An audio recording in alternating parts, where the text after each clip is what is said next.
Only Allah is your friend and His apostle and those who believe, those who perform the prayer and pay the poor rate while they bow. This verse is unanimously acknowledged to be in praise of Ali. Commentators and traditionists, such as Imam Fakhruddin Razi in Tafsir Kabir, Volume 3, page 431. Imam Abu Ishaq Thalabi in his Kashful Bayan.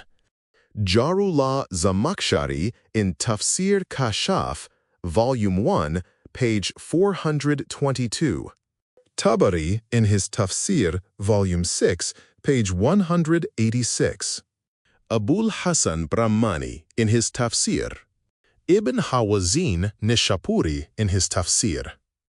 Ibn Sa'un Qartabi in his Tafsir, Volume 6, page 221. Nasafi Hafiz in his Tafsir, page 496, by way of commentary on Tafsir of Khazin Baghdadi. Fazil Nishapuri in Gharibul Quran, Volume 1, page 461. Abul Hasan Wahidi in Asbabun Nuzul, page 148. Hafiz Abu Bakr Jassas in Tafsir Ahkamul Quran, page 542. Hafiz Abu Bakr Shirazi in Fima Nazala min al-Quran fi Amirul Mu'minin. Abu Yusuf, Sheikh Abdus Salam Qazwini in his Tafsir Kabir. Qazi Baydawi in Anwarut Tanzil, Volume 1, page 345.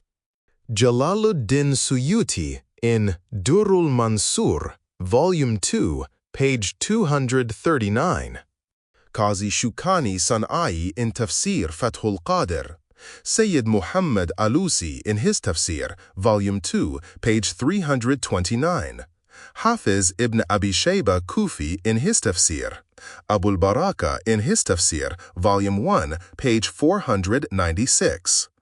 Hafiz Baghawi in Ma'alim al-Tanzil.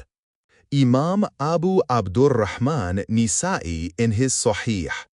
Muhammad ibn Tolha Shafi'i in Matalibus Su'ul, page 31. Ibn Abil Hadid in Sharh Najhul Bilagha, Volume 3, page 375. Kazin Alauddin Baghdadi in his Tafsir, Volume 1, page 496. Sulaiman Hanafi in Yanabiyul Mawadda, page 212. Hafiz Abu Bakr Bayhaqi in Kitab Musannaf. Rozin Abdari in Jam'u Siha'i Sitta. Ibn Asakir Damishqi in Ta'rikh Sham. Sibt ibn Jawzi in Tadhkira, page 9. Qazi Azudaji in Mawaqif, page 276. Sayyid Sharif Jurjani in Sharh Mawaqif. Ibn Sabbagh Maliki in Fusulul Muhimma, page 123. Hafiz Abu Sa'd Samani in Fada'il al-Sahaba. Abu Ja'far Askafi in Naqzil Uthmaniyah. Tibrani in Awsat. Ibn Maghazili Faqih Shafi'i in Manaqib. Muhammad ibn Yusuf Ganji Shafi'i in Kifayatul Talib. Mulla Ali Qushachi in Sharh Tajrid. Sayyid Muhammad Mu'min Shablanji in Nurul Absar, page 77. Muhibbuddin Tabari in Riyazun Nuzra. Volume 2, page 247, as well as many others of your notable ulama, all have narrated from Sa'di. Mujahid Hassan Basri. Armash, Atba ibn Hakim, Ghalib ibn Abdullah, Qais ibn Rabi'ah, Abaya ibn Rabi'i, Abdullah ibn Abbas, Abu Dhar Ghifari, Jabir ibn Abdullah Ansari, Ammar, Abu Rafi, and Abdullah ibn Salam, and others acknowledge that this verse was revealed in praise of Ali. This verse refers to the time that Ali gave a ring to a beggar during ruku, bowing in prayer. Here also the words are plural, out of deference and respect to the rank of wilaya, guardianship, and to prove that Ali was the imam and successor to the Prophet.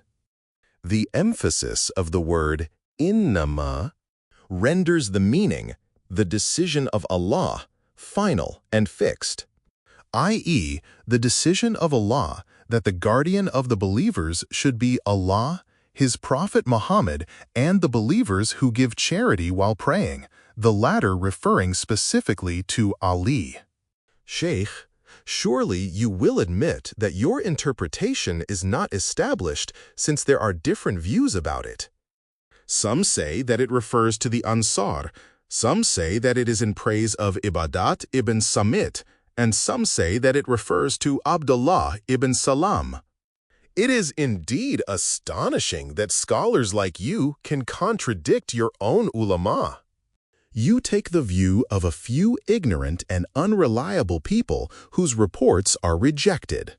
Your great men of learning have claimed unanimity on this point, men like Fazil Taftazani and Mullah Ali Kushachi, who says in Sharh Tajrid, according to the unanimous view of the commentators, this verse was revealed in praise of Ali, who, while in ruku, bowing in prayer, gave away his ring to a beggar.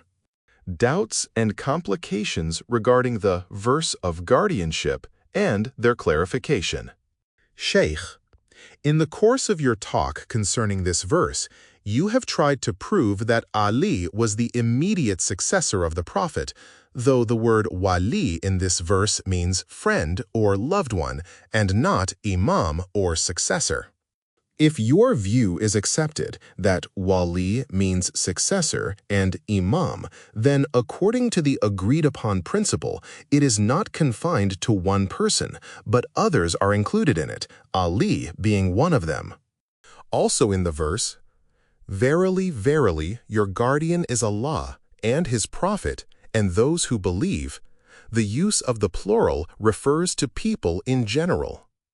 To say that the plural form is an indication of respect is not justified without any valid reasoning, Quranic example, or other authority. You have misconstrued the phrase, your guardian.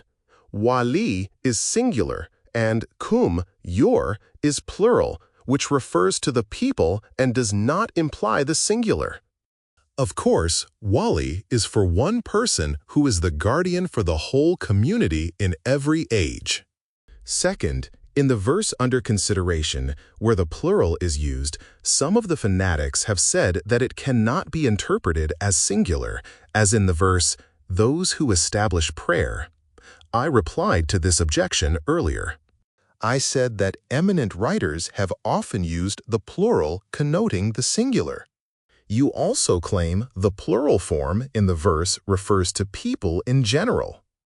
We say that according to the emphasis of the word verily, the reference is to Ali, but we do not say that the reference is peculiar to him alone. Others of the Holy Family of the Prophet are included in it. According to authentic hadith, all the imams of the progeny of the Prophet are included in this verse.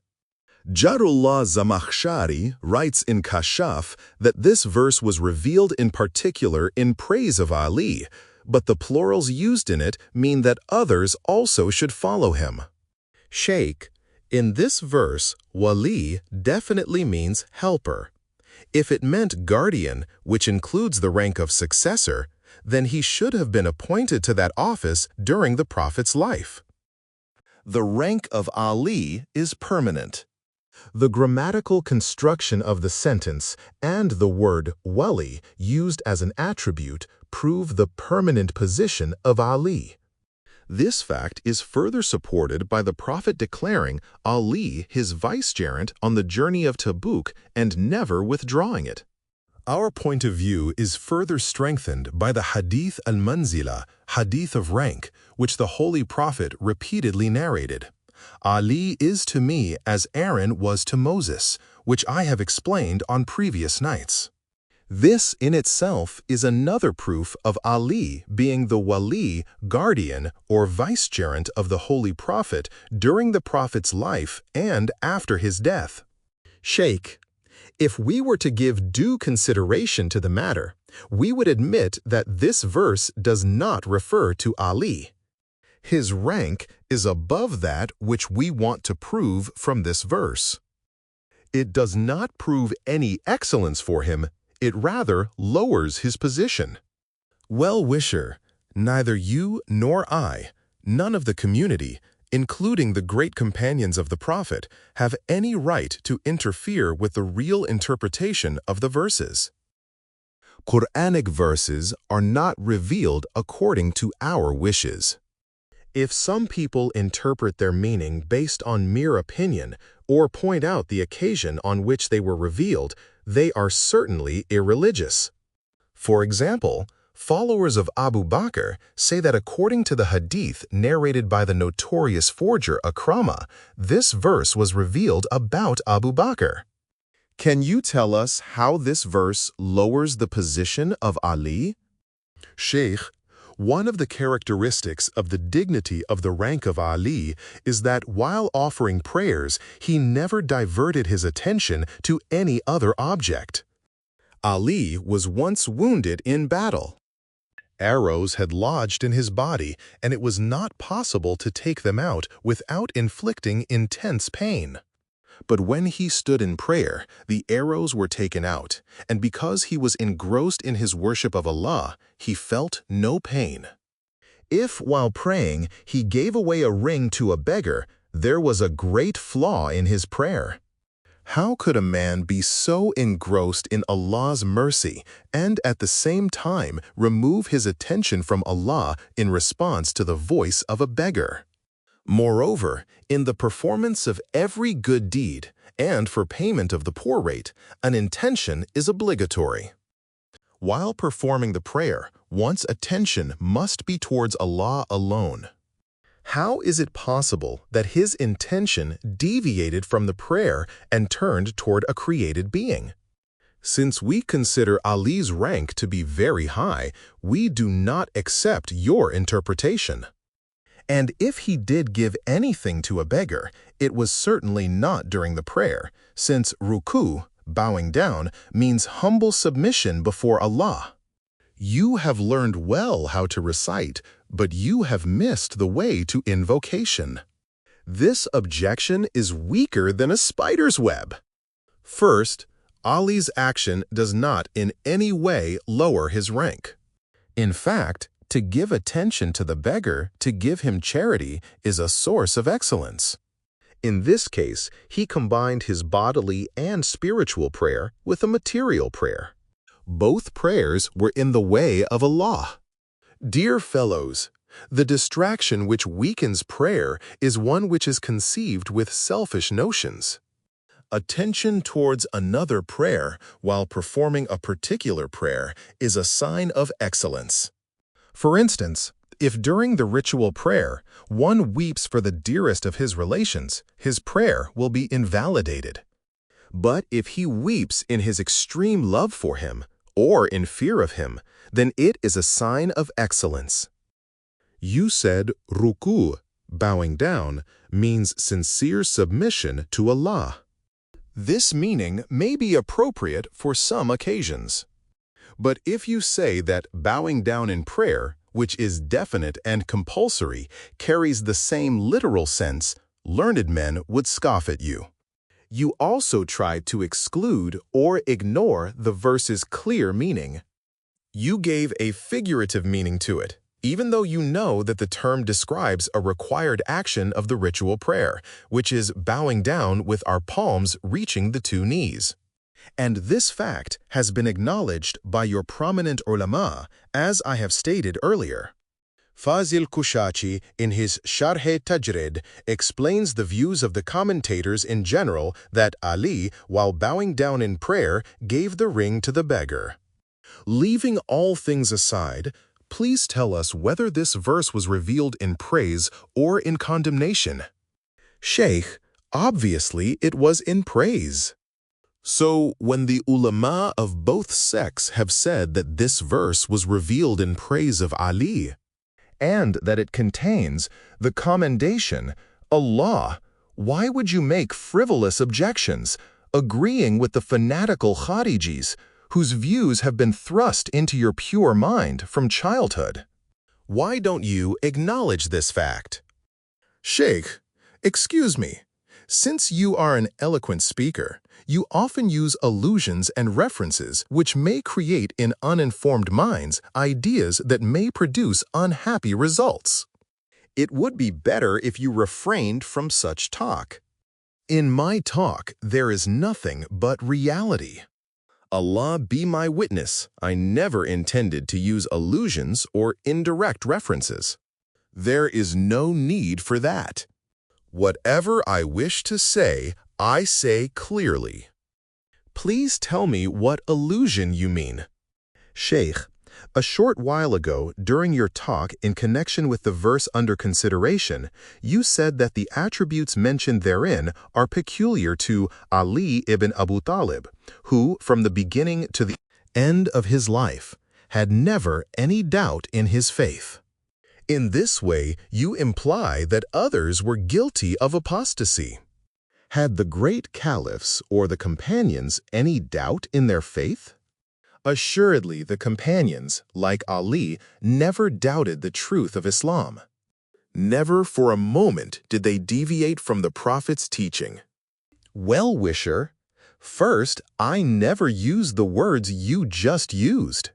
Second, you know that to prove something for someone does not disprove the same thing for someone else. Third, although you are trying to criticize me, I think others have no such thing in mind. Allah be my witness, I have not made any indirect reference to anything, nor have I thought of doing so. And if anything occurred to your mind, you might have asked me about it privately. The manner of your talking shows that there is some point on which you are silent. I ask you to let us know what you have in mind and to give authentic references for what you say. It is you who have created such things in our minds. You insist that the issue be discussed. Again, I ask you to ignore this matter and not insist on it.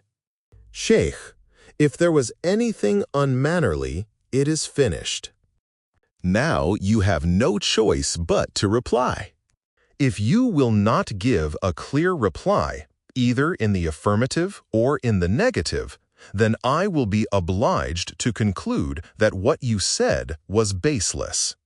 There is nothing unmannerly in my remarks, but since you insist, I have no choice but to reveal the truth. Your great ulama agree that the Prophet's companions, whose faith was not yet perfect, often entertained doubts.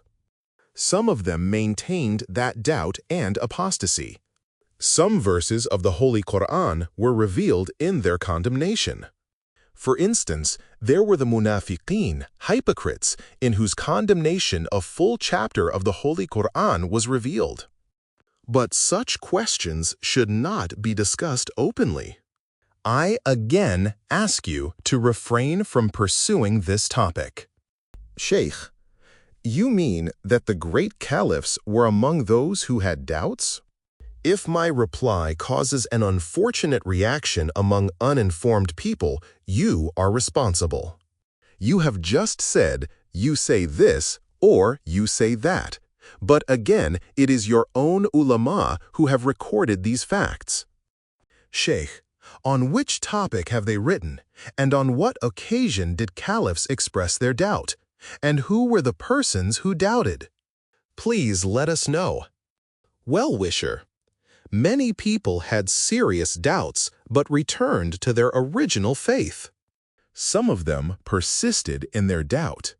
Ibn Makhazili Shafi'i in his Manaqib and Hafidh Abu Abdullah Muhammad ibn Abi Nasr Hamidi in his Jam' Bainus Sahihain al-Bukhari and Muslim write, Umar ibn Khattab said, I never doubted the prophethood of Muhammad as I did on the day of Hudaybiyah. This statement shows that he doubted Muhammad's prophethood more than once. Nawab. Excuse me, what was the occasion in Hudaybiyah which prompted doubt about the prophet? The prophet saw one night in a dream that he went to Mecca with his companions to perform the Umrah. Next morning, when he related the dream to his companions, they asked him to interpret it. The prophet said, "Allah willing, we shall go to Mecca and fulfill this performance." But he did not specify the time for it. With the intention of visiting the house of Allah, the prophet set out with his companions toward Mecca the same year. When they reached Hudaybiyah, a well near Mecca, the Quraysh came there and prevented them from moving forward. Since the prophet had not gone there prepared to fight, he offered to make peace with them. A treaty was signed and the prophet returned to Medina. On this occasion, Umar had doubts. He went to the prophet and said, "Are you not the prophet of Allah and a truthful man? Did you not tell us that you would go to Mecca and perform the Umrah and have your head shaved and beard trimmed? Why have you now failed to do this?" The Holy Prophet asked him whether he had fixed the time for that or if he had told them that he would go there in the same year. Umar admitted that the Prophet had not specified a time. The Prophet said that what he had told them was correct, and, Allah willing, they would go to Mecca in the future, and the dream would be realized. Of course, the time for the fulfillment of the interpretation, be it sooner or later, depends upon Allah's will. Then, for confirmation of the statement of the Holy Prophet, Gabriel appeared and revealed the following verse of the Quran. Indeed, Allah has fulfilled for His Prophet the vision with truth, that certainly you will enter the sacred mosque, if Allah pleases, in security, with shaved head, some with their hair shortened, without fear. For He knew you knew not, and He had ordained besides this a near victory. 48-27. Victory here means the conquest of Khaybar. This was, in short, the event of Hudaybiyah, which was in fact a test for the faithful and for the wavering people. At this stage, there followed a discussion of whether to continue the discussions in view of the schedule of the Sunni visitors from Afghanistan as well as well-wisher, the outcome of which was a decision to continue. 7th Session, Wednesday night, 29th Rajab. 1345 AH. Sayyid Abdul Hayy, Imam of the Sunni Congregational Mosque. Some nights ago, you made some statements for which Hafiz Sahib demanded proofs, but you cunningly evaded a reply or created confusion among us, and the whole matter was very disturbing. Well-wisher, please let me know which of your questions was left unanswered, since I do not recall the incident to which you refer. Sayyid, did you not say some nights ago that Ali had unity of self with the Holy Prophet, and so was superior in rank to all the prophets?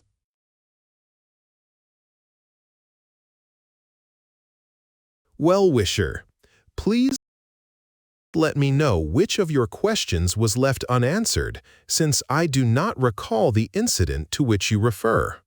Sayyid, did you not say some nights ago that Ali had unity of self with the Holy Prophet, and so was superior in rank to all the prophets? It is true. That was my statement, and it is my belief. Sayyid, then why did you not reply to our query? You are greatly mistaken. It is strange that you have been listening closely throughout our discussions, yet now you accuse me of adopting cunning methods or confusing your minds. If you consider deeply, you will understand that I said nothing irrelevant, but the learned mullahs had put certain questions which I was obliged to answer. Now, if you have any question to put, you may do so, and with Allah's help, I will answer it. Sayyid, we wish to know how it is possible that two individuals may be united so that their unity is such that they become one and the same. Difference between assumed unity and real unity. Well-wisher. Obviously, it is not possible for two persons to form a real unity. When I said that the commander of the faithful had a unity of self or soul with the Holy Prophet, you should not take it as actual unity, because no one has ever claimed that, and if anyone believed it, they would be absolutely wrong. The unity I referred to is only assumed, not actual, and intends to indicate that both of them have the same excellence of soul and merits, not the same body. Then, according to this proposition, they should both be prophets, and from what you say, the revelation should have come to them both. Well-wisher. That is a manifest misconception. No Shias hold such a belief. I would not have expected you to indulge in such talk and waste our time. I have just told you they are associated in all matters of virtue and excellence, excepting those attributes for the exclusion of which there are specific ordinances or grounds. Such an exception is prophethood, with all the characteristics attached to it, one of them being the reception of revelation, and through it communication of the divine ordinances. Perhaps you have forgotten my statements on previous nights, in which I proved through the hadith of rank, manzila, that Ali possessed the rank of prophethood, but that he followed and was subject to the religion and the code prescribed by the Holy Prophet. His rank in prophethood was no more than the rank of Aaron in the time of Moses. But if you believe in Ali's equality with the Holy Prophet in all matters of virtue and excellence, it follows that you must believe in his equality in matters of prophethood and the characteristics attached to that. It might seem so, but if you think carefully, you will see that it is not so. As I have proved earlier from verses of the Quran, prophethood is of different ranks, and the prophets and messengers of Allah are superior to one another in ranks. As the Holy Quran clearly says, "These prophets, we have exalted some of them above the others, and the most perfect in rank of all the prophets is the special rank of Muhammad, as Allah says, Muhammad is not the father of any of your men, but the prophet of Allah and the seal of the prophets." 33-40. It is that perfection of prophethood which led to the sealing of prophethood. So in this attribute of perfection, none else could be included. In all other matters of excellence, there is association and equality, for which there are innumerable justifications. Sayyid, can you advance any argument from the Holy Quran to prove this assertion? The verse of imprecation, mubahala, proves the unity of the soul of Ali with the Holy Prophet. Well-wisher, of course, our first argument is from the Quran, which is the strongest divine evidence, namely the verse of imprecation, ayah al-Mubahala, in which Allah says, "And to him who disputes with you therein after the knowledge has come to you, come, let us summon our sons and your sons, and our women and your women, and ourselves and yourselves, and then let us invoke and lay the curse of Allah upon the liars." Your notable ulama, such as Imam Fakhruddin Razi, Imam Abu Ishaq Tha'libi, Jalaluddin Suyuti, Qadi Baydawi, Jarullah Zamakhshari, Muslim ibn Hujjaj, and many others have written that this holy verse was revealed on the day of imprecation, which was the 24th or 25th of Dhul Hijjah in 9 AH. When the Holy Prophet invited the Christians of Najran to Islam, they selected their most learned men like Sayyid, Aqib, Jasik, Alqama, etc., numbering more than 70, and sent them to Medina with 300 of Grandius. Their followers, to meet the Holy Prophet and learn what Islam was. They entered into scholarly discussions with the Holy Prophet and were nonplussed by his cogent reasoning. He proved the truthfulness of his mission from their own reliable sources and said that Jesus himself had through various signs predicted his, Muhammad's, arrival. And the Christians were awaiting the fulfillment of the prophecies of Jesus, according to which such a man would appear riding a camel from the Faran Hills in Mecca and would emigrate to a place between Ayr and Uhud, which was Medina. These arguments strongly impressed the Christians, but their love of worldly position kept them from admitting the truth. Then the Holy Prophet informed them of Allah's command, which they agreed upon as the means of settling the discussion and for distinguishing between the truthful and the liars.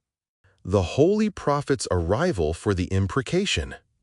According to their mutual understanding, the next day, the entire party of the Christians, including more than 70 of their scholars, waited outside the gates of Medina for the Holy Prophet. They expected him to come with pomp and circumstance and a large number of comrades to overawe them. But when the gates opened, the Holy Prophet came forth with a young man on his right, a dignified woman on his left, and 2 children in front of him. They remained under a tree, facing the Christians. Uskaf, the most learned man of the Christians, asked who those persons were who had come out with Muhammad. He was informed that the young man was his son-in-law and cousin, Ali ibn Abi Talib. The woman was his daughter, Fatima, and the 2 children were his daughter's sons, Hassan and Hussein. Addressing the Christians, their leader, Uskaf, said, "Look there, how confident Muhammad is. He has brought with him his nearest kindred, sons and dear ones, to this spiritual contest of imprecation.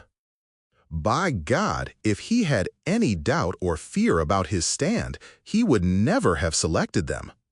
Now it is not advisable to enter the contest against them. Had we no fear of the Emperor of Rome, we would have embraced the faith of Islam. It would be expedient to compromise on their terms and return home." All of them agreed with him. Accordingly, Uskaf sent a message to the Holy Prophet, saying, "We do not want to contest with you, but would like to make peace with you." The Prophet accepted their proposal. The agreement was written by the commander of the faithful. The Christians agreed to pay an annual tribute in the form of 2,000 coats of mail, each worth about 40 dirhams. A dirham was equal to 1/2 ounce of gold, and 1,000 mithqals of gold. A mithqal was equal to 1/6 ounce. Half of this was to be paid in the month of Muharram and half in Rajab. The agreement having been signed by both parties, the Christians returned to their homes.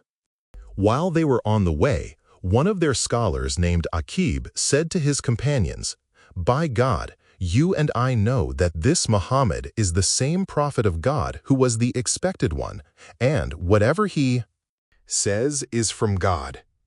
I swear by God that whoever has contended with a prophet of God was ruined, and none of their young or old remained alive. Surely, if we had contended with them, all of us would have been killed, and no Christians would have survived in the world. By God, when I looked at them, I saw faces which, if they invoked God, would have moved mountains." Quote, "What you have said is quite true and is accepted by all Muslims, but it has no bearing on our topic, namely that Ali was spiritually united with the Holy Prophet. Merits of Ali, Fatima, Hassan, and Hussein proven by the verse of imprecation. I argue from the word ourselves in this holy verse, since from this even many questions are resolved. First, the cause of truth preached by the Holy Prophet is proved. That is, if he had not been on the side of truth, he would not have dared to come out for the contest, nor would the great Christians have run away from the field of Mubahala. Second, this even proves that Hassan and Hussein were sons of the Prophet of Allah, as I have already mentioned in my talk on the first night. Third, it proves that the commander of the faithful, Ali, Fatima, Hassan, and Hussein were spiritually the most exalted persons of the whole of creation and the most beloved ones of the Holy Prophet. As even the bigoted and fanatic ulama of your sect, like Zamakshari, Baidawi, and Fakhruddin Razi, and others have written in their books. Particularly Jarullah Zamkhshari, writing about this holy verse, gives explanatory details about the gathering of these Panjatan, 5 bodies, and says that this verse is the strongest proof of the excellence of the Ashab-e-Iba, the 5 persons who had gathered under a blanket with the Holy Prophet. Fourth, it shows that the commander of the faithful, Ali, surpassed all other companions of the Holy Prophet in merit and rank, because Allah has called him in this holy verse the soul of the Prophet. Obviously, the word ourselves does not mean the Holy Prophet's own self, because to summon means to summon somebody else. A man is never asked to summon himself. Hence, the word refers to somebody else who is like the Prophet's own self or soul. And since, according to the unanimous view of reliable commentators and traditionists of both sects, no one else except Ali, Fatima, Hassan, and Hussein were present with the Holy Prophet at the imprecation. The phrase, in the holy verse, our sons and your sons, our women and your women, refer, respectively, to Hassan and Hussein, and Bibi Fatima and the other person who could be identified as ourselves in the holy group was the commander of the faithful, Ali. Hence, this word ourselves proves the unity of self between the Prophet Muhammad and Ali. Since actual unity of 2 souls is impossible, Allah's calling Ali the self of the Prophet Muhammad means an assumed unity of the 2 selves. You are well aware that basically it is better to identify a word with a near assumption than with a distant one, and the nearest assumption means association in all merits, excepting those which have been excluded by some particular reason. And we have already told you that it is the Holy Prophet's special prophethood and the granting of wahi, revelation, on him which are peculiar to him. Hence, we do not consider Ali his associate in regard to these 2 characteristics. But according to this holy verse, Ali shares with the Holy Prophet in all other merits, and assuredly the all-gracious Allah endowed Ali through the Holy Prophet with all his blessings. This in itself proves the union of their souls, which we wanted to establish. Hafiz, why do you insist that the verse does not mean the summoning of his own self? Why isn't this supposition better than the other assumption? I hope you will not waste time in illogical talk and digress from the course of justice. In fact, justice demands that when we have settled a point, we should move forward. I did not expect a man of your rank and learning to indulge in such a false argument. As you know yourself, and according to all men of learning, one self is identified with another self by way of assumption. Among literary men, it is common to claim an assumed association, as I have stated earlier. It is often seen that one person says to another, "You are my own life and soul." Particularly in the language of hadith and narratives, this relationship has often been stated about the commander of the faithful, Ali, and every such narration taken separately is a proof to establish the truth of my point of view. Further narrations and hadith as evidence of the essential unity. of the Holy Prophet and Ali. Imam Ahmad ibn Hanbal in Musnad, Ibn Maghazili, the Shafi'i theologian, in his Manaqib, and Muwafiq ibn Ahmad Khawarizmi in his Manaqib narrate that the Holy Prophet said, "Ali is from me, and I am from Ali. He who loves him loves me, and he who loves me loves Allah." Also Ibn Majah in his Sunan, Part 1, page 92. Tirmidhi in his Sahih. Ibn Hajar in Tradition V of 40 traditions concerning the merits of the Commander of the Faithful, narrated in the Sawa'iq from Imam Ahmad ibn Hanbal, Tirmidhi, Imam Abu Abdurrahman Nisa'i, and Ibn Majah. Imam Ahmad ibn Hanbal in Musnad, v.4, page .164.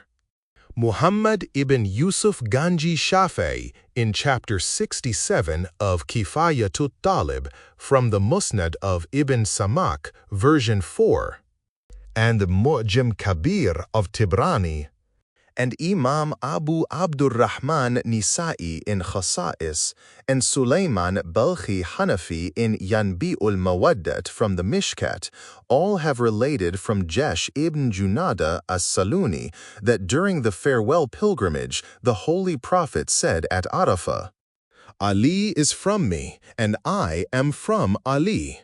Nobody recompenses me, that is, no one discharges the duty of my mission, except me and Ali."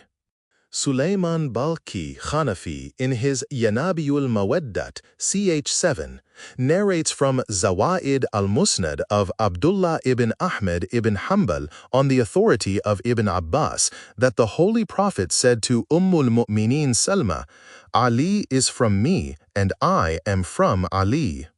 His flesh and blood is from my flesh and blood.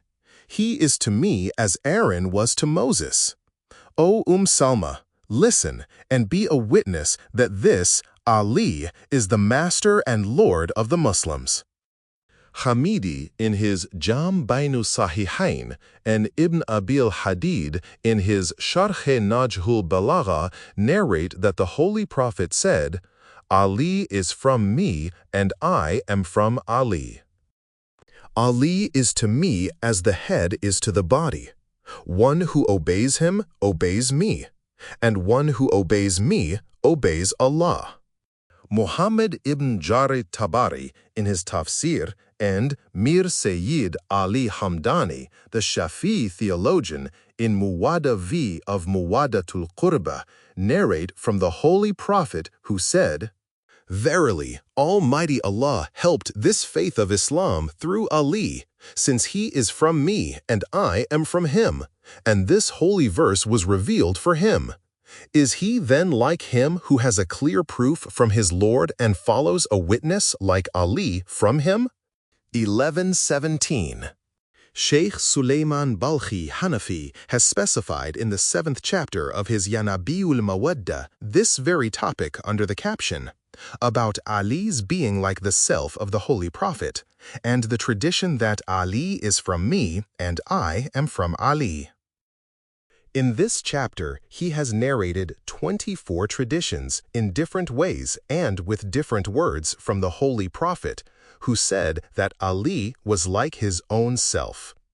Toward the end of the chapter, he narrates a tradition from the Manaqib as reported by Jabir, who said that he had heard from the Holy Prophet that Hazrat Ali possessed such characteristics that if someone possessed only one of them, it would have been enough to establish his dignity and excellence, and by those characteristics were meant the sayings of the Holy Prophet about him, such as, "For whomsoever I am the master, this Ali is his master," or "Ali is to me as Aaron was to Moses," or "Ali is from me and I am from Ali," or "Ali is to me as myself is to me. Obedience to him is obedience to me," or "Fighting against Ali is fighting against Allah," and "Peace with Ali is peace with Allah," or A friend of Ali is a friend of Allah. And Ali's enemy is Allah's enemy. Or, Ali is Allah's hujjat, proof over his servants. Or, love for Ali is faith, and enmity against him is infidelity. Or, Ali's party is the party of Allah, and the party of his enemies is the party of Satan. Or, Ali is with the truth, and the truth is with me. They are inseparable. Or, Ali is the distributor of paradise and hell. Or, one who remained aloof from Ali remained aloof from me, and one who remained aloof from me remained aloof from Allah. Or, the partisans of Ali will be rescued on the Day of Judgment. Finally, he quotes another detailed tradition from the Manaqib, at the end of which the Holy Prophet says, "I swear by Allah, who bestowed prophethood upon me and made me the choicest of his creations. O Ali, verily you are Allah's hujjat, proof for the people, his trustee, knower of his secrets, and his caliph over his servants." There are many such hadith in your books. The word ourselves clearly shows the nearest association between the Prophet and Ali in all matters of excellence. I think that this verse is the most convincing proof of my point of view. Moreover, your second question is answered by the same verse. We have proven that, with the exception of prophethood and wahi, revelation, which apply only to the Prophet, Ali was associated with him in all matters of excellence. It also follows that in meritorious characteristics, Ali was superior to the companions and to everyone else in the community. In fact, this verse also proves that he excelled all other previous prophets, just as the Prophet excelled all other prophets. Since the Holy Prophet was superior to all other prophets, Ali was also superior to them. In Ihya al-Ulum by Imam Ghazali, Sharh Nahj al-Balagha by Ibn Abi al-Hadid Mu'tazili, the Tafsir by Imam Fakhruddin Razi, and Tafsirs by Jarullah Zamakhshari, Baydawi, Nishapuri, etc. You will find this hadith of the Holy Prophet: "The ulama of my community are like the prophets of the Bani Israel." In another hadith, he said, "The ulama of the Prophet's community were equal to or better than the prophets of the Bani Israel, simply because their source of knowledge was that fountainhead of learning, the Prophet Muhammad." Therefore, Ali ibn Abu Talib was definitely superior to the prophets, since the Prophet said, "I am the city of knowledge, and Ali is its gate." He also said, "I am the house of wisdom, and Ali is its gate." When Ali himself was asked about this topic, he explained some aspects of his superiority to the prophets of the children of Israel. On the 20th of Ramadan, when Ali was on his deathbed following the attack by Abdurrahman ibn Muljim Muradi, he asked Imam Hassan to call in the Shi'as who had gathered at the door of his house. When they entered, they surrounded his bed and wept silently. Ali said, "You may ask any question you like before I leave you, but your questions should be brief." One of those present was Sa'sa'a ibn Suwan. Your own great ulama, like Ibn Abdul Bir and Ibn Sa'd, have written about his life and character, have relied on him, confirming that he was a man of great learning. Sa'sa said to Ali, "Let me know who is superior, you or Adam." The holy Imam said, "It is not proper for a man to praise himself, but according to the maxim, declare the blessings that Allah has given you. I tell you that I am superior to Adam." When asked why this was so, Ali explained that Adam had every means of mercy, comfort, and blessings for him in paradise.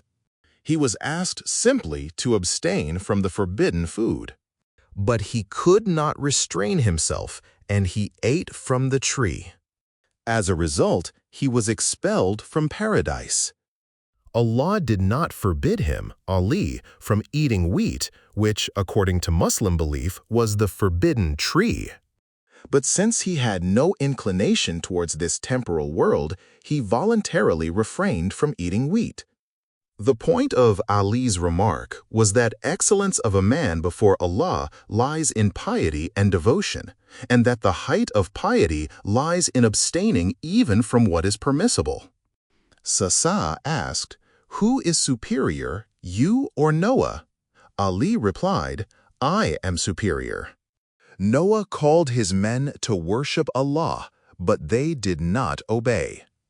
Their shameful mistreatment was torture to him. He cursed them and invoked Allah. "O my Lord, leave not on the earth a single person of the unjust ones." After the death of the Prophet, even though the people caused me extreme difficulty, I never cursed them. I suffered their torment with patience. Sasa'a asked, "Who is superior, you or Abraham?" Ali replied, "I am superior, for Abraham said, 'My Lord, show me how thou givest life to the dead.'" He said, "What? Do you not believe?" He said, "Yes, but that my heart may be at ease." 2-260. My faith was such that I said, if the veil over the unseen were lifted, my faith would not increase. Quote, Sa'as asked, "Who is superior, you or Moses?" The holy Imam replied, "I am superior, for when Almighty Allah ordered Moses to go to Egypt to invite Pharaoh to the truth, Moses said, 'My Lord, surely I killed one of them, so I am afraid that they will slay me. And my brother Aaron, he is more eloquent of tongue than I. Therefore, send him with me as an aid to help me. Surely I fear that they will reject me.'" 28:33-34. The Holy Prophet ordered me, by the command of Allah, to go to Mecca and to recite the verses of the chapter Al-Bara'ah from the top of the Kaaba to the Quraysh infidels. I was not afraid, even though there were few people there who had not lost a near relative by my sword. Obeying his order, I performed my duty alone. I recited the verses of Al-Bara'ah and returned. Quote, Sasa asked, "Who is superior, you or Jesus?" Ali said, "I am superior, for when Mary became pregnant by the grace of Allah, and the time of her delivery approached, a revelation was granted to her. Leave this holy house, for this is a house for prayers, not a place for the delivery of children." Accordingly, she left the holy house and went to the wilderness, where she gave birth to Jesus. But when my mother, Fatima bint al-Assad, felt labor pains within the precincts of the holy Kaaba, she clung to the wall and prayed to Allah in the name of that house and the builder of that house to lessen her pain. Soon, a fissure appeared in the wall, and my mother heard a mysterious voice telling her, "Oh, Fatima, enter the house of the Kaaba." She went in, and I was born inside of the holy Kaaba. Quote, "The mirror of all the prophets, as shown by the Hadith of Similitude, Hadith al-Tashbih. It is also recorded in the books of your ulama that Ali was the mirror of the high qualities of all the prophets." Ibn Abil Hadid Mu'tazili, in his Sharh Nahj al-Balagha, Volume 11, page 449. Hafiz Abu Bakr Faqih Shafi'i, Ahmad ibn Hussein Bayhaqi in Manaqib, Imam Ahmad ibn Hanbal in Musnad, Imam Fakhruddin Razi in Tafsir al-Kabir in connection with the verse of Mubahala, Muhyiddin ibn Arabi in Yawaqit o Jawahir, issue 32, page 172.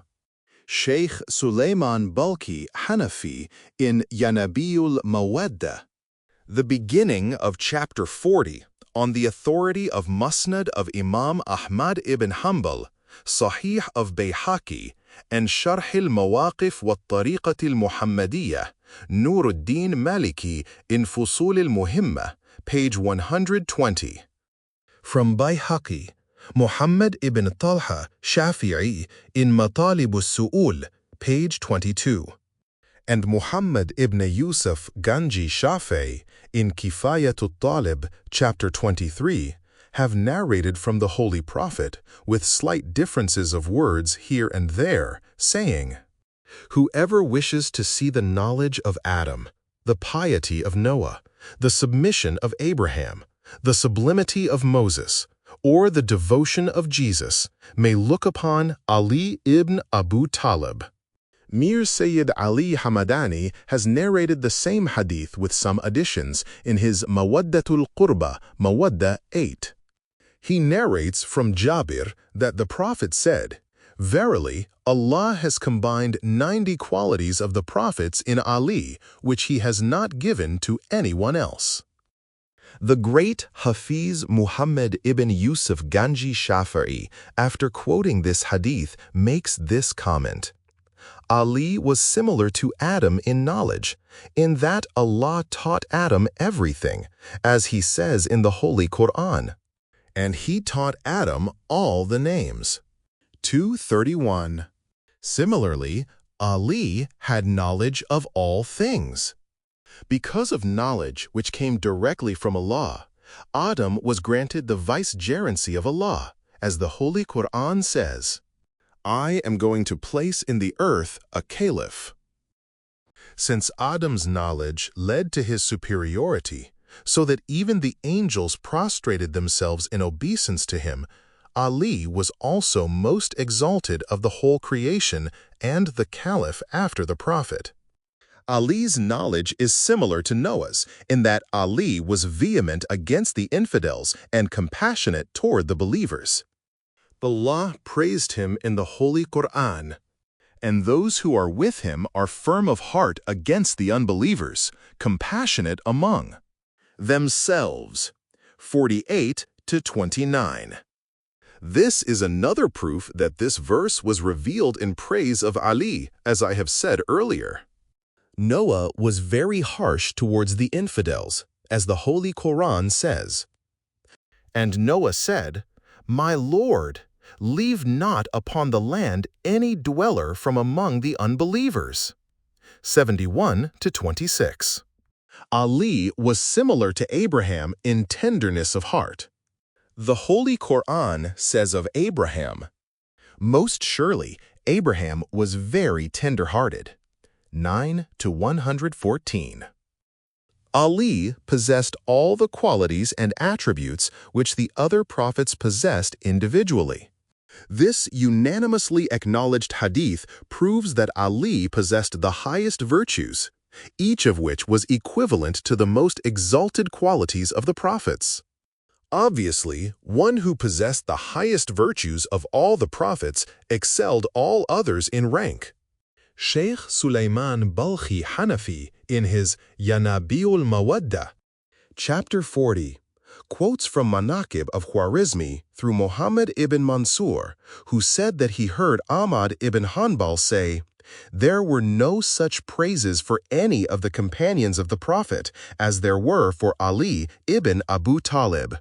Muhammad ibn Yusuf Ganji Shafi'i also narrates words to the same effect. Ibn Abi al-Hadid Mu'tazili, in his Sharh al-Nahj al-Balagha, volume 1, page 46, says, Ali was the most fitting person for the position of wilaya, guardianship, by virtue of his excellence. With the exception of the Prophet of Allah, he was the most deserving person for the office of Caliph. Ali was certainly most deserving of the caliphate, but he was cast aside by the political maneuvering of lesser men. At least they should have informed Ali that they were convening a meeting at Saqifa Bani Sa'ada to deliberate on the important issue of electing a caliph. They did not do so in order to deprive him of his right of succession. Consensus for Abu Bakr. Are we unjust, or you? You say that the Prophet's companions elected those who usurped the caliphate. Of course, you think we are all fools who blindly follow our ancestors. But what proof is stronger than ijma, general consensus? All the companions and Ummah, including Ali, appointed Abu Bakr and swore allegiance to him. Obviously, common agreement by the people is final, and agreeing to it is compulsory. The Prophet said, "My people do not agree in error. My people do not agree in deviation from the right path. So we have not followed our ancestors blindly." The fact is that on the first day after the Prophet's death, the community unanimously decided in a meeting to elect Abu Bakr as caliph. Because it was a settled fact, we should acknowledge it. Well-wisher, please let us know on what grounds is the caliphate based. It is obvious. The best proof for the existence of the caliphate after the Prophet is the ijma, general consensus of the Ummah, through which the caliphate came into being. Apart from this, the best qualification for Abu Bakr and Omar for the caliphate was their maturity. Ali, for all his virtues and nearness to the Prophet, had to be passed over because of his youth. And, to be just and fair, it was not appropriate for a youth to override the claims of the mature companions. And we do not regard this passing over of Ali as a defeat for him, for his excellence is otherwise generally accepted. There is also a hadith narrated by Caliph Omar from the Prophet who said, "Prophethood and leadership are not combined in one family." Accordingly, Ali was denied the caliphate because he belonged to the Prophet's family. He was not eligible for that office. Arguments against validity of ijma. Well-wisher, I'm astounded that you can put forward such silly arguments. First, you said that ijma, the consensus of the ummah, is the most valid reasoning, and in support of your point, you narrated a hadith. The word ummah means my ummah, so the hadith, supposing it to be true,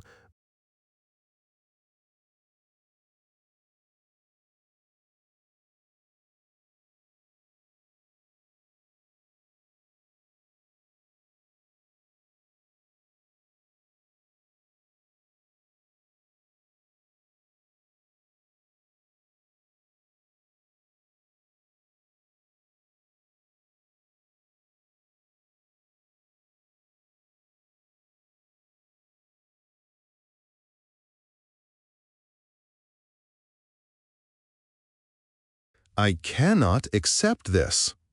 Allah has distinguished this ummah by virtue of the fact that among them there shall be a rightly guided sect. A vicegerent of Allah will be among them. When the ummah gathers together, that rightly guided sect will be among them. But this hadith, even if genuine, does not furnish any evidence that the Prophet surrendered his own right and authorized the ummah to appoint the caliph. And even if the Prophet had left it to his ummah to choose the caliph, this right is assigned to the entire ummah. Since all Muslims benefit from the caliphate, they should have the right to express their opinion in the choice of a caliph. Accordingly, the assembly of the whole ummah after the death of the Prophet would have been necessary so that, with their common consent, a perfect man might be appointed as the caliph. Was such an assembly of Muslims? Was this the way Abu Bakr came to the caliphate? Hafiz, Abu Bakr remained in the office of the caliphate for a little more than 2 years. During this period, Muslims in general swore allegiance to him and obeyed him. This in itself means unanimity of opinion among them, which is a proof of legitimacy. You are trying to skirt the issue. My question was not about the whole period of Abu Bakr. I asked about the decision made under the roof Saqifa of Bani Sa'ada. Did the gathering there comprise the whole Ummah, or were there only a few people who took the oath of allegiance? Hafiz, obviously there were only a few of the Prophet's prominent companions, but later ijma did take place. Well-wisher, did the Prophet, the most fit person to guide the Ummah, surrender his right in favor of his Ummah? Did he surrender his right so that the people of the Aus clan, who were hostile to the Khazraj clan, might take the oath of fealty for fear of their opponents coming to power? Did he abandon his right so that his people could form a government based on fear and greed? Can you call such a small group of people a community? Didn't the Muslims of Mecca, Yemen, Jeddah, and other cities belong to the Ummah? Didn't they have a right to give their opinion regarding the caliphate? If there was no conspiracy, why didn't they wait to find out the viewpoint of all Muslims in such an important matter as the caliphate? In this way, the ijma, in its true sense, might have been achieved. Even today, in order to establish a democratic state or to select a nation's leader of a nation, general elections are held. Citizens cast their votes, and the leader is selected by majority vote. Leaders of civilized countries and all cultured people would scoff at the crude proceedings of your ijma. Hafiz, why are you indulging in unpleasant talk? Ijma means that there was a gathering of intelligent people and prominent companions who assembled in the Saqifa. Well-wisher, you say that ijma meant that there was an assembly of intellectuals and distinguished companions of the Prophet, but you have no basis for this assertion except the hadith you cited. Where do the hadith mention intellectuals or distinguished companions? I repeat that the word ummah means the entire ummah, not a limited number of companions, even though they be learned. Even if what you say is correct, that ijma means the assembly of intellectuals and distinguished companions, were the intelligentsia and the companions of the Prophet confined only to those few people who assembled under the small roof on that day? Were there no other intelligent people and distinguished companions in the Muslim world? And did they unanimously vote for the caliph? Since the matter of the caliphate was a serious affair, the people were afraid that some disturbance might arise. It was not possible to inform Muslims in other places. When Abu Bakr and Omar heard that some Ansars had gathered there, they also went there to talk. Because Umar was a seasoned statesman, he considered it desirable for the Ummah to swear the oath of allegiance to Abu Bakr. Others followed him and offered the oath of allegiance to Abu Bakr. But a faction of the Ansars and the people of the Khazraj clan, supporting Sa'd ibn Ubaidah, did not swear the oath of allegiance and left the Saqifa. That was why they made haste. Well-wisher, so you also acknowledge, as your prominent historians and ulama have acknowledged, that on the day of Saqifa, when the basic proceedings were held, there was no ijma. Abu Bakr, for reasons of political expediency, proposed the names of Umar and Abu Ubaidah ibn Jarrah, and they too, returning the proposal, suggested the name of Abu Bakr, telling him that he was the most qualified for the position. They immediately swore allegiance to him. Some of the Aus clan also present took the oath of allegiance to Abu Bakr in view of their hostility against the Khazraj clan, and also because they feared that Sa'd ibn Ubaidah might otherwise become the Amir. In this way, support gradually grew wider. However, if ijma were a strong argument to be relied upon, they should have waited until the whole ummah, or, as you said, the intelligentsia, had gathered there to achieve the entire community's consensus. Hafiz, I told you that fear of disturbances forced the group to act. The people of Aus and Khazraj clans had assembled in Saqifa and were confronting each other. Each of them wanted to decide the sovereignty of the Muslim state for itself. I agree with what you say. Muhammad ibn Jarir Tabari, see his Tarikh, Volume 2, page 457, and others have written that the Muslims had not assembled under the Saqifa to elect their caliph. The Aus and Khazraj wanted to appoint an Amir for themselves. Abu Bakr and Omar benefited from their differences. If they had really gathered together to discuss the caliphate, they should have surely invited all Muslims to express their opinion in the matter. As you said, they were not in a position to inform all Muslims, and time was running short. It was true that they had no immediate access to Mecca, Yemen, Taif, or the other distant Muslim cities.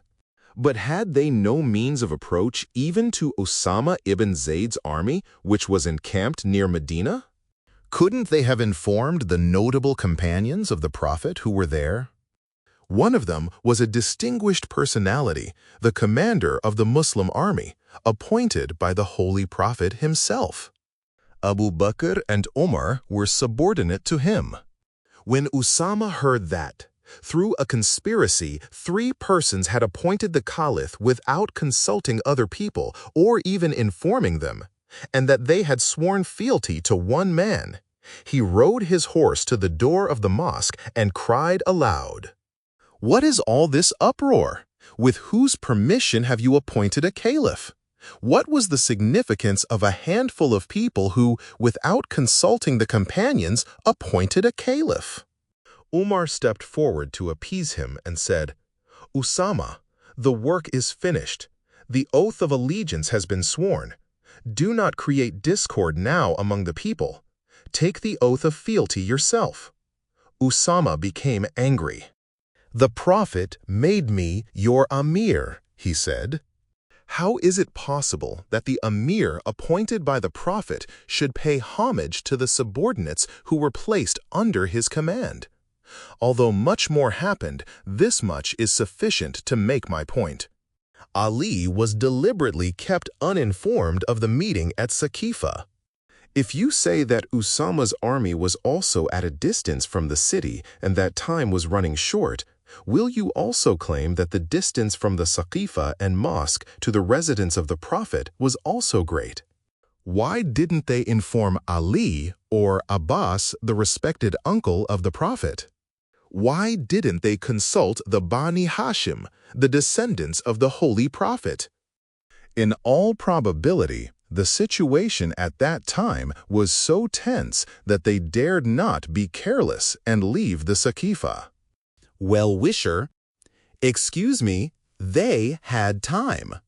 They deliberately avoided informing Ali, the Bani Hashim, and the distinguished companions.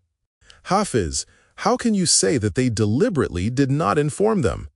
Well-wisher, one obvious indication is that Omar came to the door of the Prophet's house but did not enter it. Assuredly, this story is fabricated by the Rafizis. Look at page 456 of the Tarikh, Volume 2, by Muhammad ibn Jarir Tabari, one of your eminent ulama. He writes that Umar came to the door of the Prophet's house but did not enter. He sent a message to Abu Bakr, "Come immediately, I have urgent business with you." Abu Bakr sent word to him that he had no time. Umar sent another message, "We are faced with a crisis. Your presence is necessary." Abu Bakr came out, and Umar told him secretly about the gathering of the Ansars in the Saqifa and said that they should immediately go there. Both departed, and on the way they met Abu Ubaidah and took him with them. For Allah's sake, be fair! If they had not hatched a conspiracy, why did Omar go to the door of the house of the Prophet but not enter it? They could have asked for help. Was there in the whole Ummah only Abu Bakr who was all wisdom, and were the other companions and the descendants of the Prophet aliens who did not deserve to be informed about this matter? Was this ijma of yours rightfully constituted by 3 men? Where in any part of the world is such a procedure acceptable? Suppose that 3 people, or any group of people, assemble in a city and form an ijma and appoint the head of the state. Is it incumbent on the ulama and intellectuals of all other cities or towns to obey them? Or even if some intelligent and learned men who have not been selected by others give an opinion, is it necessary that the rest of the intelligentsia follow them? Is it proper to suppress the feelings of the entire nation through the intimidating behavior of one group of people? If, on the other hand, in learned discourses, a group of people reveals that the caliphate was not justified by religious or natural law, is it right to call them Rafizis? You say that the Holy Prophet left the issue of the caliphate to the Ummah or to the intelligentsia of the Ummah, as you call it. Was the intelligentsia of the Ummah composed of Abu Bakr, Umar, and Abu Ubaidah Jarrah? Each proposed the name of the other, and then 2 of them acknowledged the third. That was all. Is it obligatory for all Muslims to follow them? Minority, majority, and ijma mean quite different things. If a consultative meeting is held for the consideration of some particular problem, and a smaller number of people give one opinion, while the larger number gives another opinion, then it is said that one is the opinion of the minority. The opinion of the larger number is called the opinion of the majority, and if all of them, without a single exception, give a unanimous opinion, it is called ijma.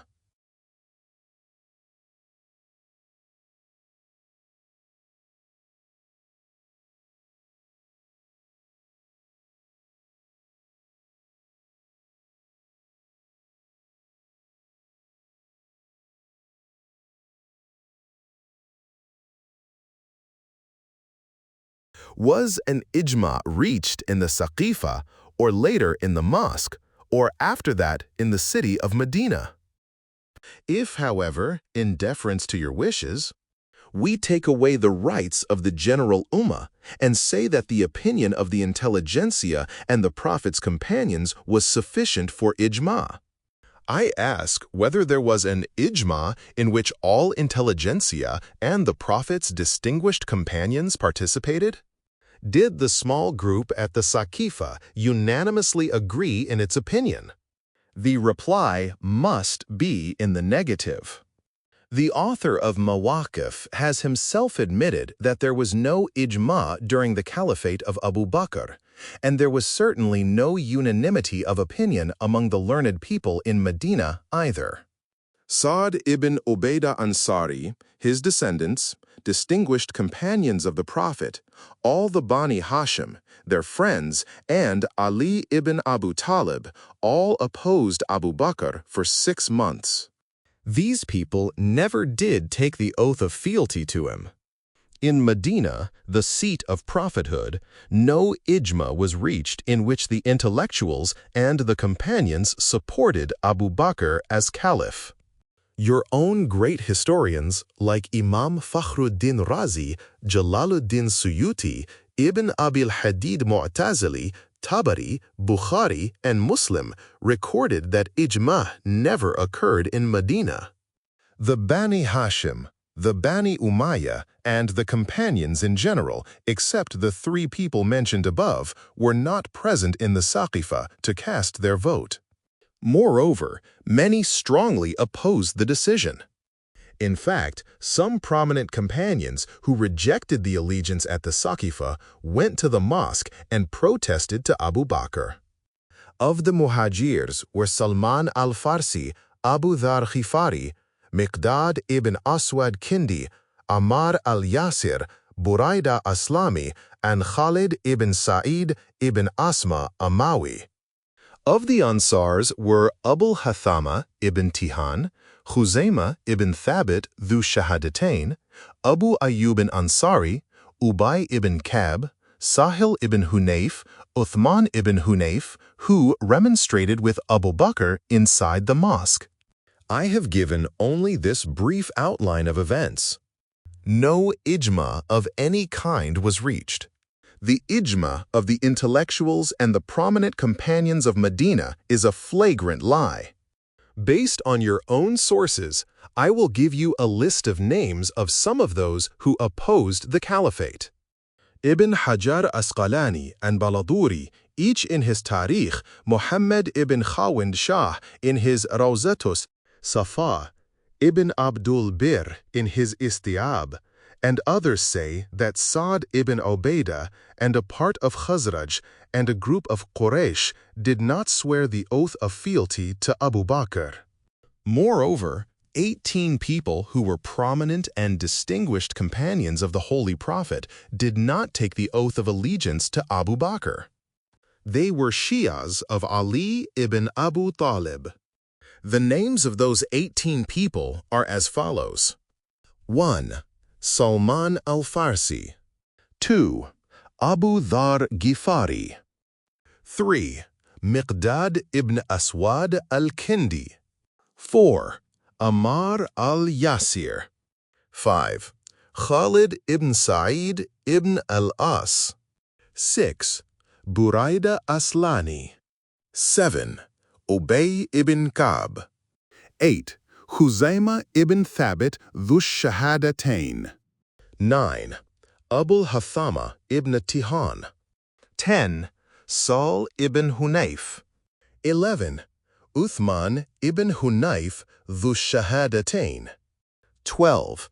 Abu Ayyub Ansari. 13. Jabir ibn Abdullah Ansari. 14. Hudayfa ibn Yaman. 15. Sa'd ibn Ubaidah. 16. Qais ibn Sa'd. 17. Abdullah ibn Abbas. 18. Zayd ibn Arqam. And Yaqubi writes in his Tarikh, a group of Muhajirs and Ansars kept themselves aloof from allegiance to Abu Bakr and were followers of Hazrat Ali. Among them were Abbas ibn Abdul Muttalib, Fadl ibn Abbas, Zubair ibn al-Awwam ibn As, Khalid ibn Sa'id, Miqdad ibn Umar, Salman al-Farsi, Abu Sufyan, Dhar Ghifari, Ammar Yasin, Bara ibn Azib, and Ubay ibn Kab. Quote, weren't these people the intellectuals of the Ummah? Ali, Abbas, the uncle of the Holy Prophet, and other distinguished persons of the Bani Hashim, weren't these people wise and trustworthy? What kind of ijma was it which was held without the consultation of these people? When Abu Bakr is selected secretly and other prominent companions are not informed, does this constitute ijma? Or is it political conspiracy? Hadith al-Thaqalain and Hadith as-Safina. Moreover, the Bani Hashim, the Prophet's family, were not present at the Saqifa. The precious value of their judgment cannot be denied in view of the hadith narrated on earlier nights and acknowledged by both sects. The Holy Prophet said, I leave with you two great things, the Book of Allah, the Holy Quran, and my Ahlul Bayt, members of the Holy Family, Ali, Fatima, and their issue.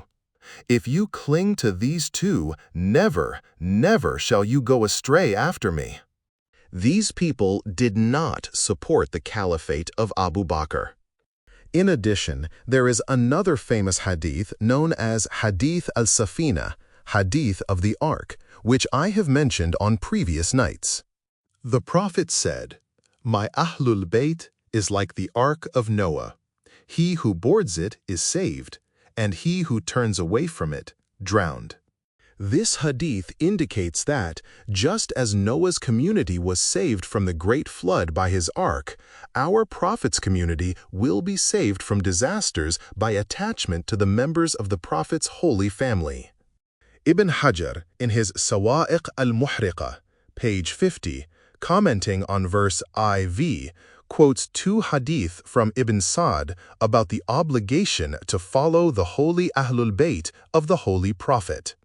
In one hadith, the Prophet said, "I and my Ahlul Bayt are a tree of paradise whose branches are in the earth. So one who seeks the path towards Allah should attach himself to them."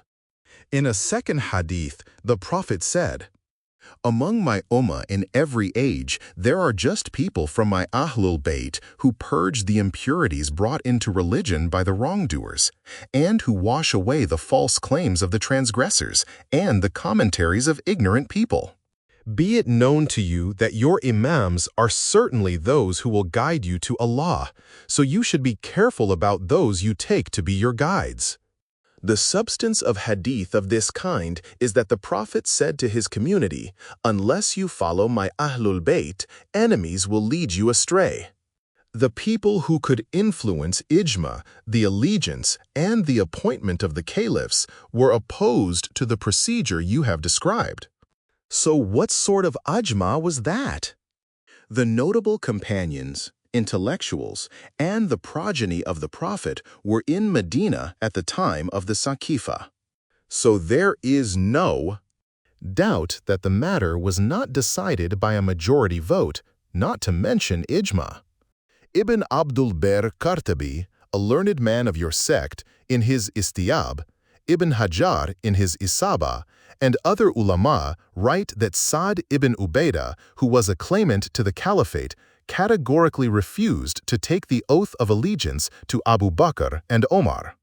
He did not want to set off a commotion, so he set out for Syria.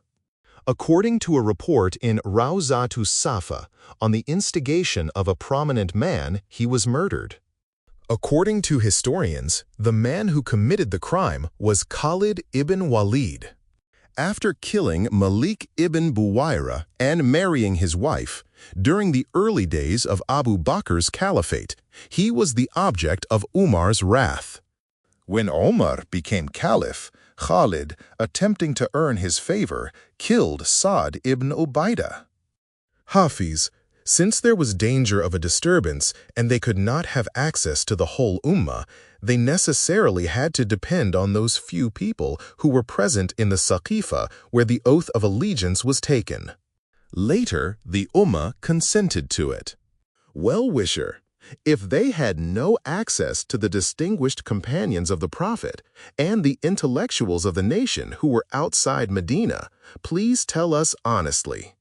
If there had been no plotting in this case, why didn't they invite those present in Medina to the meeting at the Saqifa?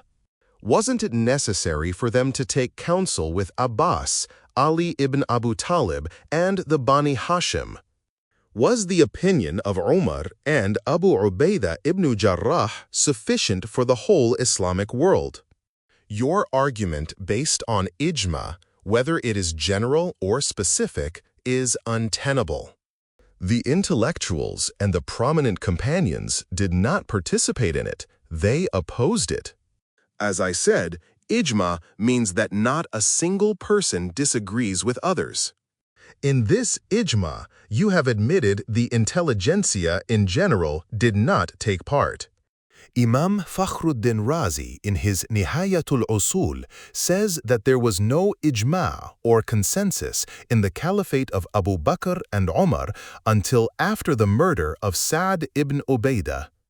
I fail to understand how you can call this imaginary ijma a proof for the rightfulness of the caliphate.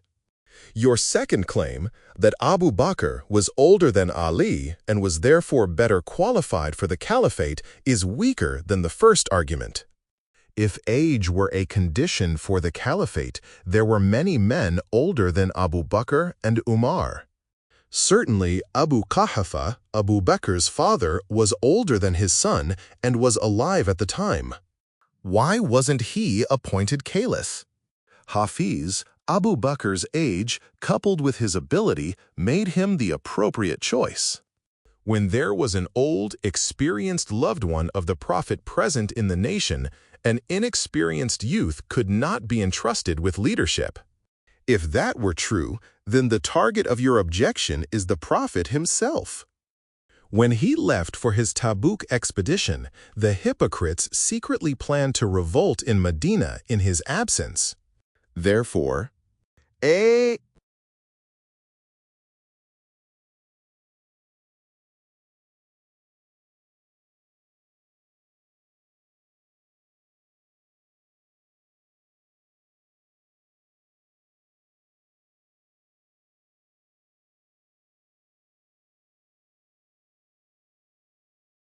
appointed an experienced man in his place in order to control the situation in Medina and to foil the hypocrites' plans. I ask you to tell us who the Prophet left in his place in Medina as his successor and caliph. Hafiz, it is well known that he made Ali his caliph and successor. Well-wisher, weren't Abu Bakr, Umar, and other older companions in Medina at that time? Yes, and yet the Prophet made a young man, Ali, his caliph and successor. For the recitation of some of the verses of the chapter Al-Bara, the immunity, of the Holy Quran to the people of Mecca, one would perhaps think an experienced man should have been appropriate.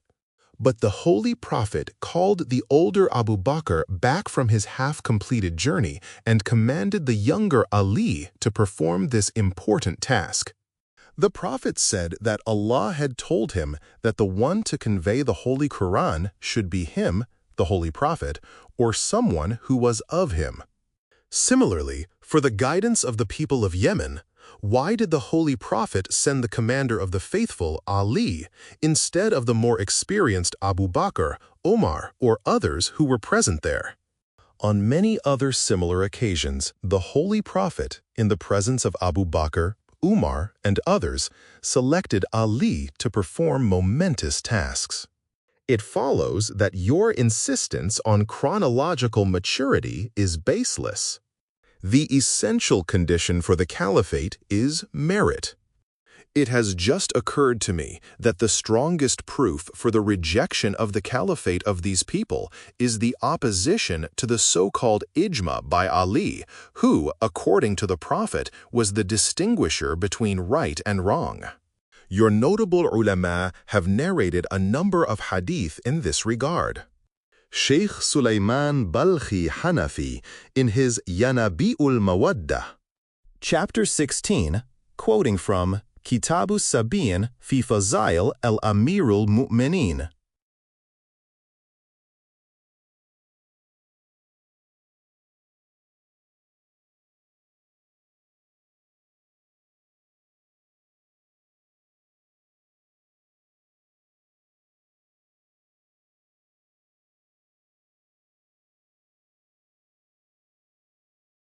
Imam al-Haram Abu Ja'far Ahmad ibn Abdullah Shafi'i.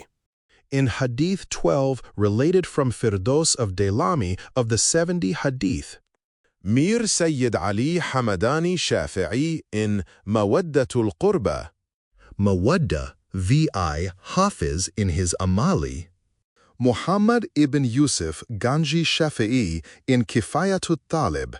Chapter 44, relate, with slight difference in wording, on the authority of Ibn Abbas, Abi Layla Ghifari, and Abu Dhar Ghifari, that the Holy Prophet said, the last phrase being the same in every narration.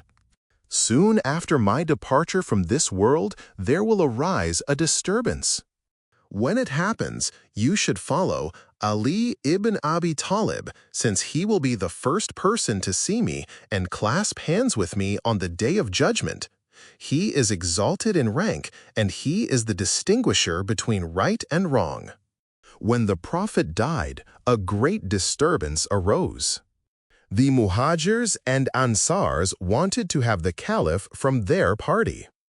According to the instruction of the Prophet, the Ummah should have brought in Ali so that he might separate truth from falsehood. This hadith has a single line of narration and is therefore unreliable. Well-wisher, I have already replied to your objection concerning a single narration. The Sunni ulama regard such hadith as valid arguments, so you cannot reject it on that ground. Apart from that, it is not the only hadith on this point. There are many such reports related by your own ulama which point to the same meaning, some of which I referred to on previous nights. In view of our time constraints, I will confine myself to mentioning here only the names of some of the authors. One of these reports is narrated by Muhammad ibn Talha Shafi'i in his Matalib Su'ul, Tabari in his Kabir, Bayhaqi in his Sunan, Nuruddin Maliki in his Fusulul Muhimma, Hakim in his Mustadrak, Hafiz Abu Na'im in his Hilya, Ibn Asakir in his Tarikh, Ibn Abil Hadid in his Sharh Nahjul Balagha, Tabrani in his Awsat, Muhibuddin in his Riyaz, Hamwaini in his Fara'id, Suyuti in his Dur al-Mansur, from Ibn Abbas, Salman, Abu Dhar, and Hudhaifa, all report that the Holy Prophet, pointing with his hand to Ali ibn Abu Talib, said, "Verily, this Ali is the first person who declared his faith in me, and the first who will shake hands with me on the day of judgment. He is Siddiq al-Akbar, the greatest speaker of truth, and the Faruq of this ummah, the discernment of this community. He will distinguish between right and wrong." Hadith, Ali is with the truth, and the truth is with Ali. Muhammad ibn Yusuf Ganji, in chapter 44 of his Kifayatut Talib, narrates the same hadith with the addition of these words, "And he is the ruler over the faithful, and he is my gate for the faithful to pass through. And he is my caliph, successor after me." Ganji Shafi'i says that Muhaddith Asham, a traditionist of Syria, has 300 hadith in praise of Ali. It has also been recorded by Muhammad ibn Talha Shafi'i in Matalib al-Su'ul, Khatib Khawarizmi in Manaqib, Sam'ani in Fada'il al-Sahaba, Ibn Sabbagh Maliki in Fusulul Muhimma, Khatib Baghdadi in Tarikh al-Baghdad, Volume 14, page 21.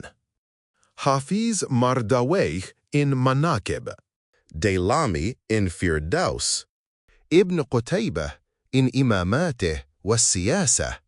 Volume 1, page 111, Ganji Shafi in Kifayatut Talib, Imam Ahmad in Musnad, and many other members of your ulama have narrated that the Holy Prophet said, "Ali is with the truth, and the truth is with Ali wherever he turns." In the same books, there is another hadith also reported by Sheikh Sulaiman Kunduzi Hanafi in chapter 20 of Yanabiul Mawadda from Hamwaini that the Holy Prophet said, "Ali is with the truth, and the truth is with Ali." Hafiz Abi Nu'aym Ahmad ibn Abdullah Isfahani in his Hilyatul Awliya, Volume 1, page 63, narrates that the Prophet said, "O party of Ansar, shall I guide you towards a person that if you adhere to him, you will never go astray?" All of them said, "Yes, O Prophet of Allah." The Holy Prophet said, "That person is Ali. Love him as you love me, and respect him as you respect me. What I have told you was Allah's command related to me by Gabriel." The general objective of these hadith is to indicate the Prophet's preference regarding his successor. The Prophet ordered his ummah to turn to Ali after him and to follow him. In light of such hadith, tell us what Ali's opposition to Abu Bakr means to you. It is, of course, very sad and surprising that so much haste was made on the Saqifa day. Every sensible person who knows what happened that day is greatly disappointed. If there was no plotting, why didn't they wait at least for a few hours so that Ali ibn Abu Talib, the Bani Hashim, and Abbas could express their views on the caliphate? Hafiz, there was no conspiracy. Since they feared a disturbance, they were quick to decide the matter of the caliphate for the safety of Islam. Well-wisher, do you mean that Abu Ubaidah Jarrah, a former gravedigger of Mecca, and others had more concern for the safety of Islam than Abbas, the Prophet's respected uncle, and Ali ibn Abu Talib? Do you mean that if they had waited for a short time, or if Abu Bakr and Omar, keeping the people engaged, had sent Abu Ubaidah to inform Abbas and Ali of the serious situation, that Islam would have perished? Please be fair. If they had invited the appropriate people to the Saqifa, their position would have been more secure. There would be no such differences in Islam as exist today. After 1335 years, we Muslim brothers would not be confronting each other as we are tonight, but would be united.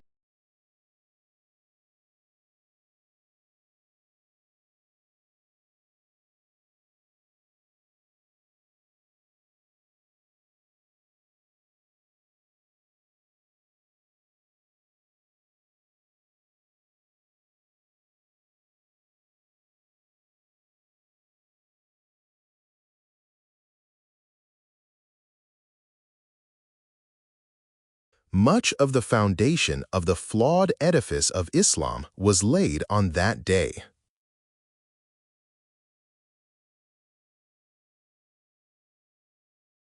Nawab, respected sir, please tell us why they rushed ahead. Why didn't they inform even the people in the mosque or in the house of the Prophet? The reasons are not far to seek. They rushed forward because they knew that if they waited for all the Muslims to come, or at least for the notable people of Usama ibn Zayd's army, the prominent companions of the Prophet present in Medina, or the Bani Hashim, that the name of Ali, among others, would have been proposed. If the names of Ali and Abbas had been proposed, Abu Bakr's and Omar's political possibilities would have been much reduced. So they hurried with their plans so that, while the Bani Hashim and the prominent companions were busy conducting the Prophet's funeral rites, they succeeded in appointing Abu Bakr Khalif based on the votes of 2 people. They played that game, and here tonight you good people are giving it the name of Ijma. Even your own great ulama like Tabari, Ibn Abil Hadid, and others have written that Umar said, "The caliphate of Abu Bakr was abruptly established." May Allah help us. As for your other claim, which you advance on the authority of Caliph Omar, that prophethood and sovereignty cannot be combined in one family, it is also rejected according to the Holy Quran. Or do they envy the people for what Allah has given them of His grace? But indeed, we have given to Abraham's children the book and the wisdom, and we have given them a good kingdom. This hadith, ascribed to Caliph Omar, is concocted. The Prophet never said a word in contradiction to the injunctions of the Holy Quran. Moreover, the caliphate cannot be separate from prophethood, because the true caliph is the embodiment of God's law acting in the world. To consider the caliphate merely a political office separable from prophethood is precisely the mistake made by Abu Bakr and Omar. If Moses' brother Aaron could be excluded from Moses' caliphate, Ali also could be deprived of the prophet's caliphate. And since prophethood and caliphate, according to the Quran, was combined in Moses and Aaron, it was undoubtedly combined in Muhammad and Ali. Your hadith was fabricated by the Umayyads. If prophethood and the caliphate could not be combined in one family, then why in the Majlis Ashura consultative assembly did Caliph Umar nominate Ali for the caliphate? After all, you also accept him as your fourth caliph.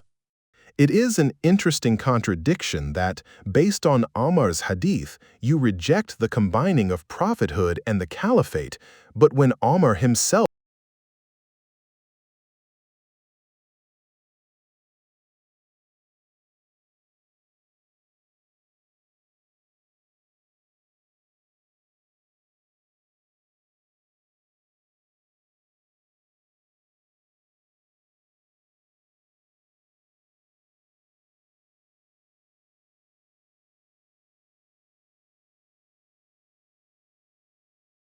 You say that prophethood and sovereignty are not combined in one family, though the Holy Prophet made it compulsory for his ummah to follow his progeny. He said that to be hostile to them was to go astray. He said on a number of occasions, "I leave behind me two weighty things, the Book of Allah, the Holy Quran, and my Ahlul Bayt. If you are attached to these two, never shall you go astray after me." This authentic hadith has been acknowledged by both sects. I have mentioned it on previous nights with its sources. Hadith of the Ark, Hadith of Saqifa. During the Great Flood, whoever took refuge in Noah's Ark was saved. Whoever turned away from it was drowned, including Noah's son. The Holy Prophet also identified his progeny with Noah's Ark, meaning that the people of his ummah in the hour of their trial should attach themselves to his descendants. Therefore, according to these clear injunctions, the ummah, in all its differences, should have sought the benefit of the Prophet's Ahlul Bayt. Ali ibn Abu Talib, according to Prophet, was the most learned and virtuous person among them. Why didn't they inform him so that they could consult with him? But no politicians grabbed power and deprived Ali of his permanent right. Sheikh, on what grounds do you say that they should have followed Ali and that the opinion and ijma of the companions should have been ignored? Well-wisher, I never said that the opinion of the companions and their ijma should not be respected. One difference between you and me is that as soon as you hear the name of a companion, even though he be a hypocrite like Abu Huraira, whom Caliph Umar beat and called a liar, you bow before him in reverence. I respect only companions who complied with the conditions of companionship with the Holy Prophet. Moreover, I have demonstrated that there was no ijma at Saqifa. If you can refute my argument, now is the time to do so. I will bow down before the consensus of this gathering. If you can point out from your own books that in the Saqifa the whole ummah or the intelligent people of the nation gathered and agreed that Abu Bakr should be caliph, we will readily accept it. And if, with the exception of two people, Omar and Abu Ubaidah, and a few people of the Aus clan, no other person took the oath of allegiance, you should admit that we Shias are rightly guided.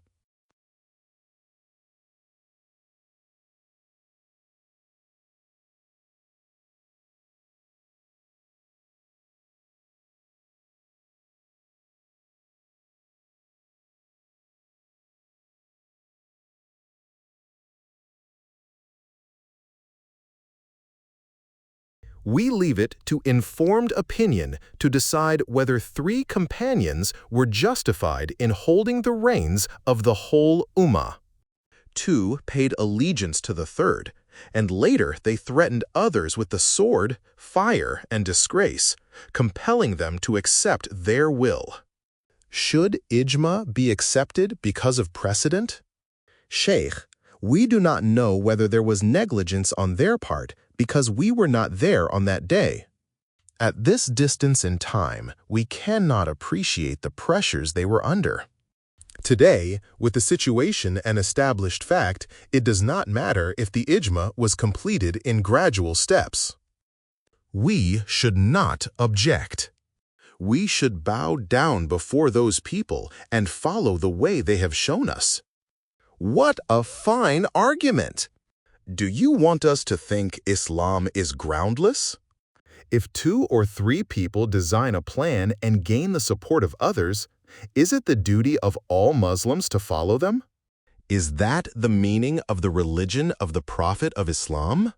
The Holy Quran says, "Therefore give good news to my servants, those who listen to the word and follow the best of it." 39 verses 17 through 18. Islam is based on facts and reason, not on blind following, certainly not on following Abu Ubaidah, the gravedigger. The Prophet showed us the way. He said that when the Ummah was divided, we should follow one who is guided. You ask us why it is obligatory for us to follow Ali. We reply that the obligation is based upon the verses of the Holy Quran and Hadith recorded in your own books. Holy Prophet's Hadith urging the believers to follow Ali. There are many Hadith making it imperative on the Ummah to follow Ali. One of them is narrated by Ammar al-Yasir, which your following ulama have recorded in their books. Hafidh Abi Nu'aym Isbahani in Hilya, Muhammad ibn Talha Shafi'i in Matalib al-Su'ul, Baladhuri in Tarikh, Sheikh Sulaiman Balkhi Hanafi in Yanabiyul Mawadda, chapter 43, from Hamwaini, Mir Sayyid Ali Hamadani Shafi'i in Mawaddatul Qurba, Mawadda fi, Daylami in Firdaus. They narrate a lengthy, detailed hadith which cannot be related here in full. It may be stated briefly that when people asked Abu Ayyub why he had gone to Ali and had not sworn allegiance to Abu Bakr, he replied that one day he was sitting with the Prophet when Ammar al-Yasir came in and asked the Prophet a question. In the course of his conversation, the Prophet said, "O Ammar, if all the people go one way and Ali alone goes the other way, you should follow Ali. O Ammar, Ali will not allow you to diverge from the path of guidance and will not lead you to destruction. O Ammar, obedience to Ali is obedience to me, and obedience to me is obedience to Allah." In light of these injunctions, and in light of Ali's opposition to Abu Bakr, shouldn't people have followed Ali? Even if the Bani Hashim, Bani Umayyah, distinguished companions, the intelligentsia of the nation, the Muhajirs and Ansars had not been with him, and they were with him, people should have followed Ali. During our discussion, you have said 2 strange things. First, you have repeatedly called Abu Ubaidah a grave digger. Can you prove that this was the profession of this gentleman? Second, you said that Ali, the Bani Hashim, and the companions did not pay allegiance to Abu Bakr. They opposed him. But all the historians and traditionists have written that Ali, the Bani Hashim, and the companions of the Prophet did take the oath of allegiance to Abu Bakr. It is not we alone who claim that Abu Ubaidah was a gravedigger. It is in your own books. You may refer to Al-Bidayah wa An-Nihaya, Volume 5, pages 266 to 267, compiled by Ibn Kathir Shami, who says that since Abu Ubaidah used to dig the graves of the Meccans, Abbas sent a man in search of Abu Talha, the gravedigger of Medina, and another man in search of Abu Ubaidah, so that both of them might dig the Prophet's grave. Forced allegiance by Ali and Bani Hashim after 6 months. You say that Ali, the Bani Hashim, and the Prophet's companions took the oaths of allegiance to Abu Bakr. You have read the words paid allegiance, but you have not understood to whom and how they paid allegiance. All your learned traditionists and great historians have written that Ali and the Bani Hashim paid allegiance outwardly, but that was done after 6 months, and then only under extreme duress. It is not proper for a noble man like you to use the words that the common Shi'as people use, that Ali was dragged out of his house and was threatened with death if he did not swear allegiance. The fact is that in the first few days of the caliphate, he willingly and cheerfully accepted the caliphate of Abu Bakr. Well-wisher, Ali and the Bani Hashim did not take the oath of allegiance immediately. Your historians have written that Ali offered his allegiance after the demise of Hazrat Fatima. Bukhari in his Sahih, Volume 3, Chapter of Ghazawa Khaybar, page 37, and Muslim ibn Hujjaj in his Sahih, Volume 5, page 154, report that Ali offered his allegiance after Fatima's death. Some of your ulama believe that Fatima died 75 days after the Prophet's death. Ibn Qutayba also holds the same view, but most of your historians claim that she died 6 months after the Prophet died. It follows, therefore, that Ali's allegiance came sometime after 3 to 6 months of the Prophet's death. Mas'udi, in his Muruju Sahab, Volume 1, page 414, says, "None of the Bani Hashim swore their allegiance to Abu Bakr until the death of Bibi Fatima." Ibrahim ibn Sa'd Saqafi narrates from Zuhri that Ali did not pay allegiance until 6 months after the Prophet's death, and the people did not have the courage to pressure him except after the death of Bibi Fatima. Ibn Abil Hadid in Sharh Nahjul Balagha relates the same fact. In any case, your own ulama insist that Ali's allegiance was not immediate, but came only after some time had passed, and then only when circumstances forced him to do so. Ibn Abil Hadid, in his Sharh Nahjul Balagha, Volume 2, page 18, narrates from Zuhri, from Aisha, who said, Ali did not offer allegiance to Abu Bakr for 6 months, and no one of the Bani Hashim offered allegiance until Ali did. Ahmad ibn Ahsam al-Kufi Shafi'i in Futuh and Abu Nasr Hamidi in Jama' Bayn al-Sahihayn report from Nafi, quoting from Zuhri, who said, Ali did not swear allegiance until 6 months after the Prophet's death. Ali dragged from his home and his house set on fire. Where have our ulama said that Ali was dragged from his house and house set on fire, as is commonly believed by Shias? They narrate it with great emotion in their religious gatherings. They also excite the emotions of people by saying that Fatima was tortured and consequently suffered a miscarriage. Well-wisher, respected audience, you revile the Shias, attempting to cover the guilt of your predecessors. You say that these hadith have been concocted by Shias. The truth is that on the order of Abu Bakr, Omar, and others went to Ali's house, threatened him with a sword, dragged him to the mosque, and forced him to swear allegiance to Abu Bakr. These facts have been recorded by your own ulama. If you wish, I will relate them. We do not say anything on our own authority. We say only what you say. Yes, please do. We are prepared to listen.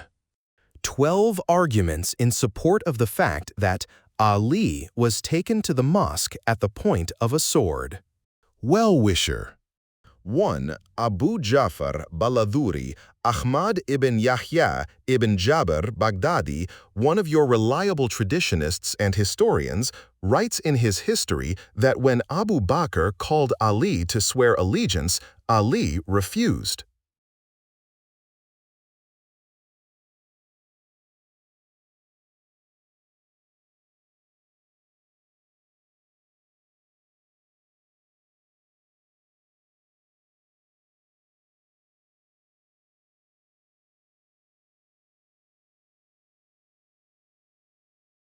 Abu Bakr sent Omar, who went with a torch to set fire to Ali's house.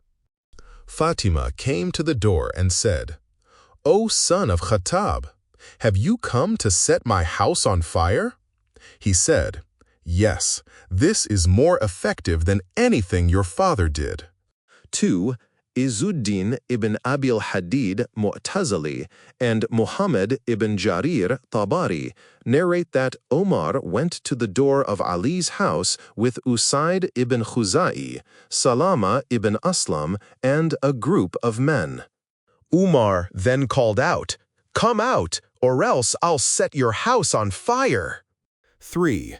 Ibn Khazayba reports in his Kitab al-Gharar from Zayd ibn Aslam, who said, "I was one of those who went with Omar with torches to Fatima's door." When Ali and his men refused to offer allegiance, Umar said to Fatima, "Let whoever is inside come out. Otherwise, I will set the house on fire along with whoever is inside." Ali, Hassan, Hussein, Fatima, and a party of the Prophet's companions and the Bani Hashim were inside. Fatima said, "Would you set my house on fire along with me and my sons?" He said, "Yes, by Allah, if they do not come out and pay allegiance to the Caliph of the Prophet." Quote, 4. Ibn Abd Rabbih, one of your famous ulama, writes in his Iqdul Farid, Part 3, page 63, that Ali and Abbas were sitting in Fatima's house. Abu Bakr told Omar, "Go and bring these people. If they refuse to come, fight them." So Omar came to Fatima's house with torches. Fatima came to the door of the house and said, "Have you come to burn our house?" He said, "Yes," and so on. 5. Ibn Abil Hadid Mu'tazili in his Sharh Nahjul Balagha, Volume 1, page 134, quoting from Jawhari's Kitab al-Saqifa, writes in detail about the affair of the Saqifa al-Bani Sa'd. The Bani Hashim and Ali were assembled in Ali's house. Zubair was also with them since he considered himself one of the Bani Hashim.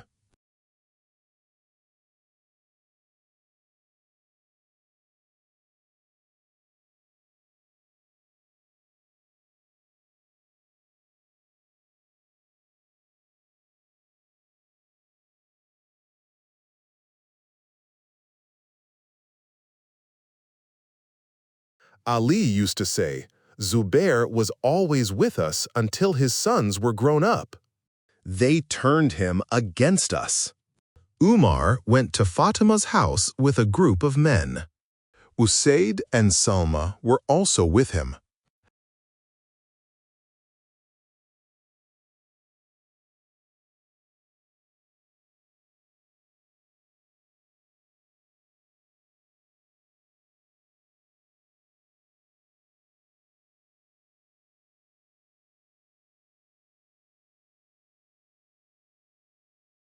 Umar asked them to come out and swear allegiance. They refused. Zubair drew his sword and came out. Umar said, "Get hold of this dog." Salma ibn Aslam snatched the sword and threw it against the wall. Then they dragged Ali to Abu Bakr. Other Bani Hashim also followed him and were waiting to see what Ali would do. Ali was saying that he was the servant of Allah and the brother of the Holy Prophet.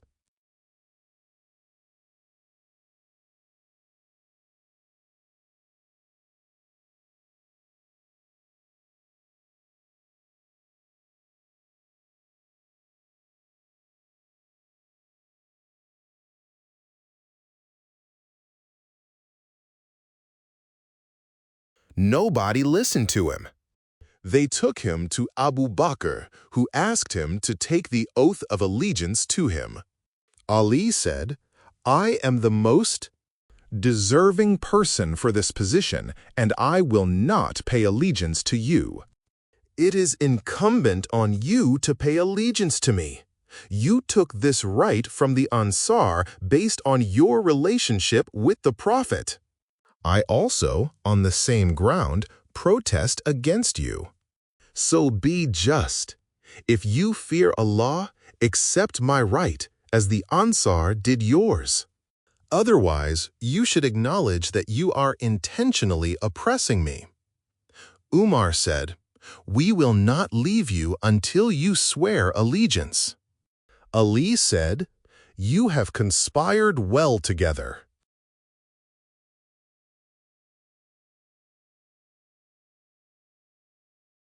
Then he turned his face toward the people and said, "O Muhajirs, fear Allah. Do not take away the right of authority of Muhammad's family. That right has been ordained by Allah. Do not remove the rightful person from his place. By Allah, we Ahlul Bayt have greater authority in this matter than you have. There is a man among you who has the knowledge of the Book of Allah, the Quran, the Sunnah of the Prophet, and the laws of our religion. I swear by Allah that we possess all these things. So do not follow yourselves, lest you should stray from the truth." Ali returned home without offering allegiance and secluded himself in his house until Fatima died. Thereafter, he was forced to offer allegiance. 6. Abu Muhammad Abdullah ibn Muslim ibn Qutayba ibn Umar al-Bahili Dinawari, who was one of your ulama and an official qazi of the city of Dinawar, writes in his famous Tarikhul Khalafate Raghibin wa Dawlat Bani Umayyah, known as Al-Imama wa Siyasa, Volume 1, page 13. When Abu Bakr learned that a group hostile to him had assembled in Ali's house, he sent Umar to them. When Umar shouted to Ali to come out and to swear allegiance to Abu Bakr, they all refused to come out. Umar collected wood and said, "I swear by Allah, who has my life in his control, either you will come out or I will set the house with all those in it on fire." People said, "O Abu Hafsa, Fatima is also present in the house." He said, "Let her be there. I will set fire to the house." So all of them came out and offered allegiance, except Ali, who said, "I have taken a vow that until I have compiled the Quran, I will neither go out of the house nor will I put on full dress." Single quote. Umar did not accept this, but the plaintive lamentation of Fatima and the snubbing by others forced him to go back to Abu Bakr. Umar urged him to force Ali to swear allegiance.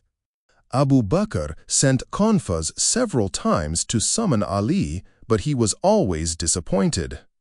At last, Umar, with a group of people, went to the door of Fatima's house.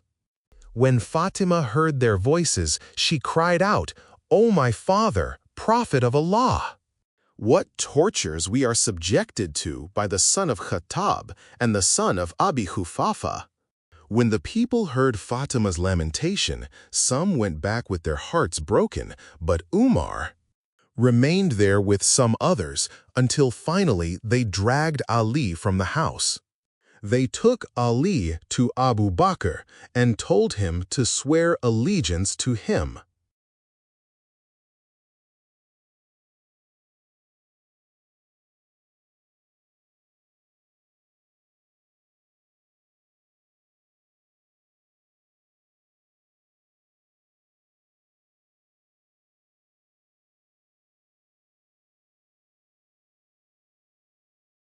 Ali said, "If I do not swear allegiance, what will you do to me?" They said, "We swear by Allah that we will break your neck."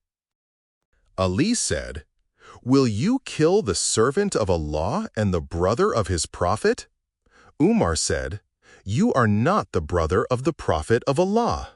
While all this was going on, Abu Bakr kept silent.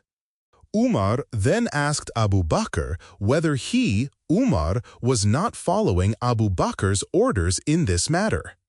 Abu Bakr said that so long as Fatima was alive, he would not force Ali to swear allegiance to him. Ali then managed to reach the grave of the Prophet, where, wailing and crying, he told the Prophet what Aaron had told his brother Moses, as recorded in the Holy Quran. "Son of my mother, surely the people reckoned me weak and had well-nigh slain me." Fatima told Abu Bakr and Omar that she cursed them both in every prayer. After narrating this affair in detail, Abu Muhammad Abdullah ibn Qutayba says that Ali did not swear allegiance and returned home. Later, Abu Bakr and Omar went to Fatima's house to placate her and to seek her pardon. She said, "Allah be my witness that you too have offended me. In every prayer I curse you and will continue cursing you until I see my father and complain against you." 7. Ahmad ibn Abdul Aziz is one of your ulama. Ibn Abil Hadid writes about him in the following words: "He was a man of learning, a traditionist, a great literary figure." He writes in his Kitab al-Sakhifa, and Ibn Abil Hadid Mu'tazali also quotes from him in his Sharh Nahjul Balagha, Volume 1, page 9, on the authority of Abil Aswad, who said, "A group of the companions and prominent muhajirin expressed their indignation at Abu Bakr's caliphate and asked why they were not consulted. Also, Ali and Zubair expressed their anger, refused to swear allegiance, and retired to Fatima's house. Fatima cried aloud and made solemn entreaties, but to no effect.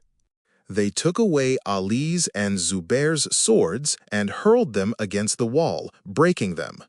Then they dragged them to the mosque to force them to swear allegiance." Quote, 8. Jauhari reports from Salma ibn Abdur Rahman that when Abu Bakr heard that Ali, Zubair, and a party of the Bani Hashim were assembled in Fatima's house, he sent Omar for them. Umar went to the door of Fatima's house and shouted, "Come out, otherwise I swear I will set your house on fire." 9. Jauhari, according to Ibn Abil Hadid in his Sharh Nahjul Balagha, Volume 2, page 19, narrates on the authority of Sha'bi. When Abu Bakr heard about the gathering of the Bani Hashim in Ali's house, he said to Omar, "Both you and Khalid go and bring Ali and Zubair to me so that they can take the oath of allegiance." So Omar entered Fatima's house and Khalid stayed outside. Omar said to Zubair, "What is this sword?"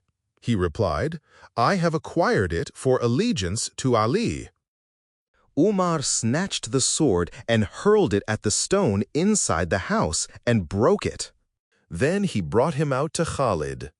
He came back into the house, where there were many people, including Miqdad and all the Bani Hashim. Addressing Ali, he said, "Get up, I'm taking you to Abu Bakr. You must pay allegiance to him." Single quote.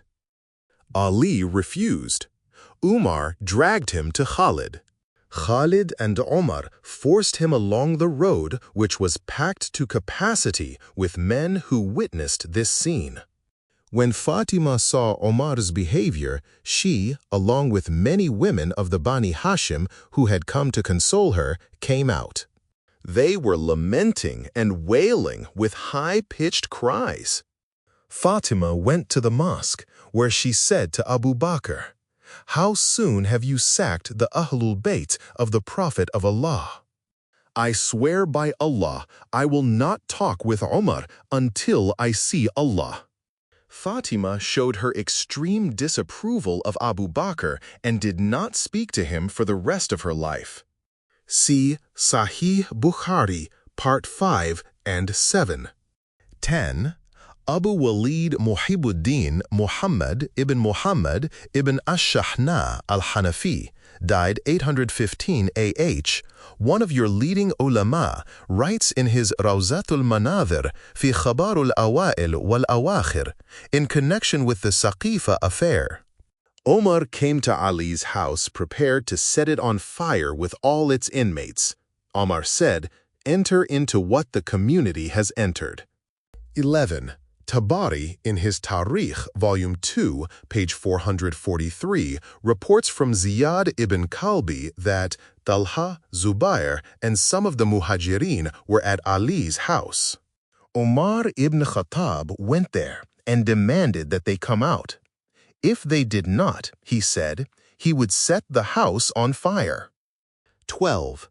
Ibn Shahna, in Hashia al-Kamil of Ibn Athir, Volume 11, page 112, writes in connection with the Saqifa that some of the Prophet's companions and the Bani Hashim, Zubair, Utbah ibn Abi Lahab, Khalib ibn Sa'id ibn As, Miqdad ibn Aswad Kindi, Salman al-Farsi, Abu Dhar Ghifari, Ammar ibn Yasir, Bara'a ibn Azib, and Ubay ibn Ka'b refused to swear allegiance to Abu Bakr.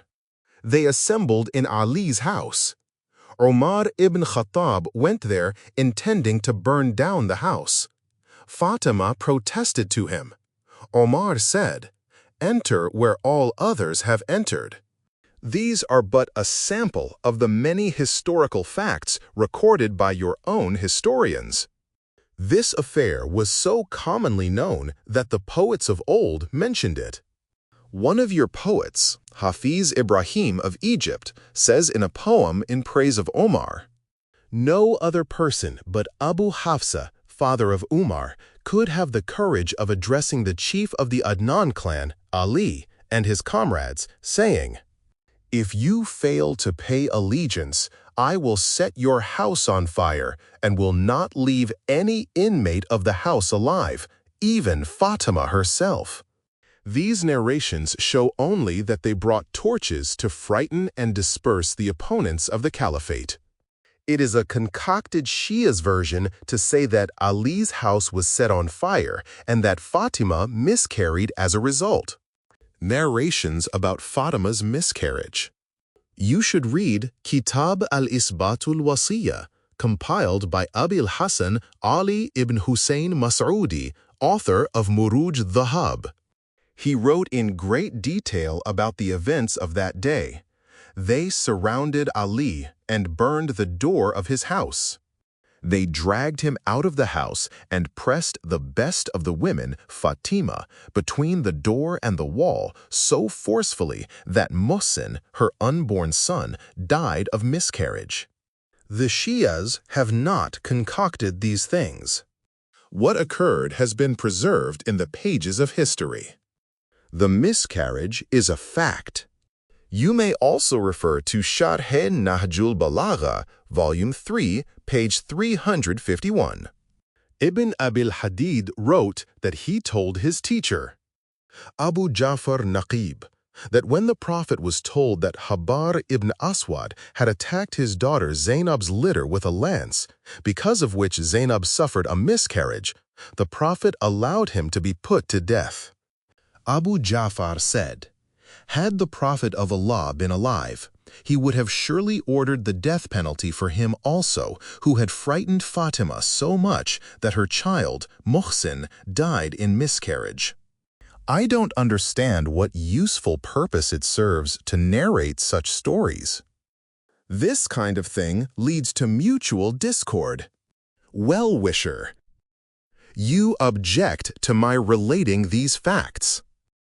But I do so to reject the attacks of malicious authors who mislead our uninformed brothers, calling Shias infidels and saying that these facts were the fabrications of the Shias. We do not say anything about Ali beyond what the Prophet said about him. We told you on previous nights that we regard Ali as a devoted servant of Allah, a divinely appointed vicegerent and successor to the Prophet. You claim that it is of no use to relate these facts. If you wouldn't bring up these points, we would not discuss them. If you hadn't said tonight that these are Shia's beliefs with no substance to them, I would not have been obliged to tell the audience that these are the beliefs of unbiased Sunni ulama. Respected sir, we believe that Hussein, the martyr, was rightly guided and that he was murdered unjustly by the officers of the Bani Umayyah. But there are some people, particularly among our young people, who say that the Battle of Karbala was strictly a military and not a religious event. It is said that Hussein ibn Ali proceeded to Kufa in quest of power, and it is the duty of every government to curb such dangers. Accordingly, Yazid resisted this threat. They requested the revered Imam to pay unconditional allegiance to Caliph Yazid, to whom obedience was obligatory. They wanted him to go to Syria to live there with the Caliph honorably, or to go back to his native place. But he did not follow their advice, and consequently, he was killed. They conclude that any mourning for such a worldly man, who was killed because of his love of power, is not only meaningless, but is an innovation. Do you have a reply to this point? How do you disprove the idea that the Battle of Karbala was not the culmination of a political struggle? Imam Hussein was never desirous of political power. Every good or bad action is based on our knowledge of Allah. The objectors should first recognize Allah, and then they should acknowledge the divine book, the Quran. From that acknowledgement, it follows that we recognize that whatever is in that book is praise. Anyone who believes that Hussein ibn Ali was motivated by worldly goals denies the truth of the Holy Quran. Allah Almighty has given evidence of Hussein's purity in the Holy Quran. He says, Allah desires only to keep away uncleanliness from you, O people of the house, and to purify you with a thorough purifying. 33-33. Most of your ulama, like Muslim, Tirmidhi, Tha'alabi, Sijistani, Abu Nu'aym Isfahani, Abu Bakr al-Shirazi, Suyuti, Hamwaini, Ahmad ibn Hanbal, Zamakhshari, Baidawi, Ibn Athir, and others have held that this verse was revealed in praise of the Holy Five, the Ahlul Bayt, people of the house: Muhammad, Ali, Fatima, Hassan, and Hussein. This verse is the greatest proof for the infallibility and purity of these holy people. The greatest impurity is love for worldly power. There are many hadith from the Prophet and the Imams condemning aspiration for worldly power and the fulfillment of our carnal desires. The Prophet said, "Love and friendship with the world is the root of all evil." Abu Abdullah Hussein had no love for worldly power. He certainly did not risk his life and the lives of his family in order to attain transitory rule in this world. If Imam Hussein's stand against Yazid were merely for worldly power, the Prophet would not have ordered people to help him. Your own ulama confirm this point. Sheikh Suleiman Balkhi Hanafi in his Yanabiul Mawadda from the Histories of Bukhari. The report continues. Anas ibn Harith reached Karbala and, in obedience to the command of the Prophet, was martyred along with Imam Hussein. It follows, therefore, that at Karbala, Imam Hussein stood for the cause of truth and not for love of this world. Imam Hussein's undertaking the journey with a small group, including his women and small children, is another indication that he left his home not for the purpose of gaining rule. If that had been his intention, he would have gone to Yemen, where he had widespread support.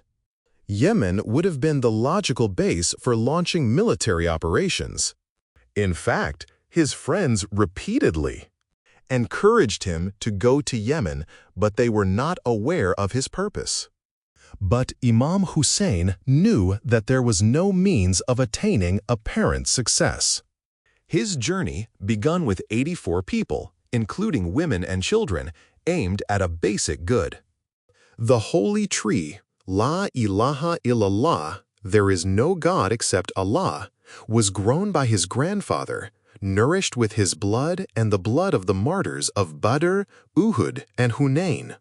The tree was entrusted to an excellent gardener, Ali ibn Abu Talib, who was held back by threats of murder and arson. The result was that the spring of Tawheed, oneness of Allah, and prophethood had taken on an autumnal change. Gradually, the administration of the garden fell into the hands of the malicious Bani Umayyah. Since the caliphate of Uthman ibn Affan, the Bani Umayyah controlled the administration of the empire. Abu Sufyan, old and blind, but his appetite for power as keen as ever, cried out to the Umayyad court, "O Bani Umayyah, keep the caliphate in your own family. Paradise and hell are myths.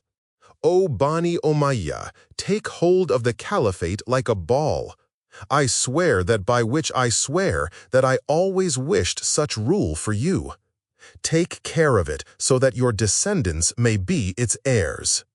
These unbelievers ejected the rightful gardeners from the garden.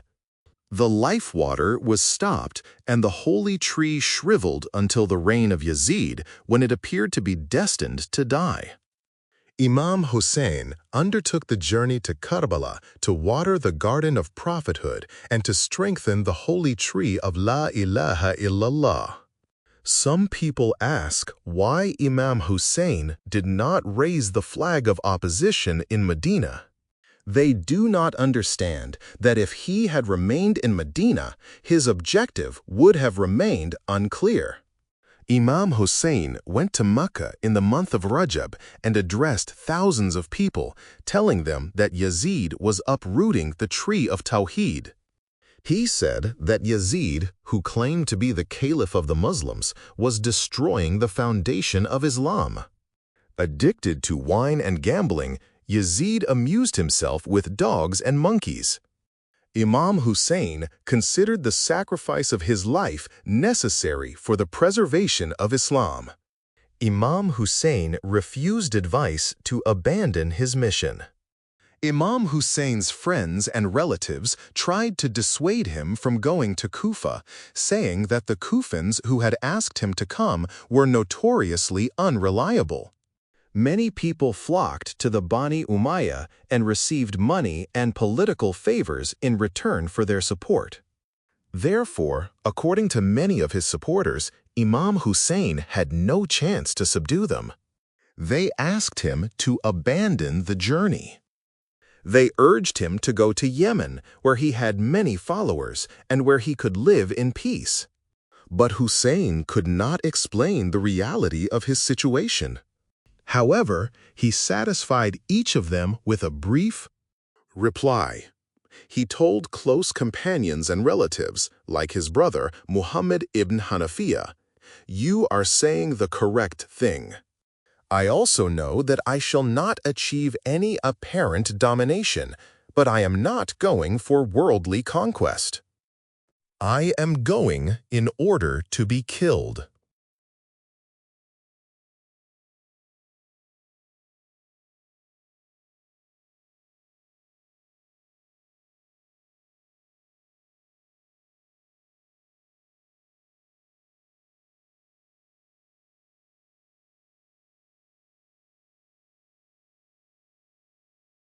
I wish that through the strength of my suffering tyranny, I may root out the very foundation of oppression and cruelty.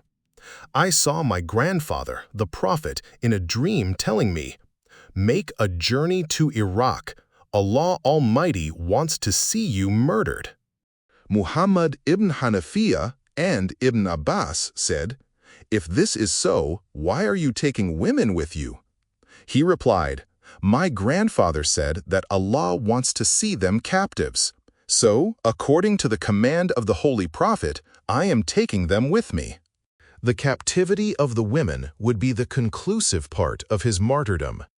They would demonstrate to the world the Umayyad cruelty to the Prophet's descendants.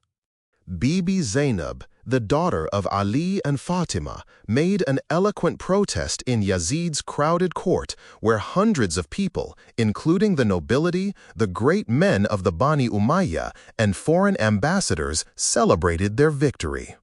The fourth Imam, Zainul Abidin, Ali ibn Hussein, also made an eloquent appeal for justice from the pulpit of the Umayyad mosque in Yazid's presence.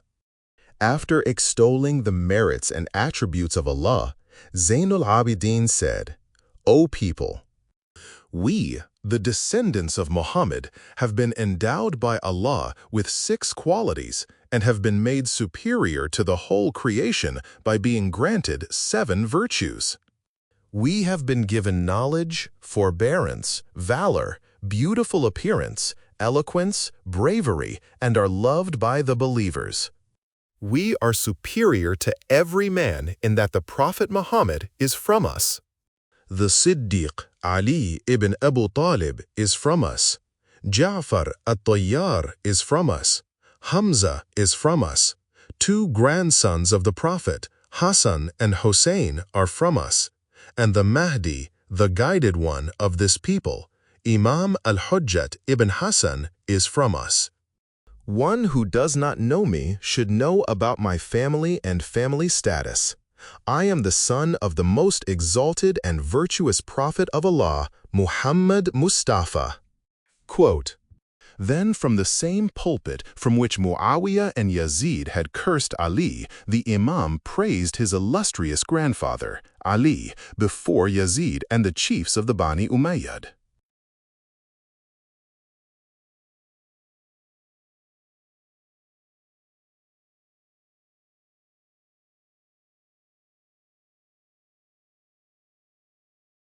The Imam said, "I am the son of the man who fought in the presence of the Holy Prophet, who fought the infidels at Badr and Hunayn, who never for a moment lost faith in Allah. I am the son of the most pious of the believers, the heir of the prophets, the slayer of the unbelievers, the ruler of the Muslims, the grace of the worshippers, the crown of those who weep in awe of Allah, the most patient of the patient, the best of the performers of prayer. I am the son of the man who was helped by Gabriel and Michael. I am the son of the man who was the protector of the honor of the Muslims and the slayer of the disbelievers.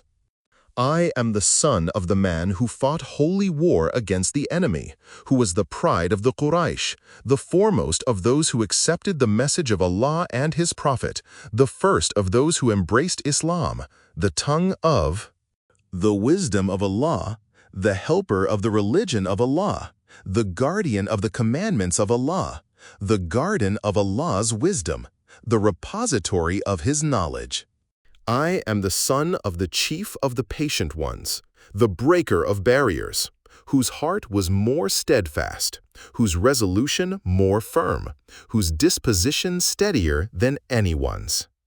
He was a fierce lion on the battlefield, who cut down the enemy with his sword and scattered them as a violent storm scatters straw.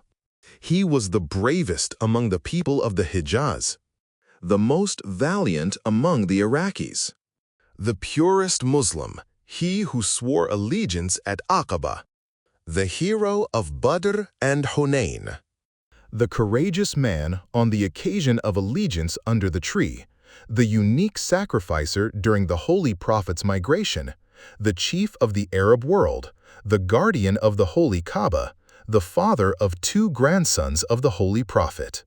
These are the virtues of my grandfather, Ali ibn Abu Talib. I am also the son of Khadija al-Kubra. I am the son of Fatima Zahra.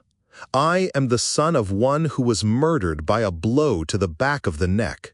I am the son of one who left this world thirsty. I am the son of one who was deprived of water, while water was allowed to the rest of creation. I am the son of one whose body was neither bathed nor shrouded. I am the son of one whose sacred head was raised on the point of the sword. I am the son of one whose women were affronted on the soil of Karbala and taken captive. I am the son of one whose women were brought to Syria as captives.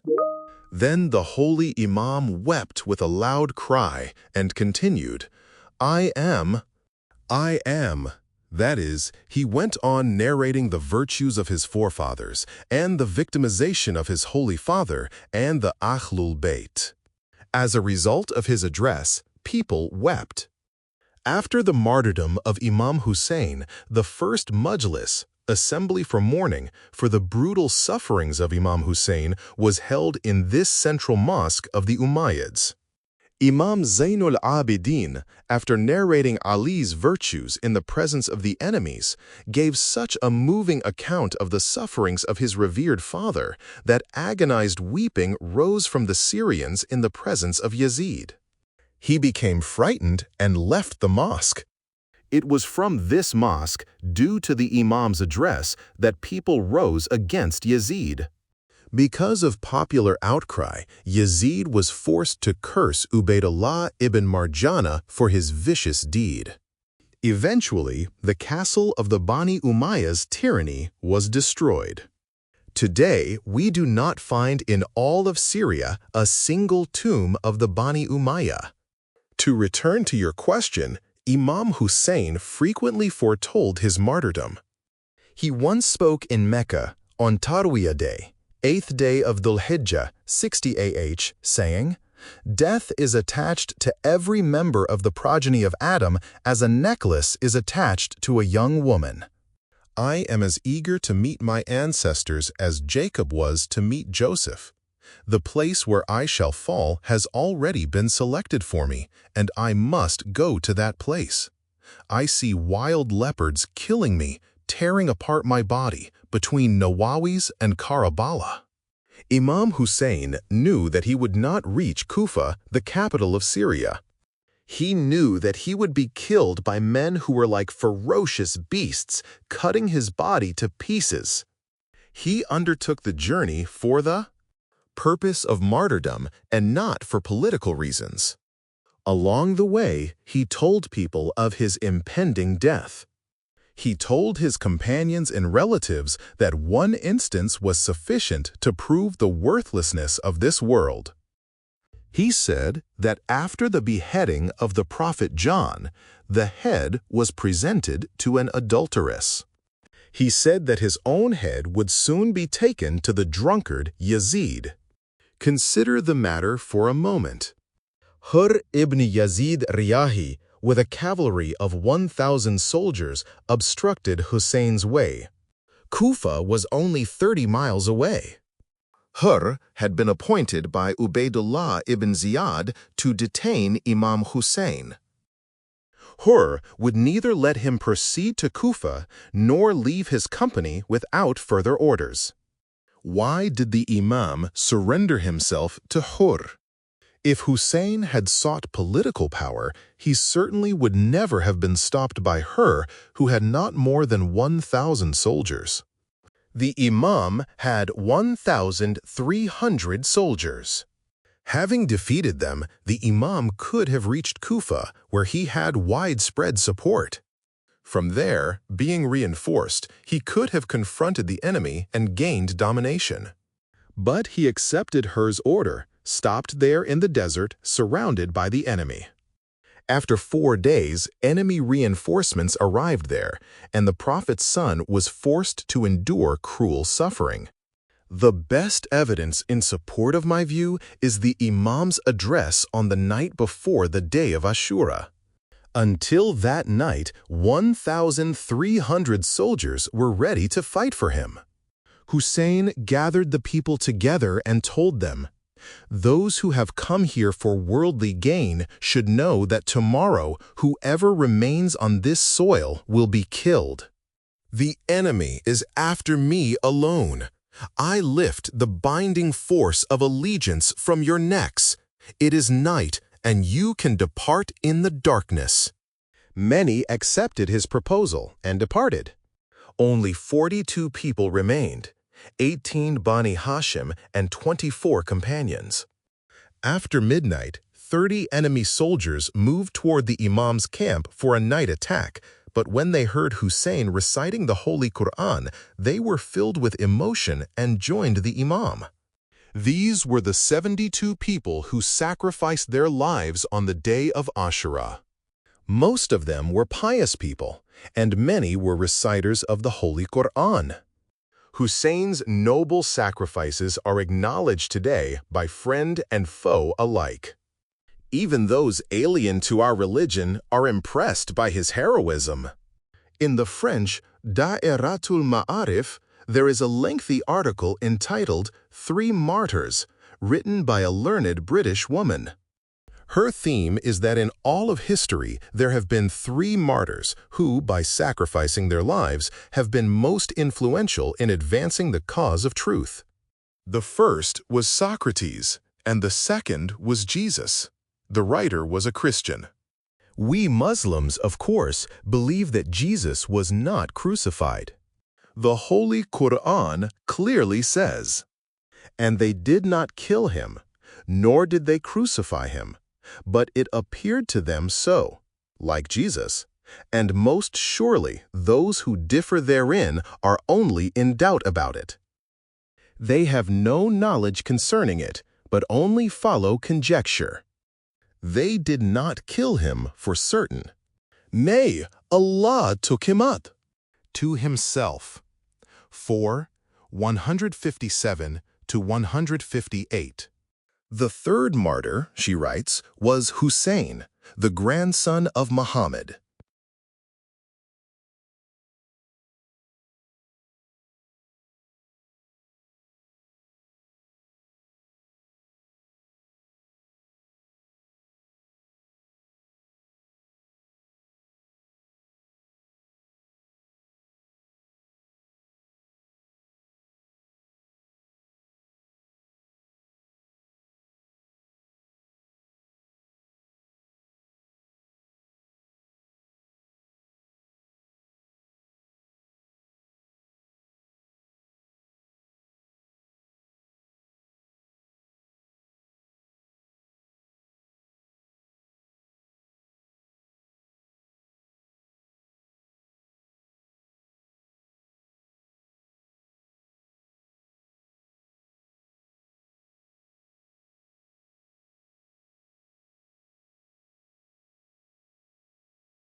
The fact was that Socrates and Christ offered only their own lives for sacrifice in the way of God, but Hussein left his home for a distant desert land to be surrounded by the enemy.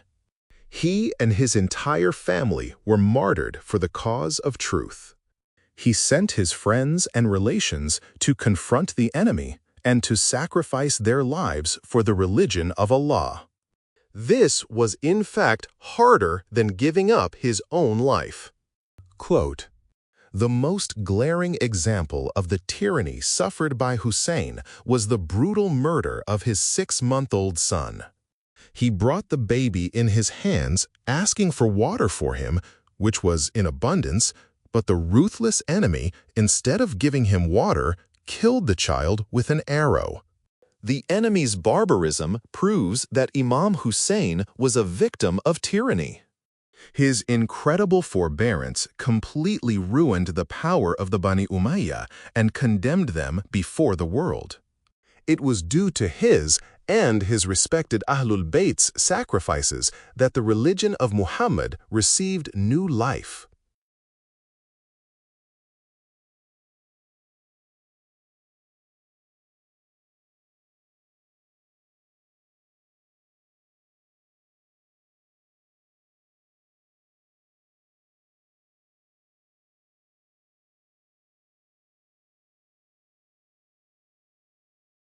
Nawab Sahib, we are really much indebted to you. We have been very impressed by your explanation of the facts concerning Imam Hussein. Until now, we have followed other people and have been deprived of the blessings of ziyarat, pilgrimage to the holy tomb of the Imam. We were told that to visit Imam Hussein's shrine was bid'at, innovation. Of course, what a good innovation it is, since it inspires man and helps him understand the truth about the descendants of the Prophet. Real meaning of bid'at, innovation. The word bid'at, innovation, has its origin in the sect of the Sunni ulama and of the Nasibis and Kharijis, who were confirmed enemies of Ali.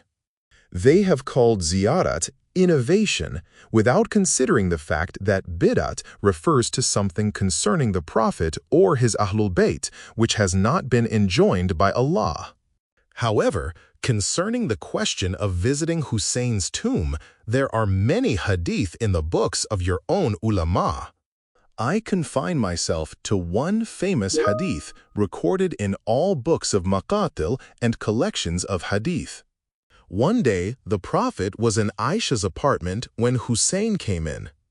The Prophet took him in his arms, kissed him, and smelt him. Aisha asked, "May my father's and mother's lives be sacrificed to you. How much you love Hussein!" The Prophet said, "Don't you know that this child is a part of my liver and my flower?" After that, the Prophet began to weep. Aisha asked the cause of his weeping. The Prophet replied that he kissed the places where the Bani Umayyah would wound Hussein. Aisha asked if they would kill him. He said, "Yes, he will be murdered. They will never have my support in the hereafter. Blessed is he who goes on a pilgrimage to his tomb after his martyrdom." Aisha asked the Prophet what would be the reward for the pilgrim. The Prophet said, "It will be equal to 1 Hajj of mine." Aisha said, "1 Hajj of yours?" He said, "Nay, 2. When Aisha again expressed astonishment, he said, "Nay, 4 Hajj." The more astonished she became, the higher was the reward, until at last he said, "Aisha, if a person goes on a pilgrimage to Hussein's tomb, Allah will give him the reward equivalent to 90 Hajj and 90 Umrah performed by me." Then Aisha fell silent. Quote, "Now I ask you, is such a pilgrimage an innovation?" Effects of visiting shrines of the holy Imams. There are other benefits to be gained from visiting the tombs of the Imams. The inner precincts of the shrine, called the Haram, remain open for visitors day and night. The Haram and the mosques near it are usually found packed to capacity with pilgrims and worshippers. Those accustomed to offering no more than the obligatory prayers often make special devotional efforts while visiting holy shrines. They invoke Allah sincerely and recite the Quran. Is such devotion an innovation? Of course, we have no one to blame but ourselves if we have not examined these matters more closely. A few years ago, I went to Baghdad to visit the tombs of Imam A'zam Abu Hanifa and Abdul Qadir Jilani. One day, I went to visit nearby Kazamain, the burial place of the 7th Imam, Musa ibn Jafar al-Kazim, and the 9th Imam, Muhammad ibn Ali at-Taqi. When I returned, my companions were harsh in their criticism of me. I'm surprised that a visit to the tombs of Imam Azam in Muazzam, Sheikh Abdul Qadir in Baghdad, of Khwaja Nizamuddin in India, of Sheikh Akbar Muhyiddin ibn Arabi in Egypt may be considered worth rewarding. Every year, many people from among the Sunnis visit these places, although the Prophet never recommended it. How can it be that a visit to the tomb of the great martyr, the grandson of the Prophet, which the Prophet recommended, be considered bid'at? I firmly resolve that, Allah willing, I will go this year to visit the tomb of the beloved grandson of the Prophet, Hussein. I will ask Allah to forgive me for my past faults. 8th session, Thursday night, 1 Shaban, 1345 AH. Sayyid Abdul Hayy. Respected Sir, last night you contributed to discord among the Muslims. Well-wisher, tell me how I did that. While explaining ourselves, you divided Muslims into two groups, Muslims and believers. But Muslims are all one and the same. Those who say the words, "There is no God but Allah and Muhammad is his messenger," are all brothers. They should not be separated into two groups because this is harmful to Islam.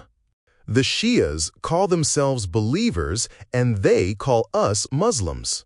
You must have seen in India that Shias are called believers and the Sunnis are called Muslims. The fact is that Islam and Iman, conviction, are identical terms because Islam means acceptance of the commands of religion. This recognition is the reality of Iman. The whole community has agreed that Islam is pure Iman. You have gone against the common view.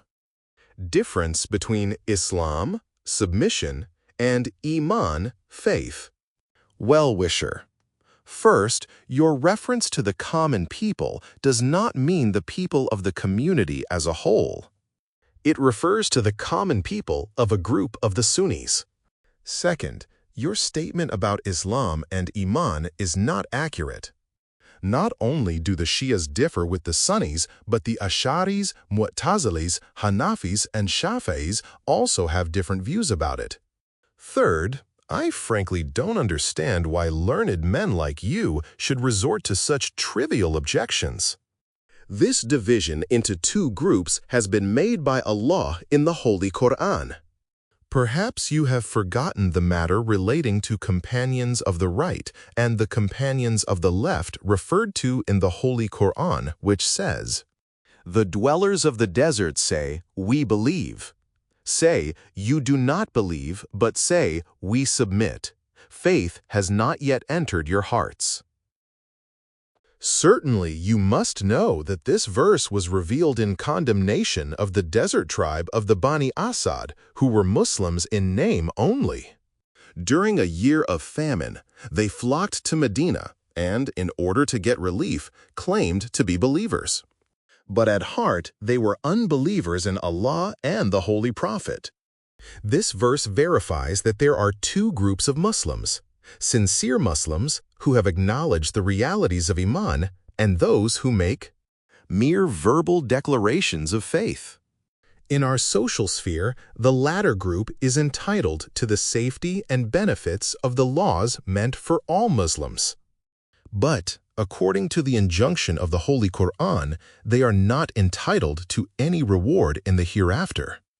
Their declarations that there is no God but Allah and that Muhammad is his messenger, and their making a display of the fact that they are Muslims, have no real significance.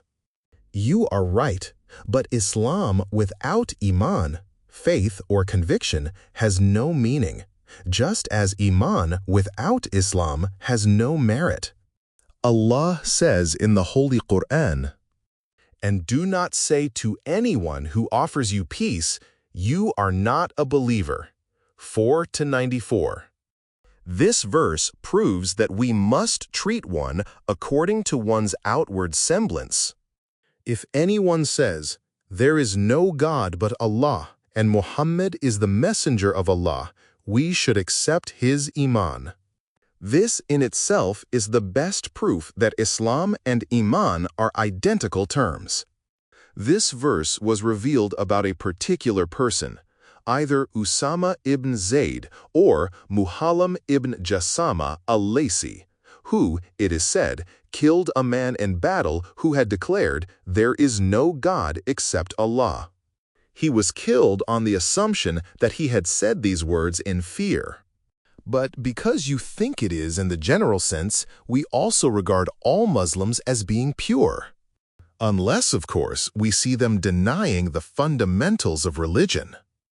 But there is a difference between Islam and Iman, because there are various classes of Iman. Imam Ja'far ibn Muhammad as-Sadiq says in the narration of Umar and Zubair, "For Iman, there are conditions, ranks, and stages. Some of them are defective, and their defect is apparent. Some are of better value and are weighty. Some of them are complete and have reached perfection." Defective Iman is the very first stage of Iman through which a person passes into Islam from infidelity. Higher degrees of Iman are possible. Reference to them has been made in some of the hadith. Among them is a narration in Usul Kafi and a Nahjul Balagha from the commander of the faithful and Ja'far ibn Muhammad as-Sadiq, who said, "Allah has divided Iman into 7 classes, which consist of goodness, truthfulness, conviction of the heart, submission to the will of Allah, loyalty, knowledge, and forbearance." These 7 qualities have been unequally distributed among human beings. One who completely possesses all these qualities is a perfect believer. Hence, Islam is in the first category of Iman, in which there is only verbal declaration of belief in the prophethood of Muhammad and the unity of Allah. Iman has not entered such person's heart. The Prophet of Allah told a group of his people, "O people, you are among those who have accepted Islam with your tongue, but not yet with your heart." Obviously, Islam and Iman are different. But we are not required to probe the hearts of others. I said last night that the sign of a believer is his deeds. But we have no right to make inquiries about the actions of Muslims. We are compelled, however, to indicate the characteristics of Iman, so that those who are immersed in sleep may be inspired to perform their duties. Thus, they will be aware of the reality of Iman and will know that salvation in the hereafter will come only through performing good deeds, as the Hadith says. Iman means acceptance with the tongue, conviction in the heart, and performance with our limbs. Acceptance with the tongue and conviction in the heart are the preface to action. Of course, we know that this nasty world is only a preface to the next world. The way of salvation for such a man is closed in the hereafter unless he becomes a man of good deeds here. Allah Almighty says in the Holy Quran, وَإِن طَرَقَهَا لَهُ فِي الْقُرْآنِ بَيَانٍ. I swear by the declining time, surely man is in loss, except those who believe and do good. 103-103. In short, according to the Holy Quran, piety is the root of Iman. And if one has no good deeds to his credit, his verbal acknowledgement or conviction at heart will still leave him far from Iman. If it is true that we should consider anyone a Muslim who says, "There is no God but Allah and Muhammad is the messenger of Allah," why do you regard the Shi'as as infidels? Certainly, Shi'as believe in the unity of Allah, the prophethood of Muhammad, one Qibla, one book.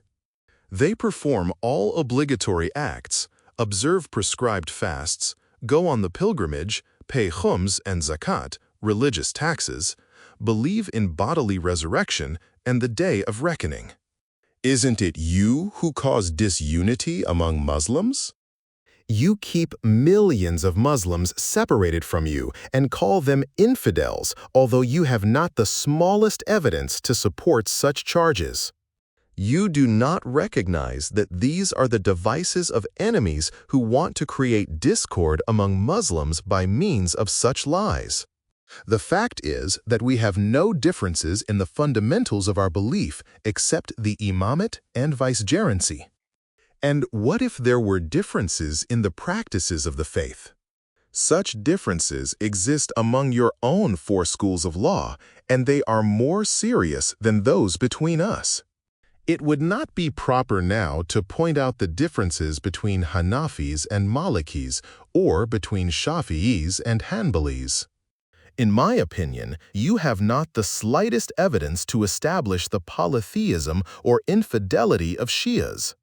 The only unpardonable fault of the Shi'as, according to what the Kharajis and Nasabis have propagated by means of the Umayyads, is that the Shi'as do not misinterpret the traditions.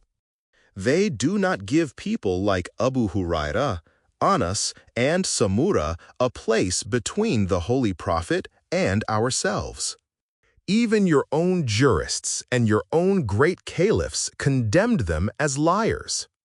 The greatest fault ascribed to the Shi'as is that they follow the progeny of the Prophet, Ali and the 12 Imams, and not the 4 Imams. But you have no evidence from the Prophet to show that. Muslims must follow the Ashwaris or Mu'tazilis in the fundamentals and Maliki, Hanafi, Hanbali, or Shafi'is in the articles of practice. On the other hand, there are innumerable instructions from the Prophet telling us that the progeny and Ahlul Bayt of the Prophet are the equals of the Holy Quran, and that the community should attach themselves to them. Among these hadith are the Hadith Thaqalain, Hadith as-Safina, Hadith al-Bab al-Hitta. Can you quote a single hadith in which the Holy Prophet said that his people after him should follow Abul Hasan Ash'ari and Wasil ibn Atta, etc.? In the fundamentals, and one of the 4 individuals, Malik ibn Anas, Ahmed ibn Hanbal, Abu Hanifa, or Muhammad ibn Idris Shafi'i. Sheikh Suleiman Balkhi Hanafi, in his Yanabi'ul Mawadda, Chapter 4, reports from Fara'id Hamwaini, quoting from Ibn Abbas, that the Holy Prophet said to the commander of the faithful, "O Ali, I am the city of knowledge, and you are its gate. No one can enter the city without having first entered the gate. He is a liar who claims to love me while he is your enemy because you are from me and I am from you. Your flesh is my flesh, your blood is my blood, your soul is my soul, your appearance is my appearance. Blessed is the man who obeys you. Woe be to one who disobeys you. Your friend is fortunate, and your enemy is in loss.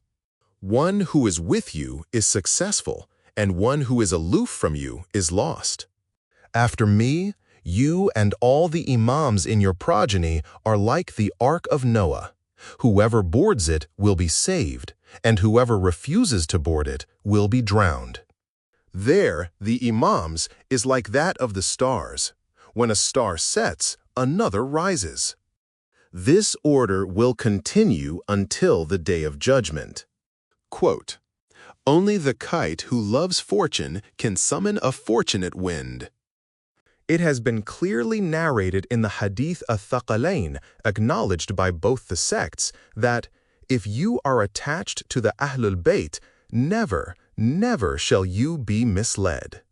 Even the fanatical Ibn Hajar Maki records his findings in his Sawa'iq Mukhrika, Chapter 2, Subchapter 1, page 92, in connection with the verse of the Holy Quran. "And stop them, for they shall be questioned." And Sheikh Suleiman Balkhi Hanafi has also quoted from Sawa'iq in his Yanabi'ul Mawadda, Chapter 95, page 296, printed in Istanbul, saying that this hadith has been narrated in different ways. Ibn Hajar says, "Verily, the hadith of attachment to 2 great things, Thaqalain, has been narrated in different ways. It has been narrated by more than 25 companions of the Holy Prophet." Ibn Hajar says, regarding the above Quranic verse, that on the Day of Judgment, the people will be questioned about the wilayah of Ali and the descendants of the Prophet. He writes that according to some sources, this hadith was narrated on the occasion of Arafah, and some say it was narrated when the Prophet was on his deathbed, with his apartment full of his companions. Others say that it was included in his last address after his final Hajj. Ibn Hajar gives his opinion regarding the different occasions of this hadith. There is no inconsistency in the possibility that the Prophet, in his desire to show the glory of Quran and his holy descendants, repeated this hadith on these and other different occasions. It is reliably reported that the Prophet said, "I leave among you two great things. If you follow them, you will never be misled. And these two are the Book of Allah, Quran, and my Ahlul Bayt." Single quote. Tabrani has reported this hadith with this addition: "I question you about these two, the Holy Quran and the Ahlul Bayt, so do not try to outstrip them. Otherwise, you will be destroyed. Do not disregard them, otherwise you will be ruined. Do not try to teach them, for they know better than you." Even the fanatical Ibn Hajar, after quoting from Tabarani and others, writes, "The Prophet called the Quran and his progeny two great things, because these two are so weighty and dignified in every aspect." The Prophet also said, "I praise Allah who has filled the hearts of my Ahlul Bayt with wisdom." And the Prophet also said in a hadith referred to earlier, "Buddat," and never try to teach them, my progeny, anything, since they are the most learned of you all. Consider them superior to all your ulama because Allah has created them pure and has introduced them to the community with supernatural powers and innumerable other merits. There is one point in the hadith which stresses attachment to the Ahlul Bayt, namely that the successive generations of the Ahlul Bayt will not be severed until the Day of Judgment. It is astonishing that some people admit that the members of the Ahlul Bayt possess great learning but violate the Prophet's orders and take as their religious leaders those who had no right of preference. Can you or we change the Holy Quran? Can we select any other book? Sayyid, no, this is the Prophet's trust, a divine message, and the greatest source of guidance. Well-wisher, you have spoken the truth. When we cannot change the Holy Quran and replace it with another book, the same principle must be followed regarding those who are the equals of the Holy Quran. So, according to which principle were those people who did not belong to the Prophet's progeny allowed to supersede his progeny? I want a simple answer to this question so that we may know whether the three caliphs, Abu Bakr, Omar, and Uthman, belonged to the Ahlul Bayt of the Prophet and were included in the hadith we've mentioned, Thaqalain, Safina, Bab al-Hitta. If they are included, then we must follow them, according to the orders of the Prophet. Sayyid, no one believes that any of the caliphs except Ali was included in the Ahlul Bayt of the Prophet. Of course, the three caliphs mentioned were good companions of the Prophet. Well-wisher, did the Prophet tell us to follow a particular individual or group? If one faction says that it is expedient to follow other people, should we obey the Prophet or follow expediency as determined by the community? Sayyid, it is obvious that obedience to the Prophet is obligatory. Well-wisher, after the Prophet has instructed us to follow the Holy Quran and his progeny, why have others been preferred?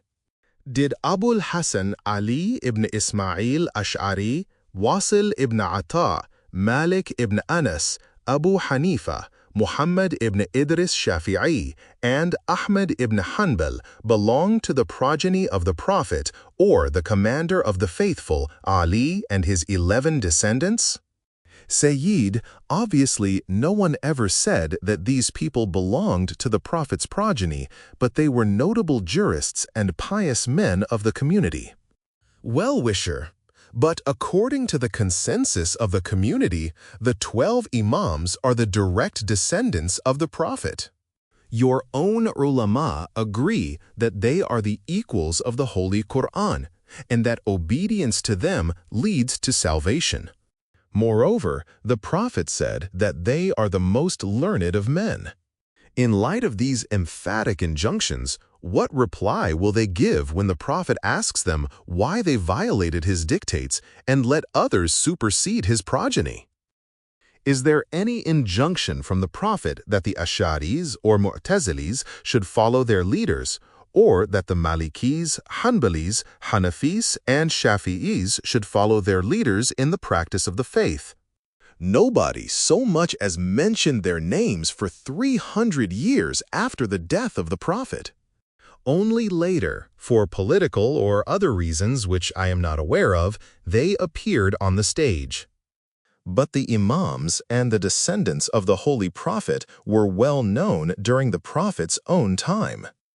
Ali, Hassan, Hussein, and Fatima were known as al-Hul-Kisa, that is, the people of the mantle. They were the ones in whose praise the verse of purity was revealed. Is it proper to call those who follow Ali, Hassan, Hussein, and other Imams infidels? You have preferred those who did not belong to the progeny of the Prophet, to those who were ideal jurists. What answer will you give in the divine court of justice when you will be asked as to why you misguided the poor people, why you called the followers of the Ahlul Bayt infidels and innovators? You fault us because we are not the followers of the creeds of Hanafis, Malikis, Hanbalis, or Shafi'is.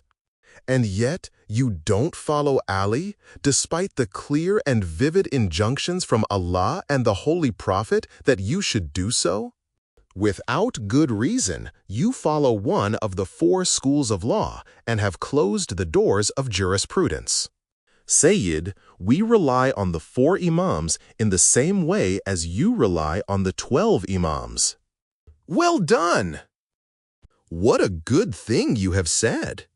The number of the 12 Imams was not specified by the Shi'as or their ulama many centuries after the Sunni. Death of the Prophet. Many hadith, narrated from both Sunni and Shia sources, prove that the Prophet himself specified the number of the Imams as 12. Among your many ulama who have recorded this fact is Sheikh Sulaiman Qanduzi Hanafi, who writes in his Yanabi ul-Mawadda, chapter 77, concerning the statement, "There will be 12 successors after me." Yahya ibn Hassan, in his Kitabul Umha, has narrated in 20 ways that the Holy Prophet said that his successors would be 12 in number, and all of them would be from the Quraysh. It has been narrated in 3 ways in Sahih Bukhari, in 9 ways in Sahih Muslim, in 3 ways in the Sunan of Abi Dawud, in 1 way in the Sunan of Tirmidhi, and in 3 ways in Hamidis Jam al-Bainus Sahihain.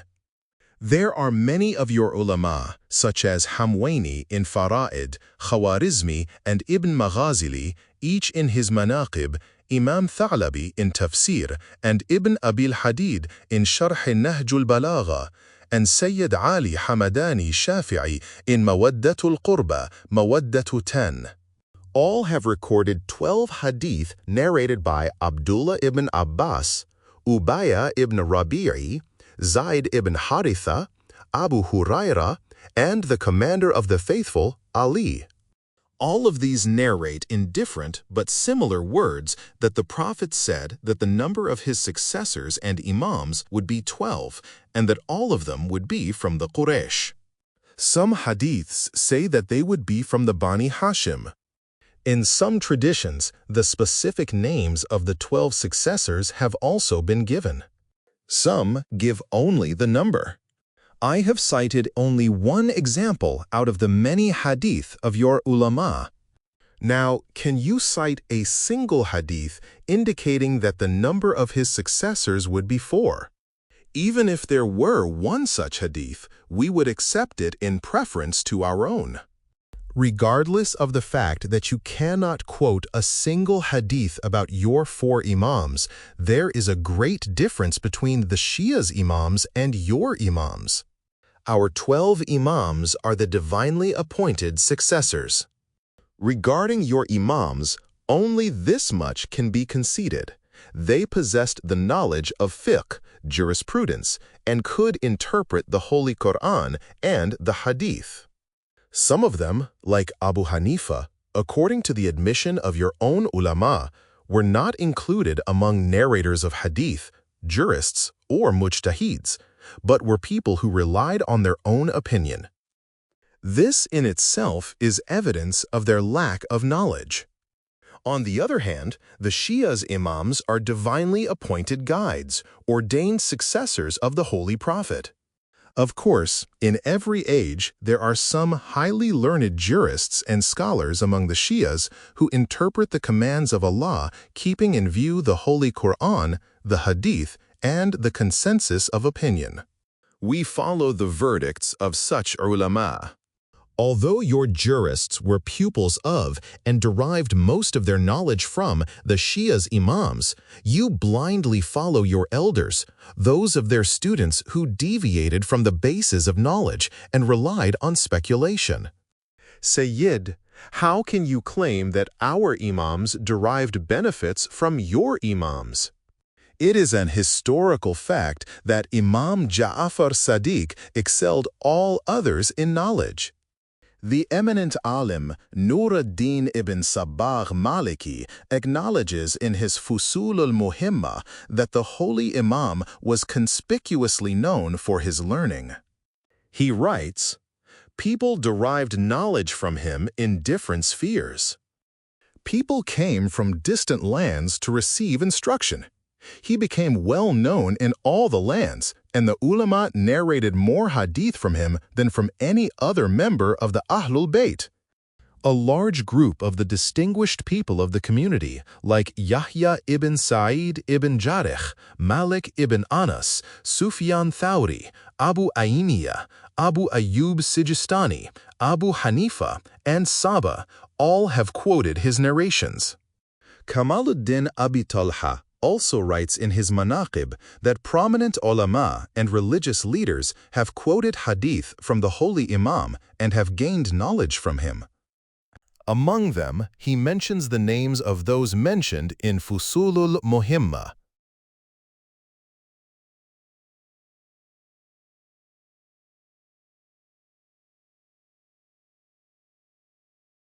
Even enemies acknowledged the merits of the holy imam. For instance, Maliki, in his Fusulul Muhimma, and particularly Sheikh Abu Abdurrahman Salmi in his Tabaqatul Mashayikh write, "Verily, Imam Ja'far as-Sadiq excelled all his contemporaries. He had instinctive knowledge and expertise in religion, complete piety in the world, abstinence from all worldly desires, and deep wisdom." And Muhammad ibn Talha Shafi'i has recorded all these merits of the holy Imam in his Matalibus Su'ul, chapter 6, page 81. This learned man was of the distinguished leaders of the Ahlul Bayt. He was endowed with deep knowledge and was always in a state of remembrance of Allah. He often recited the Quran and gave its interpretation. His companions gathered pearls from the sea of his knowledge. He divided his time in the day and night in different forms of devotion. A visit to him served as a reminder of the hereafter. To listen to his speech led one to adopt piety, and to follow his instructions led to the attainment of paradise. His luminous face signified that he belonged to the family of the Holy Prophet. The purity of his actions also showed that he was of the progeny of the Holy Prophet. Many of the ulama have received hadith and gained knowledge from him. Among them were Yahya ibn Sa'id Ansari, Ibn Jarih, Malik ibn Anas, Sufyan Thawri, Ibn Ainiya, Shaba, and Ayyub Sijistani. All were grateful for their good fortune and privilege in learning from him. Quote, Association of Shi'ism with Imam Jafar Sadiq. Shias believe in the 12 Imams. Why is Shi'ism associated with the name of Imam Jafar Sadiq and called the Jafarite sect? Well-wisher. Every prophet, in accordance with the divine command, appoints his successor. Muhammad declared Ali to be his successor and ordered the community to obey him. But after the death of the prophet, the caliphate was seized by Abu Bakr, Umar, and Uthman. During their caliphate, except during the earlier days, Abu Bakr and Omar consulted Ali on all matters and acted upon his counsel. Moreover, the great ulama and eminent scholars of other religions who came to Medina in search of religious knowledge were completely satisfied with their discussions with Ali. Throughout his life, Ali continued to serve Islam in many ways.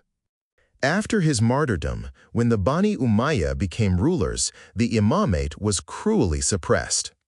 Imam Hassan Mujtaba, Imam Hussein, Imam Zainul Abidin, and Imam Muhammad Baqir were victims of the extreme cruelty of the Umayyads. All roads of approach to them were closed, and except for a few of their followers, others could not benefit from their knowledge. Every one of them was murdered. In the beginning of the 2nd century after the Hijrah, however, under the heavy pressure of the atrocities of the Umayyads, the people rose up against them. Bloody fighting ensued between the Bani Abbas and Bani Umayyah. While the Bani Umayyah were busy defending their own ruler, they could not continue their oppression of the Ahlul Bayt. Accordingly, Imam Jafar Sadiq emerged from the seclusion imposed by the Umayyads. He instructed people concerning religious laws. 4,000 lovers of knowledge gathered around his pulpit and quenched their thirst from the holy Imam's limitless ocean of knowledge. Some of his chief companions have recorded 400 doctrines, which are known as Usul al-Arba'mi'atin, meaning the 400 verdicts. Yafi'i Yamani wrote that Imam Jafar excelled all others in his knowledge. Jabir ibn Hayyan Sufi wrote a 1,000-page compilation listing nearly 500 booklets based on the teachings of Imam Jafar. Some of the great Sunni jurists were also his students. Abu Hanifa, Malik ibn Anas, Yahya ibn Sa'id Ansari, Ibn Jarih, Muhammad ibn Ishaq, Yahya ibn Sa'id Qattan, Sufyan ibn Uyaynah, Sufyan Thawri, all benefited from his immense learning. This great flowering of learning occurred at this time because the Bani Umayyah obstructed the way of his ancestors, and unfortunately, the Bani Abbas would restrain his descendants from speaking freely.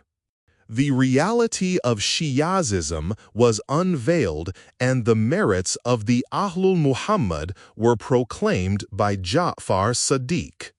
Accordingly, this sect became known as Ja'fari, but there is no difference between Imam Sadiq and any of the 4 Imams among his ancestors, and the 4 Imams who preceded him, or the 6 who came after him. All were divinely commissioned spiritual guides. Although both friends and enemies recognized his excellence in knowledge and perfection in all merits, your predecessors refused to treat him as the most learned theologian and perfect man of his age. They refused to recognize his school of law along with the other 4 schools, even though he held the most exalted rank in learning and devotion, as admitted by your own ulama. Since he belonged to the Ahlul Bayt of the Holy Prophet, he had a right to receive preference over others. In spite of these factors, your fanatical ulama have shown such callous disregard for the progeny of their prophet that your high-ranking theologians, like Bukhari and Muslim, would not even record hadith from this faqih or the Ahlul Bayt. Moreover, they did not quote hadith from any of the imams or sa'adat of the holy progeny. Alawi, Husseini, Abidi, Musawi, Rizawi, or from such ulama and jurists. Like Zayd ibn Ali ibn Hussein.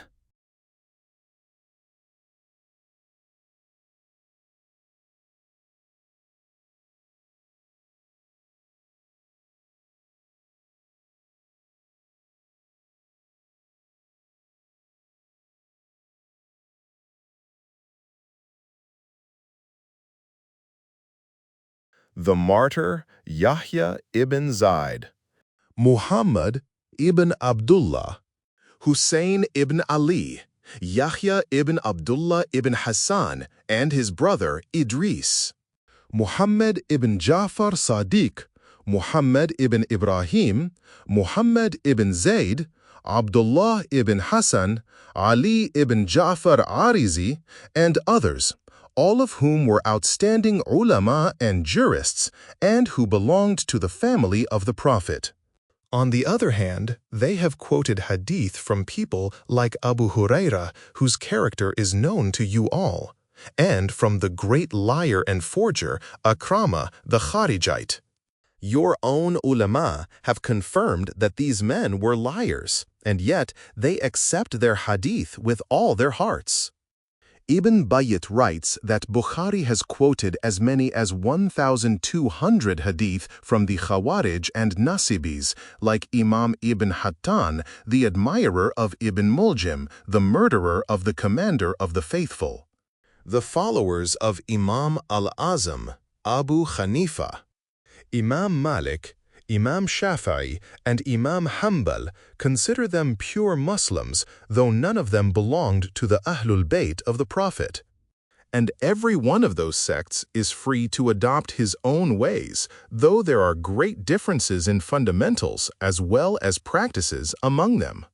How regrettable it is that they call the followers of Ja'far ibn Muhammad as-Sadiq infidels.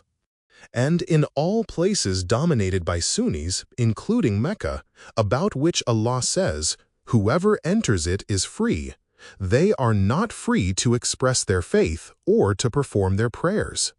So you good people should know that we Shias are not the cause of differences in Islam.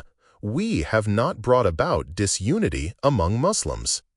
As a matter of fact, much of the disruption appears from your side.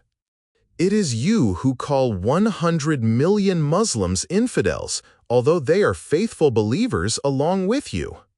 It is true, as you said, that I am not an unjust man. I admit that there have been outrages due to fanaticism. I would like to say, without any pretension or flattery, that I have benefited greatly from your talk and have learned a great deal.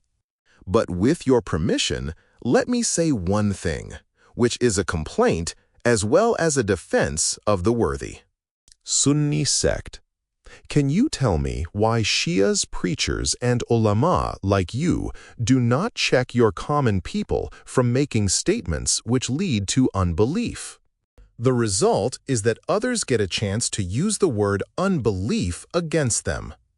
A man may become the target of attacks because he has made an improper assertion. So you people should also not make the Sunnis the target of your attacks.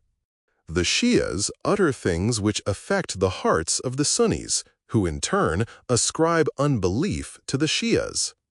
Well-wisher, may I know which statements or actions lead to unbelief? The Shias find fault with the chief companions and some of the pure wives of the Prophet. This is obviously an act of unbelief. Since the companions fought for years with the Prophet against the infidels, it is obvious that their services were free from all moral imperfection. They certainly deserve paradise, particularly those who gained divine blessings. According to the Holy Quran, certainly Allah was well pleased with the believers when they swore allegiance to you under the tree. 48-18. There is no doubt that the Holy Prophet respected them. One who denies their excellence is certainly misled. The Quran says, "Nor does he speak out of desire. It is not but revelation that is revealed. Such a person denies the Holy Prophet and the Holy Quran, and one who denies them is undoubtedly an infidel. Well-wisher, I hoped that such topics would not be raised in this public meeting. My reply might reach the uninformed people, and they might spread adverse propaganda.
I will call on you someday, and we will solve this problem in private. I am sorry, but many of our people, for the past several nights, have insisted that this topic be discussed. Your discussion is always reasonable. If you make a convincing reply, there will be no unpleasant repercussions. Otherwise, you concede the point to us. It is right. We all want the issue to be resolved here and now. Well-wisher, I only comply with your wish. I did not expect that an able man like you, after the complete explanations that I have given during previous nights on the question of infidelity, would attribute infidelity to the Shia sect. I have already submitted complete proof that the Shi'as, Ithna Asharis, are the followers of Muhammad and his holy descendants. You have raised several issues. I will reply to each of them separately. Criticizing the companions does not mean infidelity. First, you said that Shia's criticism of the companions, Sahaba, and some of the wives of the Prophet leads to infidelity.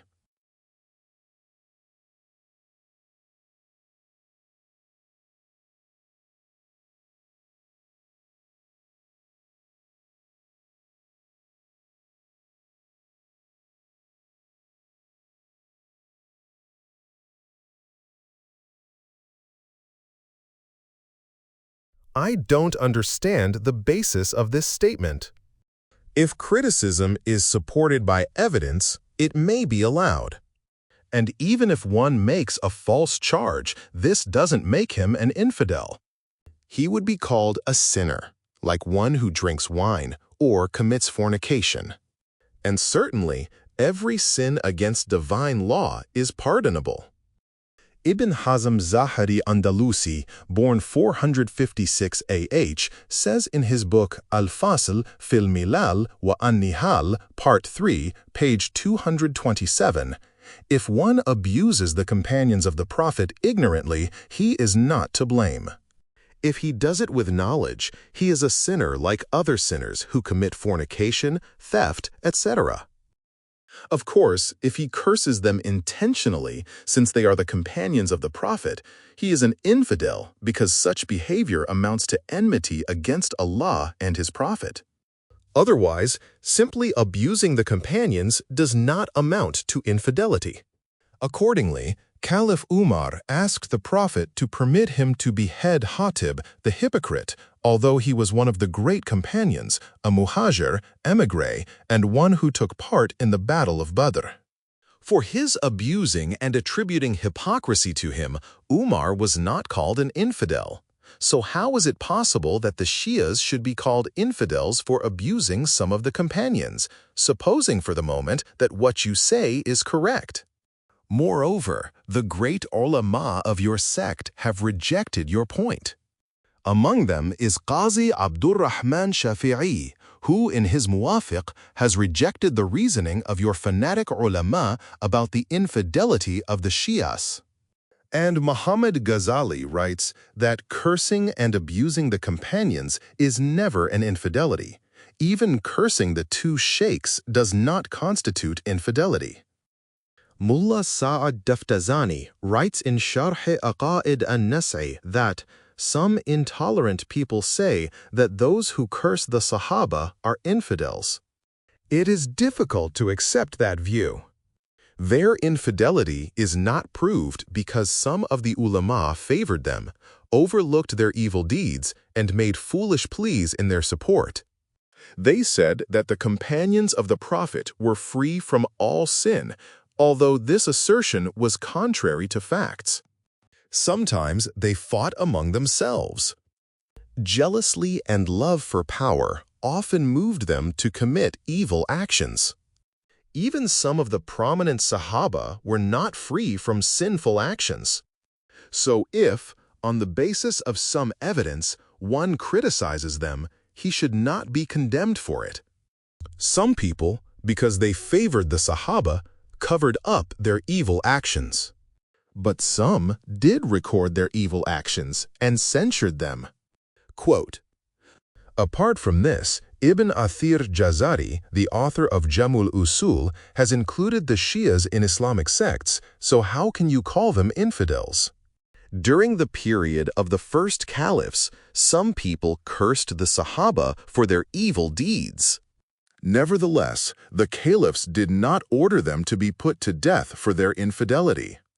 Accordingly, Hakim Nishapuri, in his Mustadrak, Part 4, pages 335, 354, Imam Ahmad Hanbal in his Musnad, Part 1, page 9, Dhahabi in his Talkhis Mustadrak, Qazi Ayaz in his Kitab al-Shifa, Part 4, Chapter 1, and Imam Ghazali in his Ihya ul-Ulum, Volume 2, report that during the caliphate of Abu Bakr, a man came to him and uttered such filthy language and curses against him that those present there were moved to indignation. Abu Barza Selmi asked the caliph if he would permit him to kill the man because he had become an infidel. Abu Bakr said that it could not be, since no one except the Prophet could pass such a judgment. Caliphs themselves did not regard cursing them as infidelity. In fact, the Sunni gentlemen surpass even those whom they support. The caliphs themselves heard abuses and charged people with infidelity or ordered them to be killed. Moreover, if cursing the Sahaba is a cause of infidelity, why don't you call Muawiyah and his followers infidels? They cursed and abused the most perfect of the Sahaba, Ali ibn Abu Talib. Being selective in this matter only shows that your aim is something else. You wish to fight against the Ahlul Bayt and their followers? If cursing the Sahaba is infidelity, why don't you charge Mu'mineen Aisha with infidelity? All your historians have said that she frequently abused Caliph Uthman and openly declared, "Kill this old idiot, for truly he has become an infidel." If, however, a Shia says that it was good that Uthman was murdered because he was an infidel, you will instantly rise up against him. But when Aisha told Uthman to his face that he was nothal and an infidel, neither the Caliph forbade her to do so, nor did the Sahaba reproach her. Nor do you find fault with her. Nawab, respected sir, what do you mean by the term nathal? Well-wisher, Firuzabadi, who is one of your high-ranking ulama, gives its meaning in his Kamusul Lugat as an old idiot. Also, there was a Jew with a long beard in Medina with this name, with whom Uthman was compared. The commentator on Qamus, Allama Qazwini, also giving the same meaning, says that Ibn Hajar, in his Tabsiratul Muntaha, writes, Nathal, the Jew with a long beard, lived in Medina. He resembled Uthman very much. Caliph Abu Bakr abused Ali. Finally, if one who abuses the Sahaba is an infidel, why did Caliph Abu Bakr, in the presence of Sahaba and a gathering of Muslims, abuse the most exalted Sahabi, Ali ibn Abi Talib? You praise the merits of Abu Bakr, although you should condemn him. Why do you falsely accuse him of this charge? When did Caliph Abu Bakr abuse Caliph Ali? Well-wisher, we do not report anything until we have made complete inquiries. Perhaps you should consult Sharh Nahjul Balagha, Volume 4, page 80, where it is recorded that Abu Bakr, taunting Ali from the pulpit of the mosque, said, "He, Ali, is a fox, the evidence of which is its tail." He creates disturbances, minimizes the importance of big disturbances, and incites people to make uproar. He seeks help from the weak and accepts assistance from women.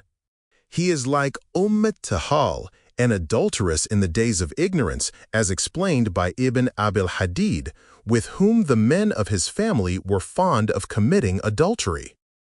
Quote, now you may compare Abu Bakr's abuse of Ali with the criticism made by Shias against the Sahaba.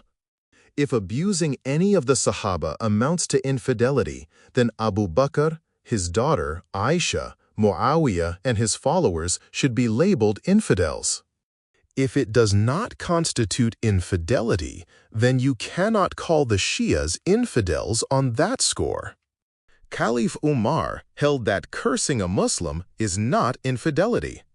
Moreover, according to the verdicts of your own great jurists and caliphs, those who curse the caliphs are not infidels. Imam Ahmed Hanbal in his Musnad. Volume 3, Ibn Sa'd Khatib in his Kitab at-Tabaqat, Qazi Ayaz in his Shifa, Part 4 of Chapter 1, report that the governor of Caliph Omar, Ibn Abdul Aziz, wrote from Kufa that a man had reviled and abused Omar ibn Khattab, the second caliph. The governor sought permission to execute the man. Omar ibn Khattab replied that it was not permissible to take the life of a Muslim for abusing or cursing any Muslim, excepting one who abuses the Prophet. According to Abul Hasan Ash'ari, even calling Allah or Holy Prophet by evil names is not infidelity. Some of your prominent ulama, like Abul Hasan Ash'ari and his followers, believe that if a man has faith in his heart and yet displays infidelity by practicing Judaism or Christianity, for example, or rises up to fight against the Prophet, or calls Allah or the Prophet evil names, even then he is not an infidel. Faith means belief in the heart, and since no one can be aware of another's heart, it cannot be said whether the apparent infidelity was from the heart or not. The Ash'ari ulama have also discussed these issues in their books. Ibn Hazm Andalusi has written in detail about these points in his Kitabul Fadl, Part 4, page 204-206. In light of these facts, what right have you to charge the Shias with infidelity? Most companions abused one another but not regarded as infidels. In your authentic books, like Musnad of Ahmad Hanbal, Volume 2, page 236, Sirat al-Halabiyya, Volume 2, page 107, Sahih Bukhari, Volume 2, page 74, Sahih Muslim, Kitab al-Jihad wa Asbab al-Nuzul, Wahidi, page 118, there are many hadith indicating that most of the companions abused each other in the presence of the Holy Prophet. But the Prophet didn't call these men infidels. He admonished them. The narrations about these quarrels and mutual enmity are recorded only in the books of the Sunnis, not in Shia's books. In view of these remarks, I hope that you are satisfied that cursing or abusing any companion does not constitute infidelity. If we curse someone without any reason, we will be sinners, not infidels. And every sin is forgivable. Holy Prophet of Islam knew all good and bad actions of Sahaba. Second, you said that the Prophet respected and honored his companions. This is correct. In addition, all Muslims and men of learning agree that the Holy Prophet knew the good and bad actions of the people. He appreciated their good deeds. Accordingly, he esteemed Nushirwan's justice and Hatim Tai's munificence. If he respected someone, it was for his good deeds. But appreciation shown to one for doing a good deed does not prove that his end will be fortunate. Perhaps he will commit evil deeds in the future. If he does, upbraiding him beforehand is unjustified, even though it may be known that he will commit the sin in the future. Ali knew of the sin and damned end of Abdur Rahman ibn Muljam Muradi and repeatedly told him that he was his assassin. At one point, he explicitly said, "I want him to live, but he is bent upon killing me, and this treacherous friend belongs to the clan of the Murad." This statement has been recorded by Ibn Hajar Makki towards the end of Part 1 of Sawa'iq, page 72. Yet Ali did not intend to punish him. Hence the hadith, which indicates that the merit of some particular action or statement is not necessarily influential for all time to come. Merit of being a party to Bay'at al-Rizwan. Third, you said that since the Sahaba were at the Bay'at al-Ridwan and pledged their fealty to the Prophet, they were not subject to condemnation, but deserved praise because they are the reference of the holy verse you cited, 48-18. Research scholars and ulama have commented extensively on this topic, saying that the divine pleasure of this verse refers only to the particular action, bayat, allegiance, and that it does not extend indefinitely.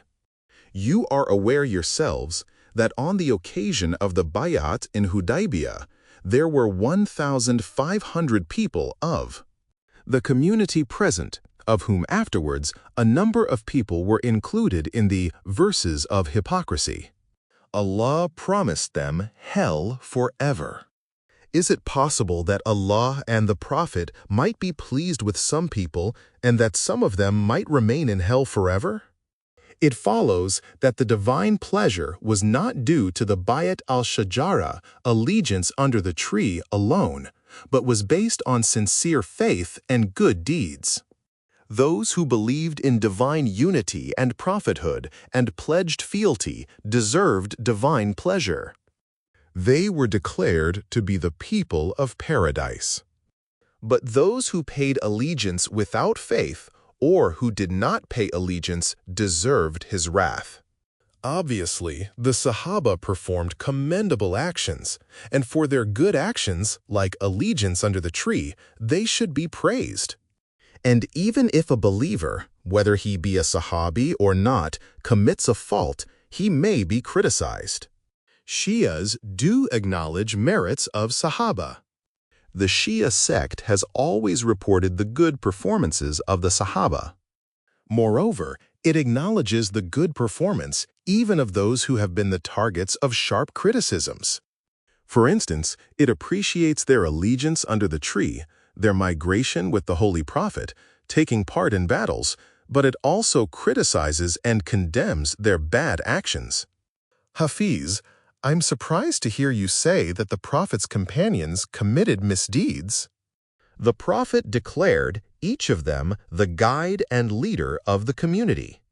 He said in a well-known hadith, "Verily, my companions are like stars. If you follow any one of them, you will be guided." Your faith is distinctly unconventional, and we do not accept unconventional faith. Hadith of following companions examined. I am constrained to discuss some aspects of this hadith before I venture to reply. Of course, we will not talk about the source, correctness, or weakness of the hadith by way of criticism, for we would drift from the main point. Our discussion will focus on its meaning. Those who were blessed with the honor of seeing the Holy Prophet or who had narrated hadith from him are called Sahaba and Ashab, companions, whether they were emigres, Muhajir from Mecca, or those who helped them, Ansars, in Medina or others. The greatest misunderstanding among you is that, on account of your goodwill towards the companions, you consider all of them free from all faults, although the fact is otherwise. Among the companions of the Holy Prophet, there were both good and bad people, of whom Allah and His Prophet were fully aware. This can well be proved by the chapter Munafiqun, hypocrites, and verses of some other chapters. Like Tawbah, also known as al-Bara'a, the immunity, and Ahzab, the clans, which were revealed in condemnation of companions who were hypocrites and sinners. Your own prominent ulama have recorded some of the companions' faults and misdeeds in their authentic books. Hisham ibn Muhammad Sayyid Kalbi, one of the illustrious ulama of your sect, has compiled a book on the faults and defects of the Sahaba. The hypocrites, whom Allah Almighty, in the Holy Quran and the Holy Prophet have condemned, were two-faced people who were Muslims in appearance only. Their hearts were stained with corruption and misguidance, and all of them were included in the companions. So how can we have goodwill towards all the companions? And how can we be sure that following any of them will ensure salvation? Is it not a fact that in the affair of Aqaba there were companions who appeared to be faithful but were determined to kill the Holy Prophet? Aqaba affair and design to kill Holy Prophet. Some ulama consider the Aqaba affair the invention of the Shi'as. It is unkind of you to rely on the beliefs of some who have the mentality of the Kharijis and Nasibis. This affair is so clearly known to all that your own ulama have acknowledged it. Please refer to Dalailun Nabuwat, compiled by Hafiz Abu Bakr Ahmad ibn Hussein Bayhaqi Shafi'i, who is one of your eminent scholars and jurists. He has recorded the story of Batn al-Aqaba with an authentic chain of narrators. And also Imam Ahmad ibn Hanbal, towards the end of verses of his Musnad, reports from Abu Tufail, and Ibn Abil Khadid writes in his Sharh Nahjul Balagha, and it is known to all the ulama that the Holy Prophet on that night cursed a group of the companions. What was the matter? And who were those who wanted to kill the Holy Prophet? The great ulama of both sects have written that on Muhammad's way back from the Tabuk expedition, 14 hypocrites conspired to kill him. The plan was to push him from his camel into a precipice as he rode by night over al-Aqaba, a narrow passage through which only one man could pass. When they tried to execute their design, the angel Gabriel informed the Holy Prophet of it. The Holy Prophet sent Hudhaifa Nakhai to hide behind a hill. When the conspirators arrived and talked together, he recognized them all. Of them, 7 belonged to the Umayyads. Hudhaifa came to the Holy Prophet and named all of them. The Holy Prophet ordered him to keep the plot secret and said that Allah was their guard. In the early part of the night, the Holy Prophet began the journey, followed by his army. Ammar al-Yasir led the camel from the front, and Hudhaifa drove it from behind. When they reached the narrow passage, the hypocrites threw their leather bags full of sand, or their oil cans, before the camel, making a huge noise, hoping that the frightened animal would throw the Holy Prophet down the steep cliff. But Allah Almighty protected him, and the conspirators fled away in the crowd. Were these people not included among the companions? Is it true that to follow them means the path of guidance? When we talk of the companions of the Holy Prophet of Allah, why should we shut our eyes to their faults? The Prophet never bade us follow liars. I have referred in past nights to Abu Huraira's character, telling you that Caliph Umar had lashed him because he used to quote false hadith from the Prophet. Was he not among the companions? Had he not falsely narrated a large number of hadith? Similarly, were not the other companions, like Sumra ibn Junda, included among them?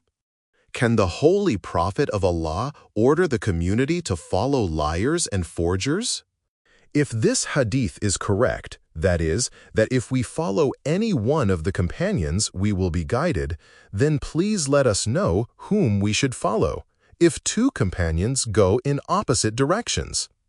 Or if there are two groups of them, each fighting against the other, or each contrary to the other, whom should we support? First, the revered companions of the Prophet of Allah were never hostile to each other. And even if one opposed the other, we should assess the facts.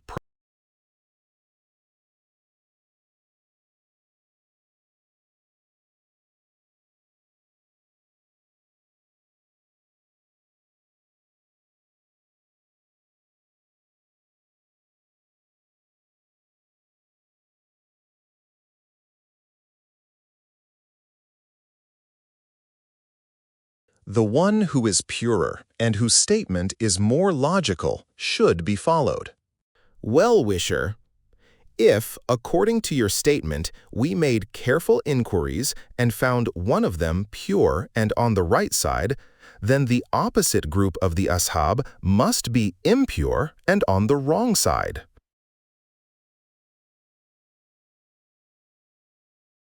Then this hadith basically loses credence because it is impossible that disagreeing companions can both be sources of guidance. Opposition of companions at Saqifa. If this hadith is genuine, why do you raise objection against the Shi'as? Because they followed a group of the companions like Salman, Abu Dhar, Miqdad, Ammar al-Yasir, Abu Ayyub Ansari, Hudhayfa Nakhari, and Khuzaymah Dhu Shahadatain, etc., to whom I have referred in past nights. These men certainly did not pledge fealty to Abu Bakr. Therefore, of the companions who opposed each other, who was on the right side? Decidedly, one was on the wrong side, though. The hadith you have quoted tells us that we may follow any of the companions and be guided. Sa'd ibn Ubaidah's opposition to Abu Bakr and Umar. Was Sa'd ibn Ubaidah not one of the companions who did not pay allegiance to Abu Bakr and Umar? All the Shi'as and Sunni historians unanimously hold that he went to Syria and lived there until, in the middle of the caliphate of Omar, he was murdered. So following him and opposing Abu Bakr and Omar, according to this hadith, is the path of guidance. Talha and Zubair confront Ali at Basra. Were Talha and Zubair not among the companions who pledged allegiance under the tree? Did they not oppose the rightful successor of the Holy Prophet, the acknowledged fourth caliph, according to your own belief? Were not these companions responsible for the bloodshed of innumerable Muslims? Now please let us know which of these two groups of companions who fought with each other was the truly guided one. If you say that, since both groups were obedient, both were on the right side, you will be wrong. It is impossible to claim that opposing factions are both guided. It therefore follows that the companions who were on the side of Ali were definitely the guided ones. The group on the opposite side took the wrong way, and this is another proof to refute your statement that all those companions who were present in Bayat al-Rizwan under the tree were rightly guided. Among those who pledged fealty under the tree were these two, Talha and Zubair, who also fought against the rightful caliph. They actually fought against the one about whom the Holy Prophet had said, "O Ali, fighting against thee is fighting against me.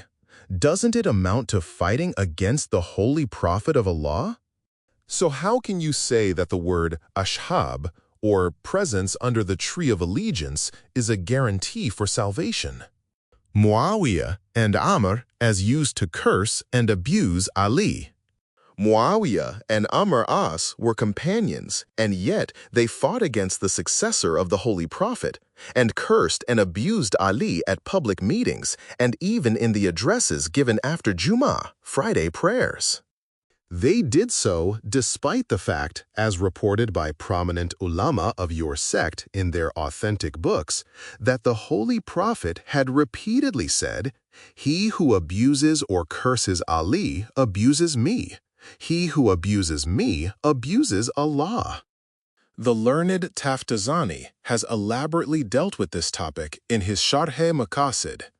He writes that since the companions were inimical to one another, some of them had deviated from the right path. Some of them, on account of envy and worldly aspirations, perpetrated all kinds of cruelty. It is evident that most of the companions who were not ma'soom, infallible, committed heinous acts. But some ulama, because they favored them, have tried to cover up their faults. There are many clear arguments to reject the hadith in question. There is no doubt that this hadith is forged. Many of your ulama have expressed their doubts about the authenticity of its sources.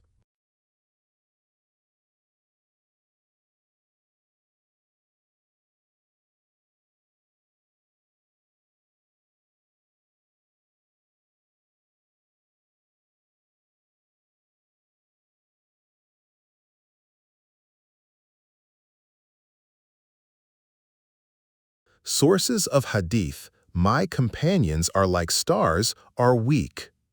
After quoting this hadith in his Sharh al-Shifa, version 2, page .91, Qazi Ayaz says that Darqutni in his Fada'il and Ibn Abdul Bir say that this hadith is not authentic. It is also narrated from Abd ibn Hamid in his Musnad, who quotes from Abdullah ibn Omar that Bazar refused to acknowledge the authenticity of this hadith. Also, he says that Ibn Adi quotes in his Kamil with his own references from Nafi and he from Abdullah ibn Omar that the sources of this hadith are very weak. Baihaqi is also reported to have written that the matter of this hadith is commonly known, but its sources are weak. Among the sources of this hadith are Harith ibn Ghazin, whose character is unknown, and Hamza ibn Abi Hamza Nusairi, who was charged with lying. The weakness of the hadith is evident. Ibn Hazm also says that this hadith is a fabricated one and is to be rejected. So, in our argument, we cannot rely on a hadith with such a weak chain of sources. Even assuming, however, that the hadith were correct, it could not be applied in the general sense. It would refer only to the devoted and pious companions who, in accordance with the command of the Holy Prophet, followed the Book of Allah and the holy progeny of the Prophet. Companions were not infallible. Having said this, if I criticize some of the companions, you shouldn't consider me unjust. They were, after all, human beings and were likely to err. We also believe that the companions were not infallible, but at the same time, it is an accepted fact that all of them were righteous people.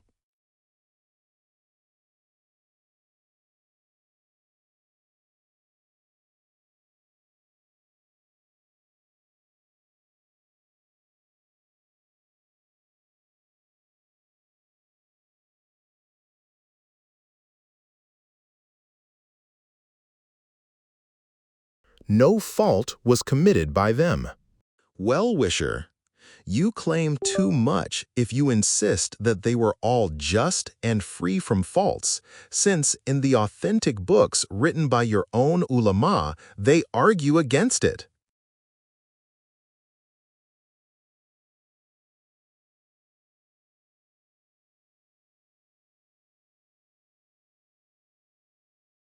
Were not infallible, but at the same time, it is an accepted fact that all of them were righteous people. No fault was committed by them. Well-wisher, you claim too much if you insist that they were all just and free from faults, since in the authentic books written by your own ulama, they argue against it. They tell us that even some of the chief companions sometimes committed faults. We are not aware of such records. Please let us know about them if you can. Well-wisher, ignoring what they did during the days of ignorance, i.e. before the advent of Islam, they committed many sins after they had embraced Islam. It is enough to mention only one event by way of example. Your own prominent ulama write in their authentic books that in the year of the conquest of Makkah, 8a, some of the leading companions indulged in festive amusements and gaiety, and secretly took wine. This is definitely a concocted story. When drinking was announced to be unlawful, the respected companions did not so much as attend such parties, not to mention drinking wine. It was never concocted by opponents. If it was concocted at all, it was done by your own ulama. If there were such a party, the names of the host and the guests also must have been mentioned. Can you explain that point? Well-wisher, yes, your own ulama have explained it. Taking wine by 10 companions in a secret meeting. Ibn Hajar writes in his Fathul Bari verses X, page .30, that Abu Talha, Zayd ibn Sahal, arranged a wine party at his house and invited 10 people. All of them drank wine, and Abu Bakr recited some couplets commemorating some infidels who were killed in the Battle of Badr. Nawab, have the names of the guests also been mentioned? If so, please let us know. Well-wisher, 1. Abu Bakr ibn Abi Quhafa. 2. Umar ibn Khattab. 3. Abu Ubaidah Garrah. 4. Ubay ibn Ka'b. 5. Sal ibn Baiza. 6. Abu Ayyub Ansari. 7. Abu Talha, the host. 8. Abu Dajjana Samak ibn Harsa. 9. Abu Bakr ibn Shahuls. 10. Anas ibn Malik, who was 18 years old at that time and who served the wine. Baihaqi, in his Sunan, version 8, page .29, has also narrated from Anas himself that he said that he was the youngest of them at that time and was serving the wine. At this, there was great commotion in the meeting. Sheikh, I swear by Allah that this story has been concocted by the enemy. You are too much agitated, and you have made a profane oath. But you are not totally at fault. Your studies are limited. If you had read more widely, you would know that your own ulama have written all this. Now you should seek Allah's pardon. I am now constrained to explain facts according to the statements of your own ulama. Muhammad ibn Ismail Bukhari in Sahih, commenting on Ayat al-Khamr, verse concerning wine, in the chapter Ma'idah of the Quran. Muslim ibn Hajar in his Sahih, Kitab al-Ashraba, Bab al-Tahrim al-Khamr. Imam Ahmad ibn Hanbal in his Musnad, VXXX, page .181 and 227. Ibn Kathir in his Tafsir, V11, page .93. Jalaluddin Suyuti in his Durrul Mansur, version 2, page .321. Tabari in his Tafsir, version 7, page .24. Ibn Hajar Asqalani in his Asaba, VIV, page .22, and Fathul Bari, verses X, p. .30. Badruddin Hanafi in his Umdatul Qari, VX, page .84. Baihaqi in his Sunan, pp. .286 and 200. And others have recorded these facts with detailed explanations. Sheikh, perhaps these things took place before wine was made unlawful. Well-wisher, what we gather from the commentary and history shows that even after the prohibitory verses, some Muslims and companions continued taking forbidden wine. Muhammad ibn Jarir Tabari reports in Tafsir al-Kabir, version 2, page .203, on the authority of Abil Qamus Zayd ibn Ali, who said that Allah had revealed 3 times the verses prohibiting the use of wine. In the first verse, he says, "They ask you about intoxicants and games of chance. Say, in both of them there is a great sin and means of profit for men, and their sin is greater than their profit." 2-219. But the Muslims did not immediately give up wine. When 2 men, being intoxicated, offered their prayers and talked nonsense, another verse was revealed, saying, "O you who believe, do not go near prayer when you are intoxicated until you know well what you say." 4:43. Even after this, the drinking of wine continued, but people did not offer prayers while intoxicated. One day a man took wine, according to the report of Bazar, Ibn Hajar, and Ibn Mardawiyah. The man was Abu Bakr, and composed an elegy for the pagans who were killed in the Battle of Badr. When the Holy Prophet heard of this, he became angry. He went to the party and wanted to beat him. The man said, "I seek Allah's shelter from Allah's and His Prophet's wrath. Allah be my witness, I will not take wine again." Then the following verse was revealed. "O you who believe, intoxicants and games of chance, and sacrificing to stones set up, and divination by arrows are only an uncleanness, the shaitan's work. Shun it therefore, that you may be successful." Among the companions of the Holy Prophet, there were good and bad men, just as there are among other believers and Muslims. Those of them who tried to obey Allah and His Prophet reached an exalted rank. Those who followed their worldly aspirations were looked down upon by others. So those who fault the worldly companions do so with some reason. The wicked actions of some of the Sahaba, which are recorded in the authentic books of your own ulama, are also condemnable according to the evidence of the Holy Quran. The Shias condemn them on that basis. If there is a logical reply to this argument, we are ready to accept it. Companions breaking their pledge. It is astonishing that even after hearing their condemnable qualities, I have mentioned only a few out of a large number, you still ask me about their misdeeds? Now I should like to submit another example of their odious actions, which are recorded in all the books of both the sects, the breaking of their pledge. Allah has made it compulsory to keep one's promise. He says, "And fulfill the covenant of Allah when you have made a covenant, and do not break the oaths after making them fast." 16-91.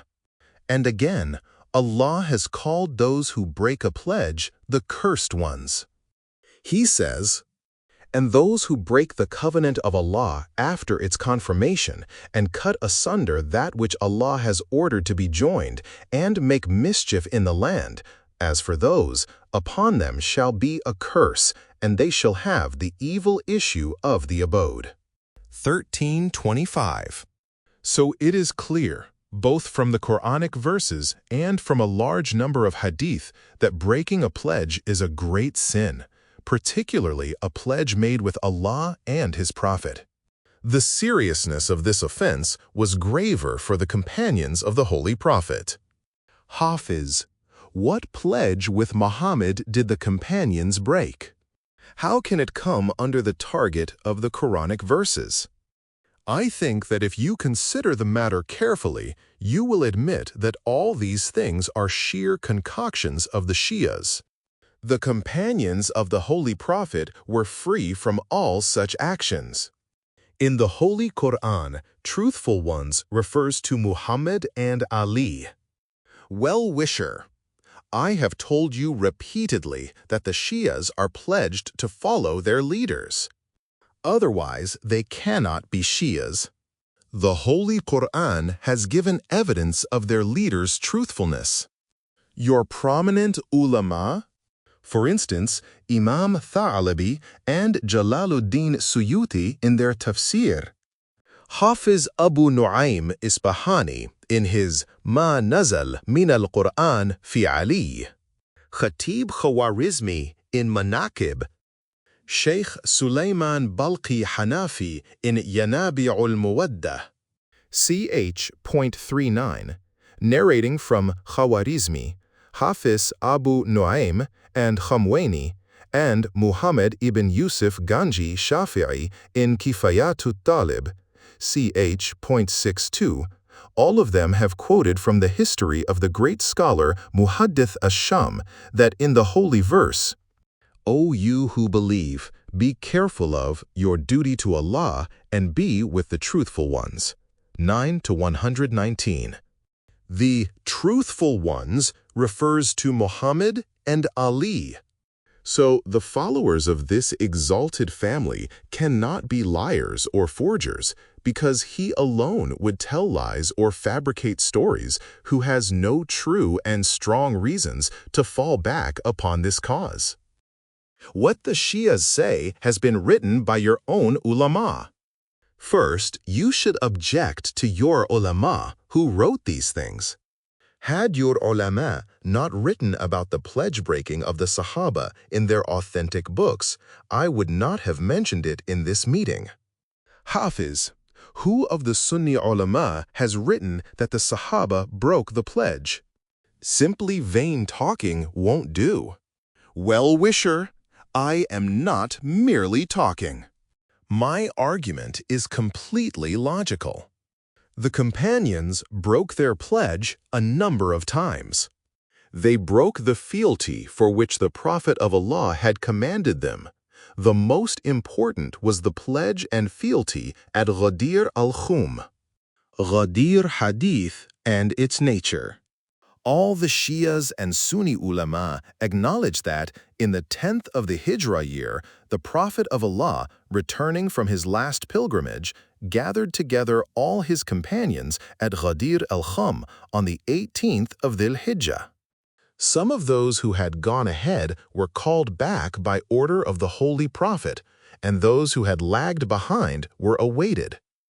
Most of your ulama and the historians and the Shia sources give the figure of 70.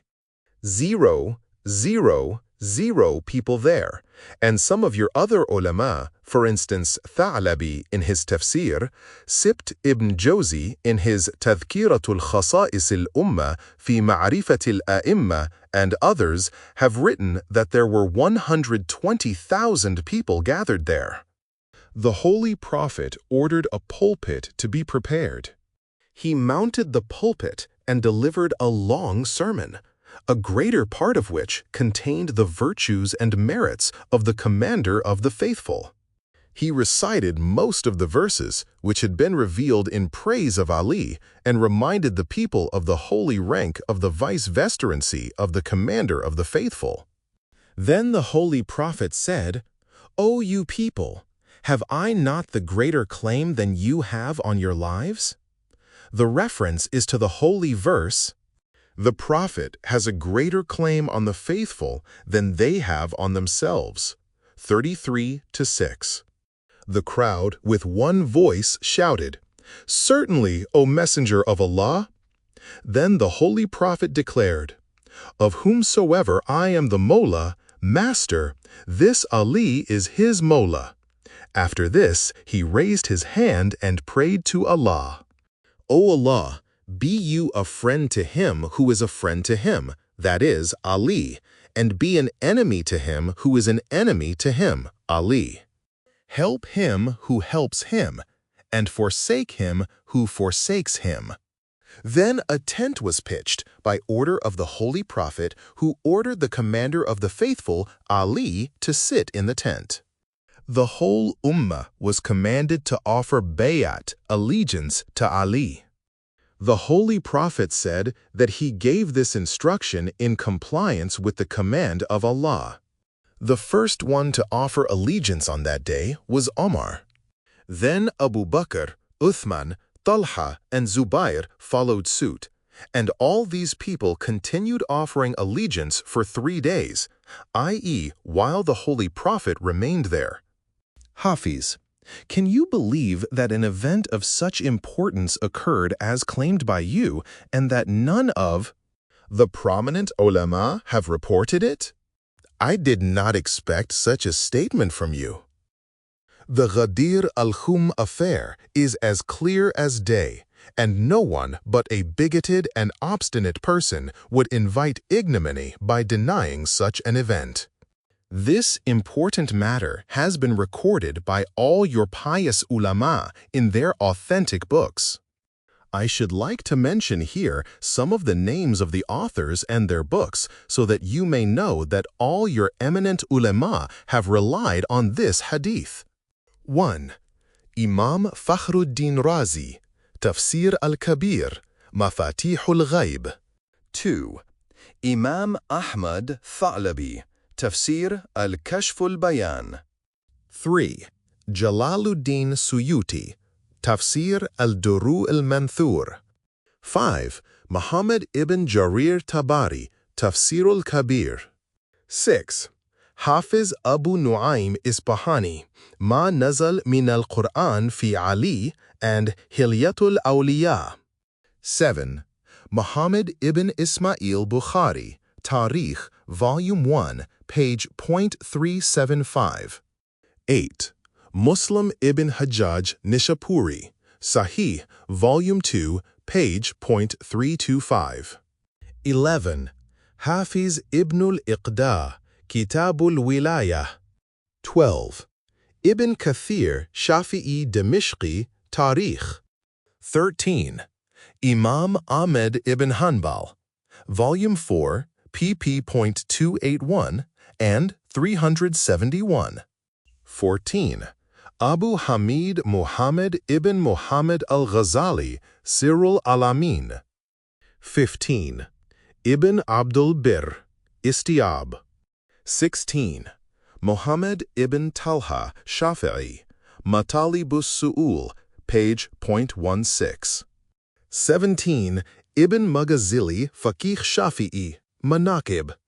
18. Nuruddin ibn Sabah Maliki, Fusulul Muhimma. 19. Hussein ibn Mas'ud Baghawi, Masabihus Sunnah. 20. Abul Muayyid Muwafiq ibn Ahmad Khatib Khawarizmi, Manaqib. 4. Abul Hassan Ali ibn Ahmed Wahidi Nishapuri, Asbabun Nuzul. 9. Abu Dawood Sijistani, Sunan. 21. Majdud Din ibn Athir, Muhammad ibn Muhammad Shaybani, Amul Usul. 22. Hafiz Abu Abdurrahman Ahmed ibn Ali Nisa'i, Khasa'isul Alawi and Sunan. 23. Sulaiman Balki Hanafi Yanabiul Mawadda, C.H. IV. 24. Shahabuddin Ahmad ibn Hajar Maki, Sawaik Mohrika and Kitabul Men el-Malakiya, particularly Sawaik, Part 1, page .25. In spite of his extreme fanaticism, he says, This is a true hadith. Its veracity cannot be doubted. Verily, it has been narrated by Tirmidhi, Nisa'i, and Ahmad, and, if studied, its sources are sound enough. 25. Muhammad ibn Yazid, Hafiz ibn Majah, Kazwini, Sunan. 26. Hafiz Abu Abdullah, Muhammad ibn Abdullah, Hakim Nishapuri, Mustadrak. 27. Hafiz Sulaiman ibn Ahmad Tabrani, Awsat. 28. Ibn Athir, Jazari, Usudul Ghaiba. 29. Yusuf Sibt ibn Jawzi, Tadhkiratul Khasa'isul Ummah, page 17. 30. Abu Umar, Ahmad ibn Abdurabbih, Iqdul Farid. 31. Allama Samhudi, Jawahirul Iqdain. 32. Ibn Taymiyyah, Ahmad ibn Abdul Halim, Minhajus Sunnah. 33. Ibn Hajar Asqalani, Fathul Bari and Tahdibut Tahdhib. 34. Abdul Qasim Muhammad ibn Omar Jarula Zamakshari, Rabiul Abrar. 35. Abu Sa'id Sijistani, Kitabu Darayab fi Hadith al-Wilayah. 36. Ubaydullah ibn Abdullah Haskani, Du'atul Huda ila Ada Haqq al-Muwala. 37. Razin ibn Muawiyah al-Abdari, Jama' bayn al-Sahih al-Sittah.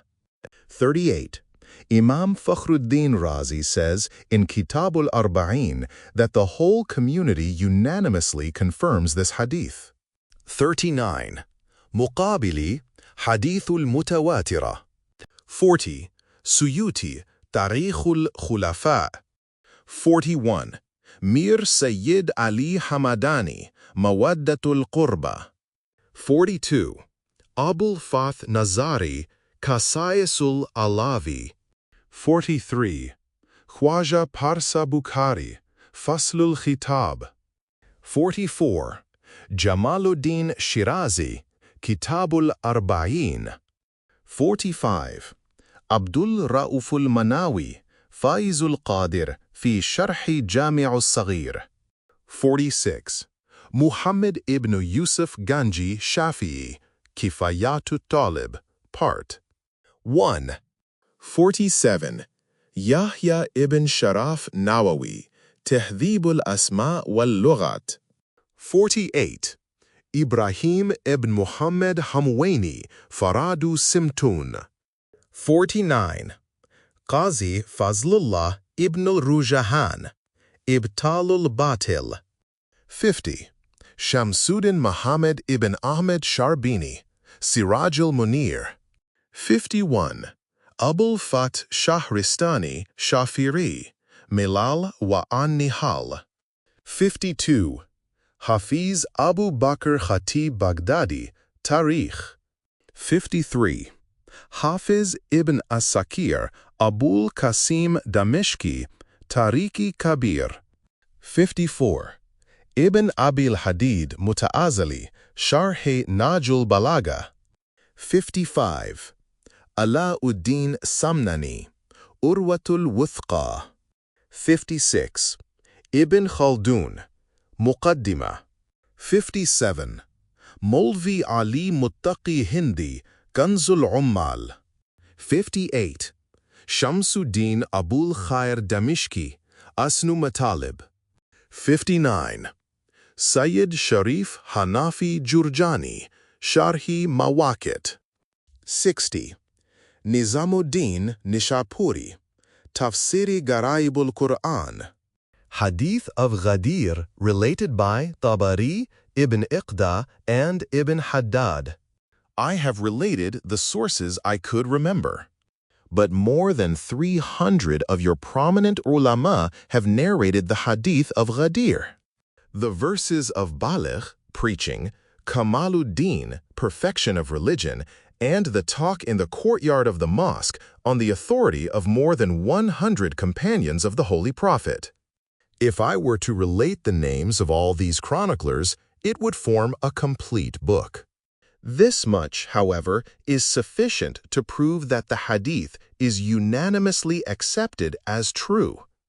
Some of your great ulama have written books on this topic. For instance, the well-known commentator and historian of the 4th century Hijri, Abu Ja'far Muhammad ibn Jarir Tabari, died 310 AH, gives complete details of the hadith of Ghadir in his book Kitabul Wilaya and has narrated it through 75 chains of transmission. Hafiz Abul Abbas Ahmad ibn Sa'id Abdur Rahman al-Kufi, popularly known as Ibn Iqda, died 333 AH, narrated this holy hadith in his book Kitabul Wilaya through 125 chains on the authority of 125 companions of the Holy Prophet. Ibn Haddad Hafiz Abul Qasim Haskani died 492 AH in his Kitabul Wilaya has narrated in detail the event of Ghadir along with the revelation of the verses of the Quran. In short, all your accredited scholars and high-ranking ulama except a small number of fanatical opponents. Quote, the origin of this hadith from the Holy Prophet, who declared Ali his vice-regent on the 18th of Dhul Hijjah in the year of his last pilgrimage. It is also a fact that the Caliph Umar was the first among the companions to express his pleasure on this occasion. Seizing Ali by the hand, he said, "Congratulations to you, Ali. This morning has brought you a great blessing. You have become my Mawla, master, and the Mawla of all believing men and believing women." Gabriel's advice to Umar. The Shafi'i jurist Mir Sayyid Ali Hamadani of the 8th century Hijri, one of the reliable scholars of your sect, writes in his book Mawaddat al-Qurba, Mawadda V, that a large number of the companions have quoted Caliph Omar in different places as having said, "The Prophet of Allah had made Ali the master, the chief, and the leader of the nation. He announced in a public gathering that he, Ali, was our Mawla, master. After praying for his friends and cursing his enemies, he said, 'O Allah, you are my witness. That is, I have completed my duty of prophethood.'" On this occasion, a handsome and sweet-smelling youth was sitting beside me. He said to me, "Verily, the Prophet of Allah has bound with a covenant which none but a hypocrite would break. So Omar eschew breaking it." I told the Prophet of Allah that when he was speaking to the crowd, a handsome, sweet-smelling youth was sitting beside me, and that he told me such a thing. The Holy Prophet said, "He was not of the progeny of Adam, but was Gabriel, who had appeared in that form." He wanted to stress the point which I had announced about Ali. Now I should like to seek justice from you. Was it proper for them to break the firm covenant with the Prophet of Allah within 2 months, to go back on their pledge of sacramental allegiance to Ali, to set fire to his house, to draw swords against him, to insult him, to drag him to the mosque to force his allegiance?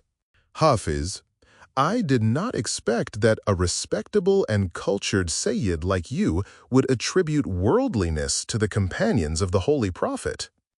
The Holy Prophet declared them the source of guidance for the community when he said, "My companions are like stars. If you follow any one of them, you will be guided." Hadith of following companions is unauthentic.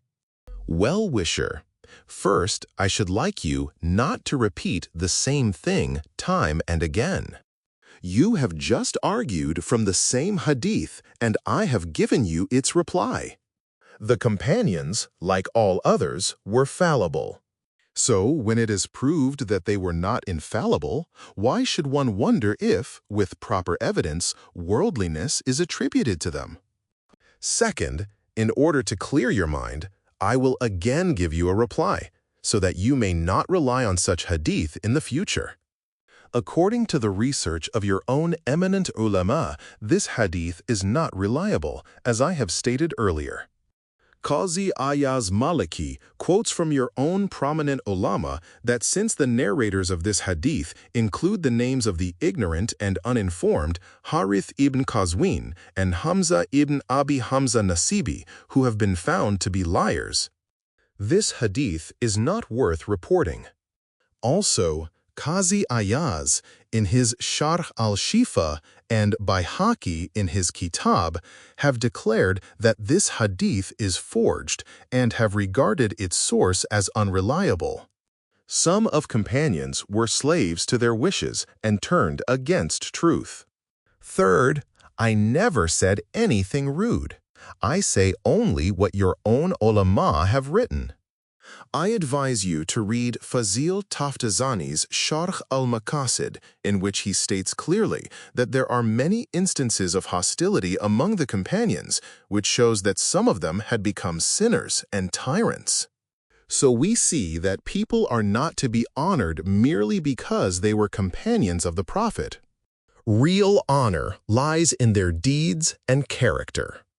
If they did not belong to the hypocrites, but were obedient and faithful to the Holy Prophet, they are certainly to be revered and respected. We would apply the dust of their feet to our eyes. So, you men of justice, do you claim that the many hadith in your own reliable books concerning fighting against Amirul Mu'mineen Ali, such as the Holy Prophet saying, "Fighting against Ali is fighting against me," are all baseless? Or do you admit that these hadith are perfectly authentic? Are they not recorded with reliable sources in the books of your own distinguished ulama? We need not mention that these hadith are recorded by Shia's ulama with perfect unanimity of opinion in all their books. If you accept these hadith, you must acknowledge that many of the companions were transgressors and sinners, as was Muawiyah. Umar ibn As, Abu Huraira, Samra ibn Jundab, Talha, Zubair, all of whom rose to fight against Ali, in fact, rose against the Holy Prophet himself. And since they fought against the Prophet, they certainly deviated from the right path. So, if we said that some of the companions were slaves to their desires, we were not wrong, because what we said was true. Besides this, we are not alone in holding that some of the companions were sinners, tyrants, and transgressors. We base our stand on the authority of your own great ulama. Imam Ghazali's view about companions breaking the pledge, taken on the day of Ghadir al-Khum. If you study Sirrul al-Alamin, compiled by Abu Hamid Muhammad ibn Muhammad Ghazali Tusi, you would never object to what I say. I am, however, compelled to quote a portion of his fourth treatise in support of my statement. He says, "Proof and reasoning became brighter, and there is unanimous accord among Muslims concerning the text of the address on the day of Ghadir al-Khum that the Holy Prophet said, 'Of whomsoever I am Mawla, Ali is his Mawla, master.'" Then Omar immediately said, "Congratulations to you! Congratulations to you, O Abul Hasan! You are my master and also the master of all faithful men and women." This sort of congratulation clearly indicates the acknowledgement of the Holy Prophet's order and acceptance of the leadership and caliphate of Ali. But later on, they were overpowered by their worldly desires. Love for power and authority deprived them of compassion. They took it upon themselves to appoint a caliph at Saqifa al-Bani Sa'ada. They wanted to raise the flag of their own ascendancy and to conquer territory so that their names might be preserved in history. They were intoxicated with lust for power. They ignored the injunctions of the Holy Quran and the orders of the Holy Prophet. They sold their religion for this world. What a bad bargain they made with Allah! When the Holy Prophet was on his deathbed, he asked for pen and ink so that he could clarify the issue of succession. May God forgive my saying it. But Omar said, "Leave this man, he is talking nonsense." So, when the Holy Quran and the Hadith could not help them, they relied upon ijma, consensus.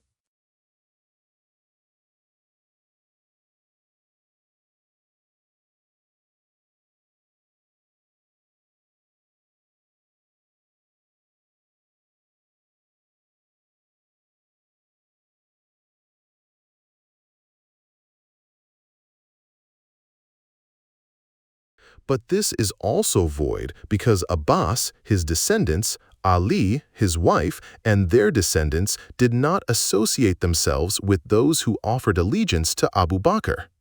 Similarly, the Saqifa men also refused allegiance to the Khazraji, and the Ansars rejected them also.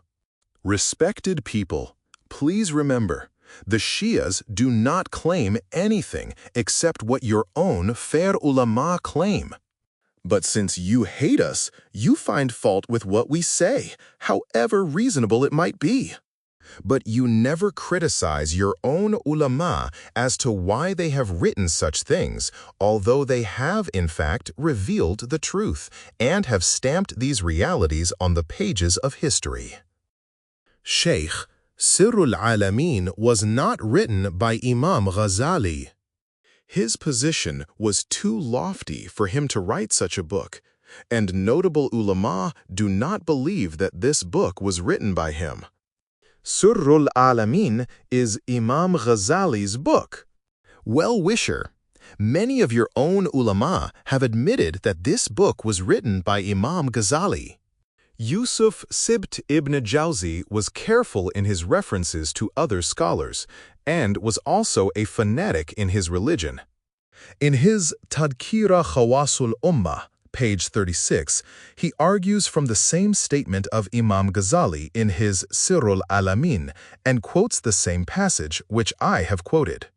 Since no comments have been made regarding it, it shows first that he acknowledges this book to be written by Imam Ghazali.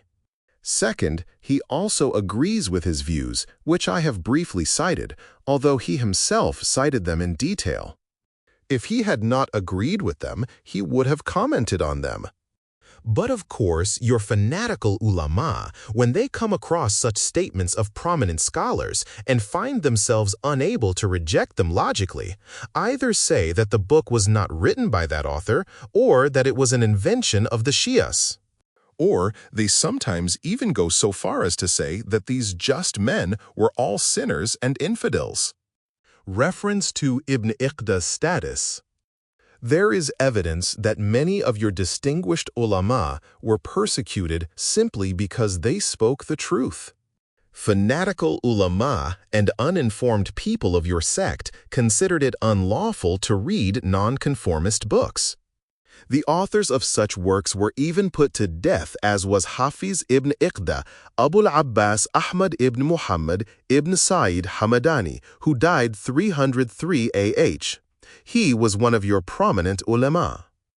Many notable scholars of your own sect, like Dahabi and Yafi, have acknowledged him and said that he had learned 300,000 hadith with their sources, and that he was a man of great piety. At public gatherings in Kufa and Baghdad in the 3rd century AH, he openly narrated the failings of the sheikhs, Abu Bakr and Omar. People therefore called him Rafizi and refrained from quoting hadith from him.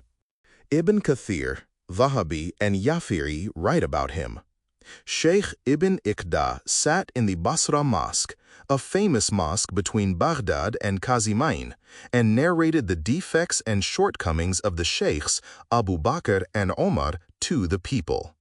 For this reason, the hadith reported by him have been rejected. Otherwise, there is no doubt about his being a true and pious man. Al-Khatib Baghdadi also has praised him in his Tarikh, but in the end he says, Since he described the defects and failings of the sheikhs, he was a Rafizi. So you people should not be under the impression that it is only the Shias who expose the truth of these issues. Your own great ulama like Imam Ghazali and Ibn Iqada used to point out the flaws in the chief companions. Reference to Tabari's death. In every era of history, there have been many instances of ulama who have been tortured or persecuted on account of their speaking or writing the truth. For instance, the well-known commentator and historian Muhammad ibn Jarir Tabari, who was the pride of your ulama, died in 310 AH in Baghdad. But because the authorities feared a civil disturbance, they refused to allow his coffin to be taken out during the day. Perforce, he was laid to rest in his own house during the night. Nisai's murder. Another instance of persecution was Imam Abdur Rahman Ahmad ibn Ali Nisai's murder. He was a dignified man and is regarded as one of the Imams of Sahih Sitta, 6 authentic books. He belonged to the high-ranking ulama of your sect in the 3rd century AH. When he reached Damascus in 303 AH, he saw that, because of the Bani Umayyah, the residents of that place openly abused the name of Amir al-Mu'minin Ali ibn Abi Talib after every ritual prayer, particularly in the address of congregational prayers.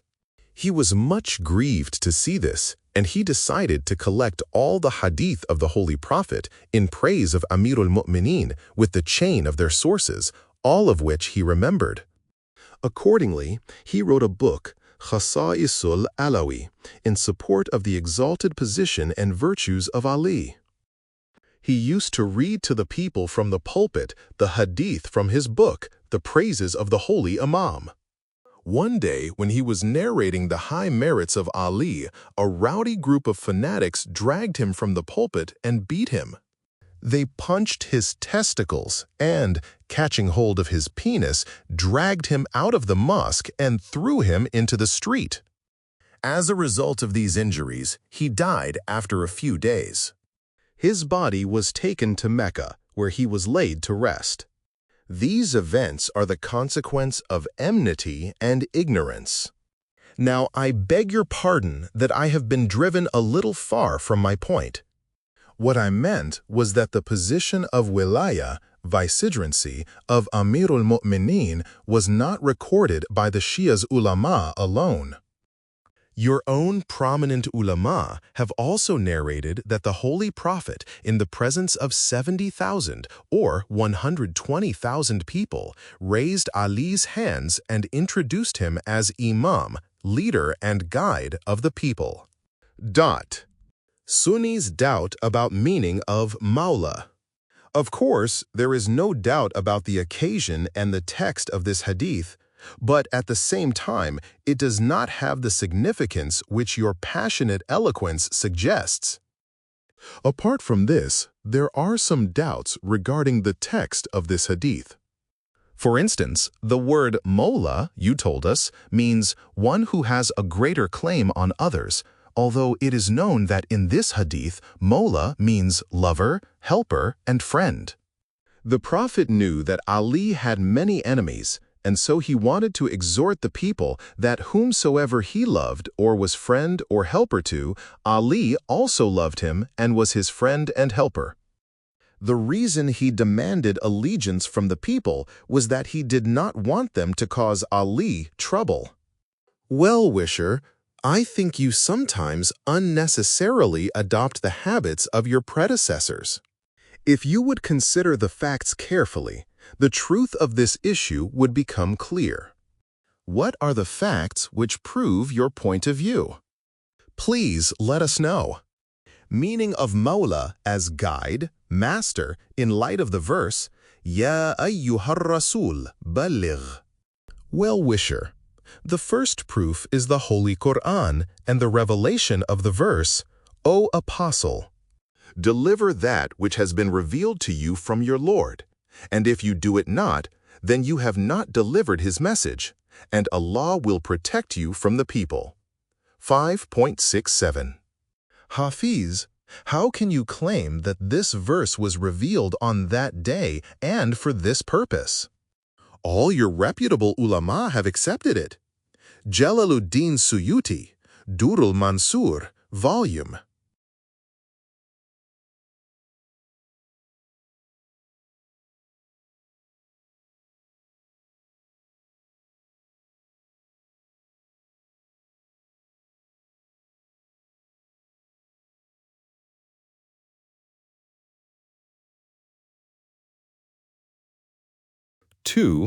Page 298, Hafiz ibn Abi Hatim Razi, Tafsir al-Ghadir. حافظ أبو جعفر طبري كتاب الولاية. حافظ أبو عبد الله مهمالي عملي. حافظ أبو بكر شيرازي ما نزل من القرآن في أمير المؤمنين. حافظ أبو سعيد سجستاني كتاب الولاية. حافظ ابن مردوية تفسير الآية. حافظ أبو القاسم هسكاني شواهد التنزيل. أبو الفتح نظاري خصائص العلوي. معين الدين ميبودي شرح الديوان. Qazi Shikhani, Fathul Ghadir, Volume 3, page 57. Sayyid Jamaluddin Shirazi, Arba'in. Badruddin Hanafi. Umdatul Qari fi Sharh al-Sahih Bukhari, Volume 8, page 584. Ahmad Tha'alabi, Tafsir Kashful Bayan. Imam Fakhruddin Razi, Tafsir al-Kabir, Volume 3, page 636. Hafiz Abu Nu'aym Isfahani, Ma Nazala min al-Qur'an fi Ali. Ibrahim ibn Muhammad Hamwaini, Fara'id al-Simtain. Nizamuddin Nishapuri, Tafsir, Volume V, page 170. Sayyid Shahabuddin Alusi Baghdadi, Ruhul Ma'ani, Volume 2, page 348. Nuruddin ibn Sabah Maliki, Fusulul Mohimma, page 27. Ali ibn Ahmad Wahidi, Asbabun Nuzul, page 150. Muhammad ibn Talha Shafi'i. Matalibu Su'ul, page 16. Mir Sayyid Ali Hamadani Shafi'i. Mawadda V from Mawaddatul Qurba. Sheikh Sulaiman Balkhi Hanafi. Yanabi'ul Mawadda, ch. 39. In short, as far as I know, 30 of your leading ulama have written in their authentic books and in their own commentaries that this holy verse was revealed on the day of Ghadir al-Khum in regard to Amirul Mu'mineen Ali. Even Qazi Fazl ibn Ruzbahan, despite all his ill will and fanaticism, writes, "Verily, it is proved in our authentic Sahih that when this verse was revealed, the Prophet of Allah holding Ali by the hand said, 'To whomsoever I am the Mola, master, this Ali is also his Mola.'" It is, however, very surprising the same perverted Qazi in Kashf Goma gives a strange report from Razi ibn Abdullah. If you do not, then you have not delivered his message. Also Suyuti in his Darr al-Mansur from Ibn Mardawiyah. Ibn Asakir and Ibn Abi Hatim from Abu Sa'id Qadiri. Abdullah ibn Mas'ud, one of the writers of Wahi, Revelations, and Qazi Shukani in Tafsir al-Fathul Ghadir narrate that in the day of the Holy Prophet they also recited that verse in that very way. In short, the warning contained in this verse says, "If you do it not then it will be as if you have not delivered his message at all." Shows that the message which the Holy Prophet had been ordered to deliver was of great importance. It was, in fact, essential to the completion of prophethood itself. Therefore, the issue in question was surely the matter of the imamate, the conferring of authority on one who would guide the people according to the tenets of Islam after the death of the Holy Prophet. Revelation of verse, "This day have I perfected for you your religion at Ghadir al-Khum." The second circumstance which proves my point is the revelation of the verse, "This day have I perfected for you your religion, and completed my favor on you, and chosen for you Islam for a religion." But it is an admitted fact that this verse was revealed on the day of Arafah, and no one of the ulama has claimed that it was revealed on the day of Ghadir. Well-wisher, I ask you not to make undue haste in denying this fact. Of course, I admit that some of your ulama have said that this verse was revealed on the day of Arafah, but a large number of your reputable ulama have also said that it was revealed on the day of Ghadir. Also, some of your ulama hold the view that perhaps this verse was revealed twice, once at the close of the day of Arafah and then again on the day of Ghadir. Accordingly, Sibt ibn Jawzi says in his Khawasul Ummah, page 18, "It is probable that this verse was revealed twice, once on the day of Arafah and once on the day of Ghadir al-Khum, just as the verse, in the name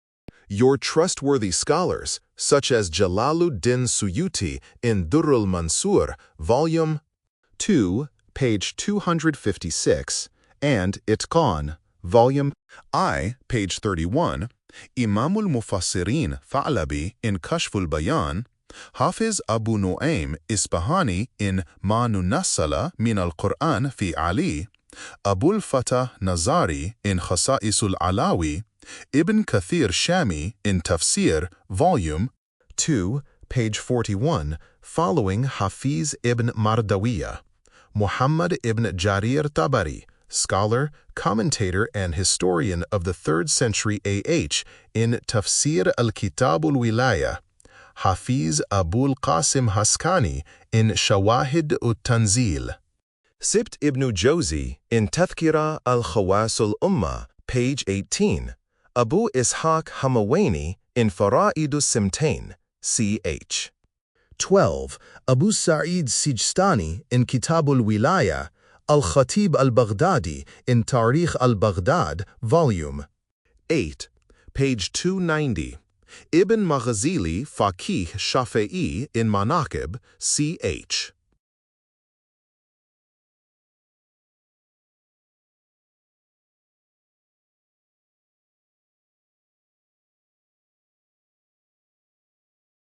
IV all have written that, on the day of Ghadir al-Khum, the Holy Prophet appointed Ali by divine order to the rank of Wilaya, vicegerent.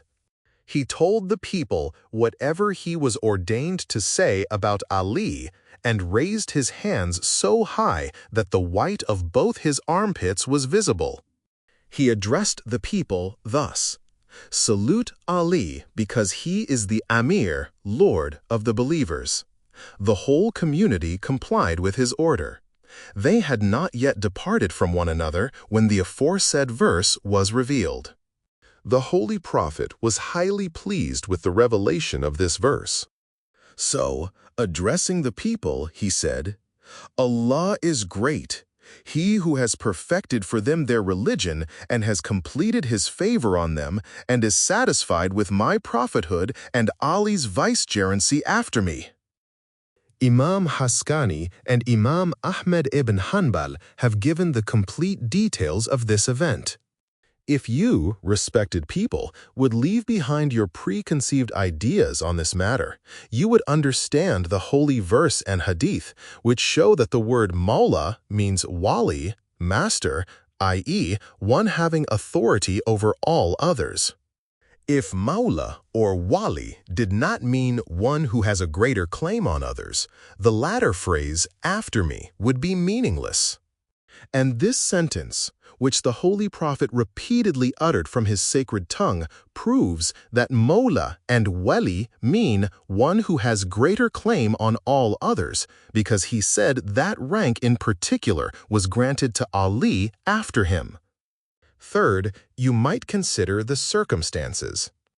In that hot desert, where there was no protection for the travelers, the Holy Prophet gathered the whole Ummah. People sat in the shade of the camels with their feet covered in the scorching heat of the sun.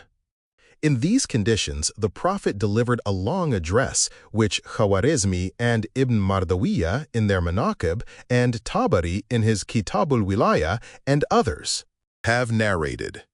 Does it make sense to think that the Prophet would require thousands of his followers to spend 3 days in the blazing desert to swear allegiance to Ali merely to indicate that Ali was their friend? In fact, there was no one in the whole community who did not already know the close association between the Holy Prophet and Ali, or had not heard about him, as I have already pointed out earlier. The revelation of the Quranic verse in question for the second time, particularly in different circumstances and with such serious instructions that people might be put to great inconvenience and suspense, could not simply mean that they should be friends of Ali. Either the Holy Prophet's performance was meant to indicate great significance, or it was frivolous. It is reasonable to conclude, therefore, that these arrangements were made not merely to indicate that people should befriend Ali. The event, in fact, marked the completion of the Prophet's message, the establishment of the Imamah, the source of the Ummah's guidance after the death of the Prophet. Sibt ibn Jawzi's view about the meaning of Mawla. Some of your reputable ulama have acknowledged that the primary meaning of Mawla is master. Among them is Sibt ibn Jawzi, who, after giving 10 meanings of the word in his Tadhkira al-Khawas, ch. 2, page 20, says that none of them, except the 10th one, corresponds with what the Holy Prophet meant to say. He says, the hadith specifically means obedience, so the 10th meaning is correct, and it means mastery over others. Hence, the hadith means, of whomever I am the Mawla, master, Ali is also his Mawla, master. In the book Marajul Bahrain, Hafiz Abdul Faraj Yahya ibn Sa'id Saqafi interprets it in the same way. He narrates this hadith with his own sources from his leaders, who said that the Holy Prophet, holding Ali by the hand, said, of whomsoever I am wali or master over himself, Ali is also his wali or master over himself. Sibt ibn Jawzi says, the saying of the Holy Prophet that Ali has authority or is the master over the selves of all the believers clearly proves the imamate or vice-regency of Ali and that obedience to him is obligatory. View of Ibn Talha Shafi'i about the meaning of Mawla. Muhammad ibn Talha Shafi'i in his Matalibu Su'ul in the middle of part 5, ch.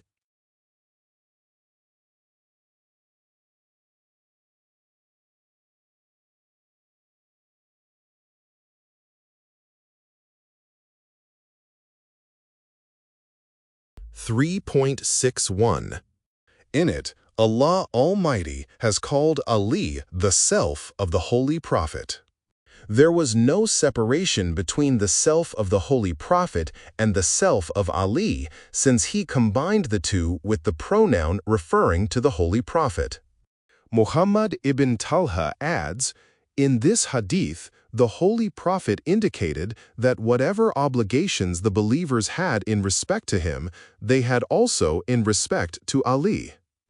As the Holy Prophet was certainly master of the believers in all of their matters, their helper, leader, and chief, all of these being connotations of the word Mawla, then it follows that he meant the same thing for Ali as also. And this is, of course, an exalted position, an eminently high rank, which was specifically assigned to Ali. It is for this reason that the day of Ghadir was a day of Eid and rejoicings for the lovers and friends of Ali. Quote,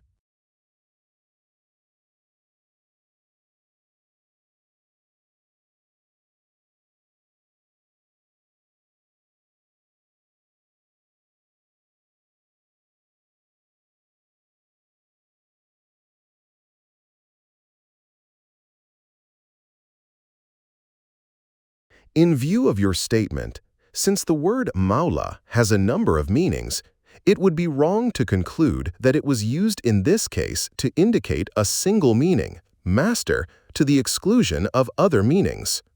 You are well aware of the basic principles of scholars that while a word may have different meanings, it has only one basic meaning, and that the rest of the meanings are derived.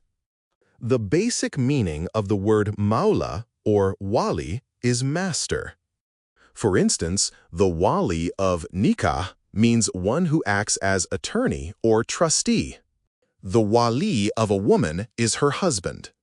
The wali of a child is his father, who has full authority over him. The wali ahd, heir apparent, of a king means one whose right to rule cannot be denied if he outlives the ancestor. Apart from this, your objection recoils upon you as to why you have restricted its meaning to friend and helper when it has many other meanings. So this specification, without any specific object, is void. The objection you have made comes back to you and not to us, because the meanings that we have specified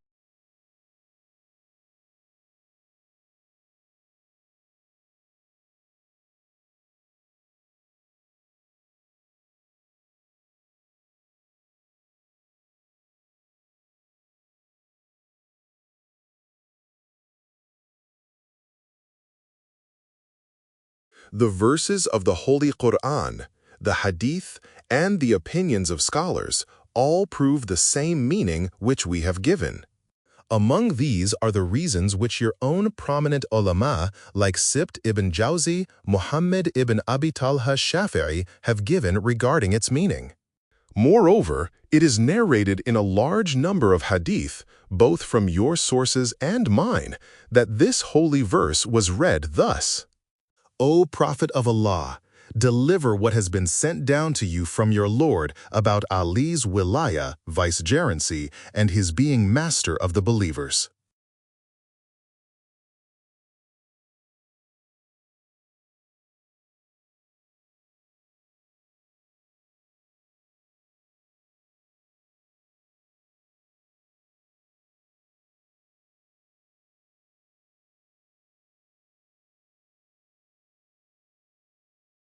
Jalaluddin Suyuti, who is one of your reputable ulama, has collected these hadith in his book Durrul Mansur. Ali's argument based on hadith of Ghadir in the mosque at Kufa. If this hadith and the word Mawla had not been proof of Ali as Imam and Caliph, Amir al-Mu'mineen would not have repeatedly argued from it. In fact, in the committees of counselors, he referred to it as evidence for his imamate, as Khatib Khawarizmi in his Manaqib, page 217, Ibrahim ibn Muhammad Hamwaini in his Faraid, ch. 58, Hafiz ibn Iqda in Kitabul Wilaya, Ibn Hatim Damishqi in Durud Nazim, and Ibn Abil Hadid in Sharh al-Nahjul Balagha, volume 2, page 61, have recorded it. Particularly important is the evidence given by 30 companions at Rahba. Many of your distinguished ulama have narrated the discussion Ali led with the Muslims at Rahba al-Kufa, i.e., in the courtyard of the Kufa Mosque. Following is a partial listing of those who recorded this event.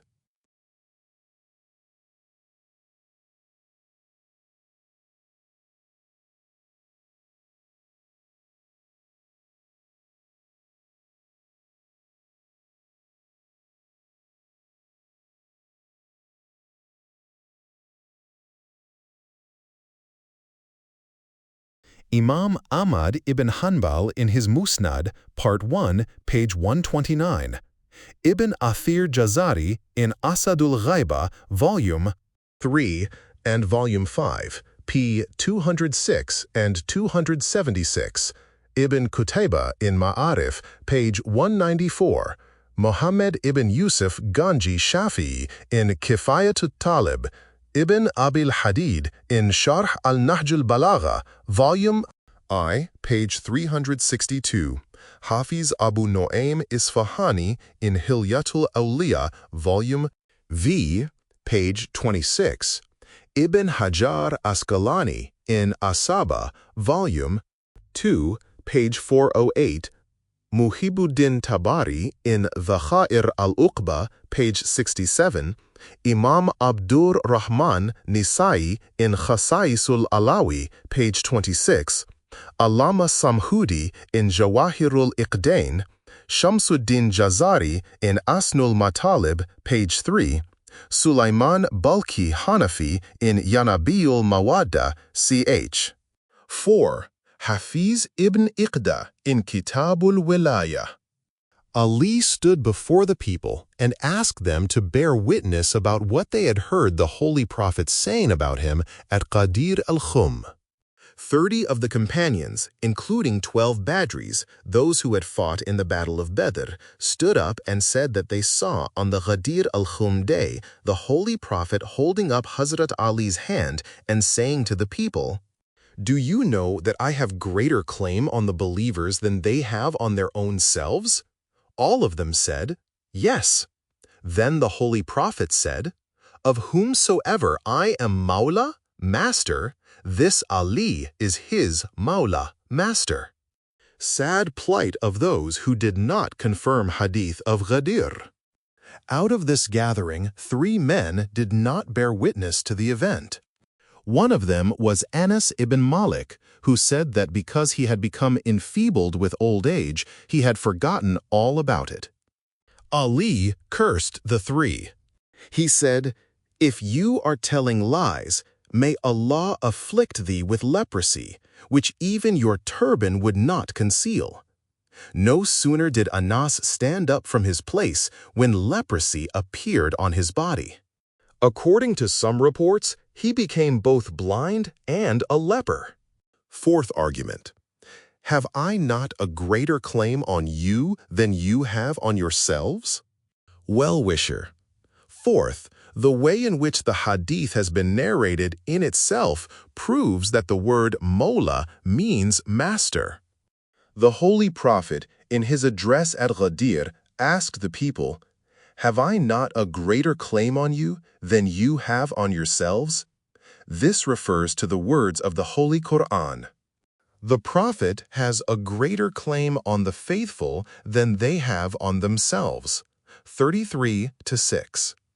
Moreover, there is a reliable hadith in the books of both sects which records that the Holy Prophet said, "There is no believer on whom I have not a greater claim in this world and in the hereafter than he has on himself."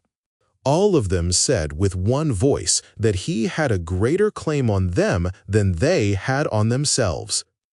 After that, the Holy Prophet said, "Of whomsoever I am the Mawla, this Ali is also his Mawla." So, from the context of his speech, it follows that the Holy Prophet meant authority or mastery over others when he used the word Mawla. Quote, "In many of the books, there is no such record of the Holy Prophet having said these words, 'Have I not a greater claim on you than you have on your own selves?'" Well-wisher. In narrating the Hadith of Ghadir, narrators have used slightly different words, but so far as the Hadith of the Shi'as are concerned, all of the Ithna Ashari ulama say that the text and context of Hadith of Ghadir are as narrated above.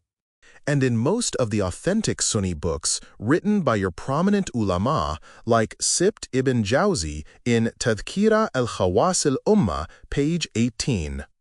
Imam Ahmad ibn Hanbal in Musnad, Nuruddin Sabah Maliki in Fusulul Muhimma, and a host of others who have narrated hadith of Ghadir. The sentence, "Have I not a greater claim on you than you have on yourselves," does exist. Now, for the sake of blessedness, I submit the translation of this hadith, which has been narrated by the Imam of the traditionists, Imam Ahmad ibn Hanbal, in his Musnad, volume IV, page 281, on the authority of Bara ibn Azib. He said, "I was traveling with the Holy Prophet. We reached Ghadir. The Holy Prophet announced, 'Assemble for prayers.' It was customary when something serious was about to happen that the Holy Prophet ordered the people to assemble for prayers. When the people had assembled and prayers had been offered, the Prophet used to preach a sermon. A special place was provided for the Holy Prophet between two trees. After the performance of the prayers, the Holy Prophet, raising Ali's hand above his head, spoke to the crowd. 'Do you not know that I am the master of the believers and have more rights over them than they over their own selves?'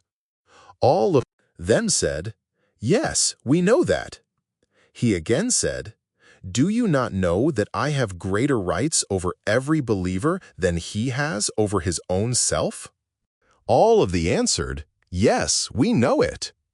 Thereafter, the Holy Prophet said, 'Of whomsoever I am the Mawla, master, this Ali is his Mawla, master.' Then he prayed to Allah, 'O Allah, be a friend of him who is a friend of him, i.e. Ali, and be an enemy of him who is an enemy of him.' Immediately following this, Umar ibn Khattab met Ali and said, 'Congratulations to you, O son of Abu Talib. You have now become Mawla, master of all the believing men and women.' Also, Mir Sayyid Ali Hamadani Shafi'i in Mawaddatul Qurba, Mawadda v. Sulaiman Balkhi in his Yanabi, and Hafiz Abu Nu'aym in his Hilya have recorded this hadith with slight variations in the wording. Hafiz Abul Fattah, from whom Ibn Sabbagh also had quoted in his Fusulul Muhimma, has narrated this hadith in these words, "O people, Allah Almighty is my Mawla, master, and I have a greater right over you than you have over yourselves. You should know that of whomsoever I am the Mawla, Ali is also his Mawla, master."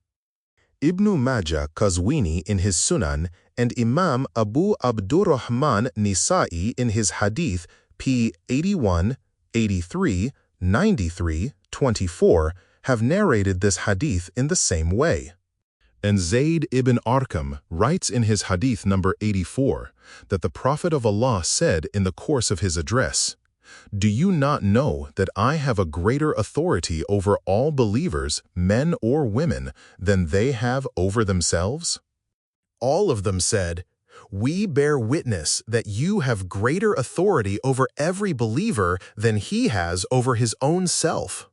At that time, the Prophet said, "Of whomsoever I am the Mawla, master, this Ali is also his Mawla, master." Then he raised the hand of Ali. In addition, Abu Bakr Ahmad ibn al-Khatib Baghdadi died 462 AH in his Tarikh al-Baghdad, volume 8, pp. 289-290, has narrated a detailed hadith from Abu Huraira that if anyone fasts on the 18th day of Dhul Hijjah, the day of Ghadir, he will be rewarded for 60 months of fasting. He then records the above hadith in the same way. Hassan's couplets before the Holy Prophet. The fifth circumstance to prove the wilaya, vicegerency of Ali, is the reading of his couplets, which Hassan ibn Thabit read with the permission of the Holy Prophet in the gathering in which Ali's rank of vicegerent was announced. Sibt ibn Jawzi and others have written that when the Holy Prophet heard those verses, he said, "O Hassan, So long as you continue helping us or praising us with your tongue, Ruhul Quds, the Holy Spirit, will also be supporting you. The well-known commentator and narrator of Hadith of the 4th century AH, Hafiz ibn Mardawiyah, died 352 AH in his Manaqib.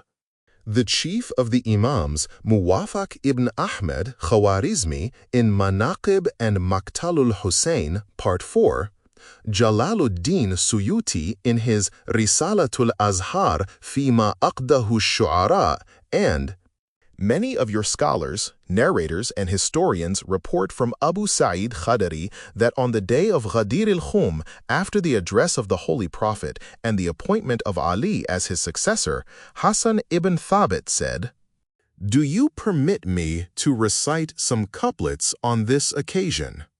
The Holy Prophet said, "Yes, recite with Allah's blessings." So he stood up at a raised spot and recited spontaneously composed verses. The meaning of the verses is as follows. The people said clearly, "Allah is our Mawla, Lord, and you are our Wali," and no one denies this fact. So then the Holy Prophet said to Ali, "Stand up. I am content with your becoming the Imam, Vicegerent, and Hadi guide after me. So of whomsoever I am the Mawla, this Ali is also his Mawla, master. Hence, all of you people should loyally and faithfully help him."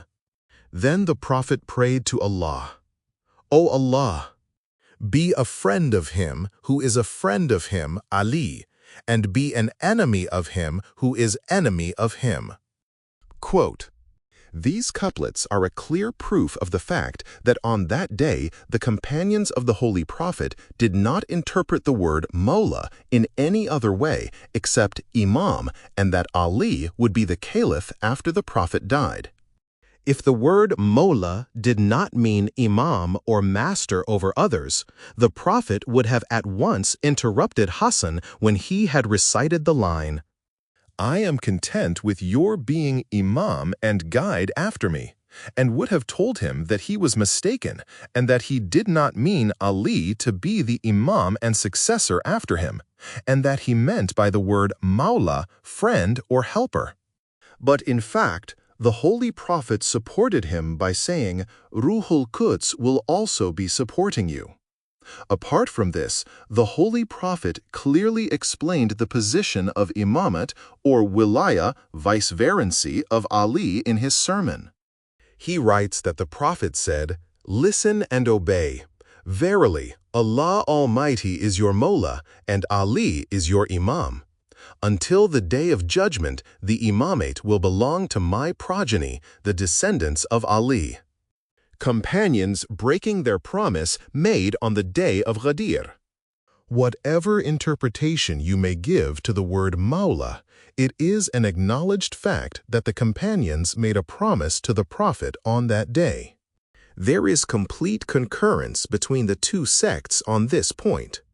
Then why did they break that pledge? Even if we suppose for the moment that by Mawla the Holy Prophet meant merely friend or helper, for Allah's sake, tell us if you think that friendship meant that they should set fire to Ali's house, terrify his family, and threaten him with drawn swords. The Prophet gave clear instructions that the companions should pledge allegiance to Ali. Do you think that he intended that they should therefore terrorize his own son-in-law? After the death of the Prophet, didn't they break their pledge?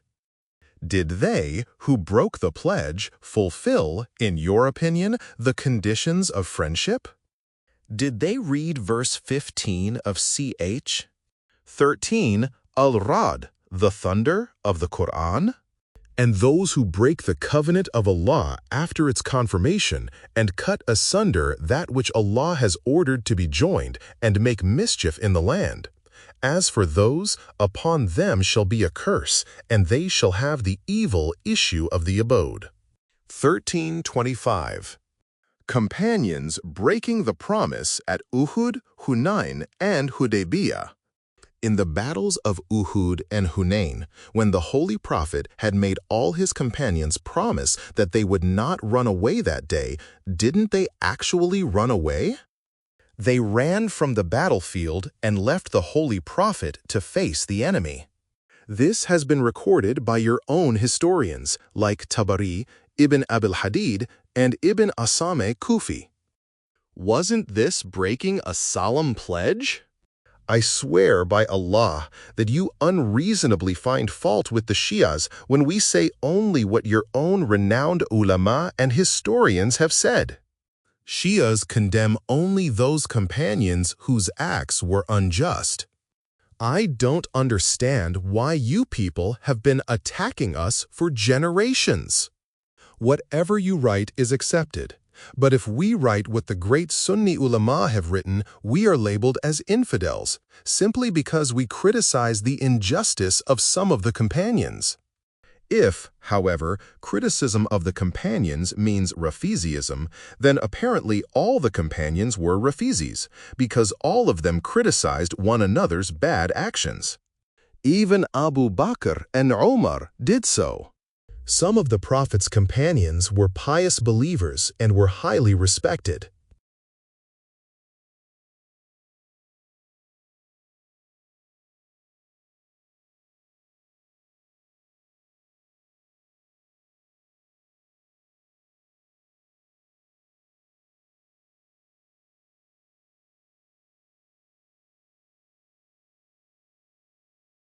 Others indulged their lower desires and were condemned. If you want historical proof of this fact, I suggest that you read Ibn Abil Hadid's Sharh an-Nahj al-Balagha, volume IV, pp. 454, 462, and study Zaidi's detailed reply to Abul Ma'ali Juwani's objection, which Abul Ja'far Naqib has recorded. Then you will know how much controversy existed among the companions, who in fact cursed one another as sinners and infidels. Companions running away at Hudaybiyah. In his account of the Hudaybiyah affair, Ibn Abi al-Hadid, in his Sharh al-Nahj al-Balagha, and others of your historians have also written that after the conclusion of the Treaty of Peace, most of the companions, including Umar ibn Khattab, expressed their anger concerning the terms of the treaty. They told the Holy Prophet that they were not satisfied with peace and wanted to fight. The Holy Prophet said that if they wanted to fight, they were at liberty to do so. So they attacked. But the companions suffered a crushing defeat and fled to the hills and did not even return to protect the Holy Prophet. Then the Holy Prophet asked Ali to draw the sword and repel the Quraysh. Seeing Ali before them, the Quraysh drew back. Later, the companions who had fled returned and begged the Prophet's pardon. The Holy Prophet said to them, "Do I not know you? Are you not the same people who trembled in fear in the battle of Badr until Allah Almighty sent angels for our help?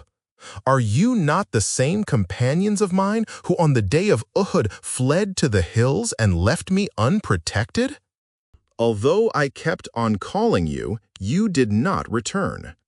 The Holy Prophet recounted all their weaknesses, and they continued expressing their regret for their actions. Ibn Abil Hadid says at the conclusion of his work that this rebuke was directed specifically against Omar, who did not believe any of the promises made by the Holy Prophet. Then he writes that, in light of the statement of the Holy Prophet, Caliph Umar must have fled from the Battle of Uhud because in his talk the Holy Prophet had referred to that also. Now you can yourself see that if we relate this fact, which is recorded by your eminent ulama like Abil Hadid and others, we shall at once be subjected to attack because we have insulted the Caliph, but there is no objection to Abil Hadid. In fact, we have no intention of insulting anybody. We merely relate historical facts, and you look at us with scornful eyes. You ignore those facts. Shias will seek redress on the Day of Judgment. The Shias will have many complaints on the Day of Judgment against your ulama. The world will perish, but you must appear in Allah's court of justice to answer for your oppression. Please tell me for what oppression you will seek justice on the Day of Judgment. There are instances which I might cite. When the day of divine justice comes, I will certainly seek justice. I ask you not to excite the emotions of others. Tell us what oppression you have suffered. Oppression and tyranny is not a new thing for us today, but its foundation was laid immediately after the demise of our ancestor, the Holy Prophet. The right of our oppressed grandmother, Fatima Zahra, which was bequeathed to her by her father, the Holy Prophet, for the bringing up of her children, was usurped. No notice was taken of her complaints and protestations. At last she passed away in the prime of her youth with a broken heart. Please, you are unnecessarily exciting the people. Tell us what right of Fatima was usurped. Please remember that if you fail to prove your claim, you will, to some degree, fail in the divine court of justice. Please yourself to be in the divine court of justice and argue your case. Well-wisher, one day we shall be before the divine court. We expect justice. If you too have a sense of justice, you should, like a just judge, listen to my submissions without prejudice. I believe you will acknowledge the validity of our claim. I swear that I have no prejudice or stubbornness. Surely you have observed during these nights that I do not argue perversely. When I have heard reasonable arguments, I have accepted them. My silence was an indication itself of my accepting the just cause. By nature, I am not disposed to quarrel. I admit that before I met you here, I wanted to defeat you. But I have been so impressed by your purity, your politeness, good manners, simplicity, and sense of reality, that I have taken a solemn vow before Allah that I bow down to accept all logical facts, even though this posture might disappoint the expectations of others. Believe me, I am not the man of the first night. I tell you quite frankly that your arguments have left a deep impression on my heart. I earnestly hope that I may die with love and affection for the Holy Prophet and his descendants, so that I may stand happy and contented before the Holy Prophet. Of course, such integrity was expected of a scholar like you. I have really been much impressed by your remarks as well, and I have developed a friendly feeling towards you.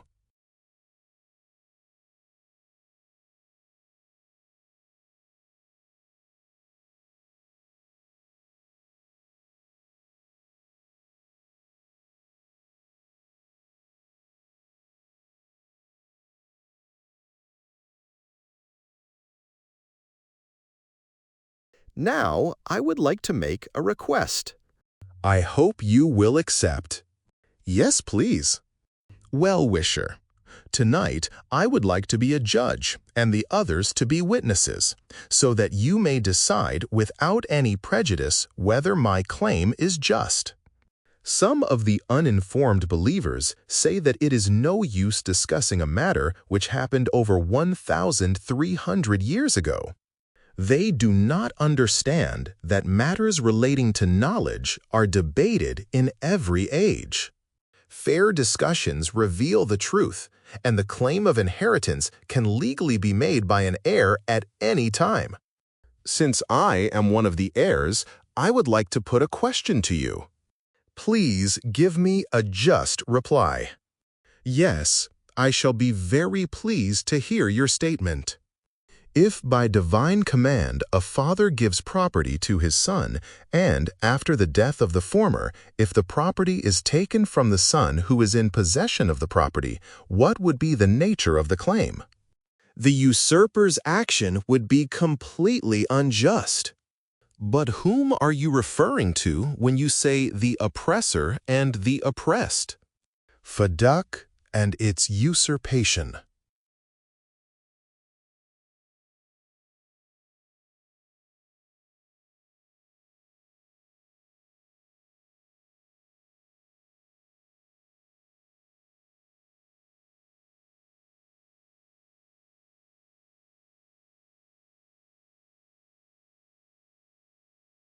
When the forts of Khaybar were conquered, the nobles, landlords, and prominent of Fadak came to the Holy Prophet.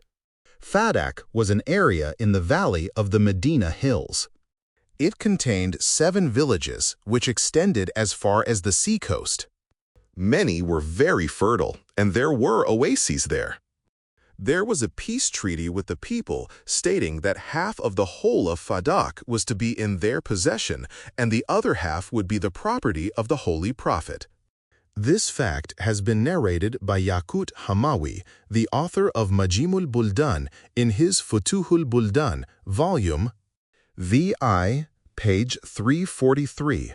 By Ahmad ibn Yahya Baladuri Baghdadi, died 279 AH in his Ta'arikh. Ibn Abil Hadid Mu'tazili in his Sharh al-Nahjul Balaga, printed Egypt, volume IV, page 78.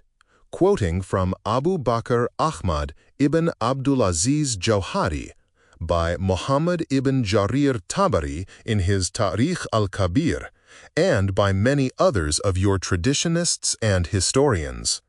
Revelation of the verse, give to near of kin.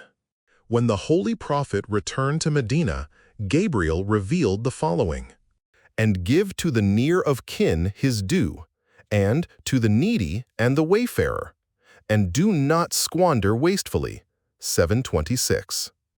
The Holy Prophet pondered the significance of this revelation.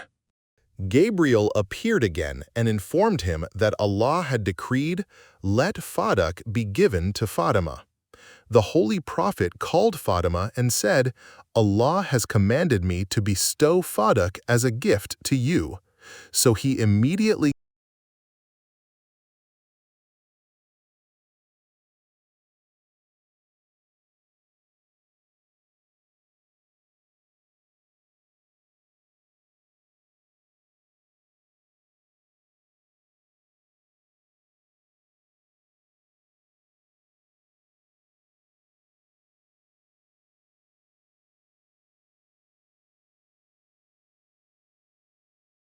Please clarify what you say about the occasion on which this holy verse was revealed. Is it written in the books of history and the commentaries of the Shi'as, or have you seen it in our reliable books also? Well-wisher. The chief of the commentators, Ahmad Thalabi, in his Kashful Bayan, Jalaluddin Suyuti, in his Tafsir, volume IV, reporting from Hafiz ibn Mardawiyah. The famous commentator Ahmad ibn Musa died 352 AH, reporting from Abu Sa'id Khadiri and Hakim Abul Qasim Haskani. Ibn Kathir, Imaduddin Ismail, Ibn Umar Damishqi, Faqih al-Shafi'i in his Tarikh, and Sheikh Sulaiman Balkhi Hanafi in his Yanabi' al-Mawaddah, ch. 39, reporting from Tafsir al-Thalabi, Jam' al-Fawaid, and Uyun al-Akhbar, all narrate that when the verse, and give to the near of kin his due, was revealed, the Holy Prophet of Allah called Fatima and bestowed the great Fadak upon her as a gift. Accordingly, so long as the Holy Prophet lived, Fadak remained in Fatima's possession. That exalted lady leased the land. Its revenue was collected in 3 installments. Out of this amount, she took enough money for food for her and her children, and distributed the rest to the poor people of Bani Hashim. After the demise of the Holy Prophet, the officers of the ruling caliph snatched this property from Fatima. I ask you, respected people, to tell me in the name of justice how you would term this act. This is the first time I have heard that the Holy Prophet gave fadak by command to Fatima.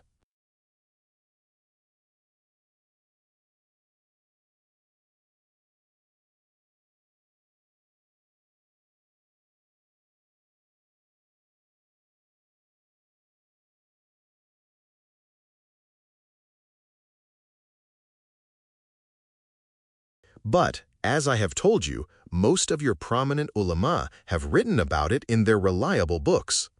In order to establish the point clearly, I refer you to Hafiz ibn Mardawiyah, Waqidi, and Hakim. See their tafsir and tarikh. Jalaluddin Suyuti, Durul Mansur, Volume IV, page 177.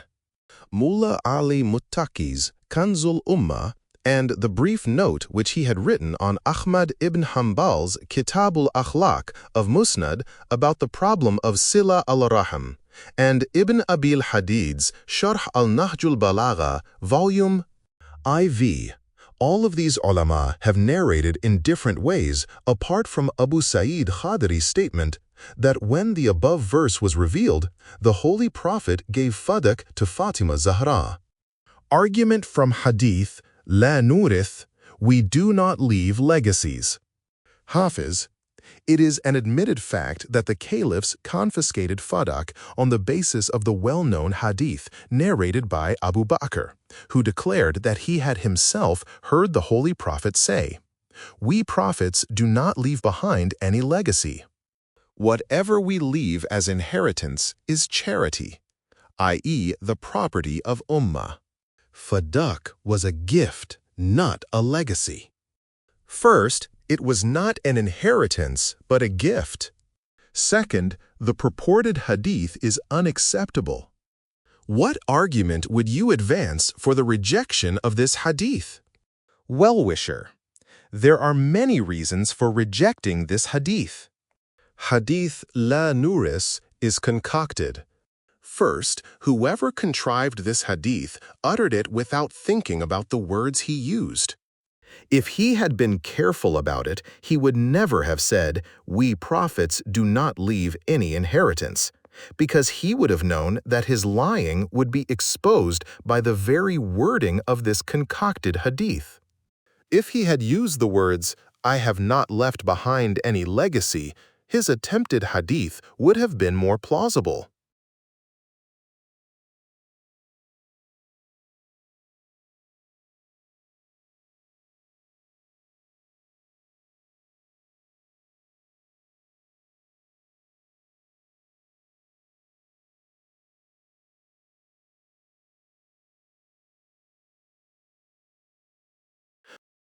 But when he used the plural, "we prophets," we are obliged to investigate the truth of the hadith.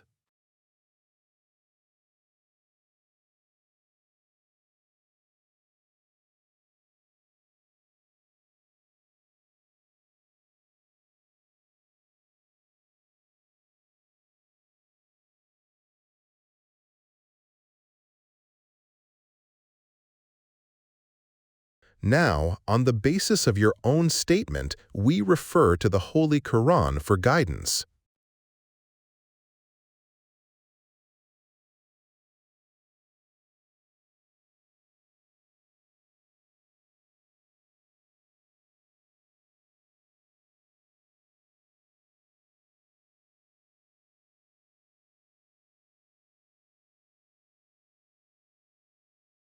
Hadith is to be rejected outright. Fatima argues her case. In his Kitab al-Saqifa, the great scholar and traditionist Abu Bakr Ahmad ibn Abdul Aziz Jawhari, about whom Ibn Abil Hadid says in his Sharh al-Nahjul Balagha that he was one of the eminent ulama and traditionists of the Sunnis. Ibn al-Athir, in his Nihaya, Mas'udi in Akhbaruz Zaman and in Awsat, Ibn Abil Hadid in Sharh al-Nahjul Balagha, Volume IV, page 78, quoting from Abu Bakr Ahmad Jahari's book, Saqifa and Fadak, in different ways and from a number of sources, some of which refer to the fifth Imam Muhammad Baqir through Siddiqi Sughra Zainab al-Kubra, and some of which refer to Abdullah ibn Hassan on the authority of Siddiqi Kubra Fatima Zahra and on the authority of al-Mu'mineen Aisha, and also on the authority of Muhammad ibn Imran Marzabani, he from Zayd ibn Ali ibn Hussein, he from his father, and he from his father, Imam Hussein, and he from his illustrious mother, Fatima Zahra, and many other ulama of your sect have narrated the speech of Fatima before a large gathering of the Muslims. The opponents were stunned when they heard her reasoning and could not reply. Since they had no answer to make, they caused a disturbance. Fatima's arguments rejecting Hadith la Nuris. One of the arguments of Fatima rejecting the Hadith was that if the Hadith were true, then why there were so many verses about the inheritances of the prophets? She said, at one place the Holy Quran says, and Solomon was David's heir, 27-16. About the prophet Zechariah, the Holy Quran says, therefore grant me from thyself an heir, who shall inherit of me, and inherit also of the house of Jacob. 19:5-6.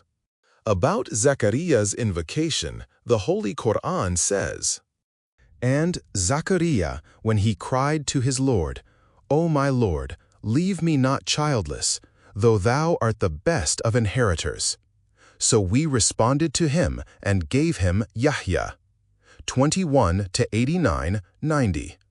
After that, she said, O son of Abu Quhafa, is it there in the book of Allah that you are an heir of your father, and I am deprived of my father's legacy? You have committed a great slander. Have you people deliberately abandoned the book of Allah, the Holy Quran, and ignored it altogether? Am I not the descendant of the Holy Prophet? Why are you depriving me of my right? Why are all these verses of inheritance, which are intended for all people in general and for the prophets in particular, included in the Holy Quran? Is it not a fact that the verses of the Holy Quran shall remain unchanged until the Day of Judgment? Does not the Holy Quran say, and those who are akin are nearer one to another in the ordinance of Allah? 8-75. Allah enjoins you about your issue. The male shall have the equal of the shares of two females. 4:12. And bequest is prescribed for you when one of you approaches death, if he leaves wealth, that he bequeaths unto parents and near relations in kindness. 2-180. This is a duty for all those who ward off evil. Then why have I, in particular, been deprived of my father's legacy? Has Allah revealed some special verses to you which exclude my father from his right? Do you know the outward and inner meanings of the Holy Quran better than my father, Muhammad, and my cousin Ali? Quote, Fatima pleading in vain. When they were silenced by these arguments and true facts, they had no answer. They resorted to deception and abusive language. She cried, "Today you have broken my heart. On the day of judgment, I will file a suit against you in the divine court of justice, and Allah Almighty will decide the case justly. Allah is the best judge. Muhammad is the Master and Lord. Our and your promised time is the day of resurrection. That day the transgressor will be losers, and your repentance will do you no good." For everything there is an appointed time, and you will know before long who will be afflicted with scornful chastisement. Quote, Caliph used abusive language. Who could dare to abuse part of the body of the Holy Prophet Fatima Zahra? I do not believe this. Deception may be possible, but using abusive language is not possible. Please do not say such things. No one had the courage to say such things except your Caliph, Abu Bakr. Unable to rebut the cogent reasoning of the oppressed lady, he immediately mounted the pulpit and insulted Fatima and her husband and cousin, the loved one of Allah and of his Prophet, Amirul Mu'mineen Ali. Hafiz, I think these slanderous reports have been spread by fanatics. You are mistaken. These reports have not been spread by Shia's fanatics. Prominent Sunni ulama have spread them. However intolerant our common people might be, they never fabricate hadith. If you study your authentic books, you will admit that your great ulama have acknowledged these facts. Ibn Abil Hadid Mu'tazili, in his Sharh al-Nahj al-Balagha, volume IV, page 80, printed in Egypt, reporting from Abu Bakr Ahmad ibn Abdul Aziz Jauhari, has written in detail about Abu Bakr's mounting the pulpit after the remonstrances of Ali and Fatima. Ali's remonstrating with Abu Bakr. Many scholars have recorded that when Fatima finished pleading her case, Ali began his remonstrance in the public gathering of Muslims in the Mosque of Medina. Turning towards Abu Bakr, he said, "Why did you deprive Fatima of her father's legacy, though she was its owner and possessed it during the lifetime of her father?" Abu Bakr replied, "Fadak is the booty of the Muslims. If Fatima produces complete evidence that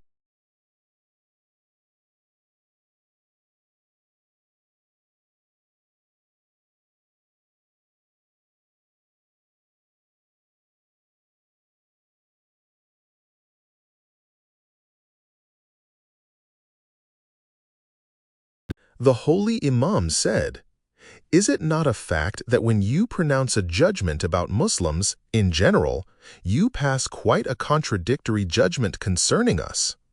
Hasn't the Holy Prophet said that the onus of proof lies on the plaintiff and that of defense on the defendant? You have rejected the judgment of the Holy Prophet, and, contrary to religious law, you demand witnesses from Fatima, who has been in possession of the property since the time of the Holy Prophet. Moreover, is the word of Fatima, who is one of the Ashab al-Kisa, people of the mantle, and who is included in the verse of purity, not true? If two persons were to give evidence that Fatima had committed some wrong, tell me, how would you treat her?" Abu Bakr said, "I would inflict punishment on her as I would any other woman." The holy Imam said, "If you did this, you would be an infidel before Allah, because you would have rejected Allah's evidence about Fatima's purity." Allah says, "Verily, verily, Allah intends but to keep off from you every kind of uncleanness, O you the people of the house, and purify you with a thorough purification." Is this verse not revealed in our praise? Abu Bakr said, "Why not?" After saying this, Imam returned to his home angry. His protest excited the people. Everyone said, "Truth is with Ali and Fatima. By Allah, Ali speaks the truth. Why is the Holy Prophet's daughter treated so outrageously?" Abu Bakr's insolence. Ibn Abil Hadid narrates that the people were deeply impressed by the protests of Ali and Fatima and began to cause a disturbance. Abu Bakr, who saw that the two holy persons had already left the mosque, went to the pulpit and said, "O people, why are you so disturbed? Why do you listen to everybody? Since I have rejected their evidence, they are talking nonsense." The fact is that he is a fox who is betrayed by his own tail. He creates all sorts of disturbances. He minimizes the importance of disturbances and incites the people to create agitation and uproar. He seeks help from the weak. He seeks assistance from women. He is like Tihal, with whom people of her own house were fond of fornicating. Aren't these remarks outrageously abusive? Do they accord with praise, respect, love, and sympathy, which the Holy Prophet had said were due his family? How long will you remain absorbed in this misguided faith and fanaticism? For how long will you oppose the Shi'as and call them Rafizis and infidels because they criticize the words and actions of people which are recorded in your own books? History judges a man. Consider the matter justly. Was the insolence of the aged companion of the Prophet justified? The wicked and abusive language of Muawiyah, Marwan, and Khalid was not as distressing as that which comes from the mouth of the man who is called the companion of the cave. Respected men. We were not present at that time.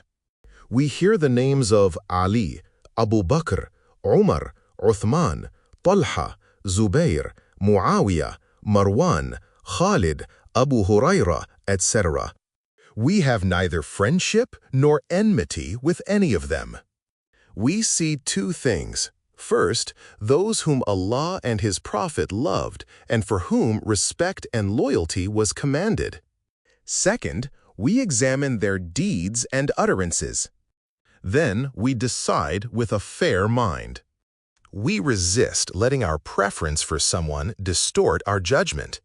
Hadid's surprise at Abu Bakr's abusing Ali and Fatima. We aren't the only ones who are shocked at such behavior.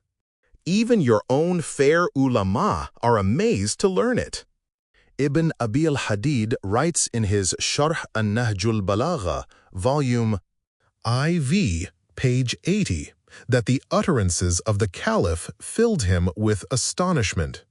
He asked his teacher, Abu Yahya, Naqib Ja'far ibn Yahya ibn Abi Zaydul Basari, to whom the Caliph's words referred. He said that the statements were not indirect. The reference was explicit. Ibn Hadid said, "If they had been explicit, I would not have put the question." Upon this, he laughed and said, "These things were said against Ali." Ibn Hadid repeated the words in astonishment. Were all those words said against Ali? His teacher said, "Yes, O son, this is what rulership means." Resorting to abusive language is the tactic of one who has no convincing reply. All this was done to Ali, about whom, as reported by all your leading ulama in their reliable books, the Holy Prophet said, Ali is with the truth and the truth is with Ali. Tormenting Ali is tormenting the Holy Prophet. In reference to both Ali and Fatima, the Holy Prophet said that their trouble was his own trouble. The Holy Prophet said, "He who troubles these two troubles me, and the one who troubles me troubles Allah." It is also written in all your authentic books that the Holy Prophet said, "He who reviles Ali reviles me. Who reviles me reviles Allah." Muhammad ibn Yusuf Ganji Shafi'i, in his Kifayatut Talib, ch.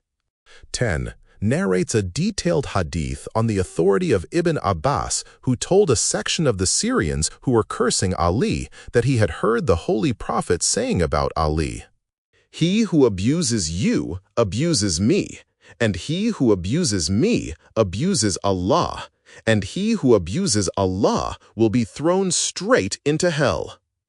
After this hadith, he quotes many other hadith from authentic sources, all of which prove that those who abuse Ali are infidels.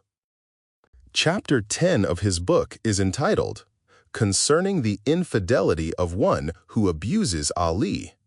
Also, Hakim in his Mustadrak, Volume 3, page 121, has quoted this same hadith. So, according to all these hadith, those who curse Ali curse Allah and his Prophet. All of them, like Muawiyah, the Bani Umayyah, the Nasibis, and the Kharijis, are themselves cursed. Now this much is sufficient.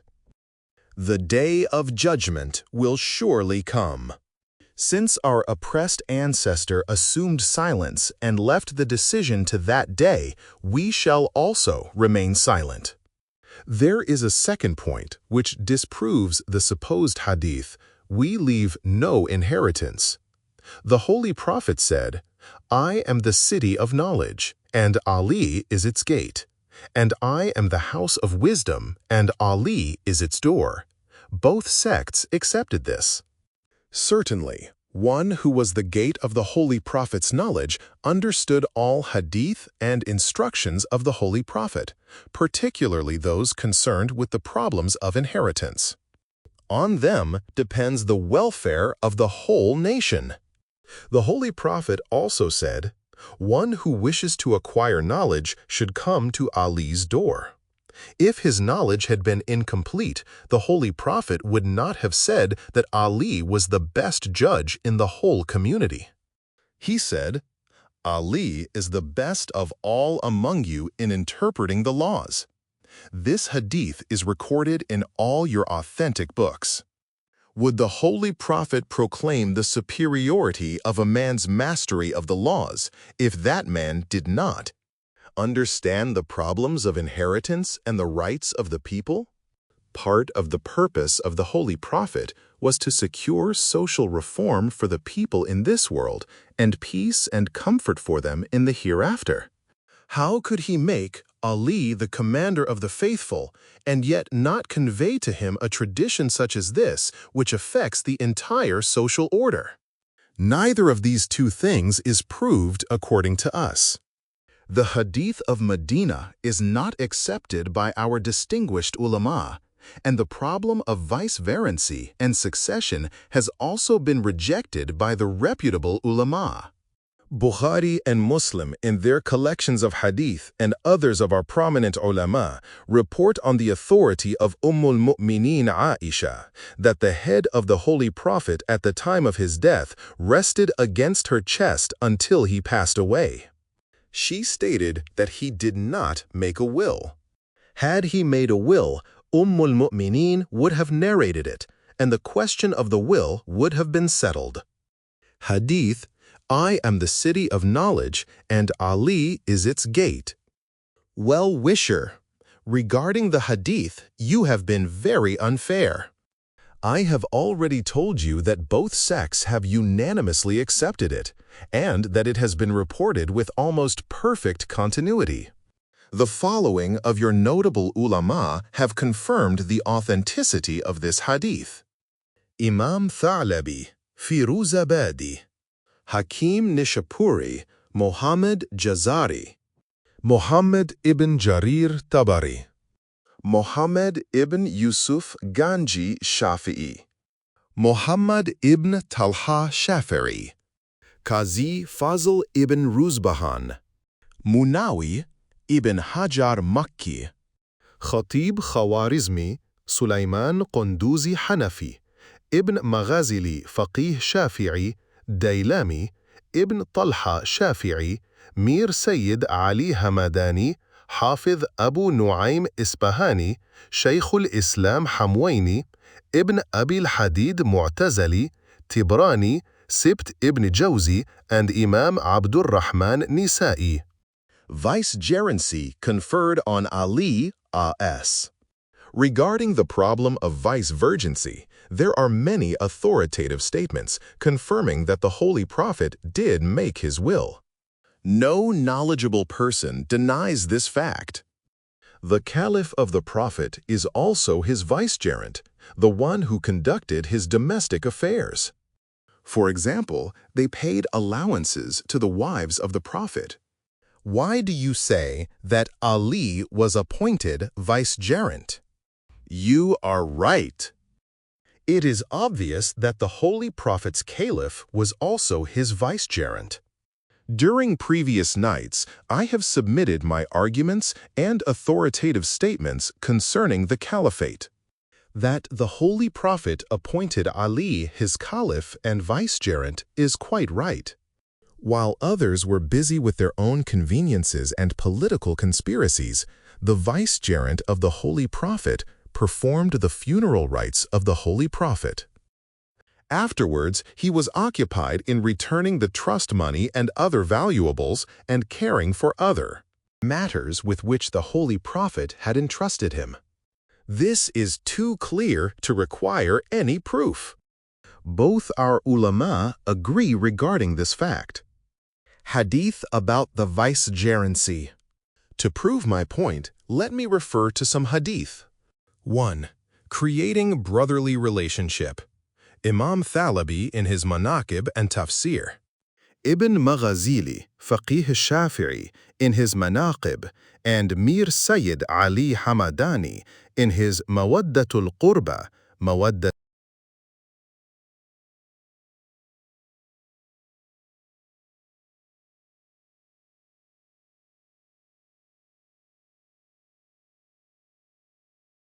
Omar ibn Khattab, who, when the Holy Prophet established fraternal and brotherly ties between the companions, said, "This, Ali is my brother in this world and in the hereafter. Among my descendants, he is my caliph. He is my successor, vicegerent, in my community. He is the heir to my knowledge. He is the payer of my debt. What belongs to him belongs to me. What belongs to me belongs to him. His benefit is my benefit, and his loss is my loss. He who is a friend of his is really a friend of mine, and he who is an enemy of his is really an enemy of mine." Quote, 2. Enquiry by Salman, Sheikh Suleiman Balki Hanafi, C.H.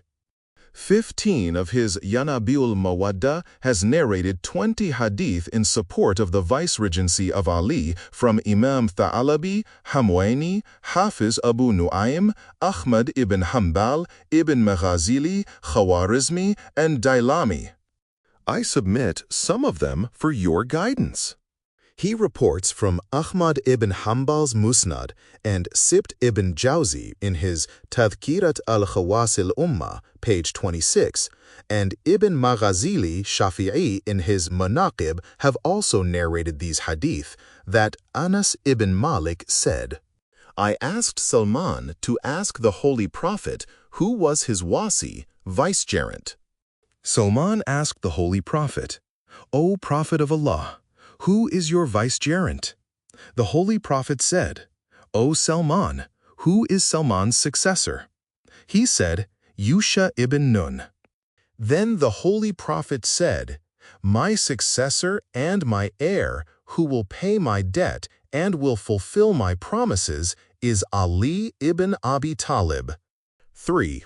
Every prophet had a successor. Ali is my successor.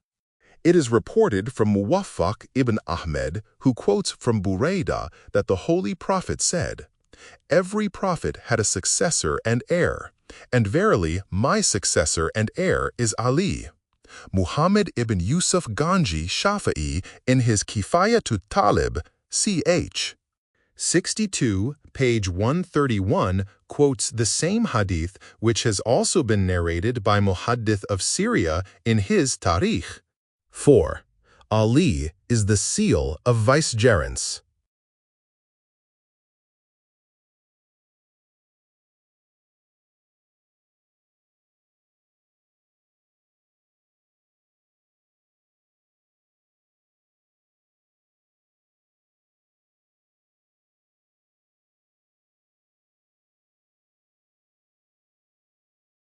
Shaykh al-Islam Hamwaini narrates from Abu Dhar Ghifari, who said, "The Holy Prophet said, 'I am the seal of the prophets, and you, O Ali, are the seal of the vicegerents until the day of judgment.'"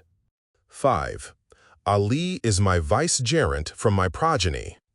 It is reported from Khatib Khawarizmi, who reports from al-Mu'mineen Salma, who said, "The Holy Prophet said, Allah has selected a successor for every prophet, and after me, my vicegerent from my progeny and my community is Ali." 6. Ali asserts his position in a sermon. It is reported from Makhazili Faqih Shafi'i, who narrates from Azbag ibn Nabuta, one of the chief companions of Amir al-Mu'mineen, and Muslim and Bukhari also have quoted from him that his master Amir al-Mu'mineen said in one of his sermons, "O people, I am Imam, guide of the whole creation. I am the successor, vicegerent of the choicest of creatures. I am the father of the completely pure and guiding progeny. I am brother of the Holy Prophet, his successor, his trusted friend and comrade. I am the master of the believers. I am the leader of those who have bright faces, bright hands, and bright feet. I am the chief of all the successors. To fight against me is to fight against Allah. To make peace with me is to make peace with Allah. Obedience to me is obedience to Allah. Friendship with me is friendship with Allah. My followers are friends of Allah, and my helpers are helpers of Allah." Quote, 7. Allah made me prophet and Ali my vicegerent. Also, Ibn Maghazili Shafi'i, in his Manaqib, quotes from Abdullah ibn Mas'ud that the Prophet of Allah said, "The message of prophethood ended with me and Ali. Neither of us has ever prostrated before an idol, so Allah made me prophet and Ali the vicegerent." 8. Ali's vicegerency is part of the formula of allegiance to Holy Prophet. Mir Sayyid Ali Hamadani Shafi'i reports in his Mawaddatul Qurba, Mawadda AV, from Atba ibn Amir Jahni, who said, "We offered bay'ah, allegiance, to the Holy Prophet, acknowledging the fact that there is no God but Allah."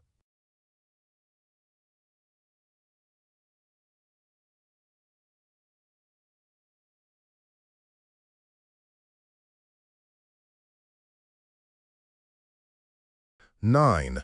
I call people to truth, and Ali illuminates it." In the same Mawaddatul Qurba, it is also recorded that the Holy Prophet said, "Verily Allah has appointed a vicegerent for every prophet, Seth, vicegerent of Adam, Joshua, vicegerent of Moses, Simon Peter, vicegerent of Christ, and Ali, my vicegerent. And my vicegerent is superior to all vicegerents. I call the people to truth, and Ali illuminates it. Allah selected Ali from among all men to be my vicegerent." The author of Yanabi quotes from Manaqib of Muwaffaq ibn Ahmad Khawarizmi, who narrates from Abu Ayyub Ansari, who said that when the Prophet of Allah was lying ill, Fatima came and began to weep. Then the Holy Prophet said, "O Fatima, you are particularly blessed by Allah, who has given you a husband whose Islam is foremost, whose knowledge is superior to anyone else's, and whose patience exceeds all others' patience." In fact, Allah Almighty granted special favors to the people of this world. "From among them He selected and appointed me His prophet and messenger. Then He granted another special blessing, and from among the people He selected your husband.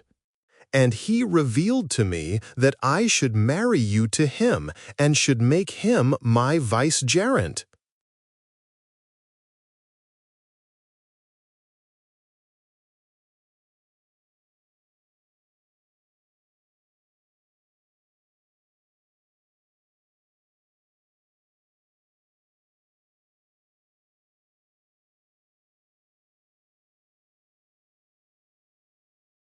Quote, "Ahlul Bayt endowed with 7 matchless qualities. After recording this hadith in his Manaqib, Ibn Maghazili, Faqih Shafi'i, records these additional words of the Prophet. O Fatima, we Ahlul Bayt have been endowed with 7 qualities which none of the progenitors of mankind have had, and none among their progeny will have. The most exalted of the prophets belongs to us, and he is your father.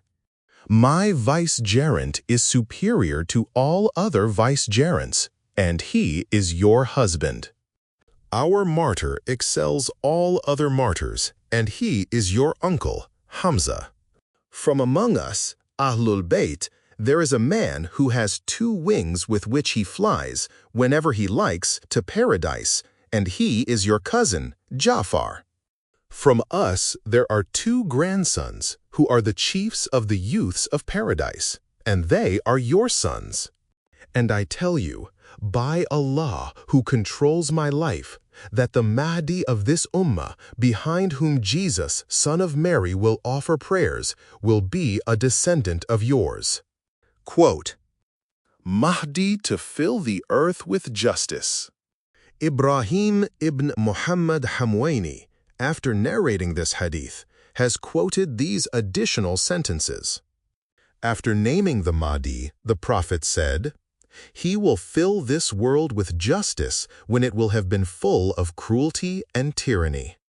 O Fatima, do not be sad and do not weep. Because of my love and respect for you, Allah Almighty is more kind to you than I.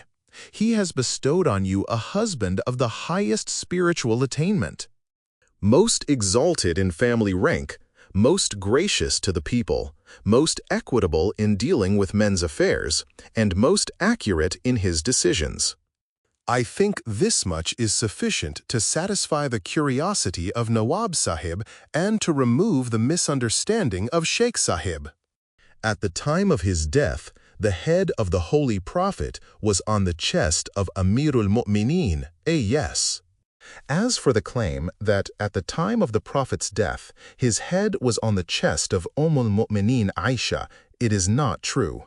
Your own ulama point out that at the time of the Holy Prophet's death, his head rested on the chest of Amirul Mu'mineen. Sheikh, in what book have our ulama recorded this fact? Well-wisher. Read Kanzul Ummal, Volume IV, page 55, and Volume 6, pp. 392 and 400. The Tabaka of Muhammad ibn Sa'd Khatib, Part 2, page 51. Hakim Nishapuri's Mustadrak, Volume 3, page 139. Talkhis al-Dahab, Sunan of Ibn Shabih, The Kabir of Tabrani, Musnad of Imam Hanbal, Volume 3, Hilyatul Awliya of Hafiz Abu Nu'aym. With minor differences in wording, all of these works narrate from Ummul Mu'mineen Salma and Jabir ibn Abdullah Ansari that at the time of his death, the Holy Prophet called Ali and rested his head on Ali's chest until he, the Prophet, died. In addition to these reports, there is Amirul Mu'mineen's own statement which is recorded in his Nahjul Balagha. Ibn Abil Hadid, in his Sharh al-Nahjil Balagha, Volume 2, page 561, states that the Holy Imam clearly said, Verily, the soul of the Holy Prophet departed from this world while his head rested on my chest. He breathed his last while he was in my hands. So I rubbed my hands on my face. Ibn Abil Hadid, in Volume 2, page 562, of his book comments on this statement of Ali that when the Holy Prophet's head rested on Ali's chest, some drops of the Prophet's blood flowed down, which Ali rubbed on his own face. And on page 590 of the same book, in the course of his writing about the burial of Fatima, he says that Ali, addressing the Holy Prophet, said, Verily, I laid you to rest in the grave. Your soul had departed between my neck and my chest. All these authentic records and weighty arguments clearly prove that Aisha's version cannot be accepted. It is a known fact that Aisha opposed Amirul Mu'mineen from the very beginning. Allah willing, I will tell about this also when the occasion requires it. Inquiring about immediate succession or vicegerency. These hadith clearly indicate that Allah appointed the prophets and the vicegerents. He also appointed Ali as the Holy Prophet's vicegerent. Moreover, successor here refers to the caliphate and not merely a family successor. Therefore, the vicegerent was granted full authority over individuals and society in all their affairs, the same authority as the prophet possessed. All your notable ulama have acknowledged this guardianship.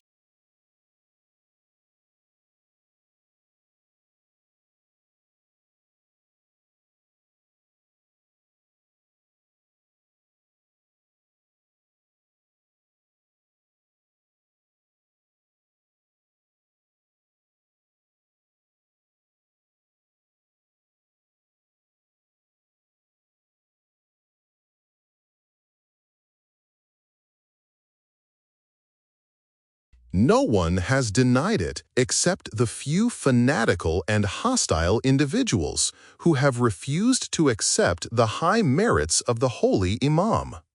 Ibn Abil Hadid says in his Sharh al-Nahjul Balagha, volume I, printed in Egypt, according to us, there is no doubt that Ali was the wasi, vicegerent of the Holy Prophet, and only that man opposes this fact who, in our opinion, has a grudge or enmity against him.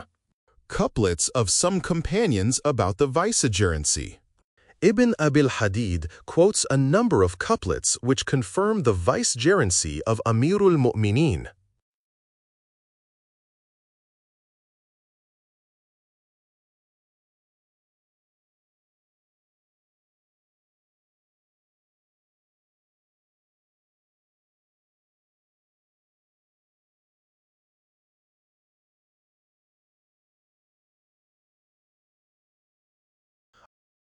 Among them are two couplets of Abdullah ibn Abbas, who said, "Apart from your being one of the Ahlul Bayt, you are also his wasi, vicegerent. And when somebody challenges you on the battlefield, you are the best warrior." He quotes the couplets of Kazima ibn Thabit. "Apart from the fact that you are included in the Ahlul Bayt of the Holy Prophet, you are also his immediate successor, vicegerent, and you are a witness to whatever came to him."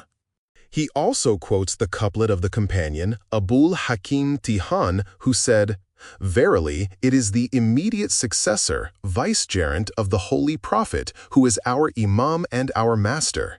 The curtain has been raised and the secrets have been revealed." This is perhaps sufficient. If you want to see other couplets on this point, you may study the same book.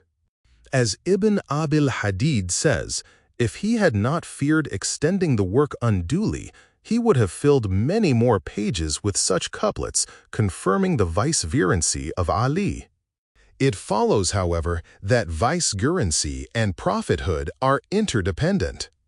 This is a stage after the rank of prophethood, and this is what is meant by divine sovereignty. Holy Prophet's will concerning Ali's vicegerency exists in all authentic books. If these reports are correct, why do we not find any such record of the will and testament of the Holy Prophet, as we have those left by Abu Bakr and Umar at the time of their death? You could easily learn about these matters from the authentic Shia's works, which have recorded them with unanimity of opinion from the Ahlul Bayt.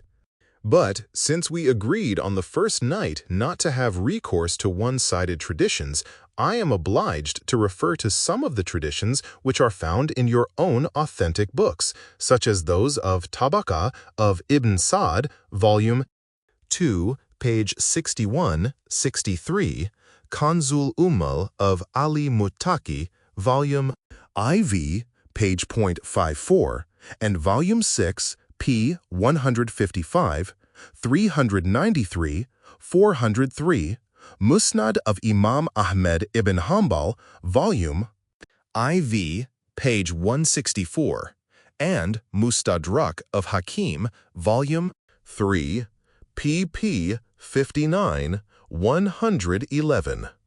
Besides these, your eminent scholars, like Bayhaqi in his Sunan and Dalail, Ibn Abdul Barr in his Isti'ab, Tabrani in his Kabir, and Ibn Mardawiyya in his Tarikh, as well as others, have recorded in different words the directions and instructions of the Holy Prophet, who said, "O Ali, you are my brother and my minister. You will pay off my debt. You will fulfill my promises and will discharge my responsibilities."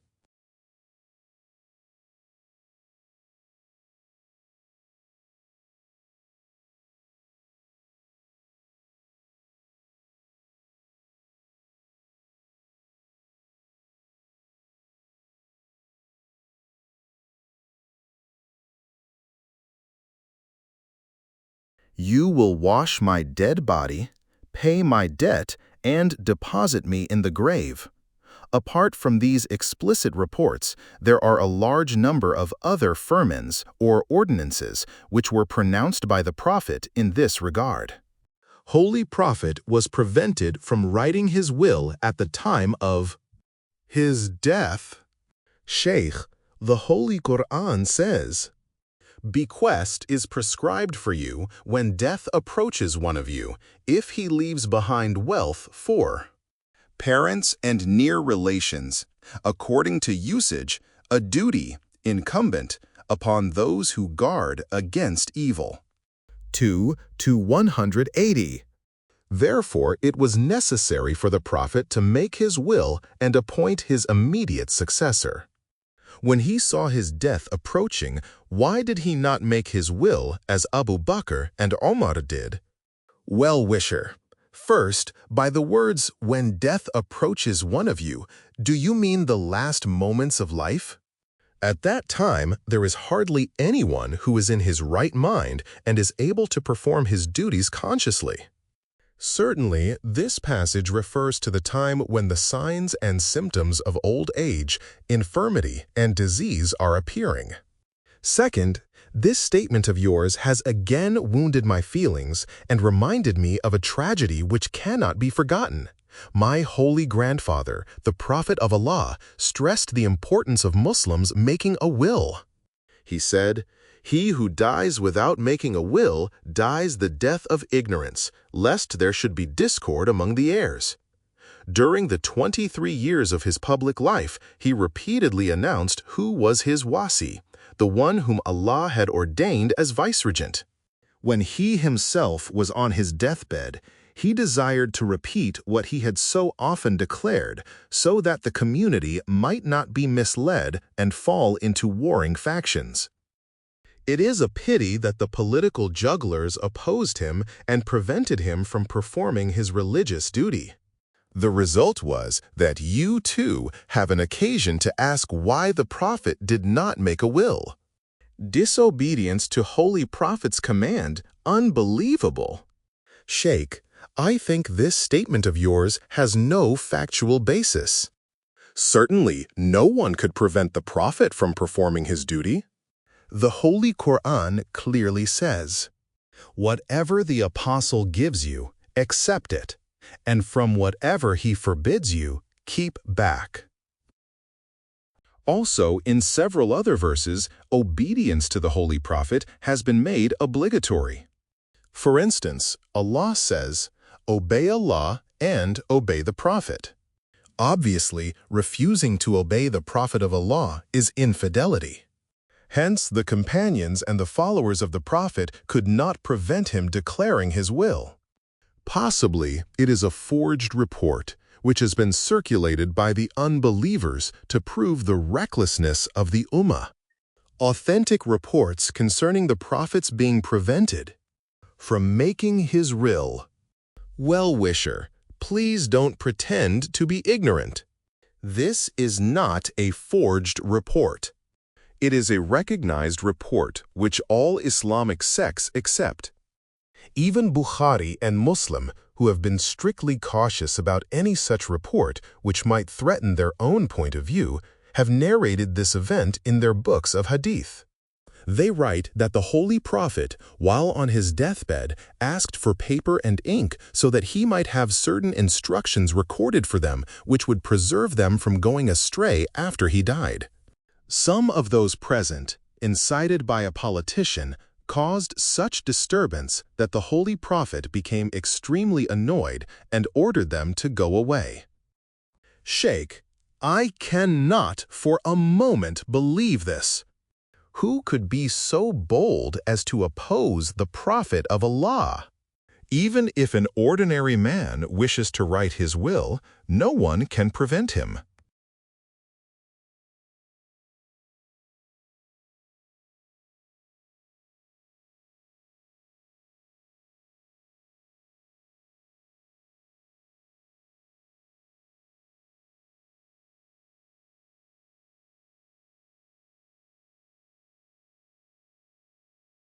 How could anybody prevent the Holy Prophet from making his will? To disobey him is infidelity. Since the will of the great ones of a community is a source of guidance, no one would prevent it from being executed. Caliphs Abu Bakr and Omar made their wills, and no one prevented them from doing so. I repeat, I do not accept such a report. You may believe it or not. In fact, every Muslim is surprised to hear it. Everyone, of whatever race or community he may be, is dumbfounded to hear of such an event. Ibn Abbas weeping because the Holy Prophet was prevented from writing his will. It is not a matter of grief for you and us alone. The companions of the Holy Prophet also lamented this tragic event. Bukhari, Muslim, and other prominent ulama of your sect have reported that Abdullah ibn Abbas often shed tears and said, "Alas, that Thursday! Alas, how it was on that Thursday!" Then he wept so much that the ground became wet with his tears. People asked him what had happened on Thursday that caused him to weep. He replied that when the Holy Prophet lay on his deathbed, he asked for paper and ink so that he might write a will, which would prevent them from going astray after him. Some of those present prevented him from doing so, and even said that the Holy Prophet was talking nonsense. May Allah forgive me. That Thursday cannot be forgotten. They did not allow the Holy Prophet to write his will, and they injured him with their words. Umar prevented the Holy Prophet from writing his will. Sheikh, who prevented the Prophet of Allah from making his will? It was the second Caliph, Umar ibn Khattab, who prevented the Holy Prophet from making his will. Sheikh, I am thankful that you have put me at ease. These statements trouble me. I was inclined to say that these reports have been forged by the Shias, but I kept quiet out of respect for you. Now, I tell you what is in my heart. I advise you not to spread such concocted stories.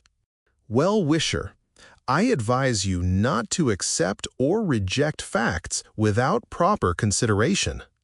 You have made undue haste in this matter and have charged the innocent Shias with forgery. Your own books are full of reports which support our point of view. Sources of hadith of prevention of will. If you consult your own books, you will find that your own accredited ulama have narrated this event. For instance, Bukhari, in his Sahih, volume 2, page 118, Muslim in his Sahih, end of his Kitab al-Wasiyya, Hamidi in Jam'i Bainu Sahihain, Imam Ahmad ibn Hanbal in his Musnad, volume I, page 222, Ibn Abil Hadid in his Sharh al-Najhul Balagha, volume 2, page 563, Kirmani, in his Sharh al-Sahih Bukhari, Nui in his Sharh al-Muslim, Ibn Hajar in his Sawa'iq, Qazi Abu Ali, Qazi Ruzbahan, Qazi Ayaz, Imam Ghazali, Qutbuddin Shafi'i, Muhammad ibn Abul Karim Shahrastani, Ibn Athir, Hafiz Abu Nu'aym Isfahani, Sibt ibn Jawzi, and others of your ulama in general have confirmed this tragic episode. They have written that the Holy Prophet, on returning from his last pilgrimage, fell ill. When a group of the companions came to see him, he said, "Bring me ink and paper, so that I may write for you a will which will not let you go astray after me." Umar said, "This man is speaking nonsense. The Quran is sufficient for us."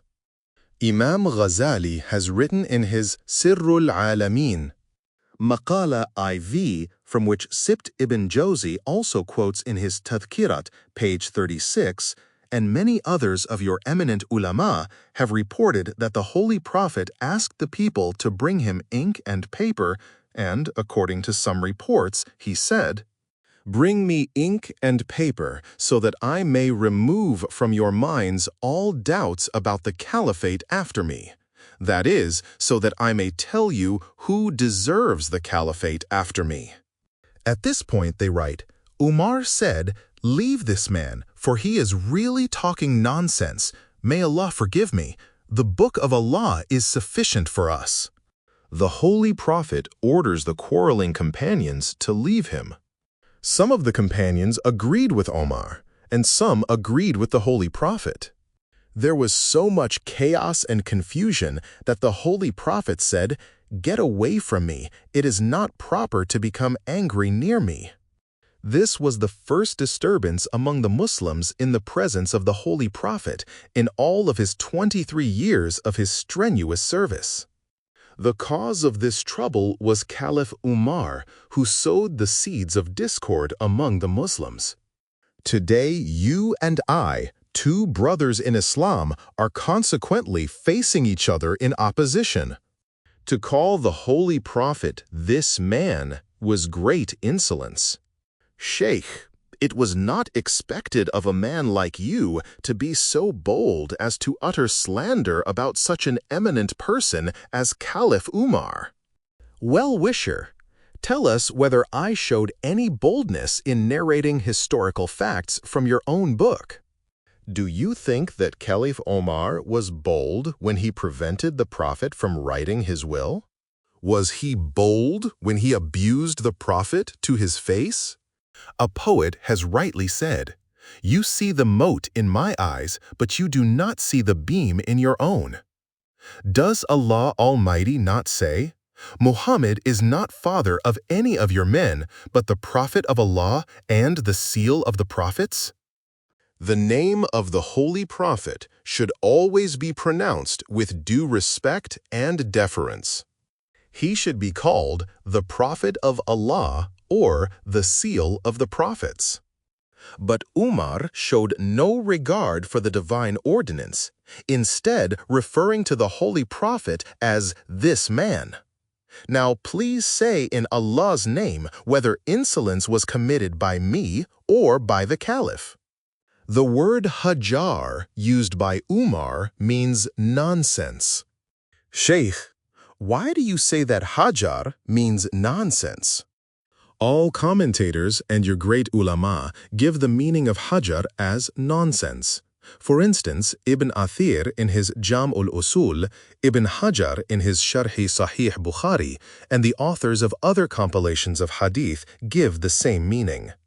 Respected sir, if somebody says, "This man is uttering nonsense about the Holy Prophet of Allah," has he not violated manners and the injunction of the Holy Quran?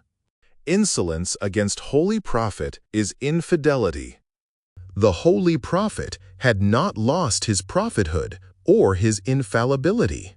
If someone describes his words as nonsense, does it not mean that such a person was a disbeliever in Allah and the Holy Prophet?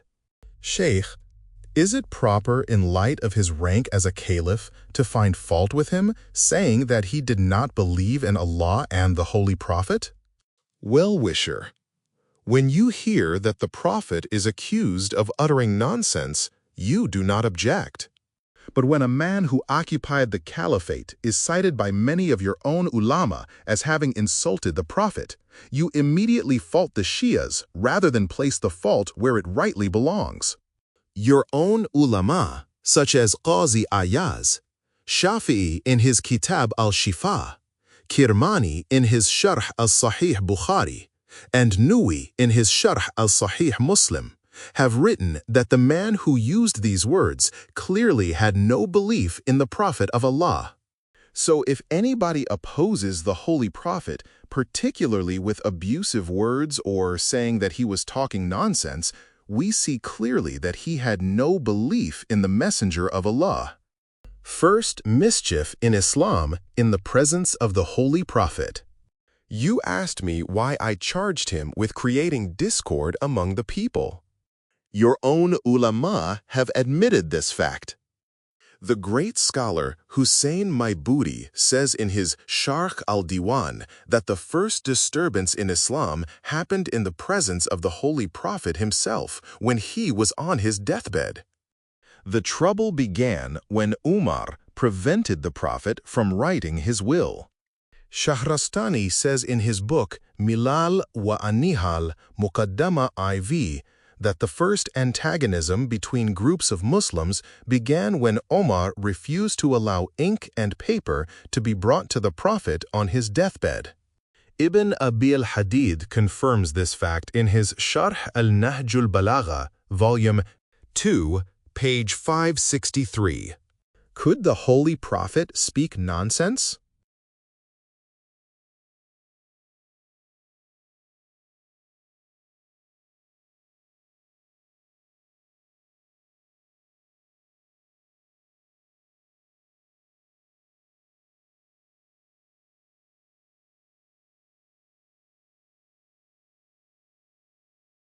Sheikh, if Caliph Omar said these words, I do not find it discourteous. When a man is seriously ill, he may become delirious. If he speaks incoherently, we might refer to his speech as nonsense. In this matter, there is no difference between the Holy Prophet and other men. You are well aware that all prophets are infallible and that this characteristic remains until death.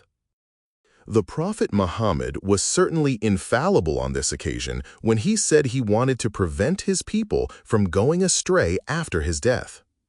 If you attend to the holy verses of the Quran which say, "And he speaks not of his own inclination," it, the wording, is not but a revelation revealed to him. And you should follow what the Prophet enjoins upon you, and obey Allah and obey the Prophet, you will yourself clearly understand that preventing the ink and paper from being brought to the Holy Prophet was really opposition to Allah. That it is an admitted fact that the word nonsense was open abuse, and the caliph's pointing him out as this man was still more insulting. Words, "This man speaks nonsense," were most insulting. Now, I would like you to tell me how you would feel if somebody in this assembly, pointing at you, were to say, "This man is uttering nonsense. You and I are not faultless, and we can talk nonsense." Would you call it good manners or insulting? If such talk is insulting in this case, you will have to admit that any such impudence against the Holy Prophet was highly insulting. And nobody can deny the fact that it is the religious duty of every Muslim to keep aloof from a man whose behavior towards the Holy Prophet was so offensive and insolent. When Allah has clearly called him in the Holy Quran his prophet and seal of the prophets. If you would abandon your prejudice, what would your common sense say about a man who, instead of looking to the Holy Prophet as the prophet of Allah and seal of the prophets, said, "This man is uttering nonsense"? A caliph cannot be exonerated for disobeying the Holy Prophet.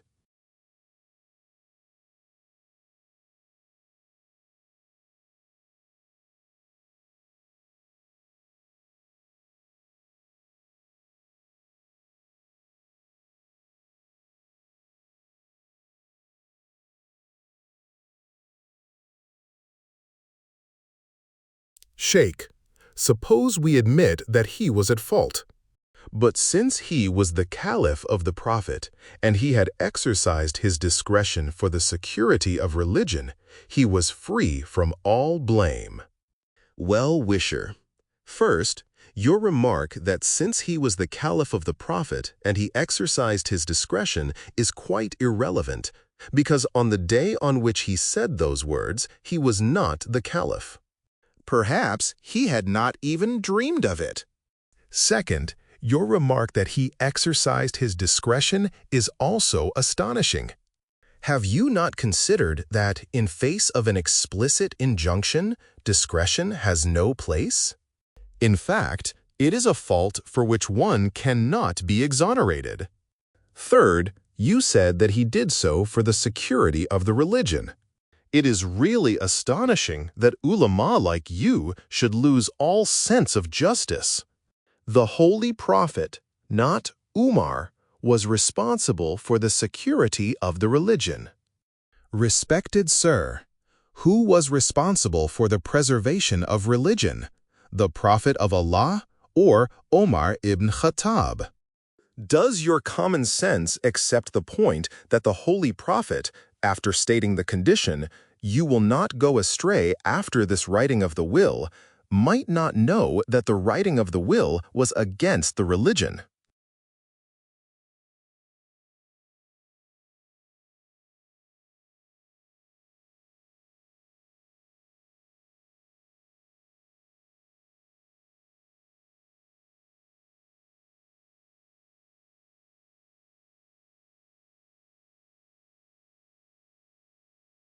Or that Omar ibn Khattab was better aware of it and prevented the Holy Prophet from writing his will? How incredible! You know very well that any digression from the essentials of religion is a great sin, and it cannot be condoned. Sheikh, there is no doubt that Caliph Omar had assessed the conditions and circumstances prevailing in the religion and had come to the conclusion that if the Holy Prophet wrote anything, great differences and disturbances would be caused. So it was for the support and benefit of the Holy Prophet himself that he prevented ink and paper from being brought to him. Well-wisher, the purpose of your argument seems to be that the Holy Prophet, who was infallible, while he instructed his community, was not sufficiently aware of the potential for conflict after his death, and that Umar guided him in this case. But the Quran tells us, "And it behooves not a believing man and a believing woman that they should have any choice in their matter when Allah and His Messenger have decided a matter. And whoever disobeys Allah and His Messenger, he surely strays off a manifest straying." 33 to 36. Caliph Umar disobeyed the Holy Prophet's order, preventing him from writing his will. Moreover, he was insolent to say that the Prophet was uttering nonsense. This outrage so injured the Holy Prophet's feelings that he asked the people to get away from him. Holy Quran alone is not sufficient for our guidance. Sheikh, but the good intention of the Caliph is apparent from his last words. The Book of Allah is sufficient for us, i.e., we do not stand in need of the writing of the Prophet of Allah. Actually, these words are the best proof of his lack of belief and his ignorance of the Holy Quran. If he had known the reality of the Holy Quran, he would have known that the Quran alone is not sufficient for all matters. It has laid down essential tenets, but detailed explanations are left to its interpreters and commentators. The Quran contains orders which are current, nasikh, abrogated, mansukh, general, am, particular, khas, limited, muqayyad, comparative, mutashabih, absolute, mutlaq, synoptic, mujmal, or clear, muawwil.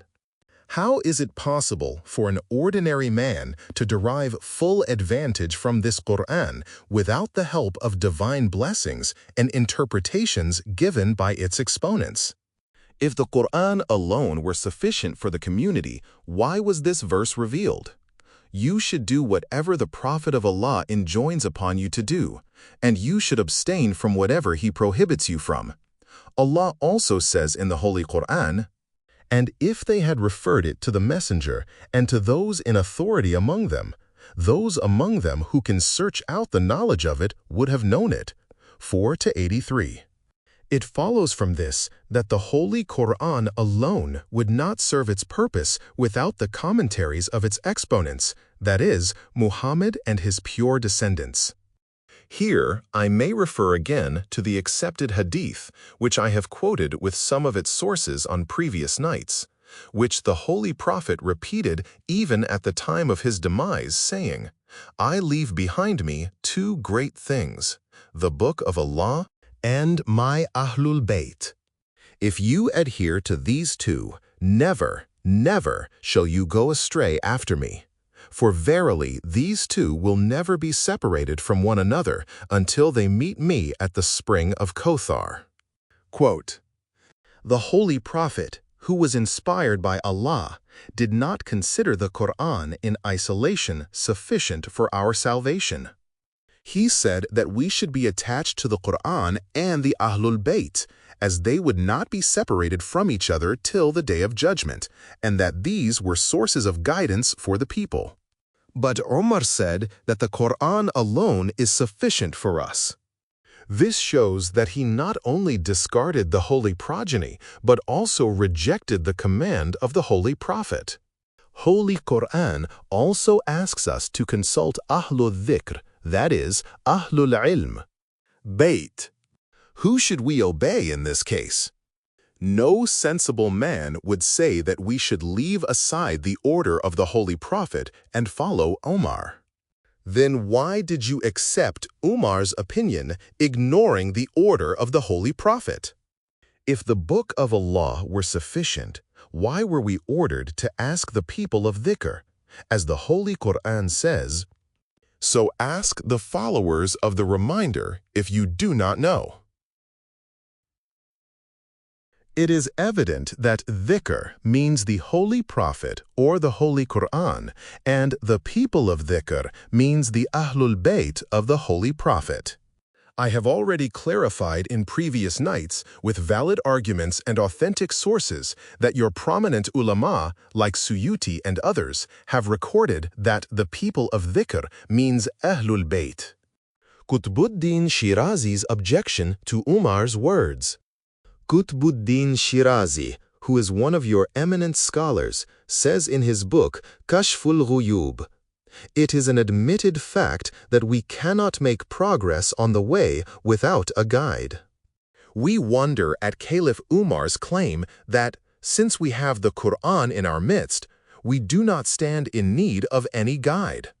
It is just like a man saying that, since we have books of medicine, we do not require a physician. Obviously, it is a false assertion because a man who cannot solve his problems by reading the books of medicine must consult a physician. The same thing holds true in the case of the Holy Qur'an. Everyone cannot derive advantage from it through his ability. He must necessarily turn to those who have knowledge of the Holy Qur'an. Quote, "The Holy Qur'an says, 'And if they had referred it to the messenger and to those in authority among them, those among them who can search out the knowledge of it would have known it.' 4-83.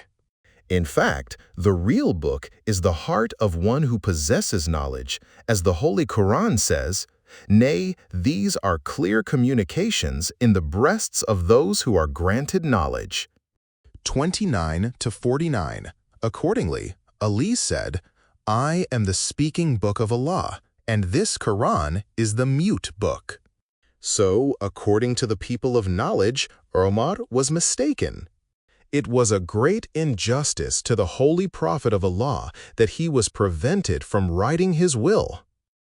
Abu Bakr was not prevented from writing his will.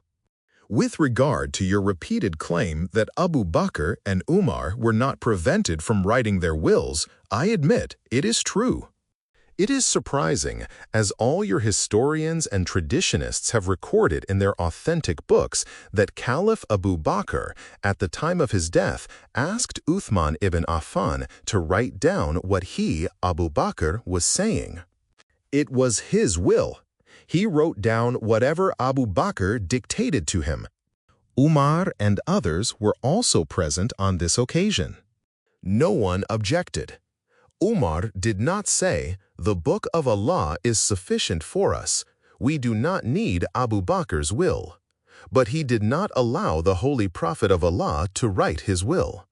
This shows that all this insulting behavior and preventing the Holy Prophet from writing his will was nothing but political conspiracy.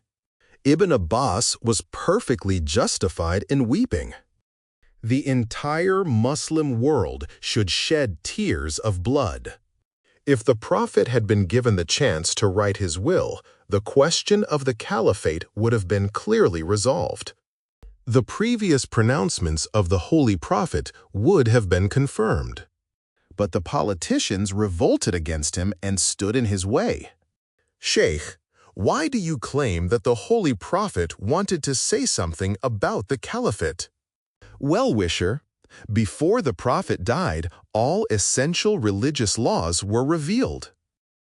The verse of the perfection of religion made this clear. Of course, the matter of the caliphate was such that he wanted to make certain that there would be no confusion regarding it.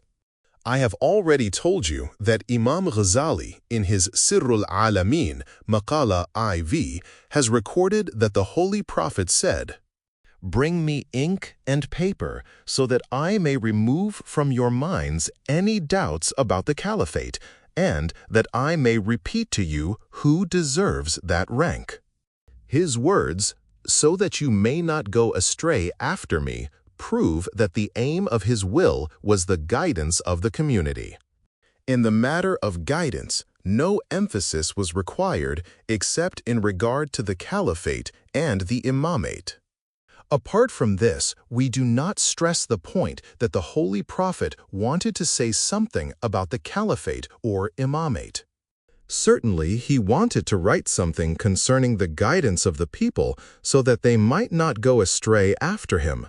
Then why was he not allowed to make his will? Even supposing that preventing him from doing so was proper, was it also necessary to insult and abuse him? So it is clear that Ali was Holy Prophet's immediate successor. These things make it quite clear that Ali was the immediate successor of the Prophet of Allah. Although the latter repeatedly proclaimed this fact in the past, he wanted at this last stage to record it in his will so that the responsibilities of the community might be made secure. But the politicians knew what he wanted to do, so they prevented him from doing so and insulted him. The Holy Prophet had emphasized in many hadith that Allah Almighty appointed vicegerents for the Holy Prophets, Adam, Noah, Moses, Jesus, and others, and that he appointed for him his vicegerent, Ali. He also said, "Ali is my immediate successor, vicegerent, after me in my Ahlul Bayt and my community." Sheikh, if these reports are taken to be true, they are not narrated with perfect continuity. How can you derive authority from them? Well-wisher, the unanimity of opinion concerning the Prophet's will, according to us, is proved by the statements of the holy progeny of the Holy Prophet. Moreover, you may recall that I told you on previous nights that your ulama regard a lone report as valid. Besides, in these reports, If there is no exact agreement of wording, there is certainly agreement of general meaning. Hadith la nuris, rejected. Besides, you attach undue importance to continuity of reports. When you are silenced by our arguments, you take shelter behind the need for continuity. Can you prove the continuity of the hadith, la nuris, we leave no heirs? You yourself admit that the narrator of this hadith was Abu Bakr or Aus ibn Hadassan. But millions of monotheists and sincere Muslims in every age have rejected this so-called hadith. The best proof of the falsity of this hadith is that it was rejected by the gate of the knowledge of the Holy Prophet, Ali, and by the entire progeny of the Holy Prophet. These people have proved that the hadith was concocted. As I have already said earlier, the Holy Prophet said, "For every prophet there is a viceregent and heir. Verily, Ali is my viceregent and heir." Caliphate belongs to the heir of knowledge. If you say that their inheritance did not mean inheritance of wealth, but that of knowledge, although it has been proven that they meant inheritance of wealth, my point of view becomes clearer. The heir of the Prophet's knowledge deserved the position of caliphate more than any one of those who were devoid of the Holy Prophet's knowledge. Second, it has been proven that the Prophet made Ali his immediate successor and heir, according to the hadith narrated by your own ulama. Allah appointed him to this rank. Could the Prophet have neglected to tell his successor and heir? Moreover, it is very strange that in resolving questions regarding religious laws, Abu Bakr and Omar accepted Ali's decisions. Your own ulama and historians have recorded the judgments pronounced by Ali during the caliphate of Abu Bakr, Omar, and Uthman. It is very strange that you claim that the caliphs did not know the religious ordinances and that Ali used to remind them. Well-wisher, there is nothing strange about it. To know all the ordinances is very difficult. It would not be possible for a man to have such perfect knowledge unless he were the prophet of Allah or the gate of knowledge of the Holy Prophet. Your own great ulama have recorded these facts in their authentic books. I cite an example so that uninformed men may not think that we say these things to offend them. Ali's verdict concerning a woman who gave birth to a child after a 6-month pregnancy. Imam Ahmad Hanbal in his Musnad. Imam al-Haram Ahmad ibn Abdullah Shafi'i in his Dhakha'ir al-Uqba. Ibn Abil Hadid in his Sharh al-Nahj al-Balagha, and Sheikh Sulaiman Hanafi in his Yanabi al-Mawaddah, ch.56, quoting from Ahmad ibn Abdullah, Ahmad ibn Hanbal, Qala'i, and Ibn Saman, report the following incident. Umar wanted to stone a woman because she had given birth to a child after a 6-month pregnancy. Ali said, Allah says in the Holy Quran that the time, from conception till the prescribed time of suckling, covers a period of 30 months. Since the suckling period is for 2 years, the period of pregnancy is 6 months. This means that a birth of a child is possible after a pregnancy of 6 months. So Omar set the woman free and said, if Ali had not been there, Omar would have perished. In the same chapter, he quotes from Ahmad ibn Hanbal's Manaqib. When Omar faced a difficult problem and was unable to understand it, he relied upon Ali's understanding. A number of such events took place during the caliphate of Abu Bakr and Uthman. When they became entangled in some difficulty, they called Ali as the real arbiter. They themselves acted according to his decision. Now you may wonder why they did not accept Ali's evidence in the case of Fadak. Now in that case, they chose to follow their own desires and snatched away the right of Fatima. Hadith la nurith, not applied to other properties. The third argument to prove the falsity of this hadith is Caliph Abu Bakr's own statement and action.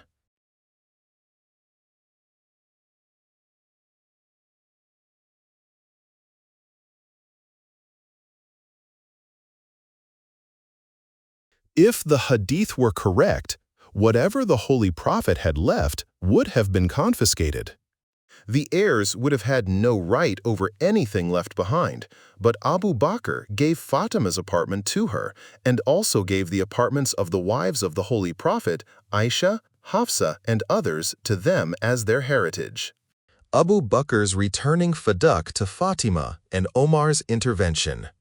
Besides this, if the hadith were correct, and if Abu Bakr believed that it was the Holy Prophet's ordinance, then why, after confiscating fadak, which he considered to be charity belonging to the Muslims, did he write a document that the property be returned to Fatima?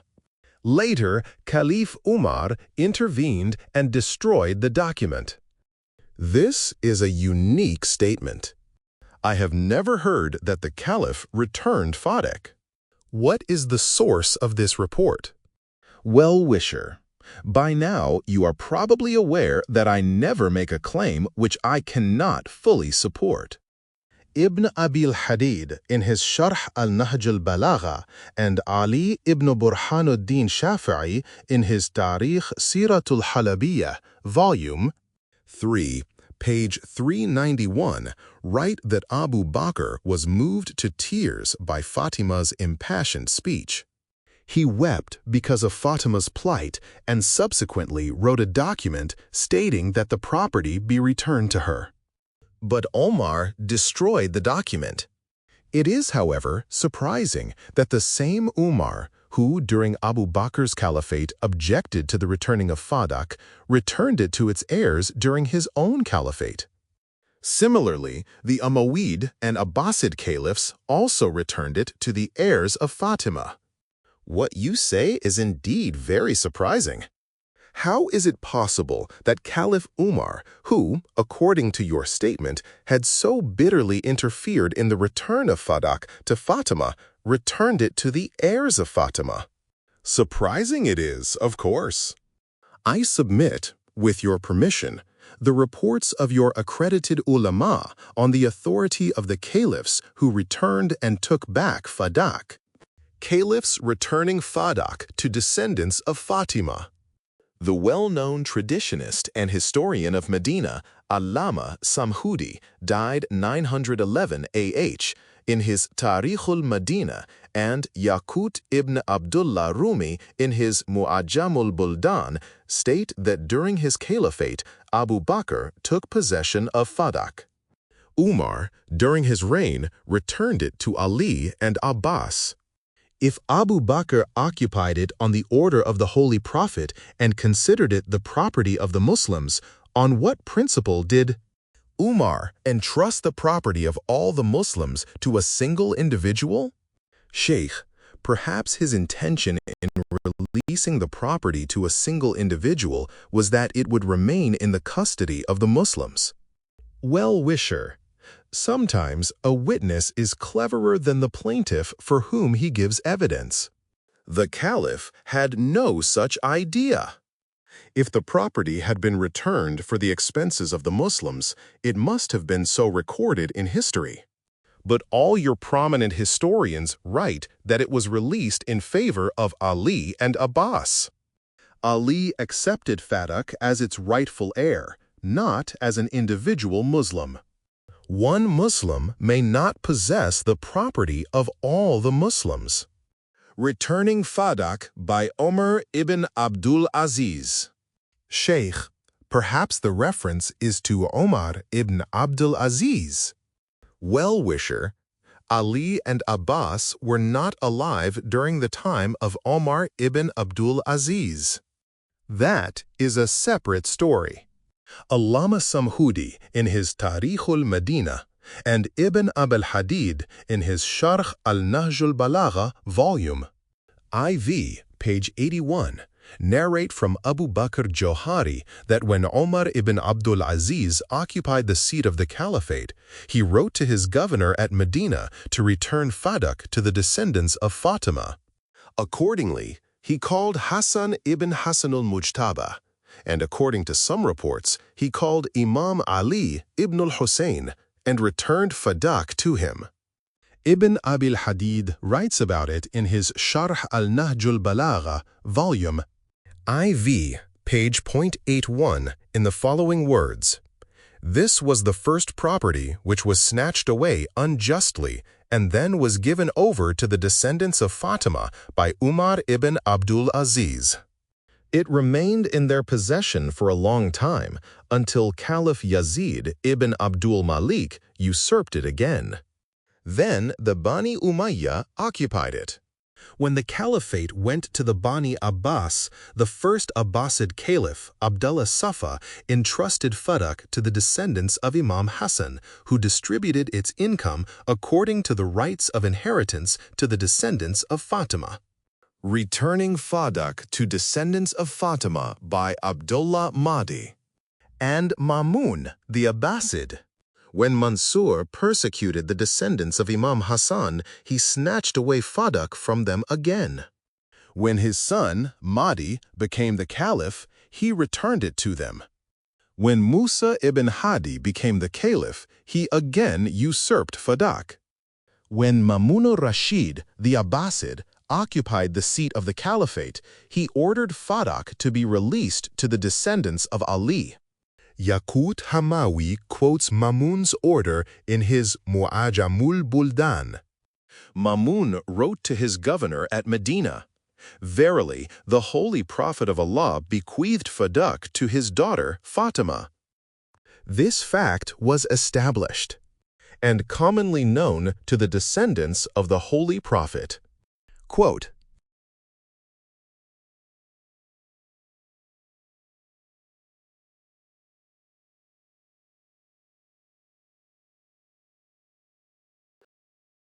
the well-known poet Dibal Khuzai was also present at this time.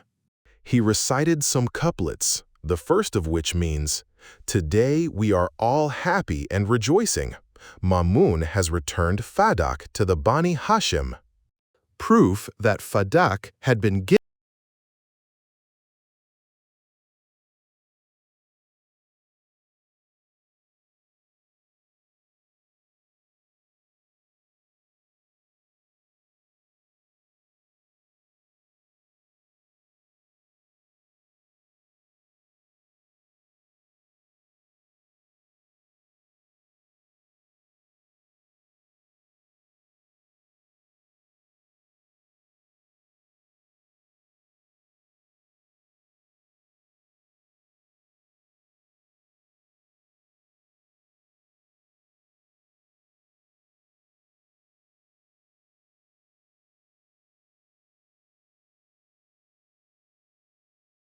It has been proved by irrefutable arguments that Fadak had been given by the Holy Prophet to Fatima.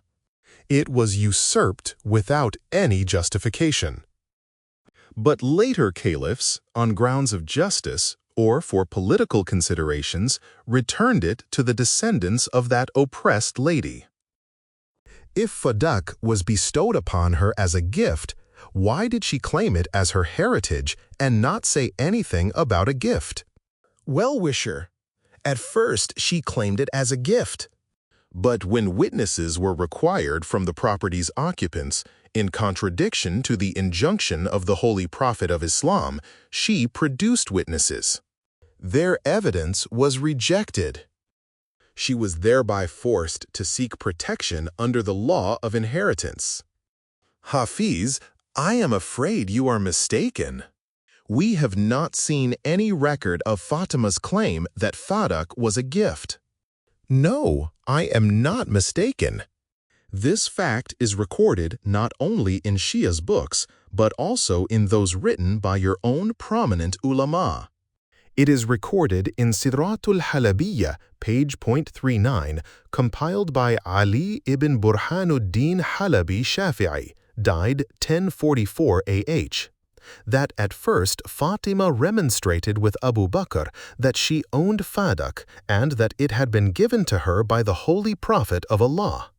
Since witnesses were not available, she was forced to claim her right according to the law of inheritance.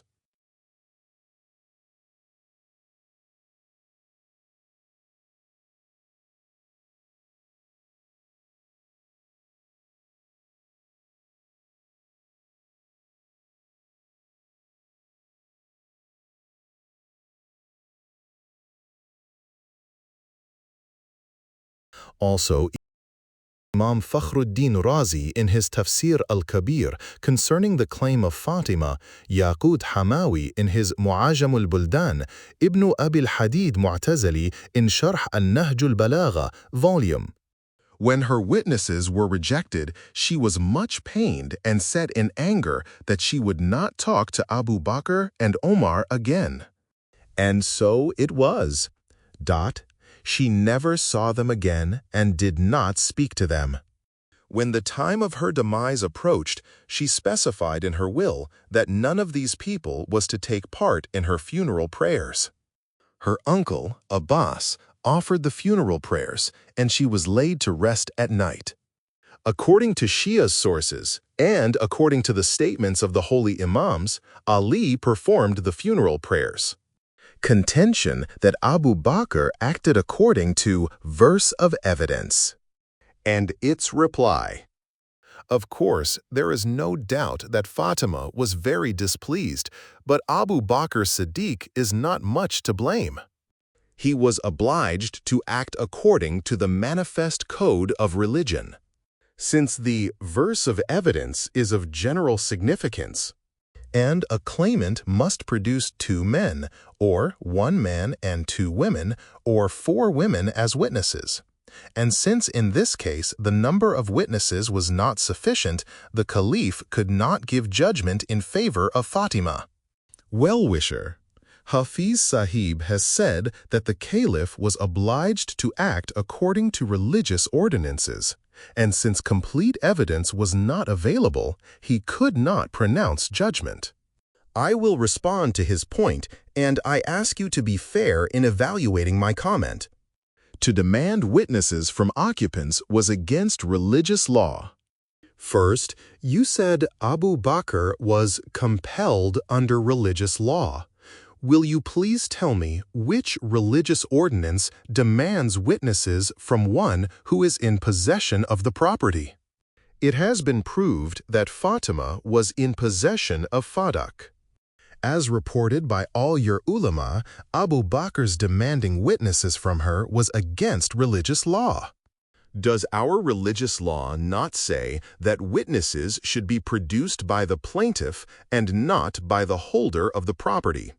Second, nobody denies the general significance of the verse of evidence, but it also has a specific significance. What do you mean by its specific significance? Well-wisher, the proof for this is the report recorded in your authentic books of hadith regarding Khazima ibn Thabit. He gave evidence in support of the Holy Prophet in a case concerning the sale of a horse. An Arab had made a claim against the Holy Prophet, and his, Khazima's, single evidence was considered sufficient. The Holy Prophet gave him the title of Du Shahadatain because he was regarded as being equal to 2 just witnesses. This example shows that the verse of evidence allows for exceptions under some circumstances. When Khazima, an individual believer and companion from among the community, was made an exception to the verse, Ali and Fatima, who were infallible according to the verse of purity, were in a better position to enjoy this exception. They were definitely free from all falsehood. To reject their evidence was to reject the evidence of Allah. Rejecting witnesses of Fatima was against religious law. Hazrat Fatima claimed that Fadak was bestowed upon her as a gift by her father, and that it was in her possession and control during the Holy Prophet's lifetime. She was asked to furnish witnesses. She produced Amirul Mu'mineen Ali ibn Abi Talib and Hassan and Hussein as her witnesses. But their evidence was rejected. Was this action not unjust? It is beyond comprehension how anybody could reject Ali's testimony. Allah Almighty says in the Holy Quran that we should be with Ali, that is, we should follow him. Zayd al-Adl became the embodiment of truth because of his extreme truthfulness. Similarly, Ali was also called the Truthful, as Allah says, "O you who believe, be careful of your duty to Allah, and be with the truthful ones." 9 to 119. Truthful ones refers to the Prophet Muhammad, Ali, and the holy Ahlul Bayt. Truthful ones refers to Muhammad and Ali. Hafiz, how does this verse prove your view, which may mean that to follow Ali is obligatory for us? Well-wisher. 1. Your prominent scholars have written in their books and commentaries that this verse was revealed in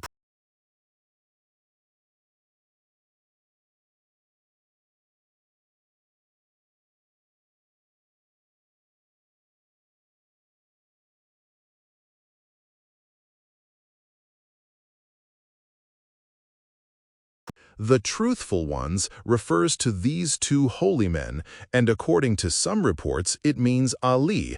Other reports say that it refers to the progeny of the Holy Prophet. Imam Tha'labi in the commentary Kashful Bayan. Jalaluddin Suyuti, reporting from Ibn Abbas in his Durul Manthur.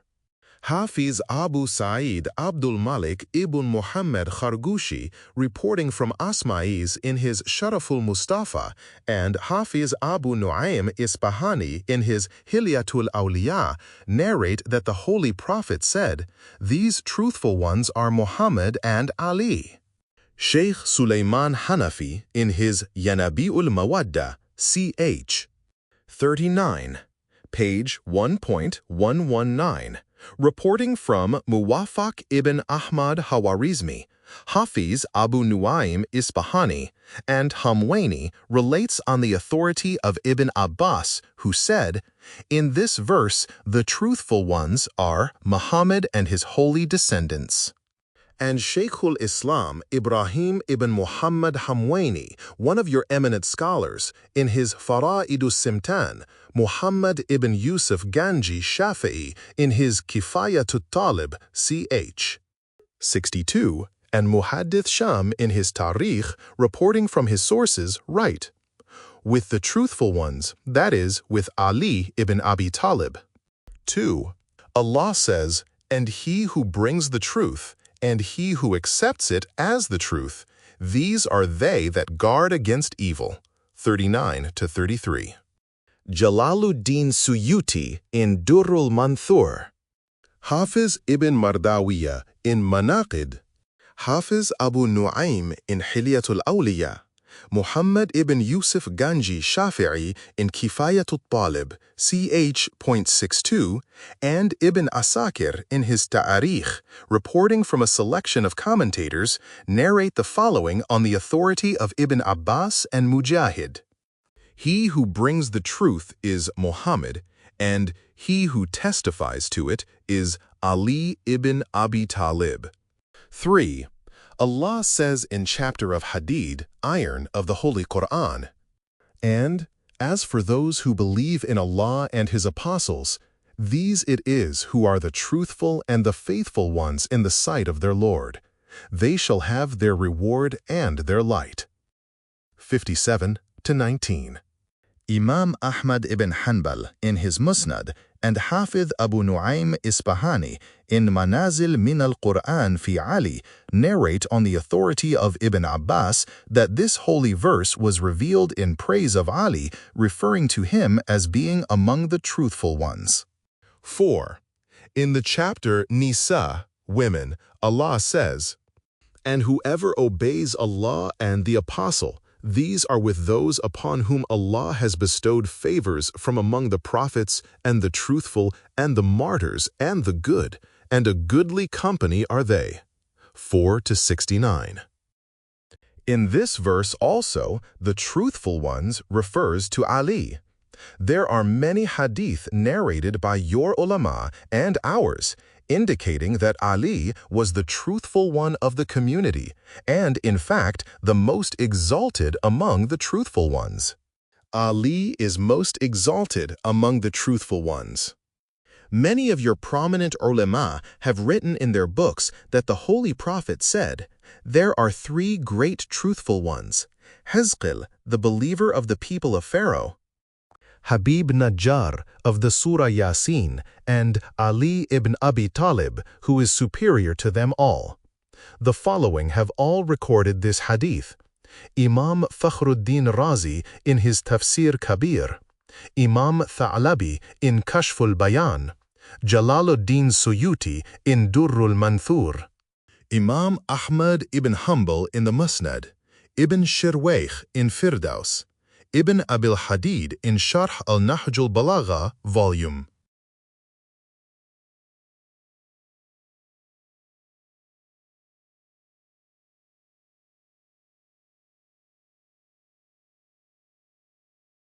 And Ibn Hajar Makki in Sawa'iq al-Muhriqa, 30th hadith out of the 40 hadith that he has commented on concerning the virtues of Ali, quoting from Bukhari, who reports from Ibn Abbas with the exception of the last phrase.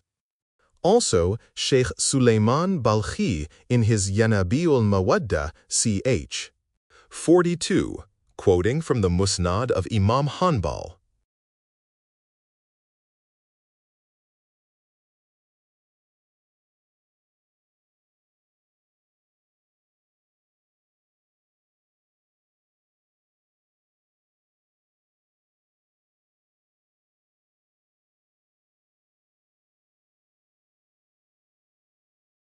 Abu Nu'aym ibn Maghazili Shafi'i, the great orator Khawarizmi, quoting from Abu Layla and Abu Ayyub Ansari in his Manaqib.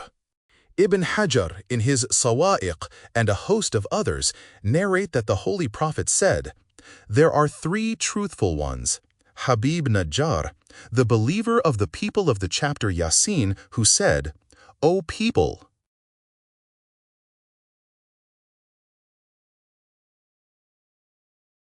people are astounded to see how your understanding is subdued by your perversity. You yourselves prove with various hadith in conformity with the Holy Quran that Ali occupied the highest rank among the truthful ones, and yet you call others as Siddiq, truthful, although not a single verse has been reported about their being truthful. Gentlemen, please be just. Was it proper to reject the evidence of the person whom Allah calls Siddiq in the Quran, one whom we have been commanded to follow? Ali is with truth and with the Quran. The Holy Prophet said, Ali is always with truth, and truth revolves round Ali. Khatib Baghdadi in his Tarikh, Volume IV, page 321, Hafiz ibn Mardawiya in Manaqib, Imam Ahmad ibn Hanbal in Musnad, Fakhruddin Razi in Tafsir al-Kabir, Volume I, page 111, Ibn Hajar Makki in Jam'us-Saghir, Volume 2, pp. 74, 75, 140, and Sawa'iq al-Muhriqa, ch. IX, Fasl 11, Hadith 21, narrating from Salma and Ibn Abbas, also in Yanabul Mawadda, ch. 65, page 185, taking from Jam'us-Saghir of Jalaluddin Suyuti. In addition, in Tariqul Khulafa, page .116, Faizul Qad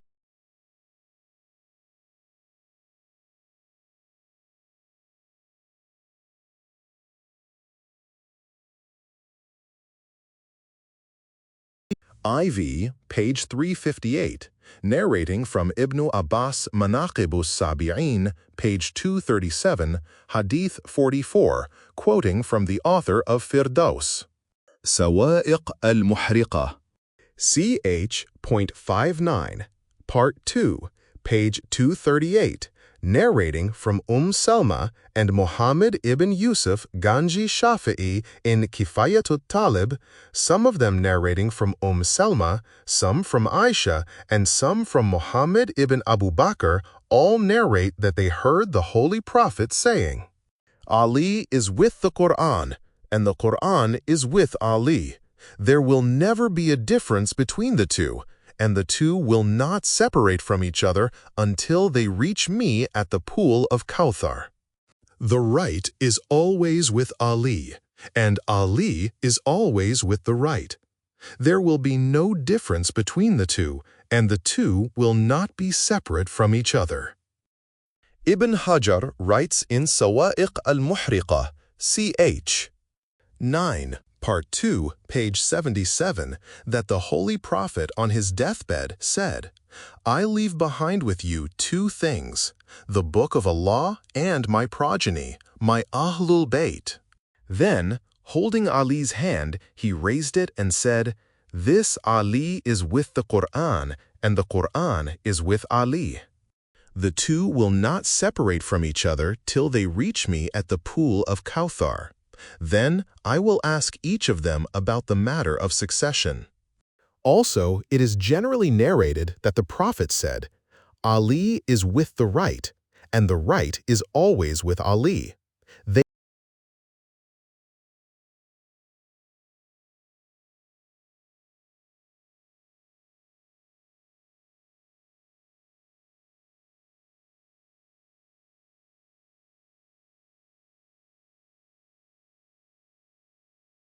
Sibt ibn Jawzi in Tadhkirat al-Khawas al-Ummah, page .20, in connection with the Hadith of Ghadir, narrates that the Holy Prophet said, Let the right move round Ali in whatever direction he moves. Sibt, commenting on this, says, This hadith proves that if there is any difference between Ali and any other companion, the right will certainly be with Ali.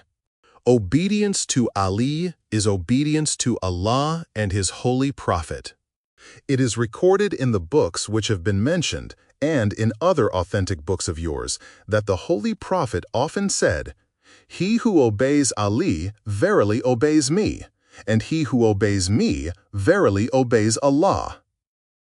He who disobeys Ali verily disobeys me, and he who disobeys me verily disobeys Allah. Abul Fath Muhammad ibn Abdul Karim Shahrastani reports in his Milal wa an-Nihal that the Holy Prophet said, The reality is that Ali is always on the right, and those who follow him are on the right. With all these explicit reports, which are recorded in your own authentic books, wasn't refusing to agree with Ali the same as refusing to agree with the Holy Prophet? Caliph Abu Bakr did not follow law of evidence in other cases. The second point that you have made is that the Caliph was compelled to act according to the outward code of religion, since the verse of evidence, in its general sense, applied in this case. Hence, in the absence of witnesses, he could not give away the property of the Muslims to Fatima on the basis of her claim alone. Rather, he was so cautious that he demanded, in contradiction to the religious injunction, witnesses from the actual occupant of the property. First, I have already told you that Fadak was not the property of the Muslims.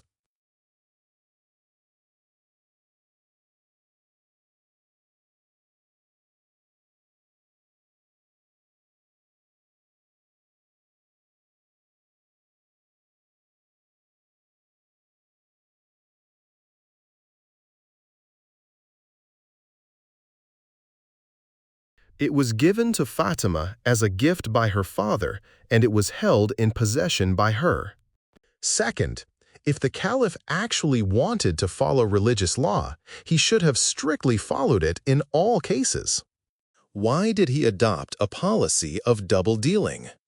He used to give property of Muslims to others in response to mere verbal claims without taking the evidence of any witnesses. But in the case of Fatima's property, he became extraordinarily cautious.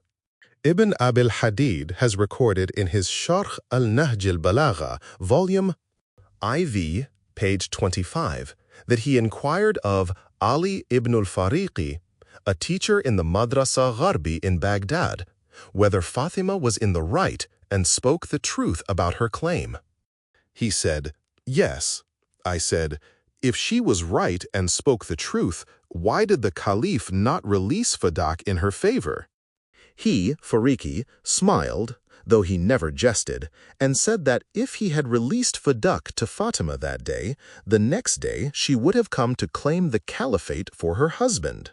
Then the caliph would have been compelled to return that right also, since he would have accepted her truthfulness in the former case. Single quote, "According to your own prominent scholars, the position was quite clear. They had accepted the fact that from the first day the right was with the oppressed Fatima, but their political expediency demanded that they should deprive the faultless lady of her."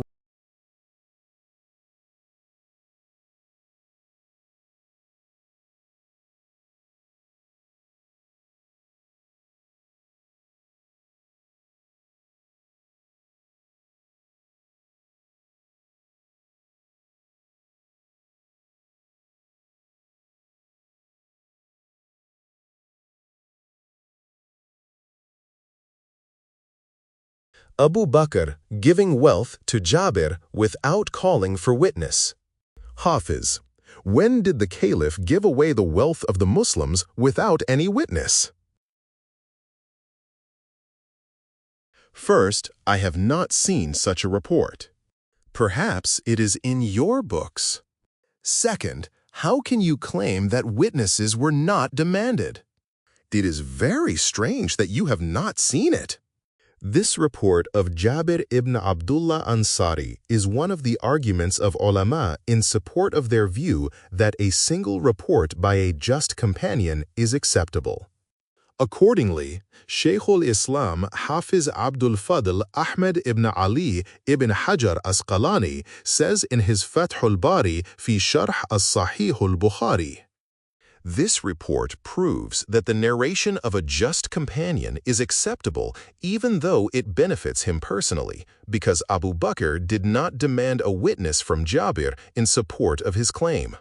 Bukhari records the same report in greater detail in his Sahih. In the chapter Man Yakfalun Mayyit Daynan and Kitab al-Khuma fi Bab al-Ma Qata'a an-Nabi min al-Bahrain, he writes that when the booty of Bahrain was brought to Medina, Abu Bakr announced that whoever had been promised money by the Prophet of Allah, or whoever had any unsatisfied claim, should come and receive his due. Jabir came and said, "The Holy Prophet promised me that when Bahrain was conquered and came under the control of the Muslims, I would be provided with a gift out of the booty." So immediately Abu Bakr gave him 1,500 dinars without calling for any evidence, merely on the basis of his claim.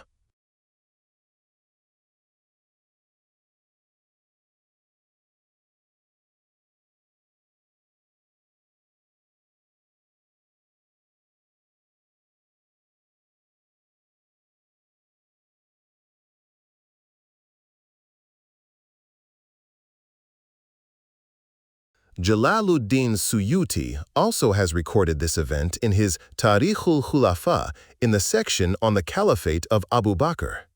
"Men of justice, please let me know in Allah's name if this was not inequitable.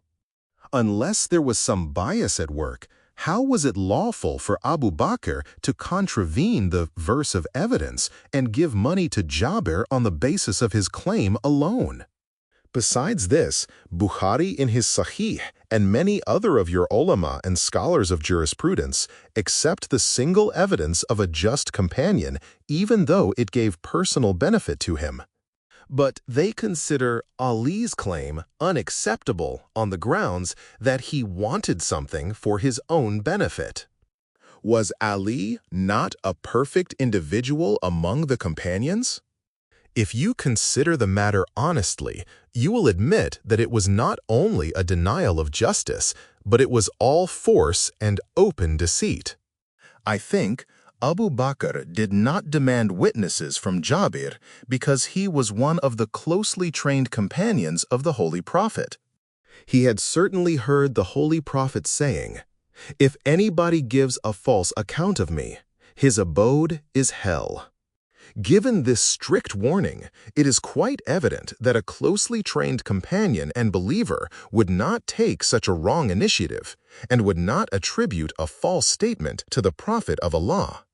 Well-wisher, was Jabir closer to the Holy Prophet or Ali and Fatima, who were specially trained by the Holy Prophet?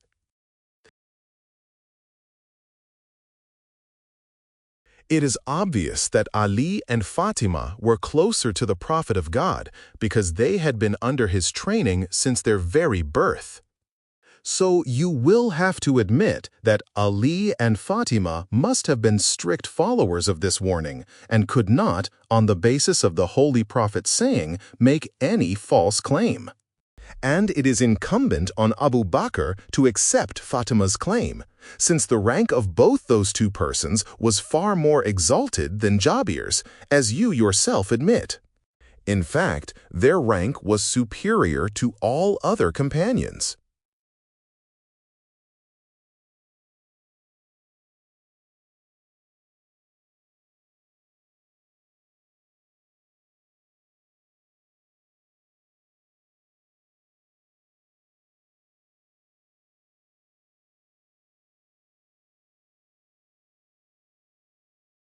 They were worthy of the verse of purity and were infallible ones.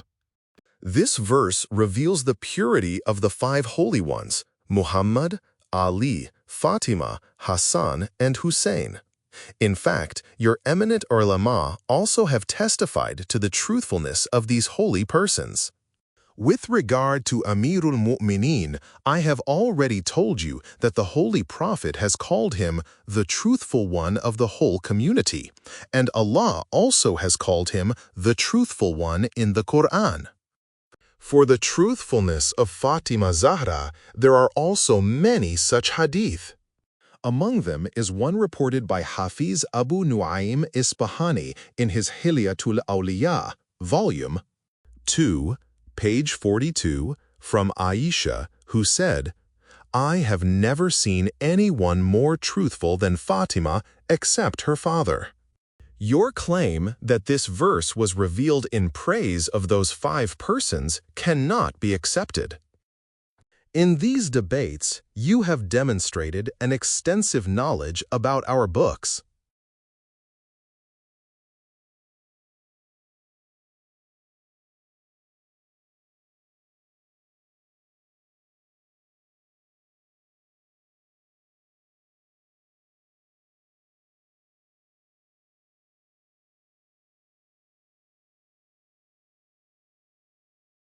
You should admit that in this case you are mistaken, since commentators like Qazi Baidawi and Zamakhshari believe that this holy verse was revealed in praise of the wives of the Prophet. And if there is any report that it was revealed in praise of those five persons, it must be a weak one. The reason is that the verse in itself proves contrary to that meaning. The context of the verse of purity is connected with the wives, and the middle part cannot be taken out of context, proving that the verse of purity was not in praise of the Prophet's wives.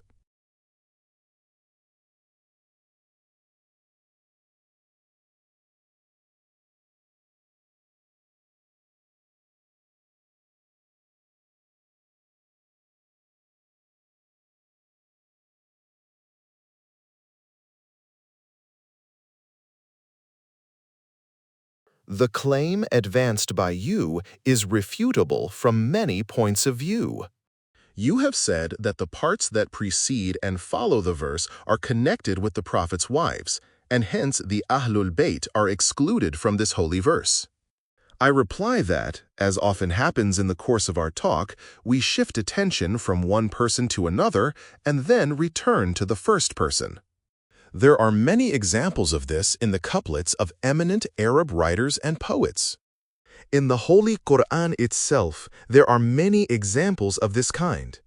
In fact, if you examine the chapter in question, Al-Ahzab, the clans, after addressing the wives, attention is turned to the believers. Then, subsequently, the wives are addressed. Time does not permit me to submit more elaborate evidence to explain the point further.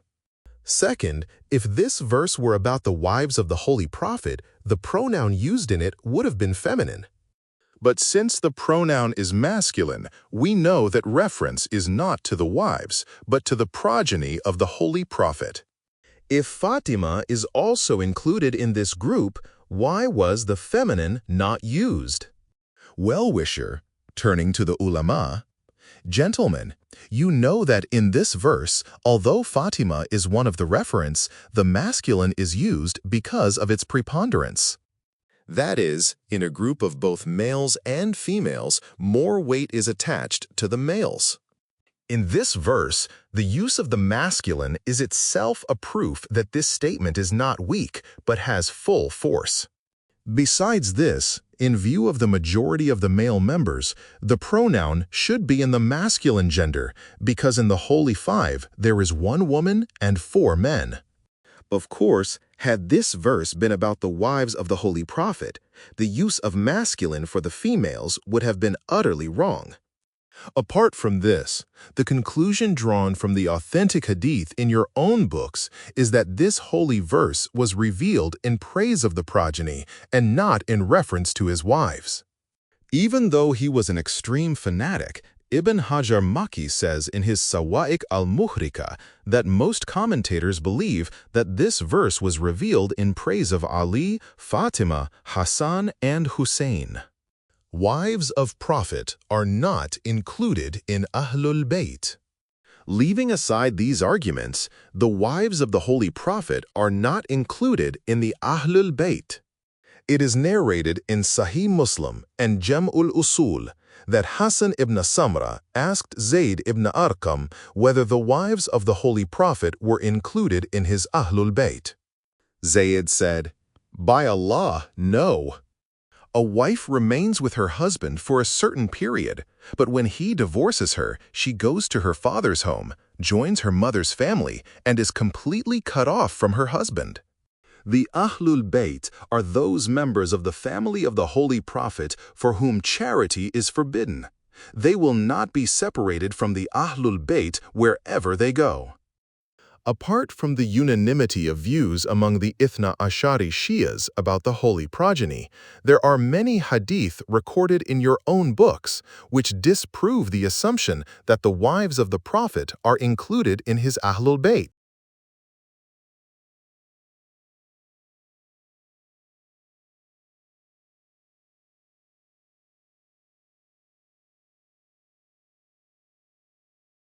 Numerous hadith concerning verse of purity being in praise of Holy Five.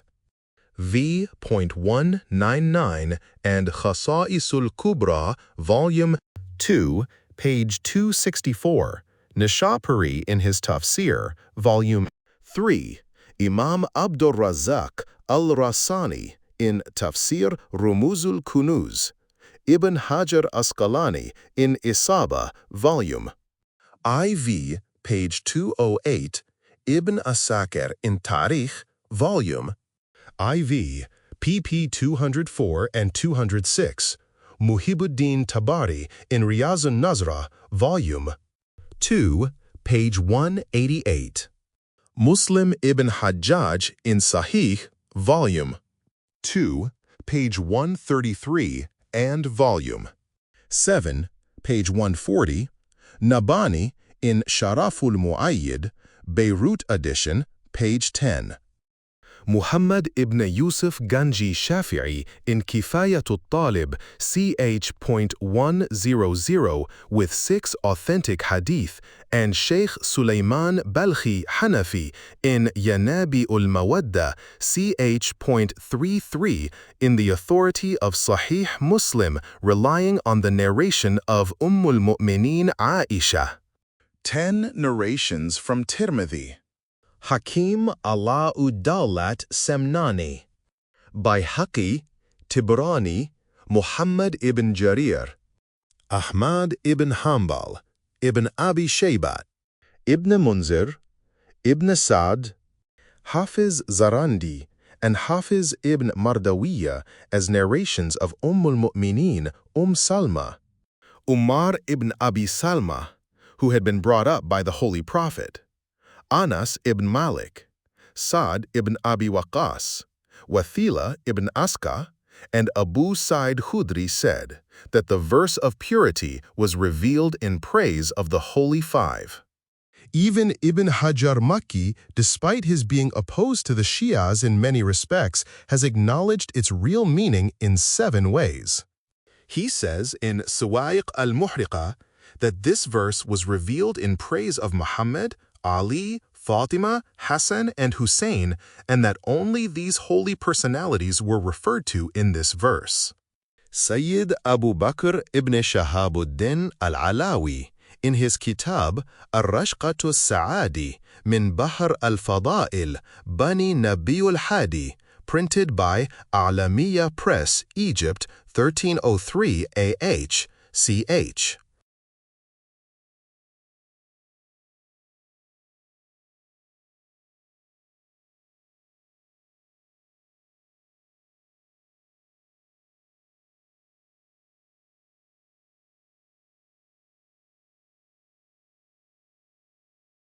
Hakim ibn Mardawiya, Bayhaqi, Ibn Abi Hatim, Tibrani, Ahmad ibn Hanbal, Ibn Kathir, Muslim ibn Hajjaj, Ibn Abi Shayba, and Samhudi, on the basis of studies of the works of your ulama, that this holy verse was revealed in praise of the Holy Five Persons. In Jami Bayunu Sihahu Sitta, Muta of Imam Malik ibn Anas, Sahih of Bukhari and Muslim, Sunan of Abu Dawud and Sijistani, and Tirmidhi, Jam'ul Usul and other books, your ulama and historians generally admit that this verse was revealed in praise of the Holy Five. And, according to your sect, this hadith has been transmitted without interruption. Fatima and revelation of verse of purity. Among them are Imam Tha'labi in his tafsir, Imam Ahmad ibn Hanbal in his Musnad, and Ibn Athir in his Jam'ul Usul, quoting from the Sahih of Tirmidhi and Muslim. All narrate from the wife of the Holy Prophet, al-Mu'mineen Salma, who said, "The Holy Prophet was in my house when Fatima brought a cup of harira to him. At that time, he was sitting on the porch where he used to sleep. He had a Kaibari mantle under his feet. I was offering prayers in my apartment.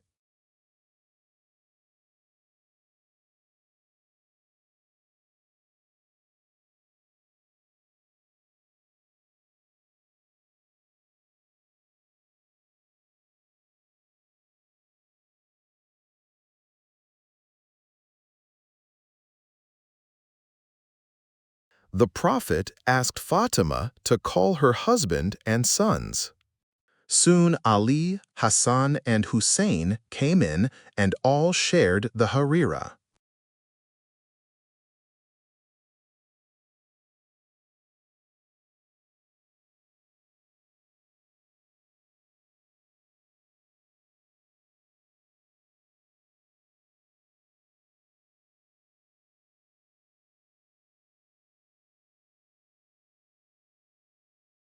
Gabriel appeared and revealed this holy verse to the Prophet, and to purify you with a thorough purifying.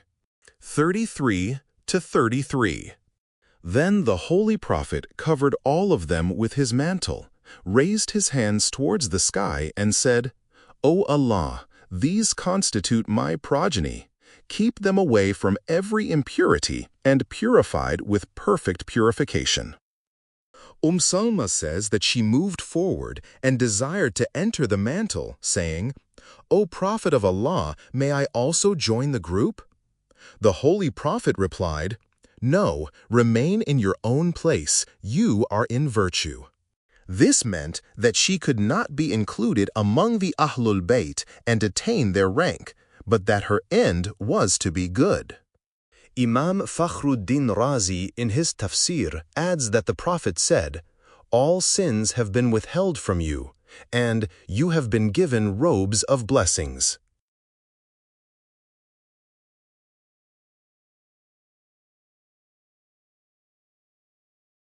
Yet they reject Ali's imamate, vicegerency, and refuse to accept his evidence in support of Fatima about her claim to Fadak.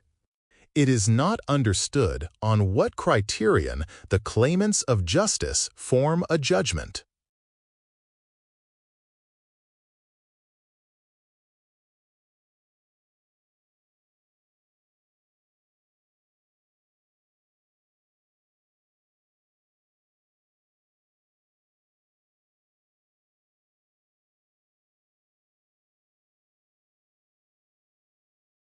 Fadak was taken away for political reasons.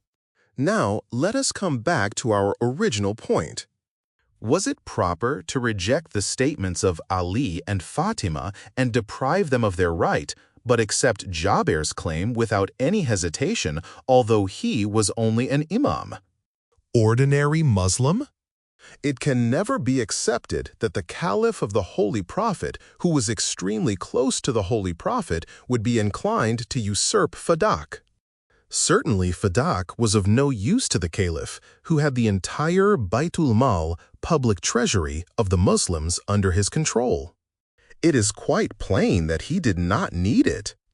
But the political group of that time considered it necessary to ruin the Holy Family of the Holy Prophet.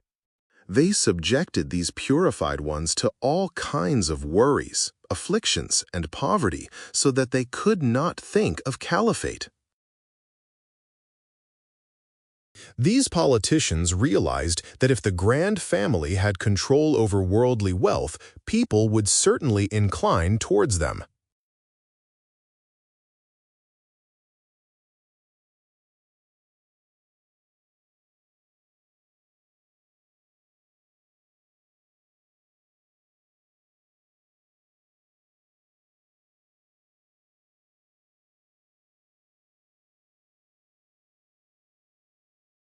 Political considerations drove them to usurp Fadak and to close all their avenues of financial means. Khums interdicted.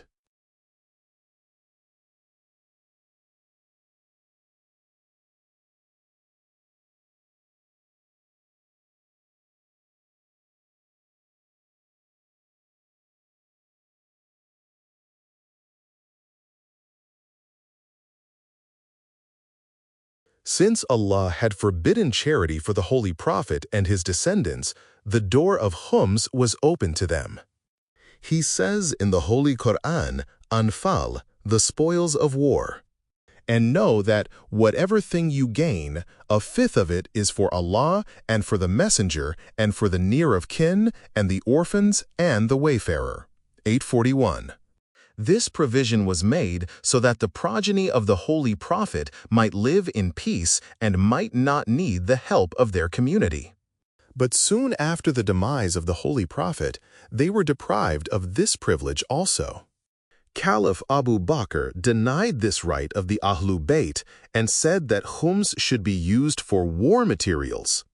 The Prophet's family was thus made helpless from all sides.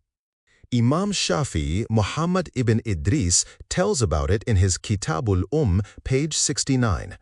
The descendants of the Holy Prophet, for whom Allah has apportioned khums in place of charity, cannot be given any share, great or small, out of the compulsory charities. It is forbidden for them to accept it. Those who deliberately give compulsory charity to them will not be absolved from their responsibilities. By denying the right of khums to them, charity, which is forbidden to them, will not become lawful.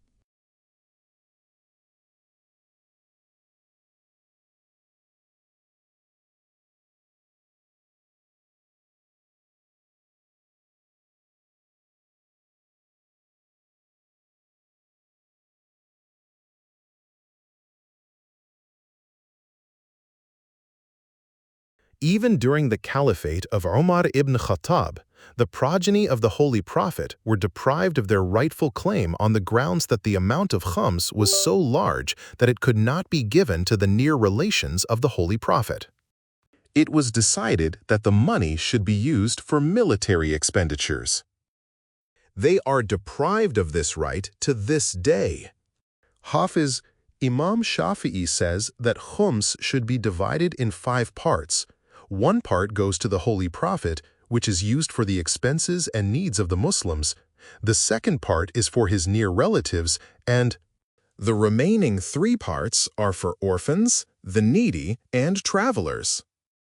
Well-wisher. Commentators in general agree that in the days of the Holy Prophet, this verse was revealed for the help of the descendants and near relatives of the Holy Prophet.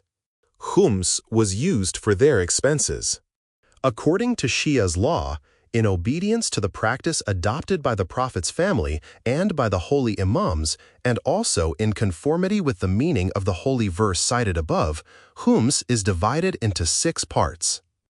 The 3 parts meant for Allah, the Holy Prophet, and his nearest relatives go to the Imam and, in his ghaiba, occultation, to his representative, a mujtahid. He is a just and expert jurist who spends the money for the benefit of the Muslims, according to his own discretion. The remaining 3 parts are apportioned to orphans, the needy, and the pure followers of the Holy Prophet. But after the demise of the Holy Prophet, this right was denied his descendants.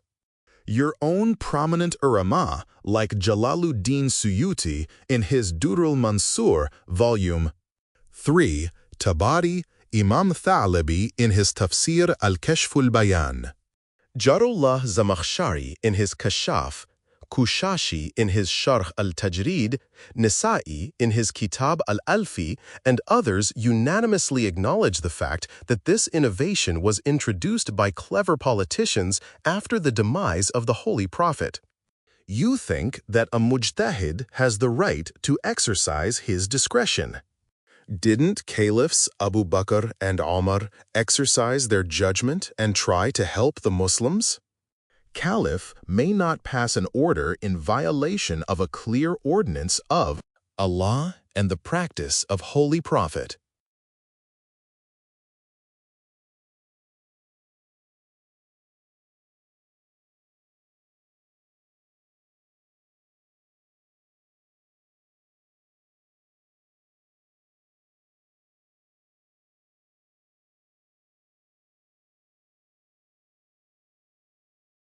Of course, a mujtahid has the right to form a judgment, but he may not overturn a clear ordinance.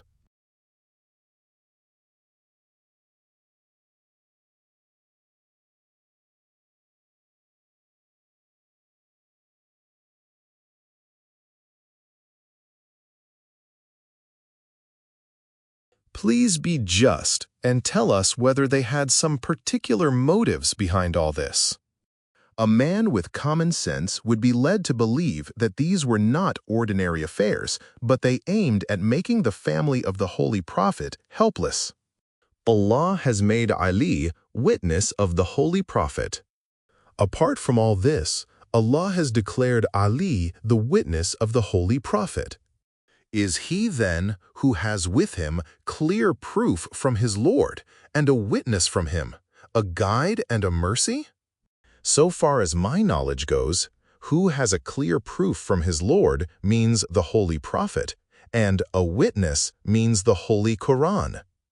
Why do you claim that here witness means Ali? I don't express my personal opinion about Quranic verses. What we have known from the progeny of the Holy Prophet is that witness here means Ali. The ulama and the commentators have held the same view. Your celebrated ulama have recorded about 30 hadith in support of this. For instance, Imam Abu Ishaq Thalabi reports 3 hadith in tafsir.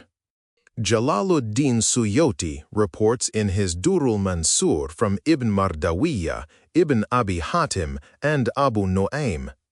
Ibrahim ibn Muhammad Hamwaini reports in his Fara'id as-Simtain from 3 sources. Sulayman Balkhi Hanafi reports in his Yanabiuh al-Mawadda from Tha'alabi, Hamwaini, Khawarizmi, Abu Nu'aym, Waqidi, and Ibn Abdullah Ansari and others.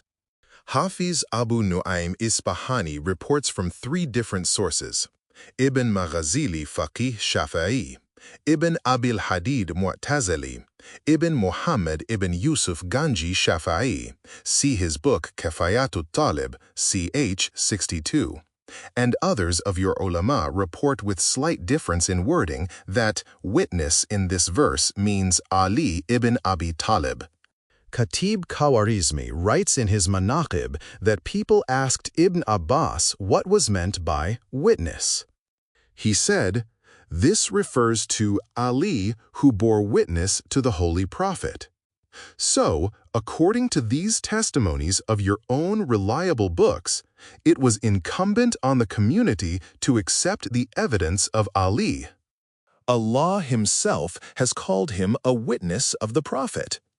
Just as the Holy Prophet acknowledged the distinctive quality of Khazima ibn Thabit and characterized his evidence equivalent to 2 Muslims and bestowed on him the title of Dhush Shahadatain, Allah Almighty also has expressed in this verse the exalted position of Ali and has identified him as a witness for the Holy Prophet.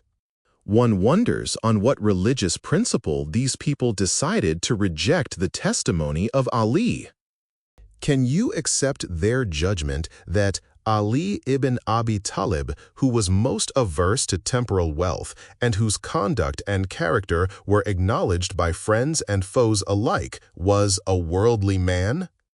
Even harsher words were used against him, which I cannot utter. They are all recorded in your own books. So, using the words, his personal interest was involved in the case, they tried to convince people that it was possible for Ali to give false evidence for the benefit of his wife and children. May Allah excuse my words.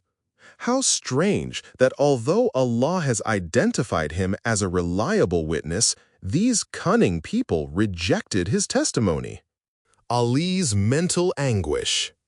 Even though the Quran identifies Ali's truthfulness, he suffered because of the accusations of the politicians. He said in his Shiqaya sermon, "I endured great pain. It was as though I were being pricked in the eye and strangled." These words amply prove the holy Imam's extreme suffering. He said, "I swear by Allah that the son of Abu Talib is fonder of death than a suckling is of his mother's breast." When the accursed Abdurrahman ibn Muljim Muradi struck his head with a poisoned sword, he said, "By the Lord of the Kaaba, I am victorious." Gentlemen, what happened should not have happened. But today, it is not proper for sagacious ulama like you to cause further trouble to the dearly loved one of Allah and His Prophet and create misunderstanding among uninformed people. You are well aware that tormenting Ali ibn Abi Talib is really tormenting the Holy Prophet of Allah. Hadith condemning tormentors of Ali. Imam Ahmad ibn Hanbal in his Musnad, Imam Thalabi in his Tafsir. Shaykhul Islam Hamwaini in his Fara'id have reported that the Holy Prophet said, "He who oppresses Ali oppresses me. O people, whoever oppresses Ali shall rise on the day of judgment as a Jew or Christian." Ibn Hajar Maki on page 78 of Part 2, ch. 9. Tradition 16 from Sa'd ibn Abi Waqqas and Muhaddad ibn Yusuf Ganji Shafi'i in his Kifayatut Talib, ch.68, say on proper authority that the Holy Prophet said, "He who oppresses Ali verily oppresses me." I recall another hadith. Permit me to narrate it. To relate a hadith of the Holy Prophet and to hear it is worship. This hadith has been recorded by Bukhari in his Sahih. Imam Ahmad ibn Hanbal in his Musnad, Mir Sayyid Ali Hammadani Shafi'i in Mawaddatul Qurba, Hafiz Abu Nu'aym Isfahani in Manazala min al-Quran fi Ali, Khatib Khawarizmi in Manaqib, and Ibn Maghazili Shafi'i in his Manaqib narrate it. Hakim Abul Qasim Haskani also narrates it from Hakam Abu Abdullah Hafiz. He from Ahmad ibn Muhammad ibn Abi Dawood Hafiz. He from Ali ibn Ahmad Ajali, he from Ibad ibn Yaqub, he from Artad ibn Habib, he from Abu Khalid Wasti, he from Zayd ibn Ali, he from his father Ali ibn Hussein, he from his father Hussein ibn Ali, he from his father Ali ibn Ali Talib. Each of those narrators said that the Holy Prophet said while holding a hair of his beard, "O Ali, he who injures a single hair of yours really injures me.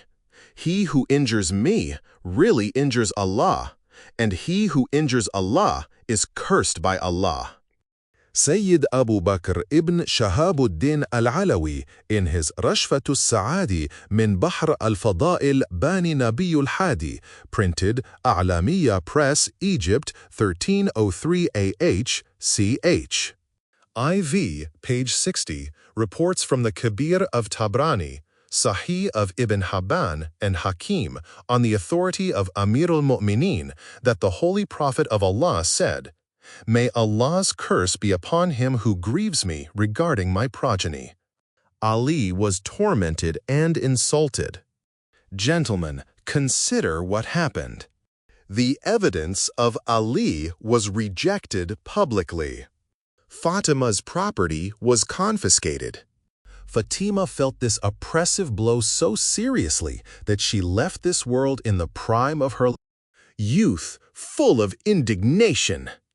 It is obvious that in the beginning, Fatima was quite indignant, but when at last she saw the caliph's verdict was correct, she was no longer angry.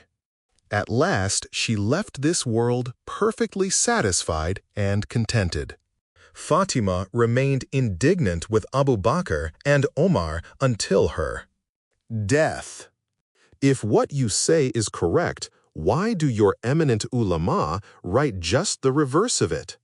For instance, two reliable scholars, Bukhari and Muslim, write in their Sahih that Fatima rejected Abu Bakr because she was angry. Because of her displeasure, she did not talk to him for the rest of her life. When she died, her husband, Ali, buried her at night. He did not allow Abu Bakr to join her funeral and offer prayers for her. Muhammad ibn Yusuf Ganji Shafi'i has recorded the same report in his Kifaya, ch.99. Also, Abu Muhammad Abdullah ibn Muslim ibn Qutayba Dinawari in his Imama wa Siyasa, page .14, writes that Fatima, while sick in bed, said to Abu Bakr and Omar, "Let Allah and the angels be my witnesses that both of you have made me indignant. When I meet the Holy Prophet, I will certainly complain against you." The same book also records, Fatima was indignant with Abu Bakr and refused to see him for the rest of her life. Besides these, there are many other such reports and hadith recorded in your authentic books. Fatima's distress is Allah's and Prophet's distress. There is a well-known hadith narrated by many of your ulama, like Imam Ahmad ibn Hanbal in Musnad. Sulaiman Qanduzi in Yanabi al-Mawadda. Mir Sayyid Ali Hamadani in Mawaddatul Qurba. Ibn Hajar in Sawaik, reporting from Tirmidhi, Hakim, and others, with a slight difference in wording, that the Holy Prophet of Allah repeatedly said, Fatima is a part of my body. She is the light of my eyes. She is the fruit of my heart. She is my soul between my two sides. He who grieves Fatima grieves me. He who grieves me grieves Allah. He who makes her angry makes me angry. What pains Fatima pains me. Ibn Hajar Asqalani, in his Al-Isaba fi Tamyiz as-Sahaba, quotes from the Sahihs of Bukhari and Muslim that the Holy Prophet of Allah said, Fatima is a part of my body. What pains her pains me. That which exalts her spiritual attainment exalts my spiritual attainment.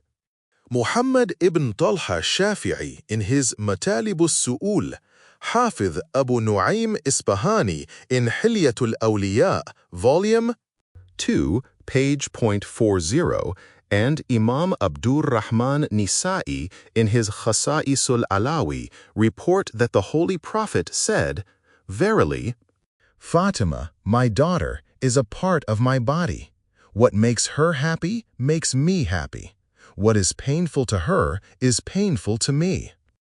Abul Qasim Hussein ibn Muhammad, Raghib Isfahani, narrates in his Mahadhiratul Ubada, Volume 2, page 204, that the Holy Prophet of Allah said, Fatima is a part of my body. Hence, he who enrages her enrages me. Hafiz Abu Musa ibn Muthanna Basri died 252 AH in his Mu'ajjam. Ibn Hajar Asqalani in Isaba, Volume IV, page .35. Abu Ya'la Musili in his Sunan, Tibrani in Mu'ajjam, Hakim Nishapuri in Mustadrak, Volume 7, page 154. Hafiz Abu Nu'aym Isfahani in Faza'ilus Sahaba. Hafid ibn Asakir in Ta'rikh al-Shami. Sibt ibn Jawzi in Tadhkira, page 175. Muhibbuddin Tabari in the Khair, page 39. Ibn Hajar Makki in Sawa'iq, page 105, and Abu Irfanus Sabban in Asafur Raghibin, page .171, have reported that the Holy Prophet said to his daughter, O Fatima, verily if you are angry, Allah is also angry. If you are happy, Allah is also happy. Muhammad ibn Ismail Bukhari in his Sahih, in the chapter Manaqib Qarabat al-Rasulullah, page .71, quotes from Miswar ibn Makhrama, who said that the Holy Prophet said, Fatima is a part of my body, so whoever enrages Fatima verily enrages me. There are many such hadith recorded in your authentic books, like Sahih of Bukhari, Sahih of Muslim, Sunan of Abu Dawud, Tirmidhi, Musnad of Imam Hanbal, Sawa'iq al-Ibn Hajar, and Sheikh Sulaiman Balkhi's Yanabiyul Mawadda. How would you reconcile these ahadith with reports which say that Fatima did not leave this world angry with those persons? Allegation about Ali's intending to marry Abu Jahl's daughter. Sheikh, these hadith are correct, but it is also reported about Ali that when he intended to marry Abu Jahl's daughter, the Prophet of Allah became angry with him and said, Whoever grieves Fatima grieves me, and whoever grieves me is the accursed one of Allah. Well-wisher, we should accept or reject things using common sense and wisdom. Allah says in the Holy Quran, Therefore give good news to my servants, Those who listen to the word, then follow the best of it. Those are they whom Allah has guided, and those it is who are the men of understanding. 39 to 19. A report was narrated by your elders. Today, you support their words without assessing their merits. I am obliged to give you a brief reply. First, your own ulama have acknowledged the fact that Ali was included in the verse of purity and was perfectly pure. Second, in the verse of Mubahala, Allah has called him the self of the Holy Prophet, as we have already discussed on previous nights. We have shown that he was also the gate of the knowledge of the Holy Prophet of Allah and was fully aware of Quranic injunctions and ordinances. He knew that Allah said in the chapter of Ahzab, the clans of the Holy Quran, "And it does not behoove you that you should give trouble to the Messenger of Allah." Since this is true, how could Ali do or say anything that would annoy the Holy Prophet? And how can one imagine that the embodiment of virtue, i.e., the Holy Prophet, would be displeased with that exalted personality who was loved by Allah? And would he be displeased for an act permitted by Allah, as he says in the Holy Quran? Then marry such women who seem good to you, 2 or 3 or 4. 4 to 3. This order of nikah, marriage, is of general significance and is meant for the whole community as well as for the prophets and vicegerents. And if we suppose that Amirul Mu'mineen had any such intention, it was permitted for him. The Holy Prophet of Allah could not resent any permissible act, nor did he use such words. Every sensible man, after careful consideration, would know that this report is one of the forged reports of the Bani Umayyah. Your own eminent scholars admit this fact. Fabricating of hadith during Muawiyah's period.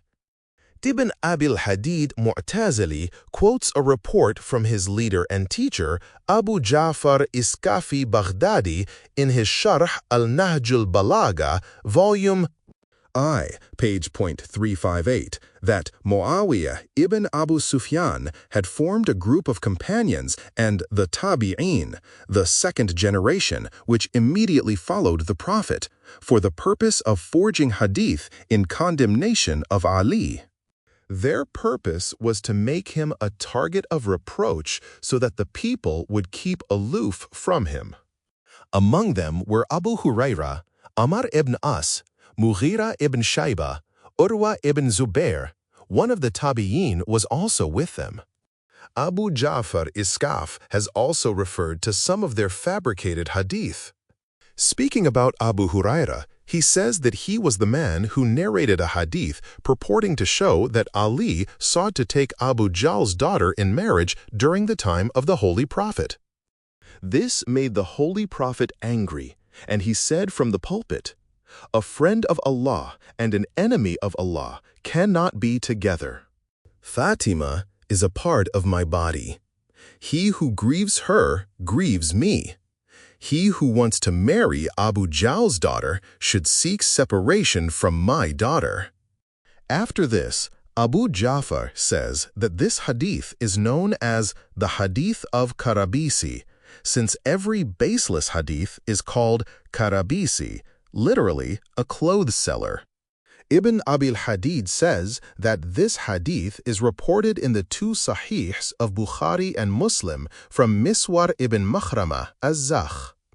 And Sayyid Murtaza Alamul Huda, who was one of the greatest ulama of the Shi'as, says in his book Tanzi'ul Anbiya wal A'imma that this report was narrated by Hussein Karabisi, who is known for his extreme opposition to the holy Ahlul Bayt.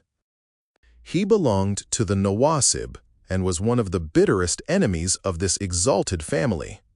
His report is not acceptable. According to hadith recorded in your own authentic books, Ali's enemy is a munafiq, hypocrite.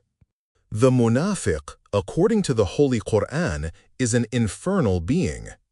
Therefore, his report is without merit. Besides this, the hadith condemning people who caused annoyance to Fatima are not confined to Qarabisi's statement or the forged report by Abu Huraira about Abu Jahl's daughter.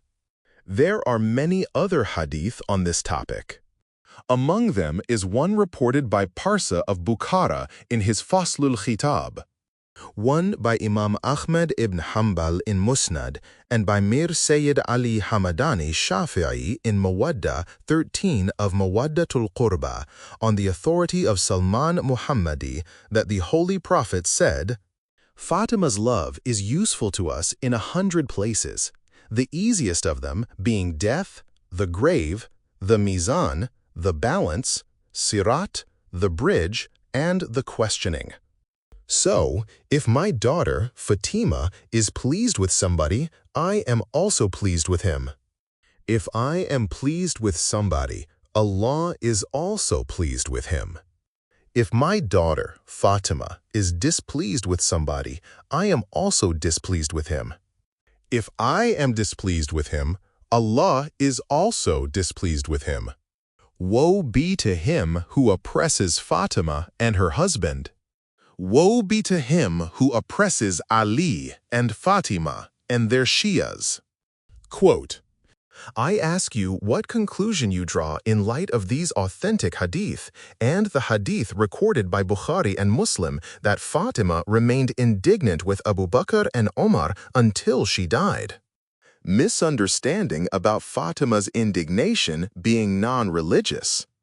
The hadith are of course correct and are recorded in detail in our authentic books. In fact, I also doubted Qarabisi's report that Ali wanted to ask Abu Jahl's daughter to marry him.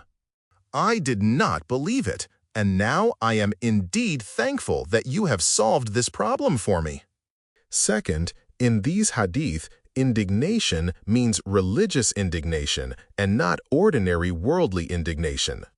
Her indignation regarding Abu Bakr and Omar, which is recorded in all our reliable books, was not religious. That is, Fatima did not feel angry with Abu Bakr and Umar because they violated any religious injunction. Of course, if anyone had aroused her religious indignation, he would have been subject to his prophet's curse.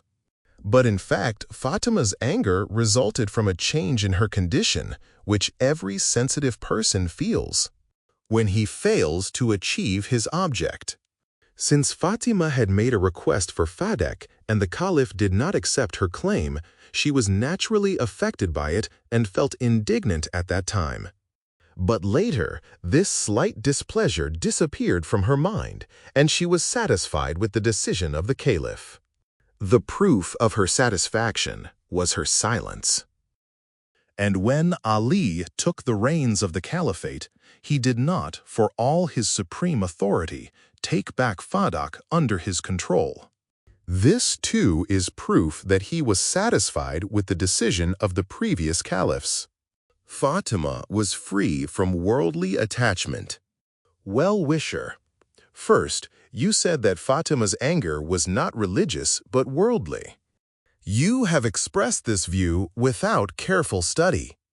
According to the principles of the Quranic verses and the hadith of the Holy Prophet, no perfect believer would ever show such indignation, not to speak of Fatima, whose eminence is evident from the verse of purity, verse of Mubahala, and the Surah Al-Ata of the Holy Quran. 76-1. There are numerous hadith in your and our authentic books that Fatima occupied the highest rank of iman, belief, and that the Holy Prophet had explicitly said about her, "Verily, Allah has filled my daughter, Fatima, with belief from head to foot." Fatima's indignation motivated by religion. Any believer, man or woman, whose special mark is to admit the truth would never show any indignation when a judge issues a just order. Nor would such a believer cling to that anger and wrath till his death, insisting in his will that none of those who were in any way connected with those orders should be allowed to join in his funeral prayers. Moreover, Fatima, about whose purity Allah Himself gives evidence, could never make a false claim, so that a judge might reject her claim. Second, if Lady Fatima's indignation was merely worldly indignation, as you call it, or her disappointment in having her claim rejected, her anger should have subsided soon, particularly after the regret shown by those responsible for her anger. There should have been no grief in her heart. The Holy Prophet said, "One of the signs of a believer is that he does not naturally nurse any grudge based on carnal sentiments against anybody." Also, the Holy Prophet said, "If a believer happens to commit a fault, the aggrieved believer does not feel antipathy towards him for more than 3 days." So the pure and truthful Fatima Zahra, who was, according to the testimony of Allah Almighty, imbued with faith from head to foot, could never bear malice against anybody.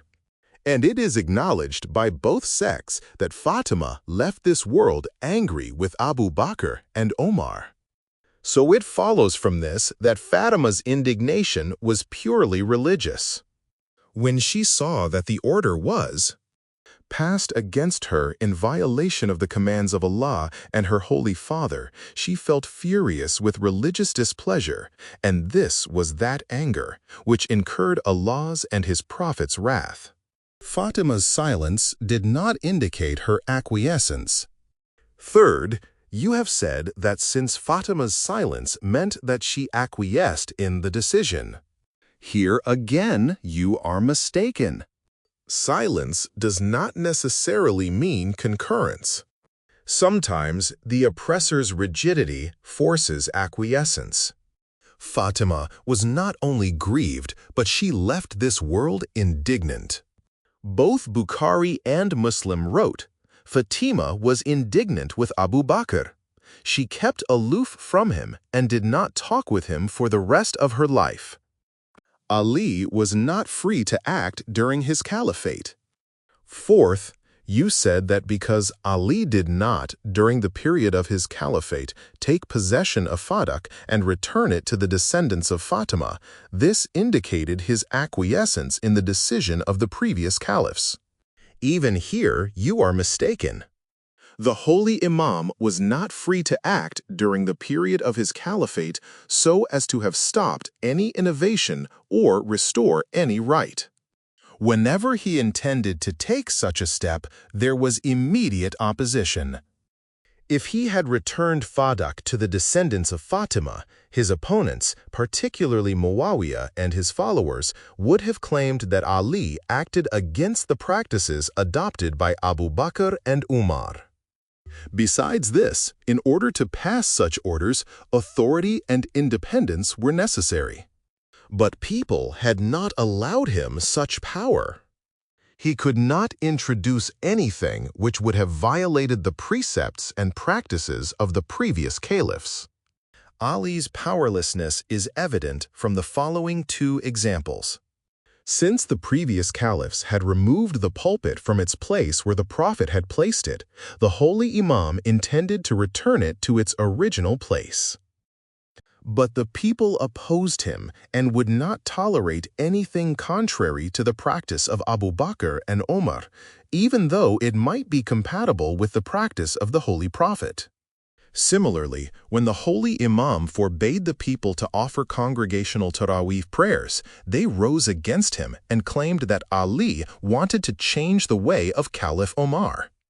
Nawab, respected sir, what was Taraweeh, which Ali forbade be offered in congregation?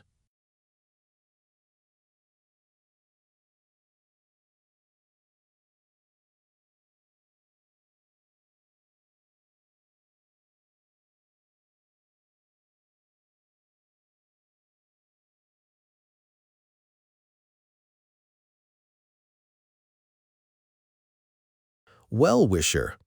Literally, Taraweeh is the plural of Tarawiyah, which meant sitting. Later, it came to mean sitting for rest after the 4 rakats of prayer during the Ramadan nights. Then it came to mean 4 raka'ats of recommended prayer. It is a clear ruling of Islamic jurisprudence that only obligatory prayers may be offered in congregation, whereas recommended prayers in congregation are prohibited. The Holy Prophet himself said, "Verily, the offering of nafila, recommended prayers, in congregation during the nights of Ramadan is an innovation. The namaz al-chasht, sometimes called duha, and recited in the forenoon, is a sin.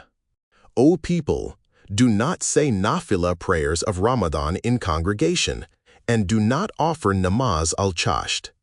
To be sure, performing a minor act of worship which is according to the Sunnah is better than performing a major act of worship which is an innovation. Let it be known to you that every innovation is a transgression, and every transgression leads to hell." One night during the period of his caliphate in 14 AH, Umar entered the mosque. He saw that the people had gathered there. He asked them why they had come together. The people said that they had assembled to offer sunnah prayers. Umar said, "This performance is an innovation, but it is a good innovation."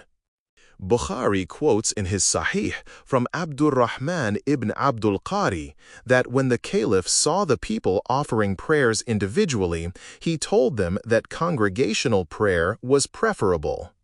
He ordered Ubay ibn Ka'b to lead the prayers in congregation. When he came to the mosque on the next night, he saw the people offering congregational prayers in obedience to his command. He said, "How good an innovation it is." It became the common practice until the time of Amirul Mu'minin. He prohibited it, saying that since it did not exist in the time of the Holy Prophet, it was then forbidden. In fact, it should not be allowed to continue. When he came to Kufa, the Kufans asked the Holy Imam to appoint for them an imam to lead the nafila prayers during the nights of Ramadan. The imam forbade them to offer that prayer in congregation. In spite of that, since the people had been accustomed to it, they did not follow the imam's order. As soon as the imam left that place, they gathered together and appointed one of them to lead the prayers in congregation. The news soon reached the holy imam, who called his eldest son Imam Hassan and asked him to take a dagger and forbid those people to offer recommended prayers in congregation. When the people saw this, they made loud cries, saying, "O Ali, Hassan has come, and he does not allow us to offer prayers." Although they knew that this practice of offering communal recommended prayers did not exist during the time of the Holy Prophet, they did not follow Ali's command, which conformed with the orders of the Holy Prophet.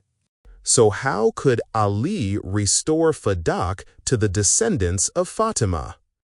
If he had done so and said that it had been unjustly confiscated, the people would have cried that Ali ibn Abi Talib was inclined towards the world and was usurping the right of the Muslims for their own descendants. Hence, he thought it proper to be patient. Since the real claimant had left this world, he suspended his claim to it, so that when the last of the divinely guided imams comes to restore rights to their just claimants, he will secure his right. In such a state of affairs, the silence of the holy imam did not mean that he was satisfied with the decision. If he had considered the action of the previous caliphs just, he would not have argued his case before them. Also, he would not have expressed his anguish and displeasure and would not have invoked Allah to be the arbiter. It is recorded in Nahjul Balagha that Ali, in a letter to the governor of Basra, Uthman ibn Hunayf Ansari, wrote, "Among those things on which the sky casts its shadow was Fadak, which was in our possession." You said that Fatima was satisfied with the decision in the last days of her life and pardoned those responsible for it. I am afraid you are mistaken here. As has been proved beyond doubt earlier through reliable hadith, that oppressed lady remained indignant until she died. Abu Bakr and Umar tried to visit Fatima to explain their point, but in vain. To prove my point of view, I should like to submit the following report.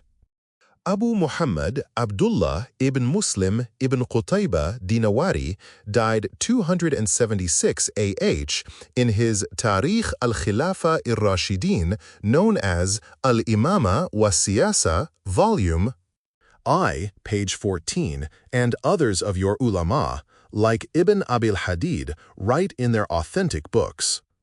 Umar asked Abu Bakr to go with him to visit Fatima. They had certainly enraged her. Some reports say that it was Abu Bakr who asked Umar to go with him to visit Fatima. This seems more plausible. In short, both of them went together to the door of Fatima, but she did not allow them to visit her.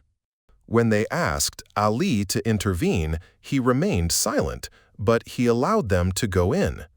When they went in and saluted her, she turned her face to the wall. Abu Bakr said, "O part of the Prophet's liver, by Allah, I value the relationship of the Holy Prophet with you more than my relationship with my daughter, Aisha.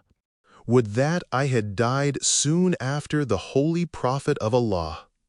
I know your rank and position more than anyone else.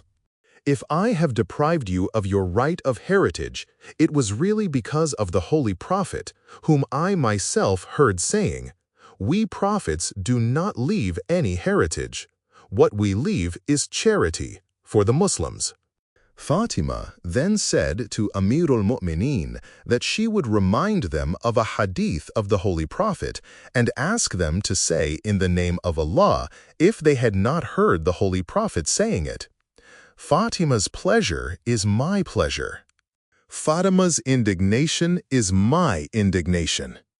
So one who loves my daughter Fatima loves me. One who pleases Fatima pleases me. One who offends Fatima offends me. Both of them said, "Yes, we heard these words from the Holy Prophet of Allah." Then Fatima said, "I call Allah and His angels to witness that both of you have offended me and did not treat me justly. When I meet the Holy Prophet, I will certainly complain to him of you both." Abu Bakr realized the seriousness of Fatima's anger. Abu Bakr, being troubled at these words, began to weep and said, "I seek Allah's shelter from the Holy Prophet's anger." Fatima began to weep and said, "I swear by Allah that I will certainly call down curses upon you in all my prayers." After hearing this, Abu Bakr went out weeping.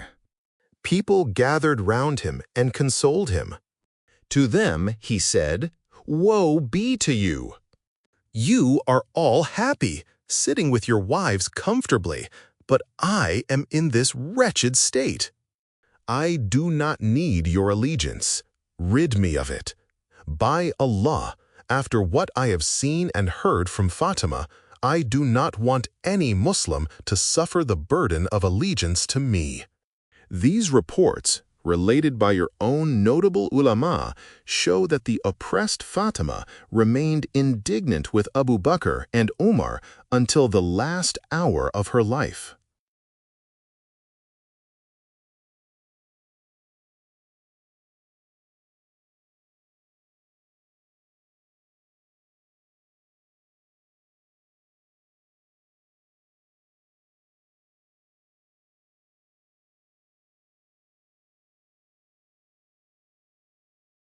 Fatima was buried at night, a proof of her lasting displeasure with Abu Bakr and Omar. The clearest proof of Fatima's anger in this regard is that she made the following will to her husband, Amirul Mu'mineen Ali. None of those persons who have oppressed me and snatched away my right should be allowed to join my funeral. They are certainly my and the Holy Prophet's enemies. Do not allow any one of them or their associates to offer funeral prayers for me. Bury me at night when people are asleep. Bukhari writes in his Sahih that Ali complied with Lady Fatima's will and buried her at night quietly. People tried their best to find where Fatima was buried, but they could not. It is unanimously accepted that Fatima was, according to her will, buried at night. The Holy Prophet left a single daughter to serve as his memory. Your own ulama agree that he said, "Fatima is a part of my body. She is my legacy and trust. Respect her as you respect me. Never do anything to incite her anger against you. If she is angry with you, I also will be angry with you."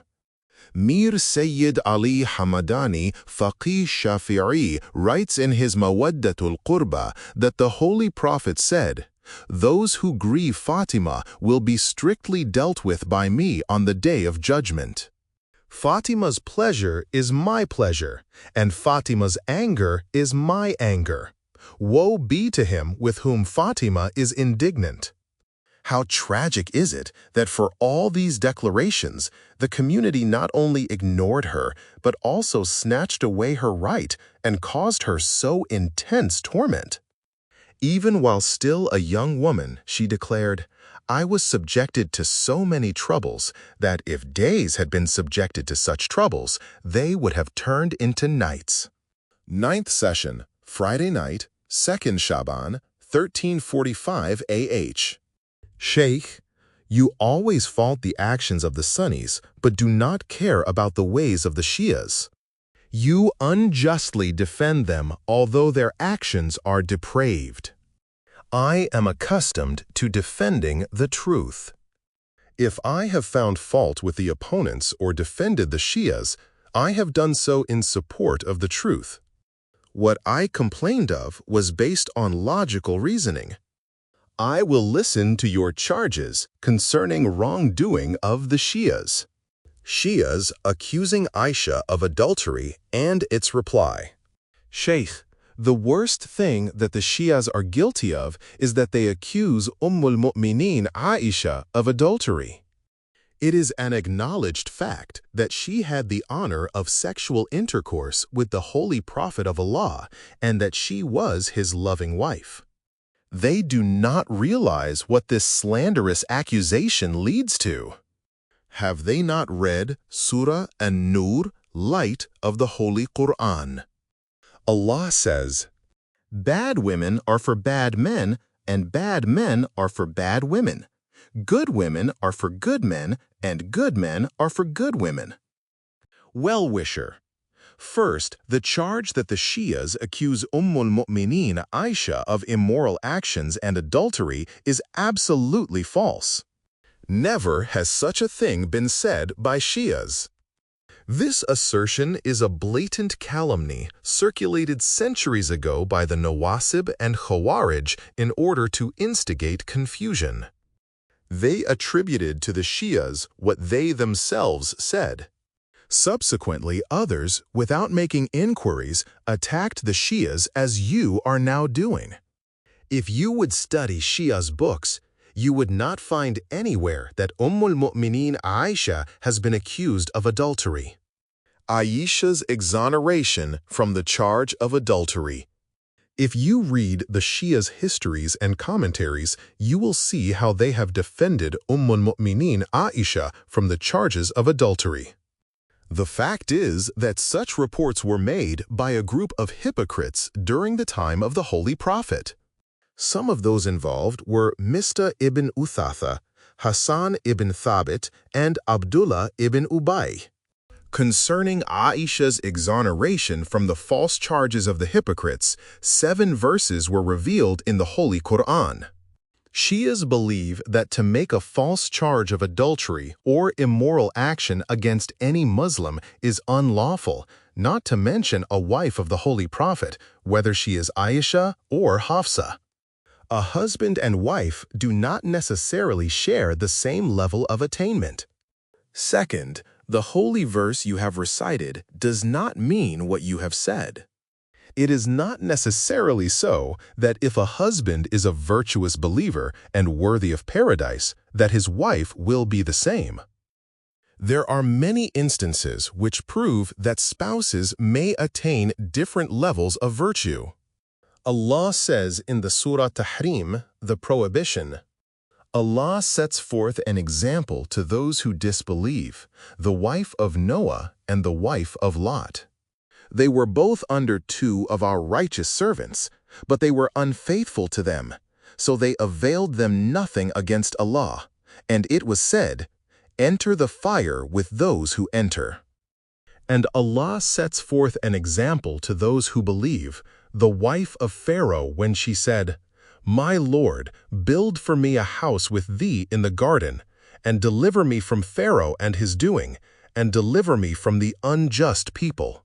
66:10-11. Sheikh, it is strange that during this short period there appears to be a clear inconsistency in your statements. Well-wisher, please tell me what you see as inconsistent. Sheikh, at one point you say that accusing anybody of adultery is unlawful, but at another you say that Noah's and Lot's wives were unfaithful to their husbands.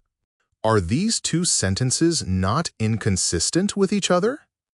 Is it not unbecoming of you to accuse the wives of the prophets of adultery and faithlessness? Well-wisher, I am sure you know you are adopting a deceptive manner. You know very well what faithlessness means in the holy verse referred to earlier. Meaning of faithlessness of Noah's and Lot's wives. It is strange of you that you mistake faithlessness to mean adultery, though there is a vast difference between the two.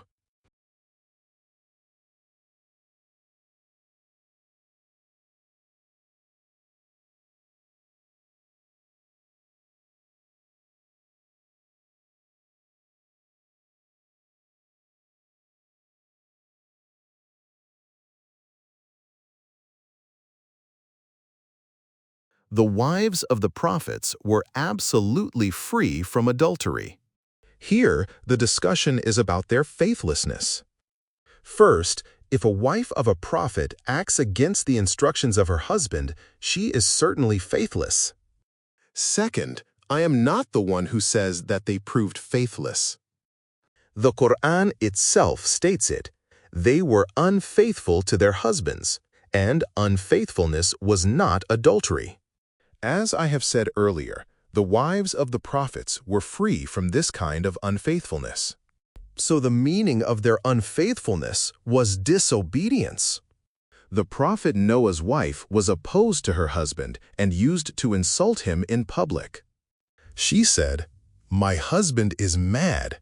Since I am associated with him all day and night, I know his true state. Do not be deceived by him." The prophet Lot's wife used to inform the people of every guest that came to his house. She used to create mischief by disclosing the secrets of the house to his enemies. Faithlessness of wives does not imply impurity. According to Quranic commentators, and also according to the statements of the infallible ones, the meaning of the verse of the Surah An-Nur, light, from which you make your point, is that impure women deserve impure men, and impure men are inclined towards them. Pure women deserve pure men, and pure men are inclined towards them.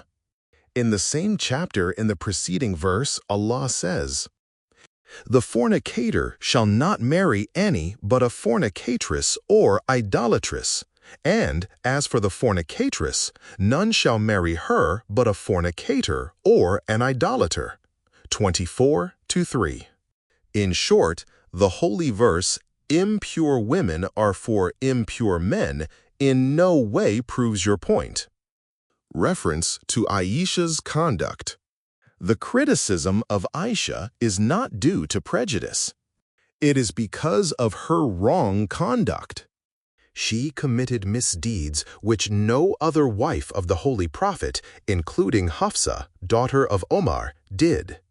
Moreover, the Shia's criticism is strictly within the bounds of the comments made by your own ulama, who have reported that this anxious woman committed serious wrongs. Sheikh, is it proper for a noble man like you to make such charges against Mu'mineen? Well-wisher, all the wives of the Holy Prophet, except Mu'mineen Khadija, are of equal rank. Salma, Suda, Aisha, Hafsa, Maimuna, and the others in our view all are Mu'mineen. But Aisha's conduct and her words were certainly different from those of the other women. Again, this is not merely my version, but your own prominent ulama have written that her life was blemished. The good and bad actions of people cannot remain hidden forever. Eventually, truth reveals itself. Sheikh, assuredly, because she opposed Ali, you find fault with her regarding insignificant matters. Well-wisher, we do not find fault regarding insignificant matters. Aisha's opposition to Amirul Mu'mineen, Imam Hassan, Imam Hussein, and the Ahlul Bayt is a separate issue. But the foundation of the ugly history of her life had been laid during the period of the Holy Prophet himself. She used to vex and torment him. Sheikh, it is strange that you consider Mu'mineen Aisha, the beloved wife of the Holy Prophet, so morally debased that you dare to say that she vexed the Holy Prophet. How can we accept your assertion when Mu'mineen had definitely read the Holy Quran and the following verse? Surely, as for those who speak evil things of Allah and His Apostle, Allah has cursed them in this world and the hereafter, and He has prepared for them a chastisement bringing disgrace. So it is possible for her to vex the Holy Prophet so that she could be cursed by Allah? This is definitely one of the slanders of the Shias. No, it is not a lie. Regarding these holy verses, I admit that not only Mu'mineen Aisha must have read them, but her father, Abu Bakr, and other eminent companions must have also read them. In the light of those reports and hadith which I have mentioned in previous nights, many truths may be revealed to us, provided that we are just. Aisha grieved the Holy Prophet. The fact that Aisha grieved the Holy Prophet is not only related by Shia's ulama, but by your own eminent ulama.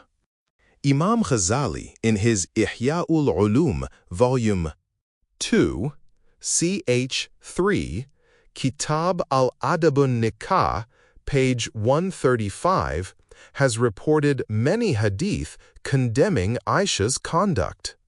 Among them is her quarreling with the Holy Prophet and Abu Bakr's intervention. This event is also narrated by Mullah Ali Muttaqi in Kanzul Ummal, Volume 7, page 116, Abu Yala in his Musnad, and Abu Sheikh in his Kitab al-Amthal.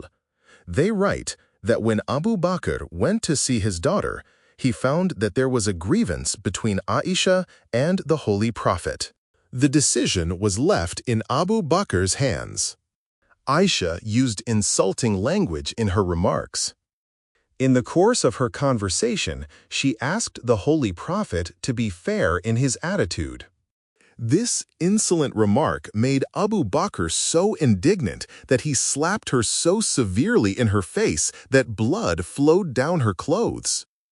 Also, Imam Ghazali, in the same chapter on marriage and others too, have narrated that once, when Abu Bakr reached his daughter's house, he found that the Holy Prophet was displeased with Aisha.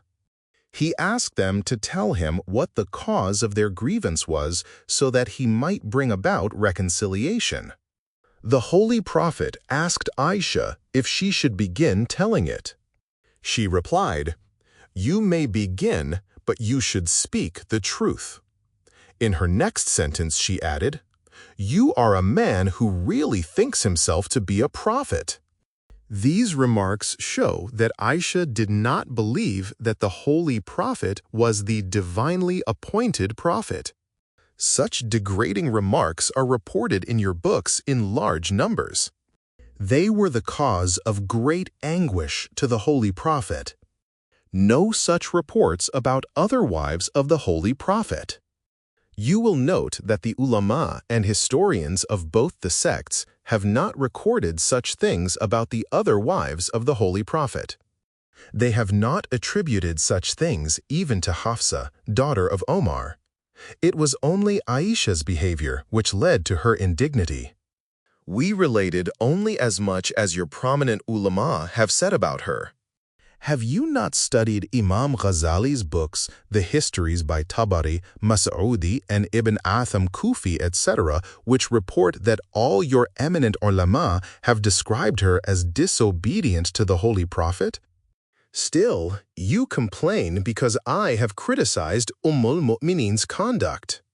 Can there be any clearer blot on one's character than transgression against the order of Allah and His Prophet, and revolution against the Caliph of the Holy Prophet? In the Surah of Al-Ahzab, the clans, Allah has addressed the wives of the Holy Prophet. "And stay in your houses, and display not your finery, like the display of the ignorance of yore." Of course, the other wives of the Holy Prophet complied with this order and never left their houses without an urgent reason. Even Amash has reported this fact. Al-Mu'mineen Sauda did not go out even for Hajj or Umrah. It is reported in the Sahih and other books of your traditionists and historians that people asked Suda, wife of the Holy Prophet, why she not performed the Hajj and the Umrah. She replied, "It is compulsory for me to perform one Hajj and Umrah and no more." And he says, "And stay in your houses. So, in obedience to this command, I shall not go out of my house. Rather, my intention is that I will not, as far as possible, go out of the room in which the Holy Prophet of Allah had placed me until I die." In fact, she did this, and it was her dead body which was taken out of the room. Suda, Aisha, and Salma were wives of the Holy Prophet and were mothers of the believers. Of course, they differ from one another because of their conduct. According to the community, Aisha and Hafsa are worthy of respect, not because they were the daughters of Abu Bakr and Omar, though you respect them on that score, but because they were the wives of the Holy Prophet. But the wives of the Holy Prophet deserve honor when they are devout, as it is clearly stated in the Holy Quran. O wives of the Prophet, you are not like any of the other women. 33-32. Aisha goes out to fight against Ali. So Suda was a pious, obedient wife of the Holy Prophet of Allah. Aisha was a stubborn wife who conspired with Talha and Zubair against Ali and went to Basra. There, Uthman ibn Hanafi, a great companion of the Prophet and governor of Basra appointed by Ali, was captured. His hair and beard were pulled out. He was tortured and driven out. More than 100 innocent, helpless persons were killed. Ibn Athir, Mas'udi, Muhammad ibn Jarir Tabari, Ibn Abil Hadid, and others have written in detail about this event. After this outrage, she mounted a camel named Oscar, dressed in the skin of a lion, protected by armor, and entered the battlefield like a soldier. Because of her revolt, thousands of Muslims lost their lives. Was this initiative on her part not a transgression against the command of Allah and His Holy Prophet? Ali's virtues are beyond number. And what is more surprising is that she adopted this shameless stand against Ali ibn Abi Talib, whose virtues and merits have been so extensively recorded by your own distinguished ulama that it is impossible to recount them all. Imam Ahmad ibn Hanbal in his Musnad, Ibn Abil Hadid in his Sharh al-Nahj al-Balagha, Imam Fakhruddin Razi in his Tafsir al-Kabir, Katib Khawarizmi in his Manaqib, Sheikh Sulaiman Balkhi Hanafi in his Yanabi al-Mawadda, Muhammad Yusuf Ganji Shafi'i in Kifayat al-Talib, ch. 62, and Mir Sayyid Ali Hamadani Shafi'i in his Mawaddatul Qurba, Mawadda 5, narrate from the second caliph Umar ibn Khattab and Abdullah ibn Abbas that the Holy Prophet said to Ali, "If all the oceans were ink, all the trees were pens, and all human beings were writers, and all the jinn maintained the records, even then, O Abul Hasan, your virtues could not be numbered." When the Holy Prophet states that all men and jinn combined cannot account for his virtues, how can we, with our limited means, give a complete account of his merits?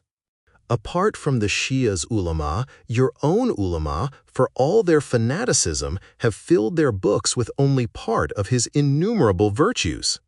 Hadith in praise of Ali's virtues. You should study your Sihah as-Sitta, the 6 books of Hadith. Apart from these, it is stated in Mir Sayyid Ali Hamadani's Mawaddatul Qurba, Tabarani's Mu'ajam Kabir, Muhammad ibn Talha Shafi'i's Matalib al-Su'ul, Imam Ahmad ibn Hanbal's Musnad and Fada'il, Khawarizmi's Manaqib, Ibn Abil Hadid's Sharh al-Nahj al-Balagha, Volume 2, page .449, Ibn Sabbagh Maliki's Fusulul Muhimma, particularly p.124, from Hafiz Abdul Aziz ibn al-Akhzarul Janaviz, who writes in his book Ma'alimul Ataratin Nabawiyya that Fatima Zahra said that on the night of Arafah, her father, the Holy Prophet of Allah, went to her and said, "Allah Almighty takes pride in you people before the angels and has forgiven you all, and particularly Ali. I, the Prophet of Allah, say without any consideration for love due to kinship, that verily the most fortunate and prosperous man is he who is a friend of Ali during his life or after his death. The most damned of the damned is he who is an enemy of Ali during his life or after death." Also in the above books is a detailed hadith which I think I have referred to in earlier nights, from Caliph Umar ibn Khattab, who said that the Holy Prophet said to Ali, "A liar is he who thinks that he loves me while he is your enemy. O Ali, he who is your friend is my friend. If somebody is my friend, Allah is his friend. If Allah is somebody's friend, he admits him to paradise. He who is your enemy is my enemy. If somebody is my enemy, Allah also is his enemy, and he throws him into hell. Friendship with Ali is faith, and opposition to him is infidelity." Hypocrisy. It is also reported from the Kitabul Al of Ibn Khalaway, narrating from Abu Sa'id Khadiri, that the Holy Prophet said to Ali, "O Ali, friendship with you is faith, and opposition to you is hypocrisy. The first person who enters paradise shall be your friend, and the first person who is thrown into hell shall be your enemy." Mir Sayyid Ali Hamadani Shafi'i in his Mawaddatul Qurba, Mawadda 3, and Hamwaini in his Faraid report that the Holy Prophet said while among his companions, "No one loves Ali except one who is a believer, and no one is hostile to him except one who is an infidel." On another occasion he said, "O Ali, it is only the believer who loves you, and it is only the hypocrite who hates you. Ali, best of mankind, said the Holy Prophet, reported by Aisha. Muhammad ibn Yusuf Ganji Shafi'i in his Kifayatul Talib, page 119, ch.62, quotes from Tarikh al-Damishki, Muhaddath al-Sham, and Muhaddath al-Iraq, narrating from Hudhayfa and Jabir that the Holy Prophet said, Ali is the best of mankind. One who refuses to accept this is an infidel. It is also reported from Ata that people asked Aisha about Ali and she said, "He is the best of mankind. No one except an infidel has any doubt of it." He says that Hafiz ibn Asakir in his Tarikh, a work comprised of 100 volumes, 3 volumes of which are written in praise of Ali, has reported this hadith from Aisha. Muhammad ibn Talha Shafi'i in Matalibus Su'ul, page 0.17, Ibn Sabbagh Makki in Fusulul Muhimma, report from Tirmidhi and Nisa'i that Abu Sa'id Khudri said, "During the days of the Holy Prophet, we used to recognize the hypocrites by their animosity towards Ali." It is related in Fusulul Muhimma that the Holy Prophet said to Amirul Mu'mineen Ali, "O Ali, to fight against you is to fight against me. Your blood is my blood. I fight against him who fights against you. It is only the legitimate person who loves you, and it is the illegitimate one who has animosity towards you. It is only the believer who loves you, and it is only the hypocrite who is hostile to you." Sheikh, such hadith are not unique to Ali. They have also been narrated about other caliphs. Well-wisher, kindly cite other such hadith by way of example. Sheikh Abdurrahman ibn Malik Maghul narrates from his sources that Jabir said that the Holy Prophet of Allah said, "A believer has no animosity towards Abu Bakr and Omar, and a hypocrite has no love for them." I am again surprised to hear such a thing from you. Have you forgotten our mutual agreement on the first night that we would not rely on questionable hadith? You should not quote concocted hadith whose narrators are liars and forgers. Quote authentic hadith. Sheikh, your response indicates that you have decided that if you hear any hadith from us, you will reject it. It is not I alone who has rejected it. Even your own prominent ulama have rejected it. Refer to Mizanul I'tidal of Dhahabi and Tarikh of Khatib al-Baghdadi, volume X, page 236. You will find that most of the eminent commentators have written about the character of Abdurrahman ibn Malik, saying, "Verily, he was such a liar, a blasphemer, and a forger of hadith that no one has any doubt about it." Please tell us if such a one-sided hadith narrated by a liar and forger can be compared to those hadith which your prominent ulama have narrated and some of which I have already mentioned. I would advise you to consult Jamil Kabir by Suyuti, volume VI, page 390, Riyazun Nazara, volume IX, page 215, by Muhibuddin, Jami-e Tirmidhi, volume 2, page 299, Istiab, volume 3, page 0.46, by Ibn Abdul Bar, Hilyatul Awliya, volume V, page 295, by Hafiz Abu Nu'aym Matalibus Su'ul, page 0.17, by Muhammad ibn Talha Shafi'i, Fusulul Muhimma, page 0.126, by Ibn Sabbagh Maliki. You will find that every one of them narrated in slightly different words from Abu Dharr Ghifari, who said, During the time of the Holy Prophet, we used to recognize the hypocrites by 3 signs: the denial of Allah and the Holy Prophet, failing to offer prayers, and animosity towards Ali ibn Abi Talib. It is reported from Abi Sa'id Khudri that Abu Dharr Ghifari said, "We used to recognize the hypocrites by their enmity against Ali, and in the time of the Holy Prophet we had no other sign of finding out the hypocrites except that they were hostile to Ali." Authors who narrate Holy Prophet's hadith about hypocrites' hatred of Ali. In addition, the following authors narrate the hadith concerning hypocrites' hatred of Ali. Imam Ahmad Hanbal in Musnad, Volume I, pp.95, 138. Ibn Abdul Barr in Istiab, Volume 3, page .37. Ahmad Khatib Baghdadi in Tarikh al-Baghdad, Volume 14, page .426. Ibn Abil Hadid in Sharh al-Nahj al-Balagha, Volume IV, page .264.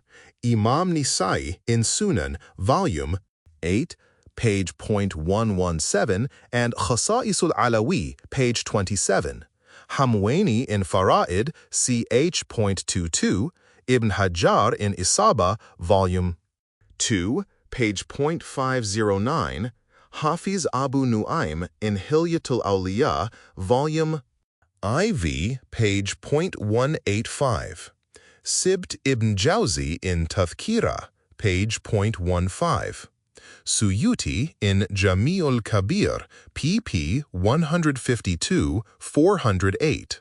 Muhammad ibn Talha Shafi'i in Matalibus Su'ul, page .17. Tirmidhi in Jami', Volume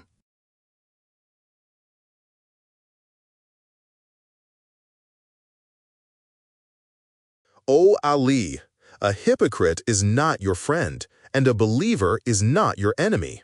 It is only the believer who loves you, and it is only the hypocrite who hates you. A hypocrite does not love Ali, and a believer does not hate Ali. Ibn Abil Hadid, in his Sharh al-Nahj al-Balagha, Volume I, page .367, reports from Sheikh Abul Qasim Balkhi, the chief of Mu'tazilites, that he said, "All the hadith unanimously report those correct hadith, and there is no doubt in the authenticity of those which say that the Holy Prophet said to Ali, 'No one is hostile to you except the one who is a hypocrite. No one is your friend except the one who is a believer.'" Single quote.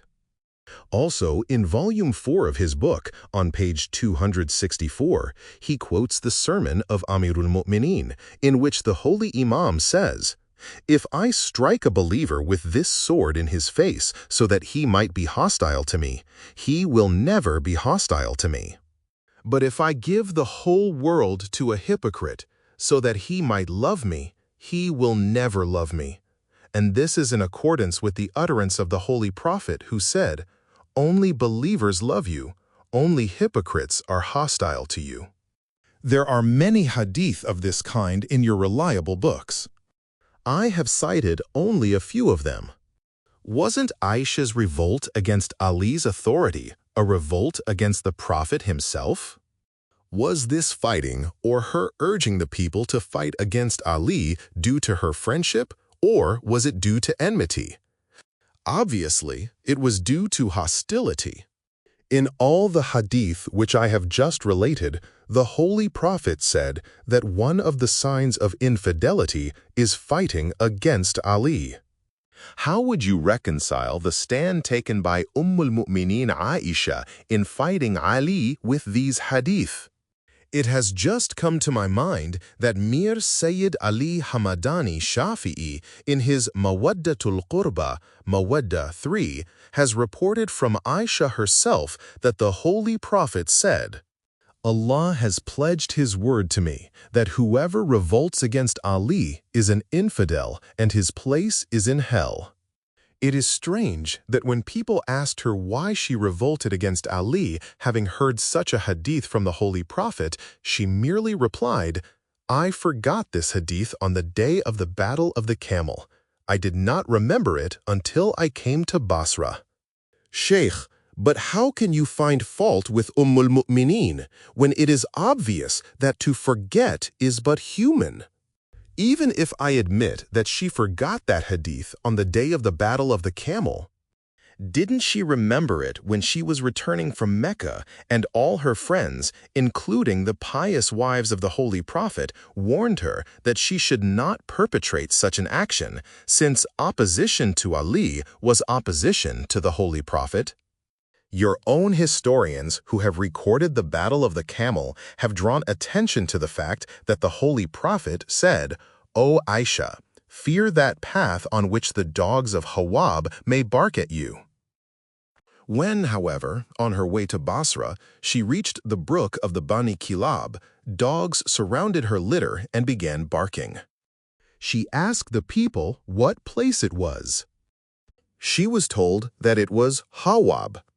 Then she remembered what the Holy Prophet had said. Why then did she walk into the trap of Talha and Zubair?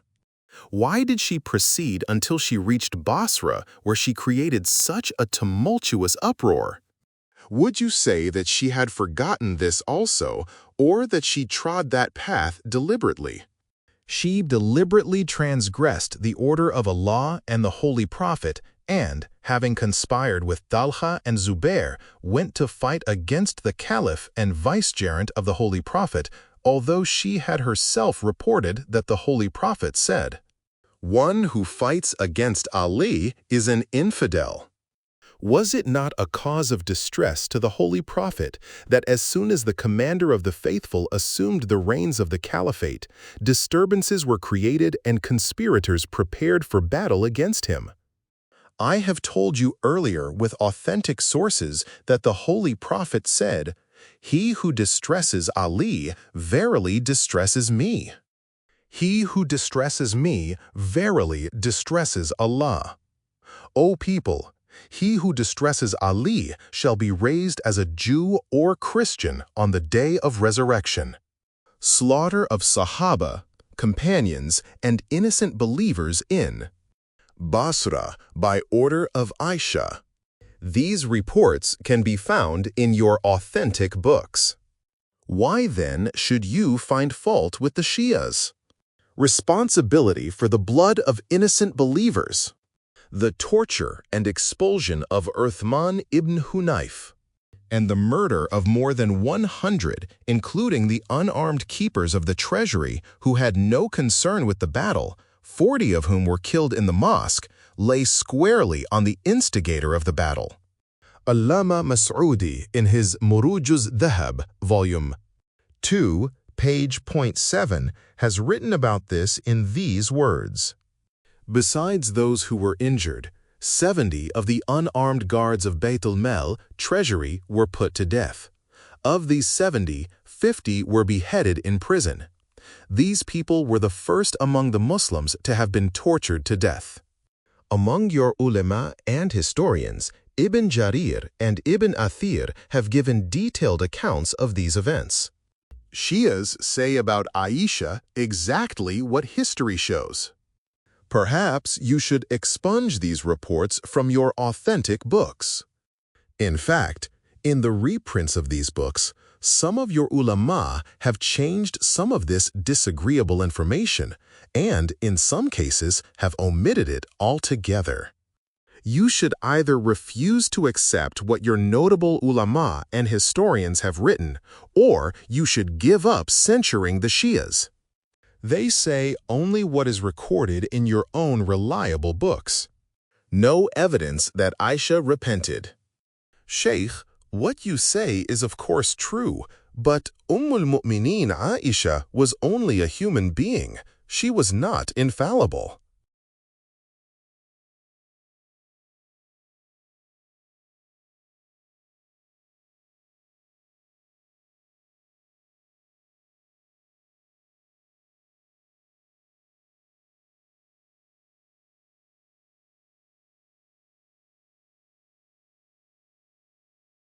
Having been misguided, she committed a fault. It was because of her simplicity that she fell into the trap of two prominent companions, but later she repented for her revolt. Allah excused her for that. Well-wisher, first, you have admitted that some of the prominent companions were sinners, although they were among those who were present under the tree and at Bayatul Rizwan. On previous nights, you argued that the Sahaba, companions, were like stars, and should we follow any of them, we would be rightly guided. You now admit that this is not true. Second, you have said that al-Mu'mineen Aisha repented of her action. It is only a hollow claim. While the revolt, battle, and the slaughter of the Muslims are unanimously accepted, there is no evidence for her repentance. Aisha prevents burial of Imam Hassan near the Holy Prophet. Of course, it is a fact that al-Mu'mineen Aisha was restless. She committed many foolish mistakes. But you claim that she repented of her fault and, being ashamed, confined herself to her house. But if this were true, why did she treat the body of the grandson of the Holy Prophet so shamefully? We have discussed how she vexed the Holy Prophet and how she subsequently went into battle mounted on a camel to fight against his successor. But later, this time mounted on a mule, she stopped the corpse of the elder grandson of the Holy Prophet from moving ahead for burial near the Holy Prophet. Your own eminent ulama and historians, including Yusuf Sibt ibn Jawzi in his Tadhkira Khawasul Ummah, page .122, Allama Mas'udi, author of Murujul Dhahab in Isbatul Wasiyya, page .136, Ibn Abil Hadid in Sharh an-Nahjul Balagha, volume IV, page .18, reporting from Abul Faraj and Yahya ibn Hassan, author of Kitabun Nasab. Muhammad Qawen Shah in his Rawzatus Safa, and many others have written that when the corpse of Imam Hassan was being transported to Medina, Aisha, mounted on a mule and accompanied by a group of the Bani Umayyah and their slaves, stopped the group with Imam Hassan's body. They said that they would not let Imam Hassan be buried by the side of the Holy Prophet. According to the report of Masudi, Ibn Abbas said, "It is strange of you, Aisha. Was not the day of Jamal, that is, your entering the battlefield mounted on a camel, sufficient for you? Now should the people also keep in memory the day of Baghl, mule?"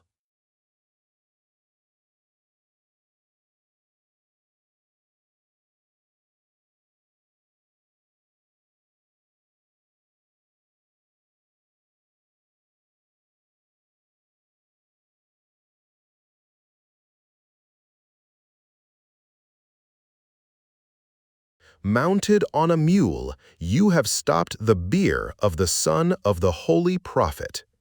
One day, mounted on a camel, another mounted on a mule, you have torn asunder the modesty of the Holy Prophet of Allah. Are you determined to destroy the light of Allah? But surely Allah perfects His light, however unpleasant it is to the polytheists. Verily, we are Allah's, and to Him shall we return. Quote, some people have written that Ibn Abbas said to her, "One time you mounted a camel and one time a mule. If you live longer, you will also mount an elephant. That is, you will fight against Allah. Though out of 1/8 you have 1/9 share, yet you took possession of the whole." The Bani Hashim drew their swords and intended to drive them away. But Imam Hussein intervened and said that his brother had told him that he did not want a drop of blood to be spilled because of his funeral procession. Accordingly, the corpse was taken back from there and buried in Baqi, a cemetery in Medina still visited by pilgrims today. Aisha's prostration at martyrdom of Amirul Mu'mineen. If Aisha repented of her revolt against Amirul Mu'mineen, why did she perform a prostration of thanks? When she heard the news of the holy Imam's martyrdom? Abul Faraj Isfahani, author of Aghani, writing about the holy Imam in his Maqatilut Talibin, says, when Aisha heard the news of the martyrdom of Amirul Mu'mineen Ali, she offered a prostration of thanks.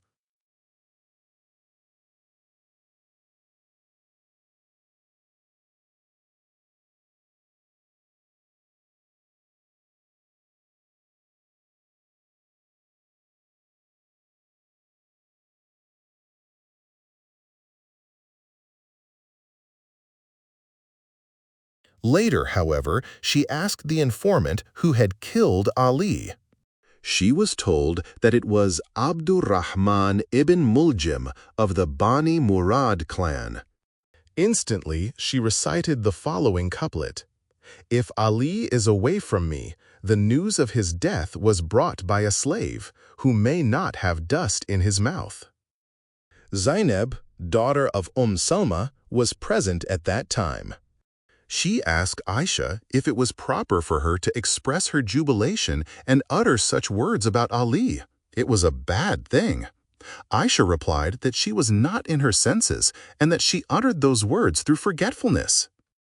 If such a thing appears in me again and I repeat those things, you may remind me so that I may refrain from doing that. These facts clearly show that Aisha did not repent later in life as you have claimed.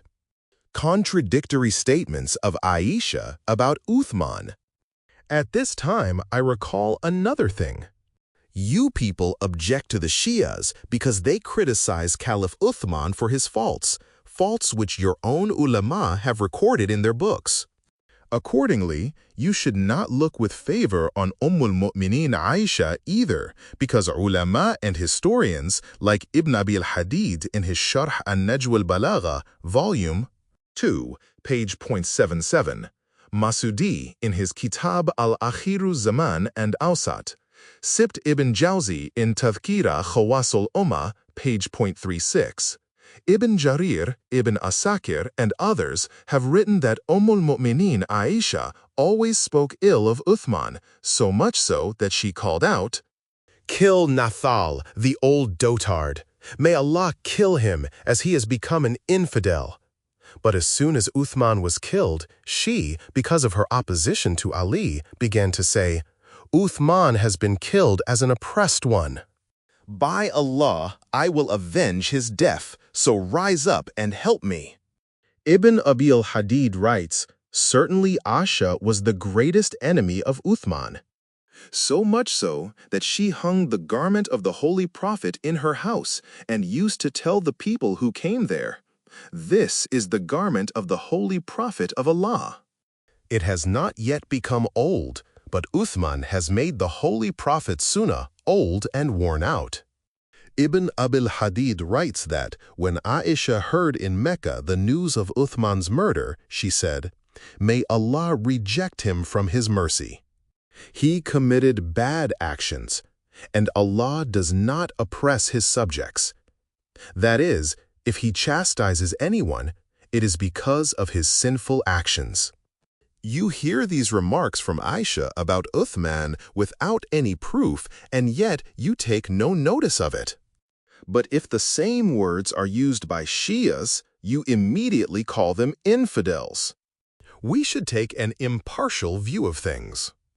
It is an established fact that Mu'mineen Aisha bitterly opposed Imam Amirul Mu'mineen.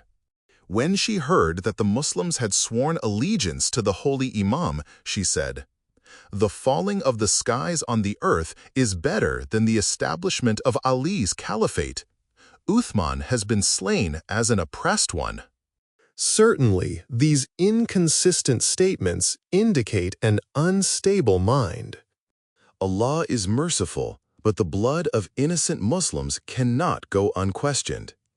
These inconsistencies of al-Mu'mineen Aisha have, of course, been generally reported, but two things are accepted and proved. First, that she had been deceived, and that for a brief time she was not mindful of the vicegerency of Ali. She herself said that she had forgotten it and only remembered it at Basra.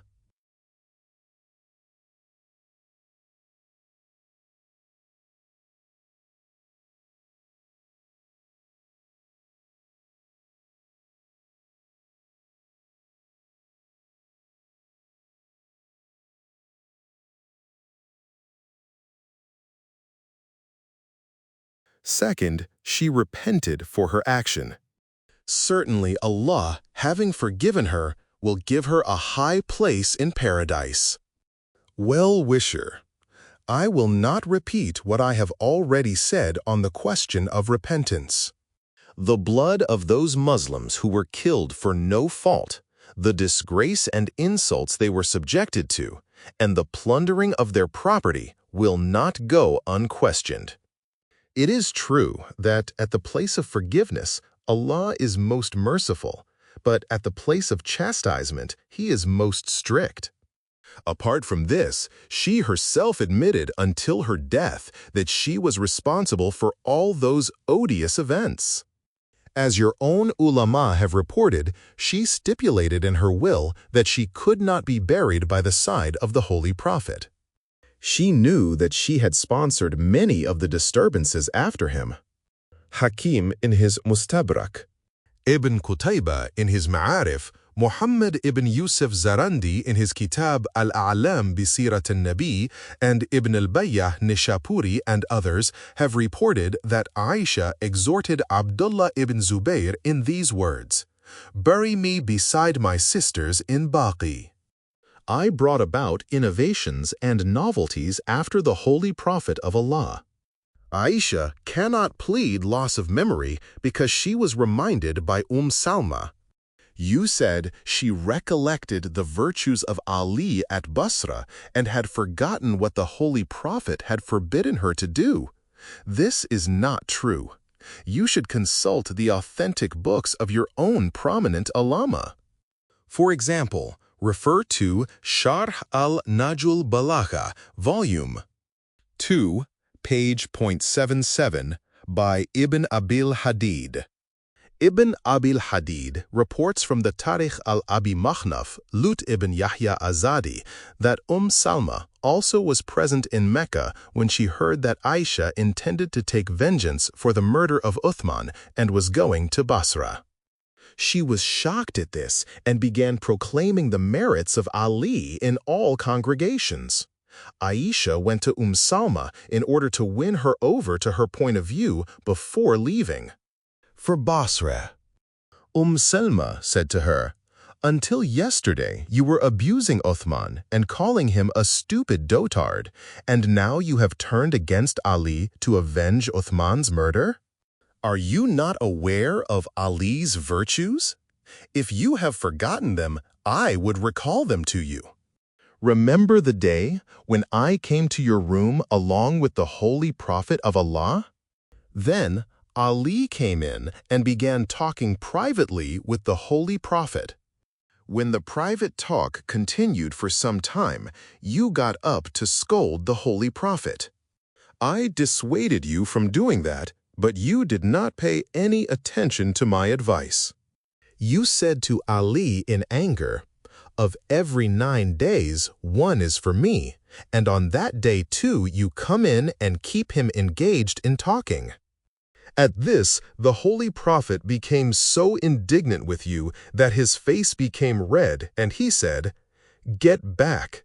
I swear by Allah that whoever has any hostility towards Ali, whether he belongs to my house or otherwise, is excluded from Iman, belief.' Then, being ashamed, you turned back." Quote, Aisha said, "Yes, I remember it."